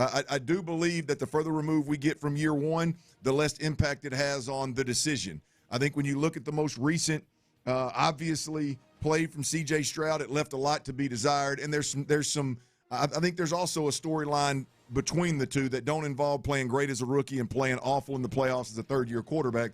I do think that D'Amico Ryans and Nick Caserio learned a lot about said player along the way. I'm not privy to the information inside the locker room, so I have no clue exactly where they're at, but I just simply do not believe it's a crazy conversation. Do the Texans believe C.J. Stroud is a pillar that you build around and a guy that can be the face of this organization, not just because he's the quarterback, but because he's that caliber of a leader and player ultimately long-term? Talked yesterday about how consistency is a big part of it. Is he a good fit in this offense, right? Do you see this being another coordinator that C.J. Stroud doesn't get along with, and now you're tired of blaming it on the offensive coordinator or blaming it on everybody around the quarterback? You see that it may be the quarterback that is the issue here. Or do you say, hey, none of that matters. We've seen greatness. We're going to hold in tight and see what C.J. Stroud can be. I think, is there a risk here, Ron, with obviously we know the risk if you move C.J. Stroud and then you get subpar quarterback play and your offense stinks even more than it does now, then obviously that's a risk. Is there a risk here if C.J. Stroud, let's just say C.J. Stroud plays year 4 and they're going to have to take, obviously, his fifth-year option. But if he plays year 4, maybe continues to just be okay, or maybe even continues to regress, do you think at that point the draft capital that he would command would shrink significantly? Yeah, I mean the further, the older he gets, and the more, I guess if it continues to be a regression, that will drop in a major way. I think the whole thing stems off, and I see what people are saying on the Base Power text line, YouTube, and Twitch. The whole thing comes down to is how you feel about CJ. Like for me, I am not into a space where I have given up on CJ Stroud. You've heard me say this. CJ Stroud has played 52 games. I would say the vast majority of that time he has been good to great. And that is just factual. He has been the vast majority of those 52 games, he's been good to great. He sucked unbelievable ass the last 2 games he played. Hell, the Charger game late in the season, he made some mistakes in that one too. But based off of his 3 years, all the I'd say disadvantages, or at least not advantages, that he's had around him from a lot of different perspectives that could affect the way he's played. I am one that still believes C.J. Stroud could be a really, really good to great quarterback in this league. Now, that depends on if you are sour, hell yeah, you listen to 2 first-round picks. If you don't believe in him, then you get 2 first-round picks. My thing is for Ryan Fitzpatrick, like, you can miss me with the Davis Mills thing, like, and trying to compare Davis Mills to Sam Darnold. That's disrespectful as hell to Sam. And like, Davis Mills is a backup quarterback in this league. And that, I don't know how many times he's got to prove that to you. Even in his run last year, you go look at what he did in his numbers. Like, he's a backup quarterback in this league. And if you're talking about going in a different direction, for me, I still believe the Texans' best opportunity to win a championship is for them to figure out how to get C.J. Stroud back to his space, because the draft is a crapshoot. And right now, you want to go to battle with a Davis Mills or guys like Davis Mills when you got Josh, Drake May, Lamar, Burrow. You got Trevor, who is coming on. Who knows what Cam's going to be? You got Patrick Mahomes. You got Justin Herbert, all in your conference. I'm telling you right now, that defense isn't going to run through three of those quarterbacks and those teams and win a championship. Not with Davis Mills as their quarterback. Not going to happen. Hell, it didn't happen this year, and you didn't have to run into damn near any of the elite ones. So, I don't know that that's the answer. If you don't believe in CJ, then hell, yeah, start the thing over, and you need to start your whole quarterback situation over. But you're not winning until you get the quarterback thing. So you're not winning with Davis Mills. Well, look, here's the deal. I mean, I don't think that they view it like that. I think they feel like they could win with Davis Mills. I'm sure they are. That's delusional to me. Well, that's part of the conversation, though, right? I think they would tell you that they feel like they could win with a quarterback that just doesn't make mistakes, right? And I think the pushback to it, Ron, would be, and I know where your perspective's coming from, but the pushback on it would be the things that would make you that you saw, throughout, obviously even through this season, but CJ's first year and into his second year, like this system is not going to command that of the quarterback, and so playing within the system, minimizing the risk is more important to them. I think all of these things are going to go into the decision of what do you do with C.J. Stroud moving forward. And it's just interesting to me because I think they're really in a position right now where this year, one, your team is on the doorstep. Your team is on the doorstep led by your defense, and you've got to make some aggressive moves right now. May not be there in 2 years, right? May not be there in a year, right? Number two, C.J. Stroud is as valuable as he's going to be moving forward if you want to move him, right? If you keep him and he plays great, you're not even going to move him. You're not going to get any draft capital. You're going to spend $60 million, right? Right now, if he plays another year and it's just average play, I believe that the value, a trade value, is going to go down significantly. So that they are in a very interesting spot of do they re-up? We've gone from do you re-up C.J. Stroud after 3 to – well, no, we ain't doing that. We're going to pick up the fifth-year option, and we'll see one more year and consider re-upping CJ. If I felt the way that you feel about CJ, I would shop CJ.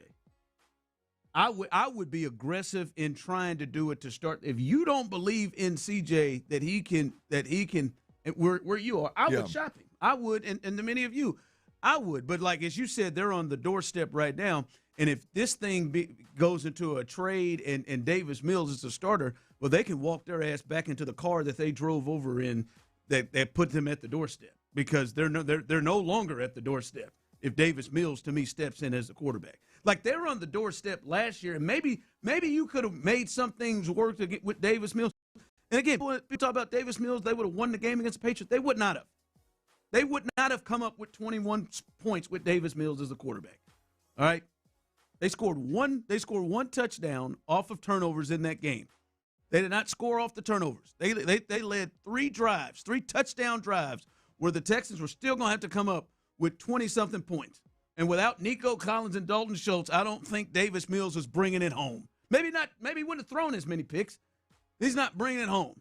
And then they have to do it again the next week. So if you want to make the move, and then the plan is to go get your Sam Darnold in here, like maybe you're trying to get, Mac Jones, or maybe that's what the deal is, the trade, and to get Mac Jones in or Kyler Murray or something like that in. All right, that's a different story, but I think you're going to be on the doorstep with Davis. Yeah, you clearly are not a fan of Davis Mills. To compete for a championship against those teams. Their defense is great. It's not going to be good enough. We just watched it this year. It wasn't. It's not going to be good enough to carry them when the real AFC comes in. Right. Well, I mean, but the thought is that in this offense, Davis would avoid the come apart. Would be the thought, and Davis could communicate better at the line of scrimmage, and Davis could. He's not obviously the ceiling is higher physically, and CJ's a better passer of the football, more talented passer of the football. But the thought is, I would think the reason the conversation even makes sense is that within this system and what they're asking of their quarterback in Houston, it wouldn't shock me if they didn't think Davis Mills is an answer that could take them to a championship. No. Do you think Davis Mills would have beat the Chiefs in the game they beat the Chiefs this year They played. If you remember that game, probably not. Probably not. He would not have. CJ, who had a rough year for his standards, made plays on the road in that game, and Nick Caley had nothing to do with it, and nobody else had nothing to do with it. It was actually probably poor stuff around him, and he was able to roll out and make plays to help them get first downs and get scores. Davis Mills can't do that. And this is not I'm not trying to take a shot at Davis Mills. Yeah, no, but there's I mean, it's a valid. That's the game this year where C.J. Stroud was like, okay, if the system's not working, you don't have a great supporting cast, go make plays and win it all. Yes, I think that's very true. But if that's going to be the conversation, you got to talk about the way Davis Mills brought him back in Jacksonville. Sure, and again, what we talked about yesterday, the fact that the head coach goes out there and say our whole team fed off of Davis Mills, like those are all in line with the same conversation. Davis, you're right. Davis is not going to run around and make throws on the run that CJ makes. Period. Point blank. But that they would argue that this system would put more of an emphasis on. Yeah, but we're also not going to be overwhelmed and throw 4 interceptions and turn the football over more than anybody has in a playoff series. The way CJ did. So I think that's why we're here having this conversation. To be honest with you. Yeah, and as we'd say is like let's. I also don't want us to act like it's like that's a trend of what CJ has always done. Like CJ's done a pretty good job in his 3 years of taking care of the football. Like his last 2 games sucked.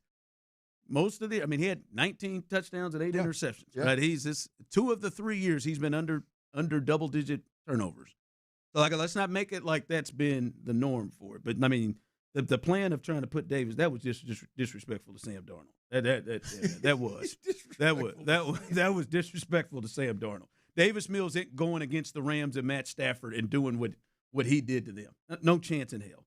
All right, we have reached the All-Star break, and what is this going to mean? What are the Rockets going to look like coming back? Should there be major changes? If so, what should they be? We'll discuss that coming up next. Hey, y'all, power outages, they can happen around these parts.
modern basketball game with Area 45. Instant reaction, analysis, and your thoughts on the action immediately after the final buzzer or final out. It's H-Town Postgame, energized by Base Power on Houston Sports Leader, Sports Radio 610.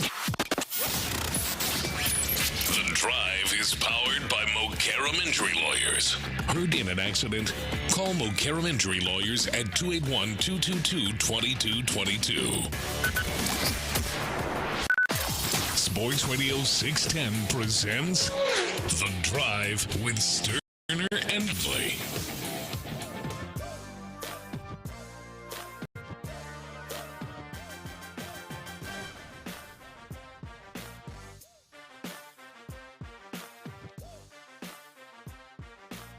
Text line coming through. Ron. Tyler obviously has a man crush on C.J. Stroud and is blinded by the light because everyone else can see that C.J. is average at best and definitely not a leader and definitely not going to win a Super Bowl. The whole city of Houston had them C.J. blinders. No, you got to wait for the dismount. I'm sorry. I was trying to defend your honor. I think this is a black thing, Ron. Oh, LOL. No. Yeah, let's go with it. Yeah, it's a black thing. That's it. Or, like, not a man crush or blinded by any light. I mean, as I said it, man. He's played 52 games here for the Texans. What would you say, Tyler, about game 50? I would say the majority of not even just the majority of the fan base, because I definitely think the majority of the fan base still believes in C.J. Stroud. I think we have the vocal minority, but I think there's some people like, man, he's got to pick it up. But I think most people, I would say even the majority of this vocal minority that's coming out of the woodworks now, that text in and call and stuff every day, I even think 50 games ago they were pretty big believers of CJ. So no, I like the last two games were bad, but they don't just take me to forgetting the entire story. For me, you do it yourself. Now I don't think that you're racist because you don't like him. It looks like that's where we are with me. Or I don't think that you that you hate his guts because you are going in a different direction. That's fine. No, I think the skill is there, and I don't believe he's been in a great position and has been given the best plate to deal with everything that he's had to deal with around him. And he does need to get better. He's got to get better. That is all true. But yeah, I still believe that dude can be the guy that we have seen the vast majority of the time that he's been here. Y'all don't be texting about that 49ers game no more. Don't be texting in about that. Y'all be flip-flopping so hard. I stay right here.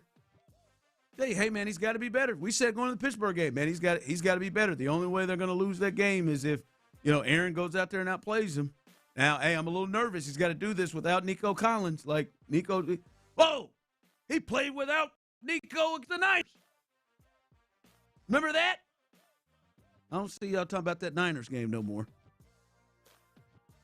Left that one. That one's over.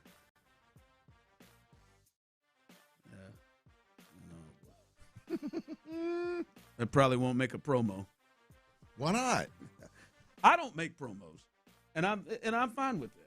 What do you mean you don't make? You make promos. I don't. You just don't make promos. I don't make promos. Yeah, I do promos. I'm not promo worthy. I'm not promo worthy yet. That's not a pro. That won't be a promo. But that is the real of it. Is yeah. If you have concerns about him in big moments, got it. Understand it. Should I get it? There are reasons there. I would also say let's weigh all of them, all of the big moments, but there are reasons there. You legit reasons. The last thing you saw was whoa, But I will just say this, Clint. If I were doing sports radio in Boston right now, which, go ahead, I know many of you wish I would leave, but if I were doing sports radio in Boston right now, Tyler, I would not also be saying I'm out on Drake May. Woo! His last 3 games, good God. And Drake looked like he went over before the game and shook Sam's hand, and Sam transferred the ghost to Drake's hands because it looked like Drake was seeing. I don't know what Drake saw on that one throw to really end the game, that interception. But Drake was awful. You could argue it was as bad as CJ. His just was two picks and a fumble. He was bad at everything he saw on the field. He wasn't great against the Broncos. He wasn't great against the Texans. He wasn't great against the Chargers. But I'm not giving up on. I'm not out on Drake May, and I'm not, me personally, not out on C.J. Stroud. But yeah,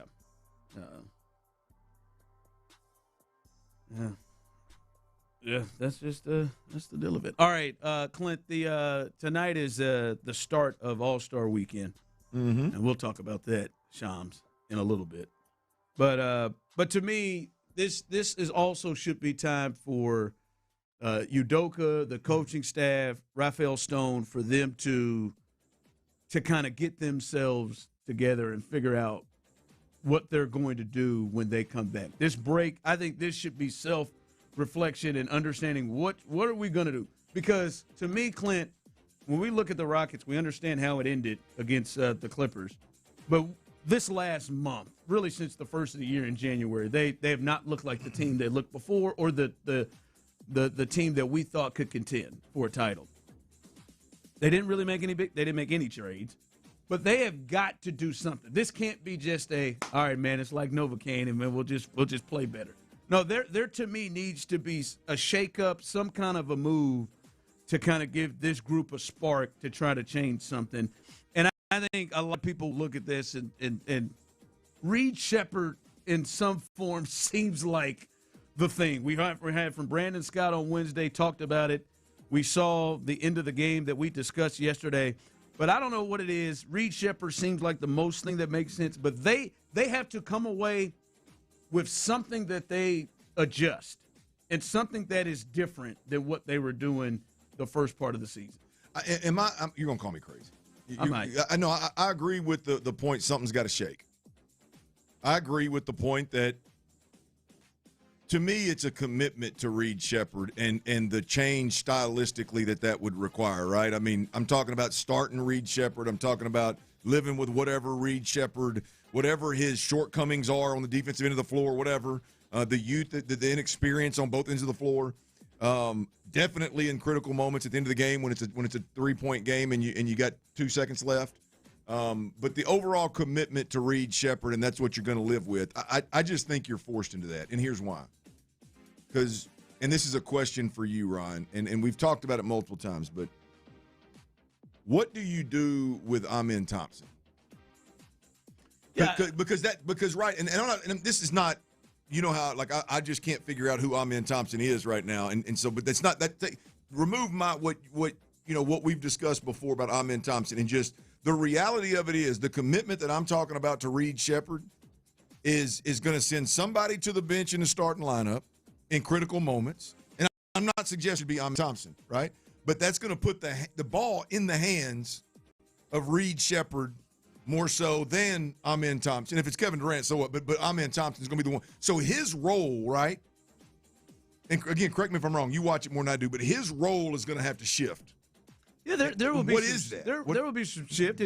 I think he's a slasher, a cutter. Yeah. I think he's a really great offensive rebounder for his size. And I also think with the ball in his hand, it spaces when you have KD, you've got Reed Shepherd, and you've got Smith around him. It creates space, and he can he can beat a lot of guys one-on-one that could then force help, and you get shooters going, right? Well, the problem is they sag, right? They help on defense if he's got the ball in his hand at the top. They can sag, but he still can get to the basket one-on-one. There's less sag and help though. If Reed Shepherd there's less sag and help. You don't want to to help off of it. And when he's really good without the ball, right? Like he cuts. There's so many times where you see him get dunks because he's cutting off of something. Yes. And Reed can. So I think it works. That to me is the move, and I don't think the move is to take a min off because. Like, no, not off, but it changes what he does. Yeah, I think the move. I think they've done everything but really try to start Reed, unless Amen's out. Right, for the most part, it's been Okogie or it's been Tari Eason. I think those guys got to come off the bench, and I think it's got to be Reed, and I think it's got to be Reed, Thompson, Smith, Şengün, and KD. I think that's got to be the five you go with, and to me, that's the step in the move. And overall, he's got to play more. Yeah. Too, right? Like it's got to be like his minutes should be comparable to Amen.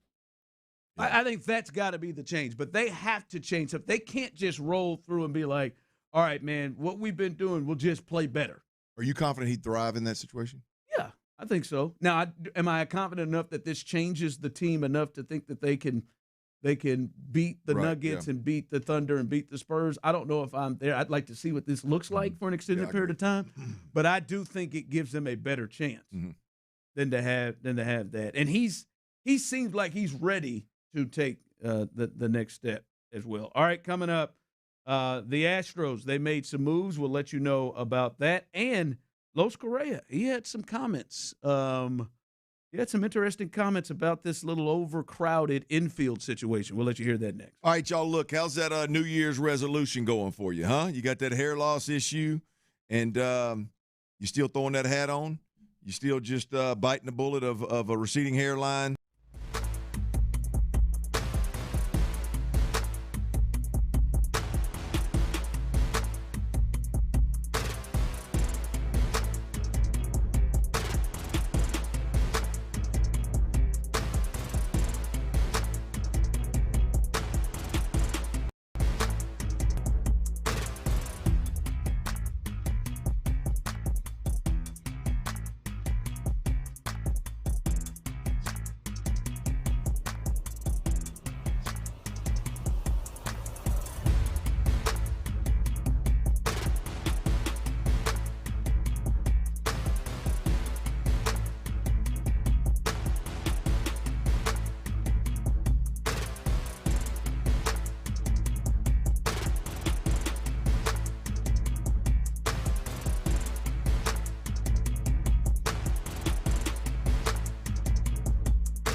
The Sports Radio 610 text line is energized by Base Power. Save money and switch today at basepowercompany.com/610. Live from the Mokaram Injury Lawyers Studios, Sports Radio 610 presents The Drive with Stoerner and Hughley.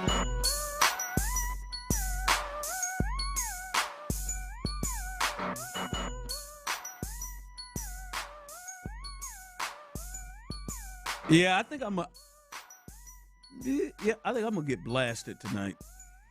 Oh, you too? Really? Where at? Just at the house. I've got a plan to stop by. I was gonna say the liquor store I'm gonna stop by, but they ain't paying me. I am open to any other liquor store that you want me to stop by. I'll go and do it. Think about making me some little zero sugar Moscow Mule tonight. And making a few of them. Yeah, I mean, you are really on these mules, ain't you? I love them, man. They got that zero sugar ginger beer. Yeah, yeah. I think it's a little bit of natural. Maybe you ought to try you a Mexican mule. I've done those before. Have you? Yeah, I like those too. I'm gonna stop by and give me some Kettle One. I'm a Kettle One guy. Oh, Kettle One. That's your step. That's your above well. Well, I don't drink well, but that's what I'm saying. You said the other day I'm a Kettle One, like Tito's. Tito's can come in there. It's Tito's or Kettle One, really. I'm trying to think my low. What's my low? Absolute. You're right. It is. Absolute is probably the low. Can't do Smirnoff. It's a good call. That used to be the top. Smirnoff when hey, somebody's birthday, let's get a little Smirnoff. Well, the good thing. But yeah, Absolute is the lowest. Well, we went over to Aruba. And we went to go buy some liquor over there. Tyler, we went to the grocery store, buy some liquor over there. Try to go get a little of that tequila. What's that? What's the rocks? What's the rocks? Terramana? Yeah, I went over to try to get that. $95. I said, yo. I can just picture Ron. I can just picture Ron in the grocery store on vacation in Aruba, man. Shirt open, just bebopping. Hey, man, we come give me something. Yeah. When the Justice was like, hey, when the Justice was like, hey, we're about to go. Hey, let's go. Let's just go get a couple of bottles so we can always, go out there and get some drinks because we weren't on all inclusive. Let's go get. Went up there. I'm thinking, I'll probably get me a little bit of that tequila. In my mind, I'm getting two. I'm gonna get a tequila. I'm gonna get a whiskey. Over there, let me see what that Maker's about. That Maker's was about $112. I said, let's take a look down there. Absolute. 55. Sounds good. Sounds good, right? Let's get two of them bottles. Yeah, we bypassed on that whiskey. Yeah, Aruba. Aruba must have some more tariffs. Boy, I'm telling you. I said, are they serious? That was $95.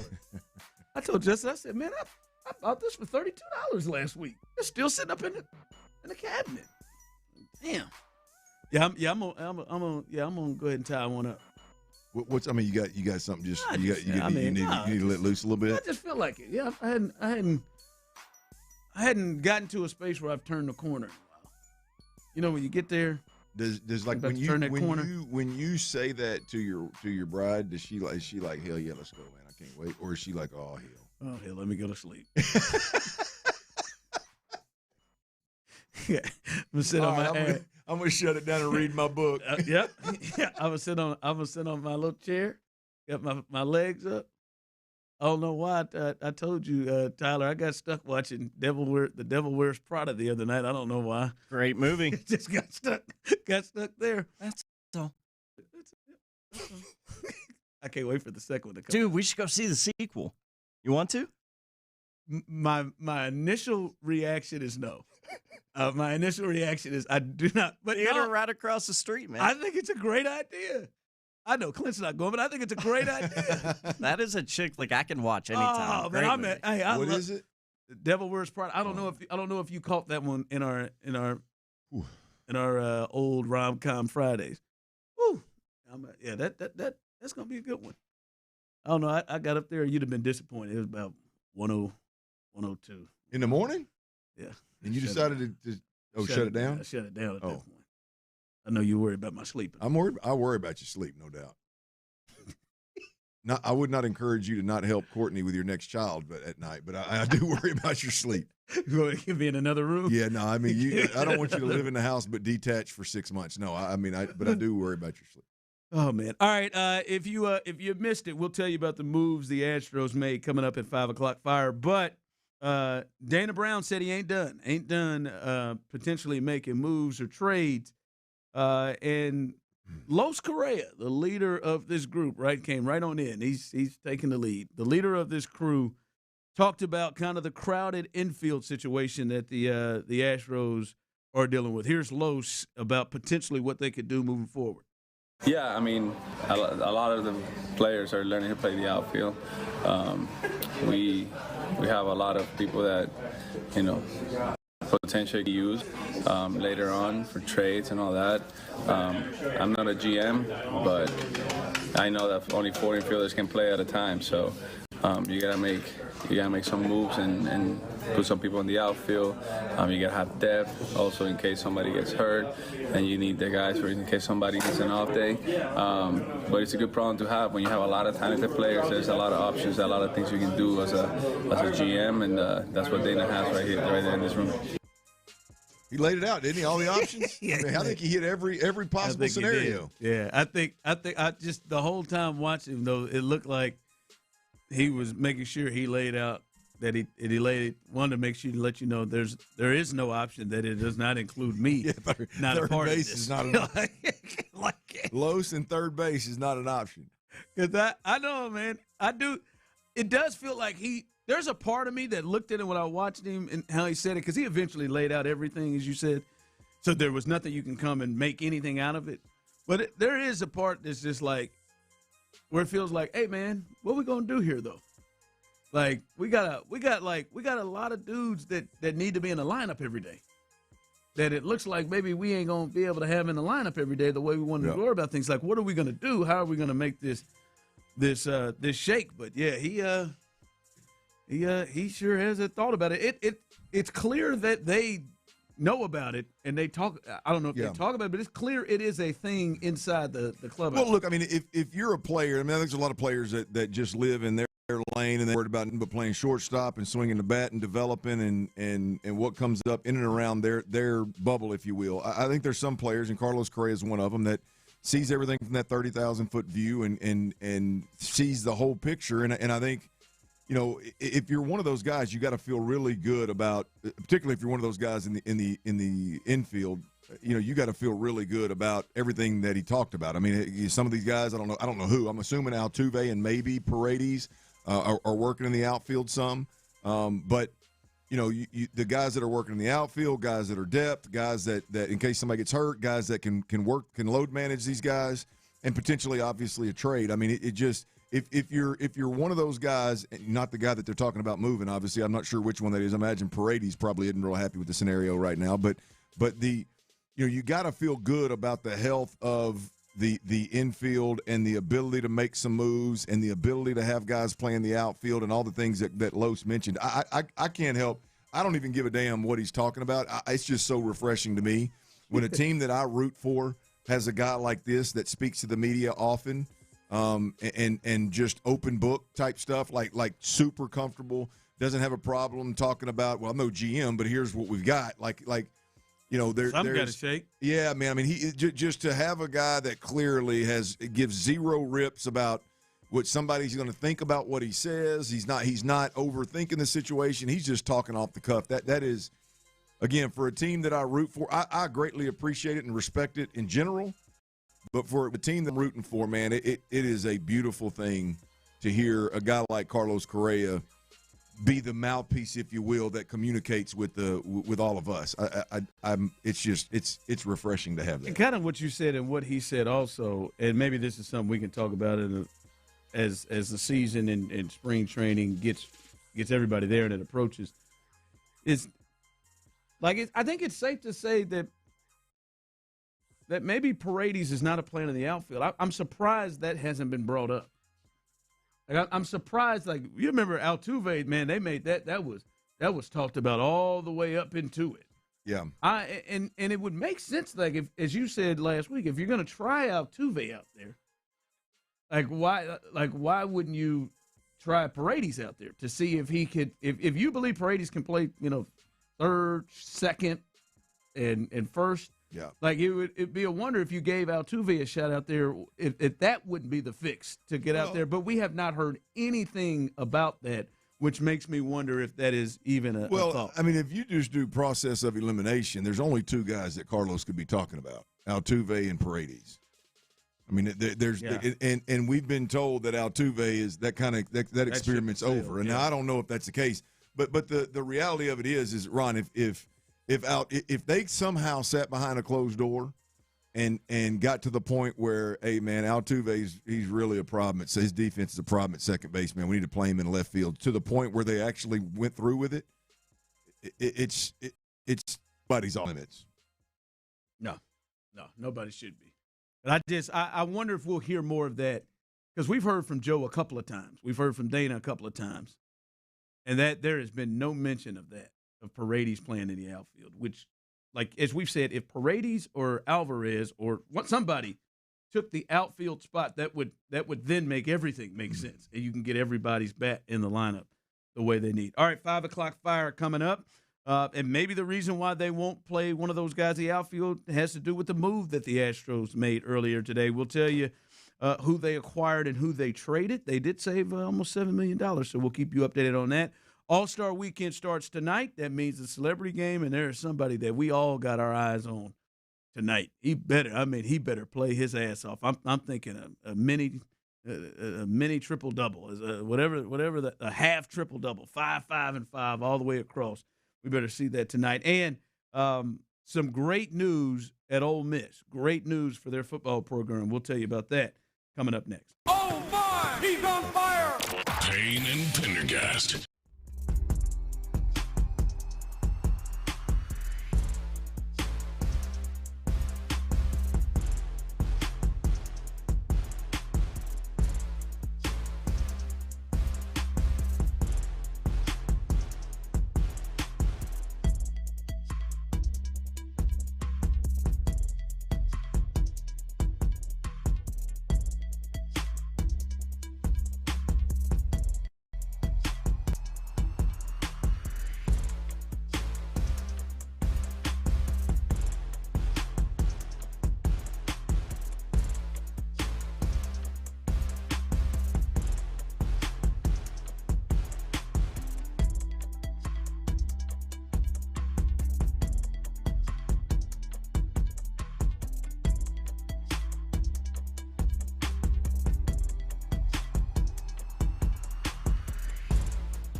Sports Station.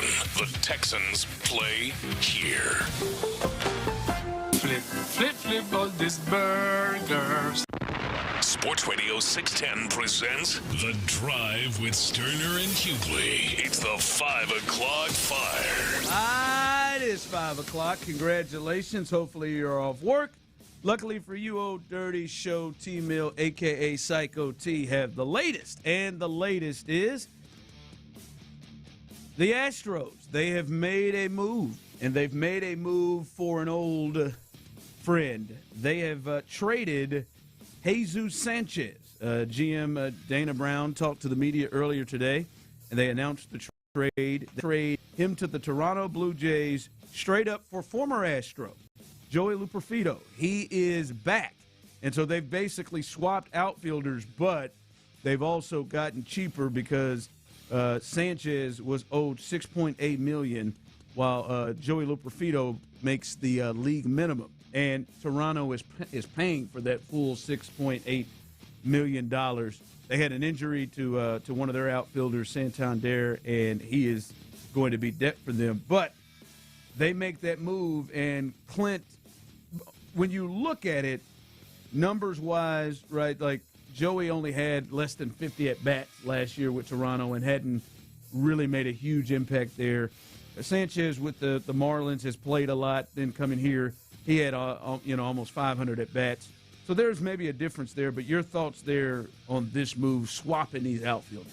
Look, I mean, free swing and Sanchez. I'm all right if he's moved. I mean, look, I get it. He was a more accomplished player than Joey Luperfido, and this was probably a financially motivated, and there's some savings there. But at the end of the day, I liked Joey Luperfido when he was here as a prospect. I know it was very, very small sample size. But yeah, I can get excited about Luperfido and all that comes with him, and potentially being part of the outfield rotation. You're out on that free swinger, huh? I mean, look. Yeah, he didn't match what they were talking about. They wanted to be. Yeah, and it was blatant disregard. I mean, it's which is fine. But look, there's room for one free swinger on this team, and it's the greatest Astro of all time. It's Jose Altuve, and even that guy. I mean, it makes my skin crawl when he just goes up there swinging out of his shoes on first pitches of games. However, it is who it is, and I'll live with it. Jesus Sanchez on the other side of it, I don't know. I'll be honest with you. I'm not a big fan of the guy that. I know this happens a lot in baseball, but literally he is the reason why, against left-handed pitchers you have to have an additional outfielder. Like, I mean, what he bat about 050 versus left-handers? I mean, it was gross. So, I mean, one of those guys that was really good if you had the right situation, the right scenario, brought some power to the plate. Obviously, different caliber player than Luperfido, but this doesn't move me. Jesus Sanchez not being an Astro doesn't move me much. No, that wasn't a big move. Hell, man, they got Zach Cole, who they really like. I mean, he's potentially jumping in front of you to take a gig, and you're still young, but still have a lot of major league experience, and so yeah, it's not a major thing. I do think they are probably slightly worse right now, just based off what we've seen. But as Dana said, 5 years of control, baby, that they have with Joey, and they know the player as well. By the way, Dana also today, we're not done yet, and according to Chandler Rome, the Astros are still engaged in multiple trade talks involving their infield surplus. By the way, Tyler Clinton, I'll start with you, Tyler. Do you think Dana and company, do you think there is a significant move, a move that really changes this team, as we see Chandler Rome say they're still engaged in multiple trade talks involving their infield? Do you all think that we'll see something that is a significant change with the guys they have in the infield? I'm really not sure, man, because Dana's been extra mysterious, I feel like, for a GM lately. I mean, he gave us that BS and was saying what he was saying about Framber, and literally 6 hours afterwards, he got that deal. So I don't know what Dana's thinking. Never really do. But it'd be a lot cooler if he did make the team better. Yeah, I think there is. I think there's a move there. I mean, you look at the additional outfielder. I mean, the additional infielder. You look at, Christian Walker still there. Still, not that I'm advocating for a change there. I just think that's real conversations. There's an obvious need for another catcher. And again, that's coming from Dana Brown. I mean, I think he made it very clear that, or was it Spada? Maybe it was a Spada. Bart from Pittsburgh is or Milwaukee. One of those teams has been somebody they've been connected to. Yeah. So I think there's a real need there and potential there. I think there's a real chance that we see a move that's a big swing for the Astros. I don't know what the swing is, but like either somebody isn't going to be here, or somebody isn't going to be here, and they really had somebody that makes sense, either rotation, bullpen, outfield, somewhere. I do think, I think before the season ends, like you're in multiple trade talks, like multiple teams are talking about it. That is one that is interesting. 5 o'clock fire. What was that just showed up there? Kyler Murray? The Cardinals seeking trade multiple candidate trade partners for Kyler Murray. So he's potentially out, huh? Potentially they're going to move on from Kyler Murray. But what's Kyler been through? This is his third coach. Ooh, Cliff and old buddy that just got fired. Gannon. Yeah, there you go. This is he's an interesting play.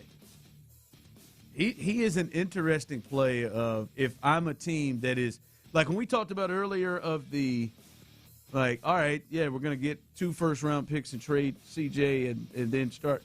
Like, if you're going to do that, like, to me, you're trying to find, like, all right, we're going to try to find another starter that we believe is a real legit starter in the league. He's the most interesting of the ones that are out there, the Malik Willises, the Mac Jones. To me, like, I look at Miami, that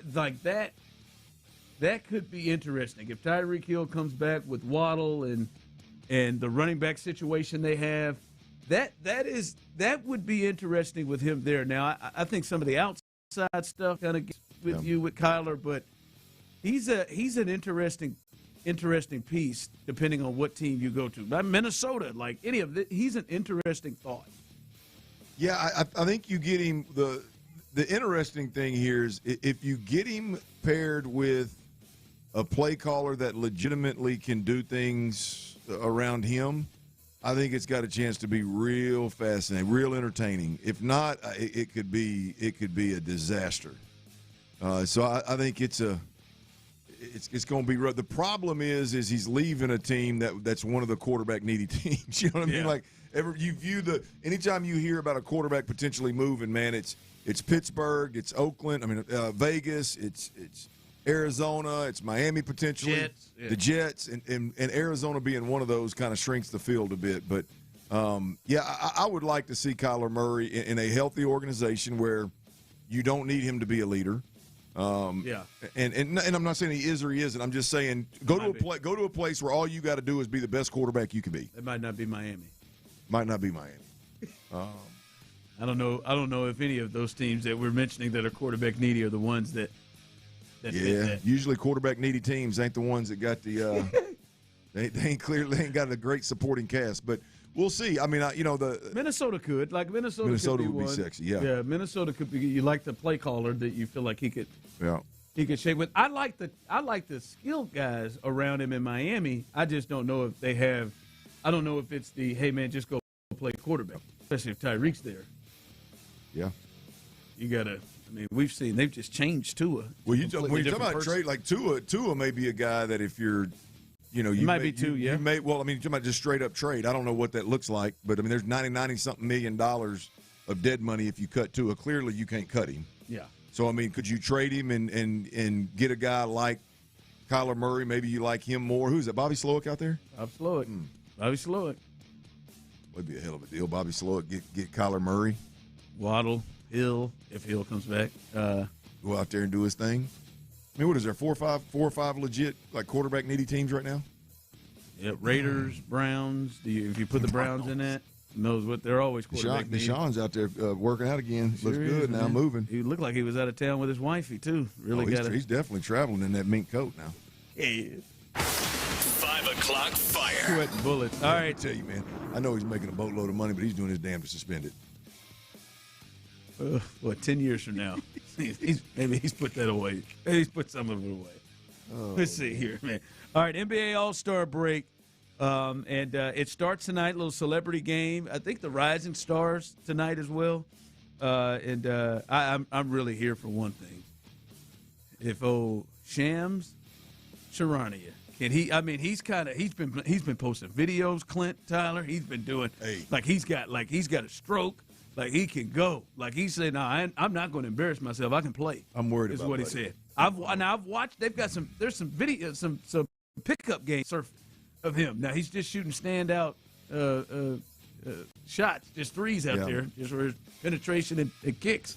And he's been the kick guy, but I'm worried about Buddy.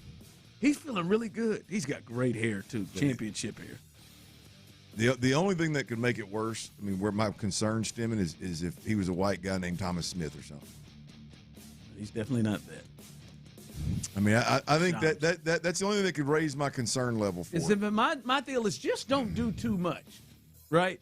That's where you get in trouble. That's a product, though, Ron. You remember when T.O. would go in? T.O. wanted to prove that he could play guard in basketball. Yeah, and would try to do too much. I played in the game with him one time. I played in a charity game with him one time. It's awful. Yeah, I don't.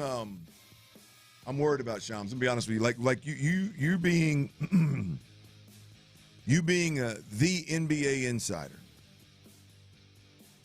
and then you being on record of saying, "Yeah, man, I can play. I can handle it. I can handle it a little bit, and I can shoot," and confidently saying that, like not just confidently saying it, but like saying it in a way of like it's so pure and clear how you're speaking that it's borderline's arrogance.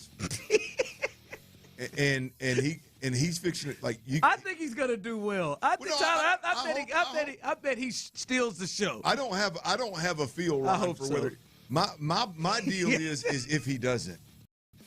If he doesn't, this could be a career killer. Oh God! If he gets crossed over and he falls or something. If he goes out there, who's playing against? Who's on the other team? Oh, you're right. If he goes out there and gets locked up by a comedian or something.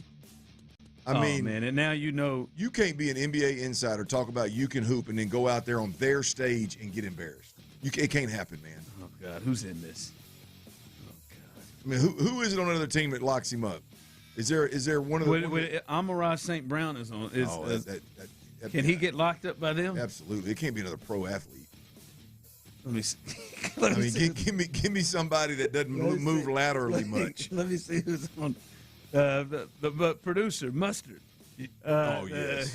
Yeah. Somebody DJ, like that. DJ Mustard. I mean, I don't know who that is, but if he's better, came up with not like us beat. Is there like a female rapper or music star in there or something? There's a dude from Dude Perfect, Cody Jones. The Suns owner is Matt Ishba. Now he did play Division I ball for Michigan State in Tom Izzo. I don't know, boy. This is some. You know who's gonna get him? I'll tell you who's not on his team. That's on the other team.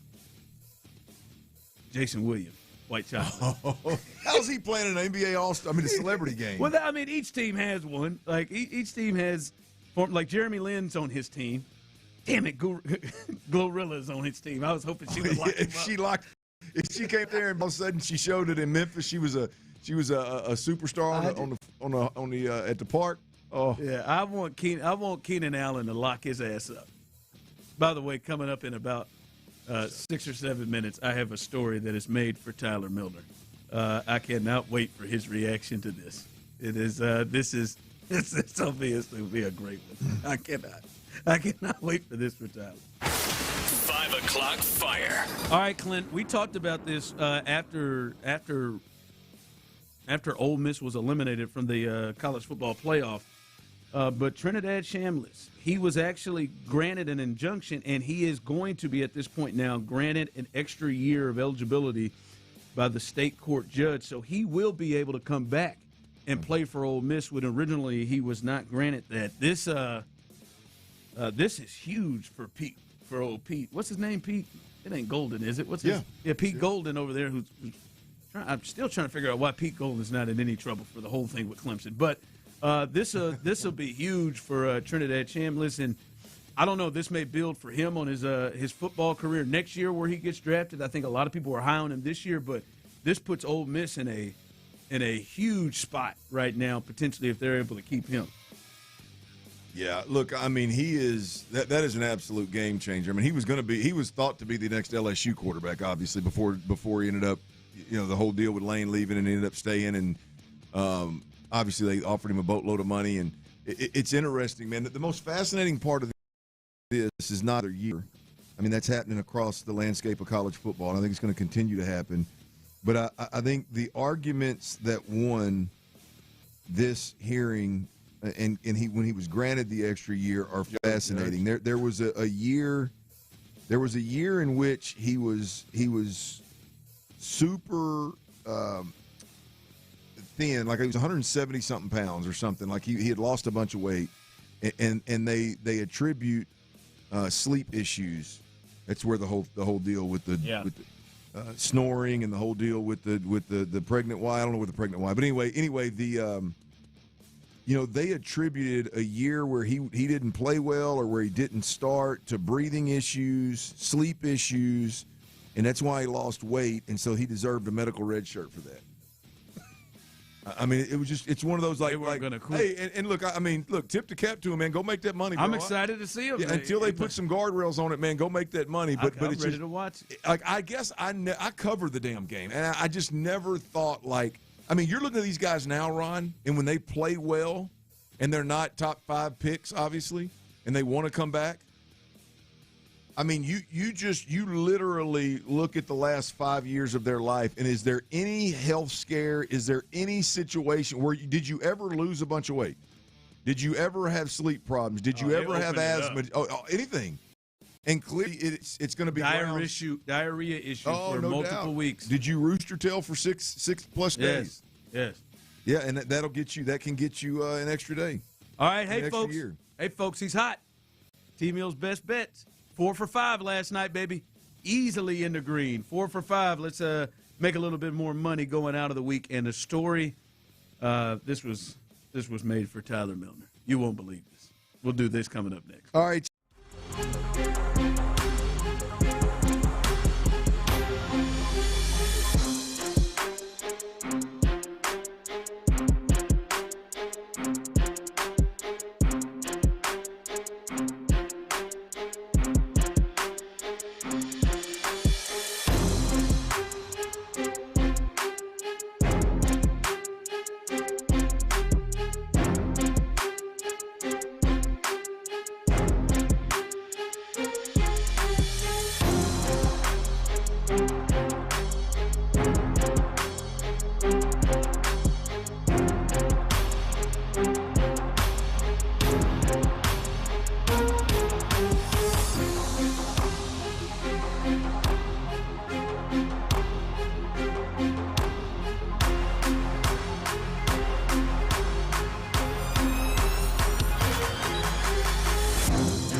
2022.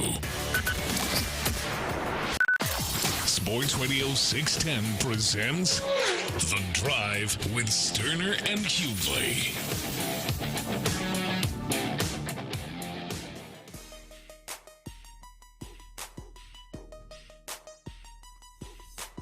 T-Mill's Best Bets coming up here in about 4 or 5 minutes or so stay tuned for that. And he's rolling 4 for 5. Now, we started off rough, but we don't even going to look at that. Finally. All right. You were 4 for 5 last night? Yep. Mm-hmm. I looked at it with the Bucks. The Bucks took care of business. The only thing he thought was the Mavericks. He thought they'd be able to hang in there tight. No, they were the one miss, and I got lucky on that Chet bet. I was concerned about that. I went back to try to look. He scored 16. What was it, 16 and a half? No, I was on under 18 and a half, but he had 14 at halftime. Well, yeah, SGA and Williams weren't playing. Like, I thought he was going to get all the shots. When I saw the highlight of his dunk, I thought immediately Tyler's fine. See, I got nervous for your under or your no, I felt better about your under because then, what's his name? Cooper Flagg didn't play either. They set him down too, so that was. Ron, I saw Chet run through there and get a dunk. I didn't see the box score or nothing. I saw the dunk and I went, "Oh, Tyler's good. That ain't scoring 18." He's an all-star. He ain't got to jump. He's averaging. Well, I mean that's fine. But it like hell. Yeah, well, maybe he was.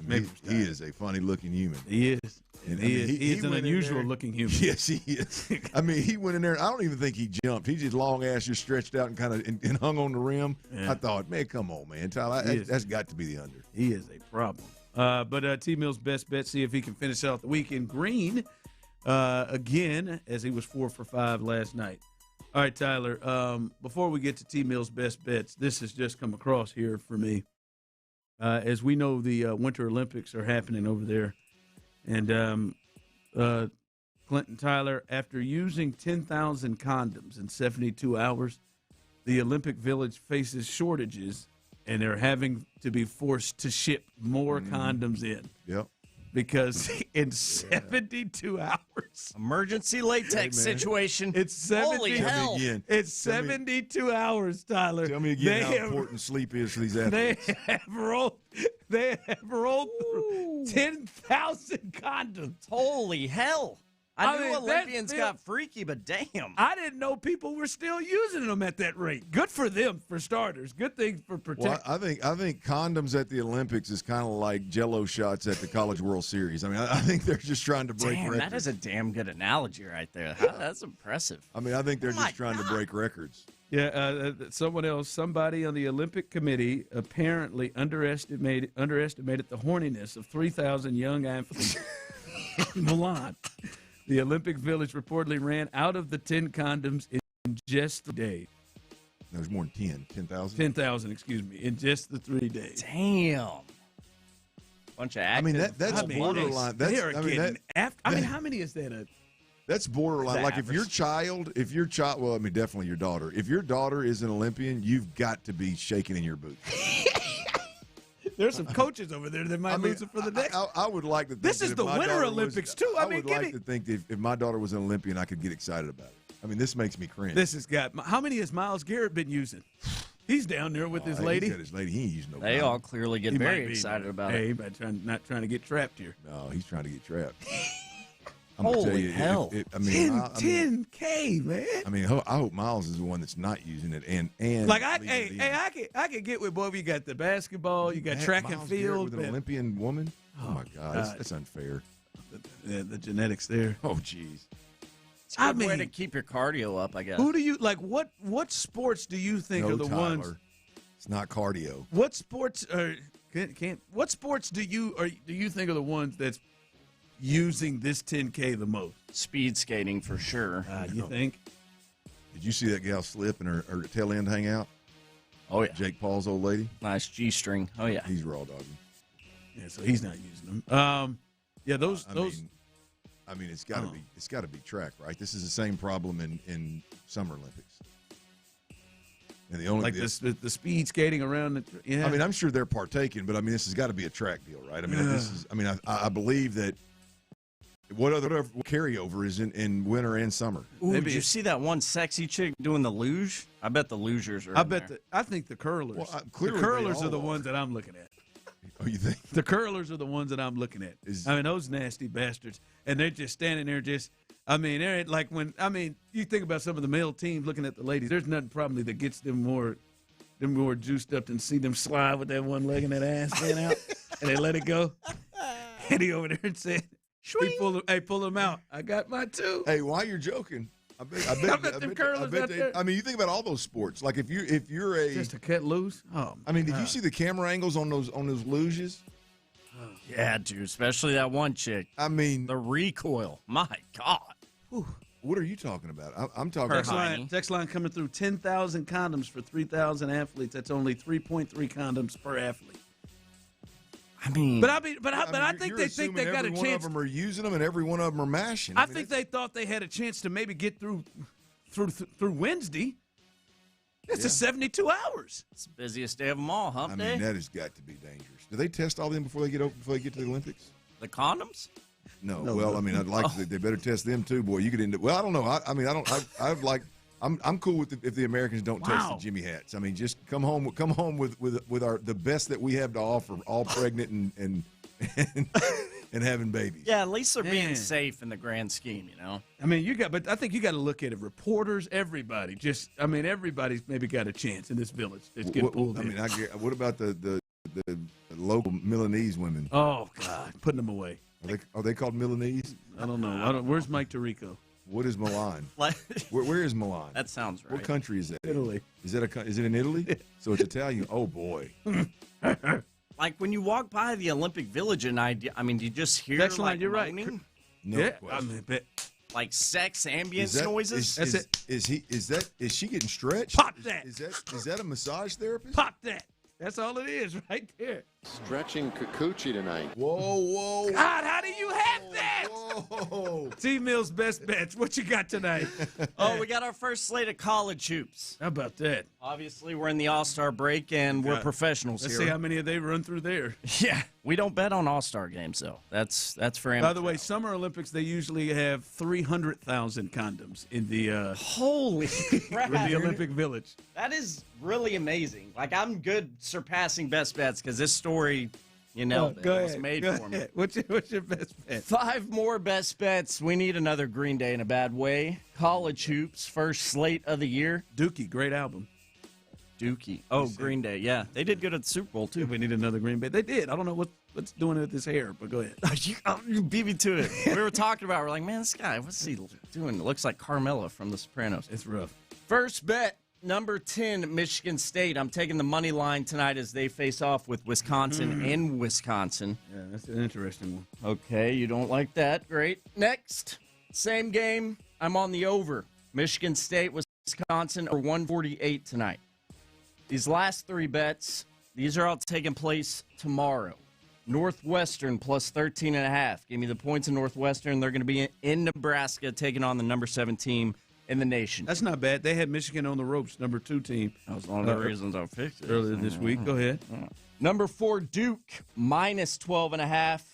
Big matchup tomorrow. Duke, number 4, taking on number 20, Clemson. I'm taking Duke minus the 12.5 points. That's pretty good. And then within that game as well, the over, which is a much lower number. Clemson at Duke, over 133.5 tomorrow.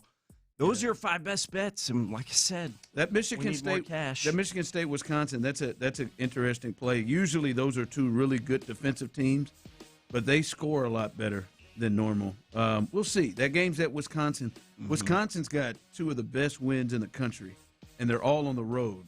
But they don't play as well at home. They won at Michigan, and then they won at Illinois earlier this week. So that's an interesting play there. All right, there you go. Check him out at T-Mill Real Deal.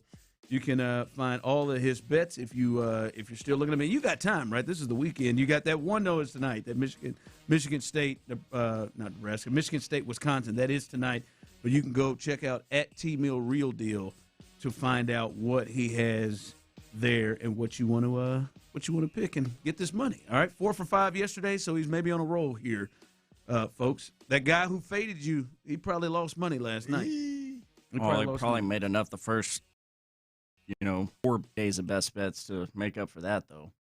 Manti Te'o, the guy who has done a tremendous job making you forget about what you used to think about him, he had a comment about the Texans, and it's interesting. I think you'll like it. I think many of you may agree with him. We'll discuss that next. All right, y'all, look, located in the heart of Houston, baby, right off 610 West and Westheimer sits the office of Mokaram Injury Lawyers, and they've been helping Houston, Texas for over 30 years, y'all. I mean, they're one of us. They're, who they are is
or company.com/610. Live from the Mokaram Injury Lawyers Studios, Sports Radio 610 presents The Drive with Stoerner and Hughley. I mean, does that sound fast? Does that sound quick, 10,072 hours? I'm trying to figure out where all that latex went afterwards. They got a landfill? Yeah, I mean, considering you got to get some time to settle in, you got to get to know people. Yeah, I mean, clearly. you don't have to get to know people. I'd like to think you got to at least take a time to figure out who you're attracted to. I mean, everybody in there is pretty well built. How long does that take? Well, I mean, damn, can I at least look around a bit? I don't know. You're definitely. All right, I thought you were a different, I thought you had a different hunt to you. Well, I am. Talking about back then. I am definitely not a run down there and get one. I'm a walk down and get several. Like thousands. Well, I mean, I never. I mean, you know what I mean. I don't know. The old Papa Bull approach, man. Yeah, I don't know. I could see this happening pretty quickly. But I mean, it sounds quick. Because I was just thinking, like, how many? Like now, I'm thinking, there's a good amount that aren't using them. Yeah, I would think so. Even though to think that they're handing out Jimmy hats tells you that there's an elevated risk. They know what's living. I mean, you know what I mean? Like, how long they've been doing I don't think they're doing everybody a solid and being like, "Hey, man, we'd hate for you guys to get pregnant here." I don't think that's the approach here. I think it is, boy, we got to keep these cats clean. I wonder who has their jersey in the Olympic Village condom Hall of Fame. Like I'm talking about over the years, who has been 100%. When the fellas are sitting in the room breaking bread, who is it that they go? See, I don't think it is a Phelps type of person. I think it's a middle. Did Tyler just start with Phelps? He said Phelps. See, I know where you're going. I think it's a middle of the road type of person. See, Phelps, I think, is too focused. I think he's too focused on. Won 8 gold medals or 8 medals in one. I think he's too focused. I'm trying to find that guy that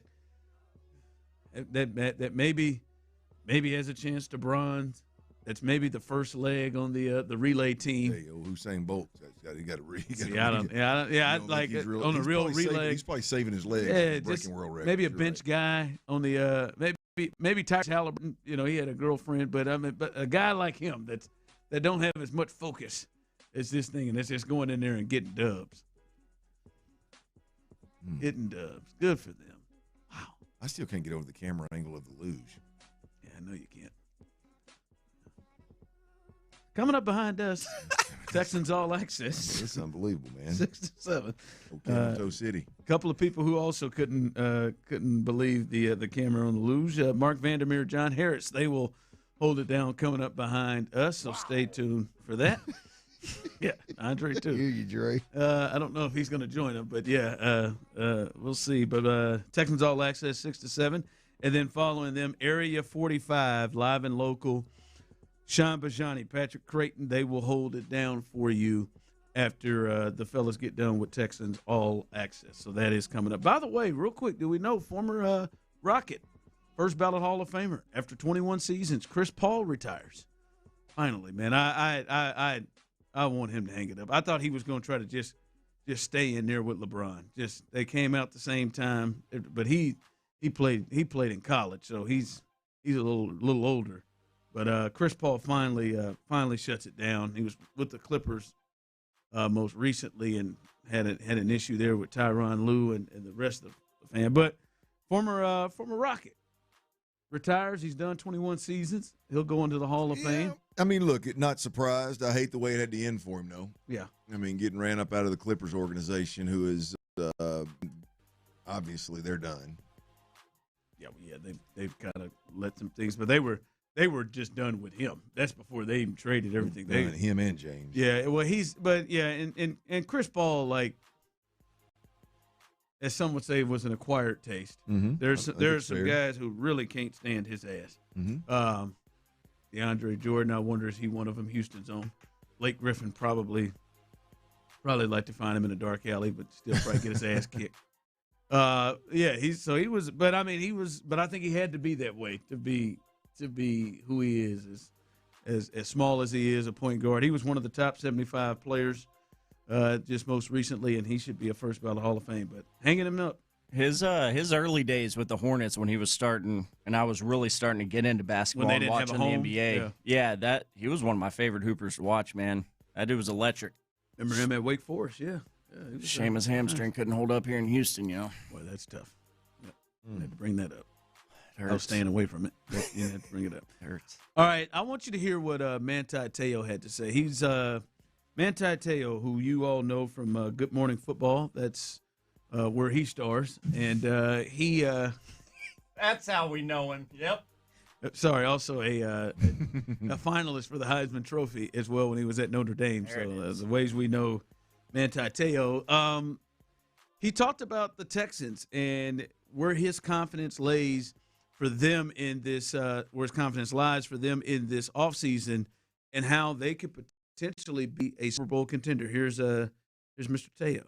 With the defense that you have over there in Houston, you just need an offense that won't lose you the game. You don't even need an offense that's going to win you the game. There's so many times that we saw last year, especially in the postseason, that it was a defense that kept giving you opportunities. Not only giving you opportunities, but was saving you from bad opportunities. When you have a defense like what DeMeco Ryans has over there, you need an offense that just gets the job done and doesn't mess it up. And so if there's one team, guys, that I think is just one offseason away, just one free agency signing away, it's the Houston Texans.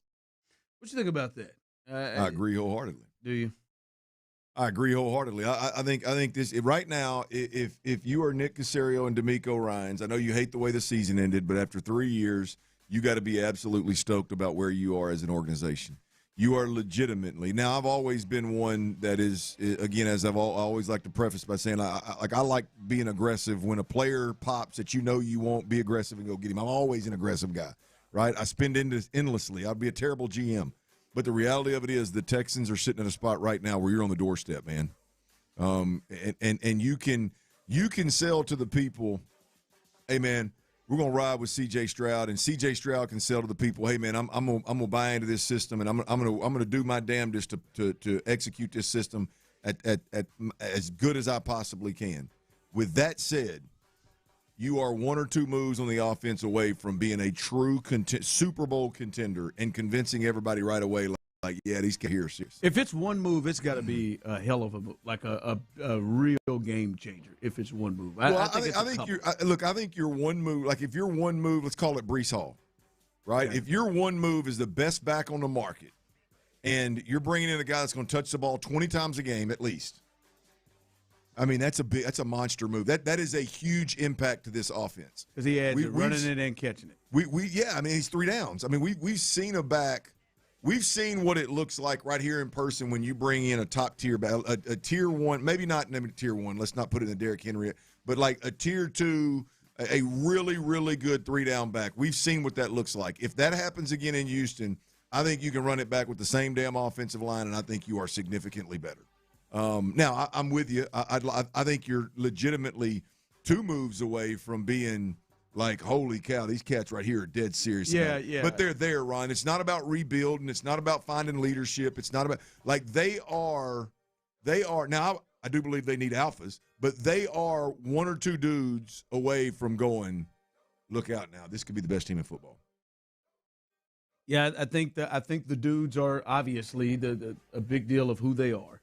I just think they can be that way, but my concern and hope is that they're not just thinking like, all right, man, we could approach this thing like we did last year, because I do think they're going to have to, from an offensive perspective, they're going to have to be better, not just than they were last year, but I think better than what they wanted to be. Whatever they were hoping they would be, I think they got to be better than that, because not only are all the teams that they kind of went through that whole kind of flip of the AFC where Bo Nix and the Broncos are there and Trevor and the Jags are there and Drake May and the Bills and the Patriots are there.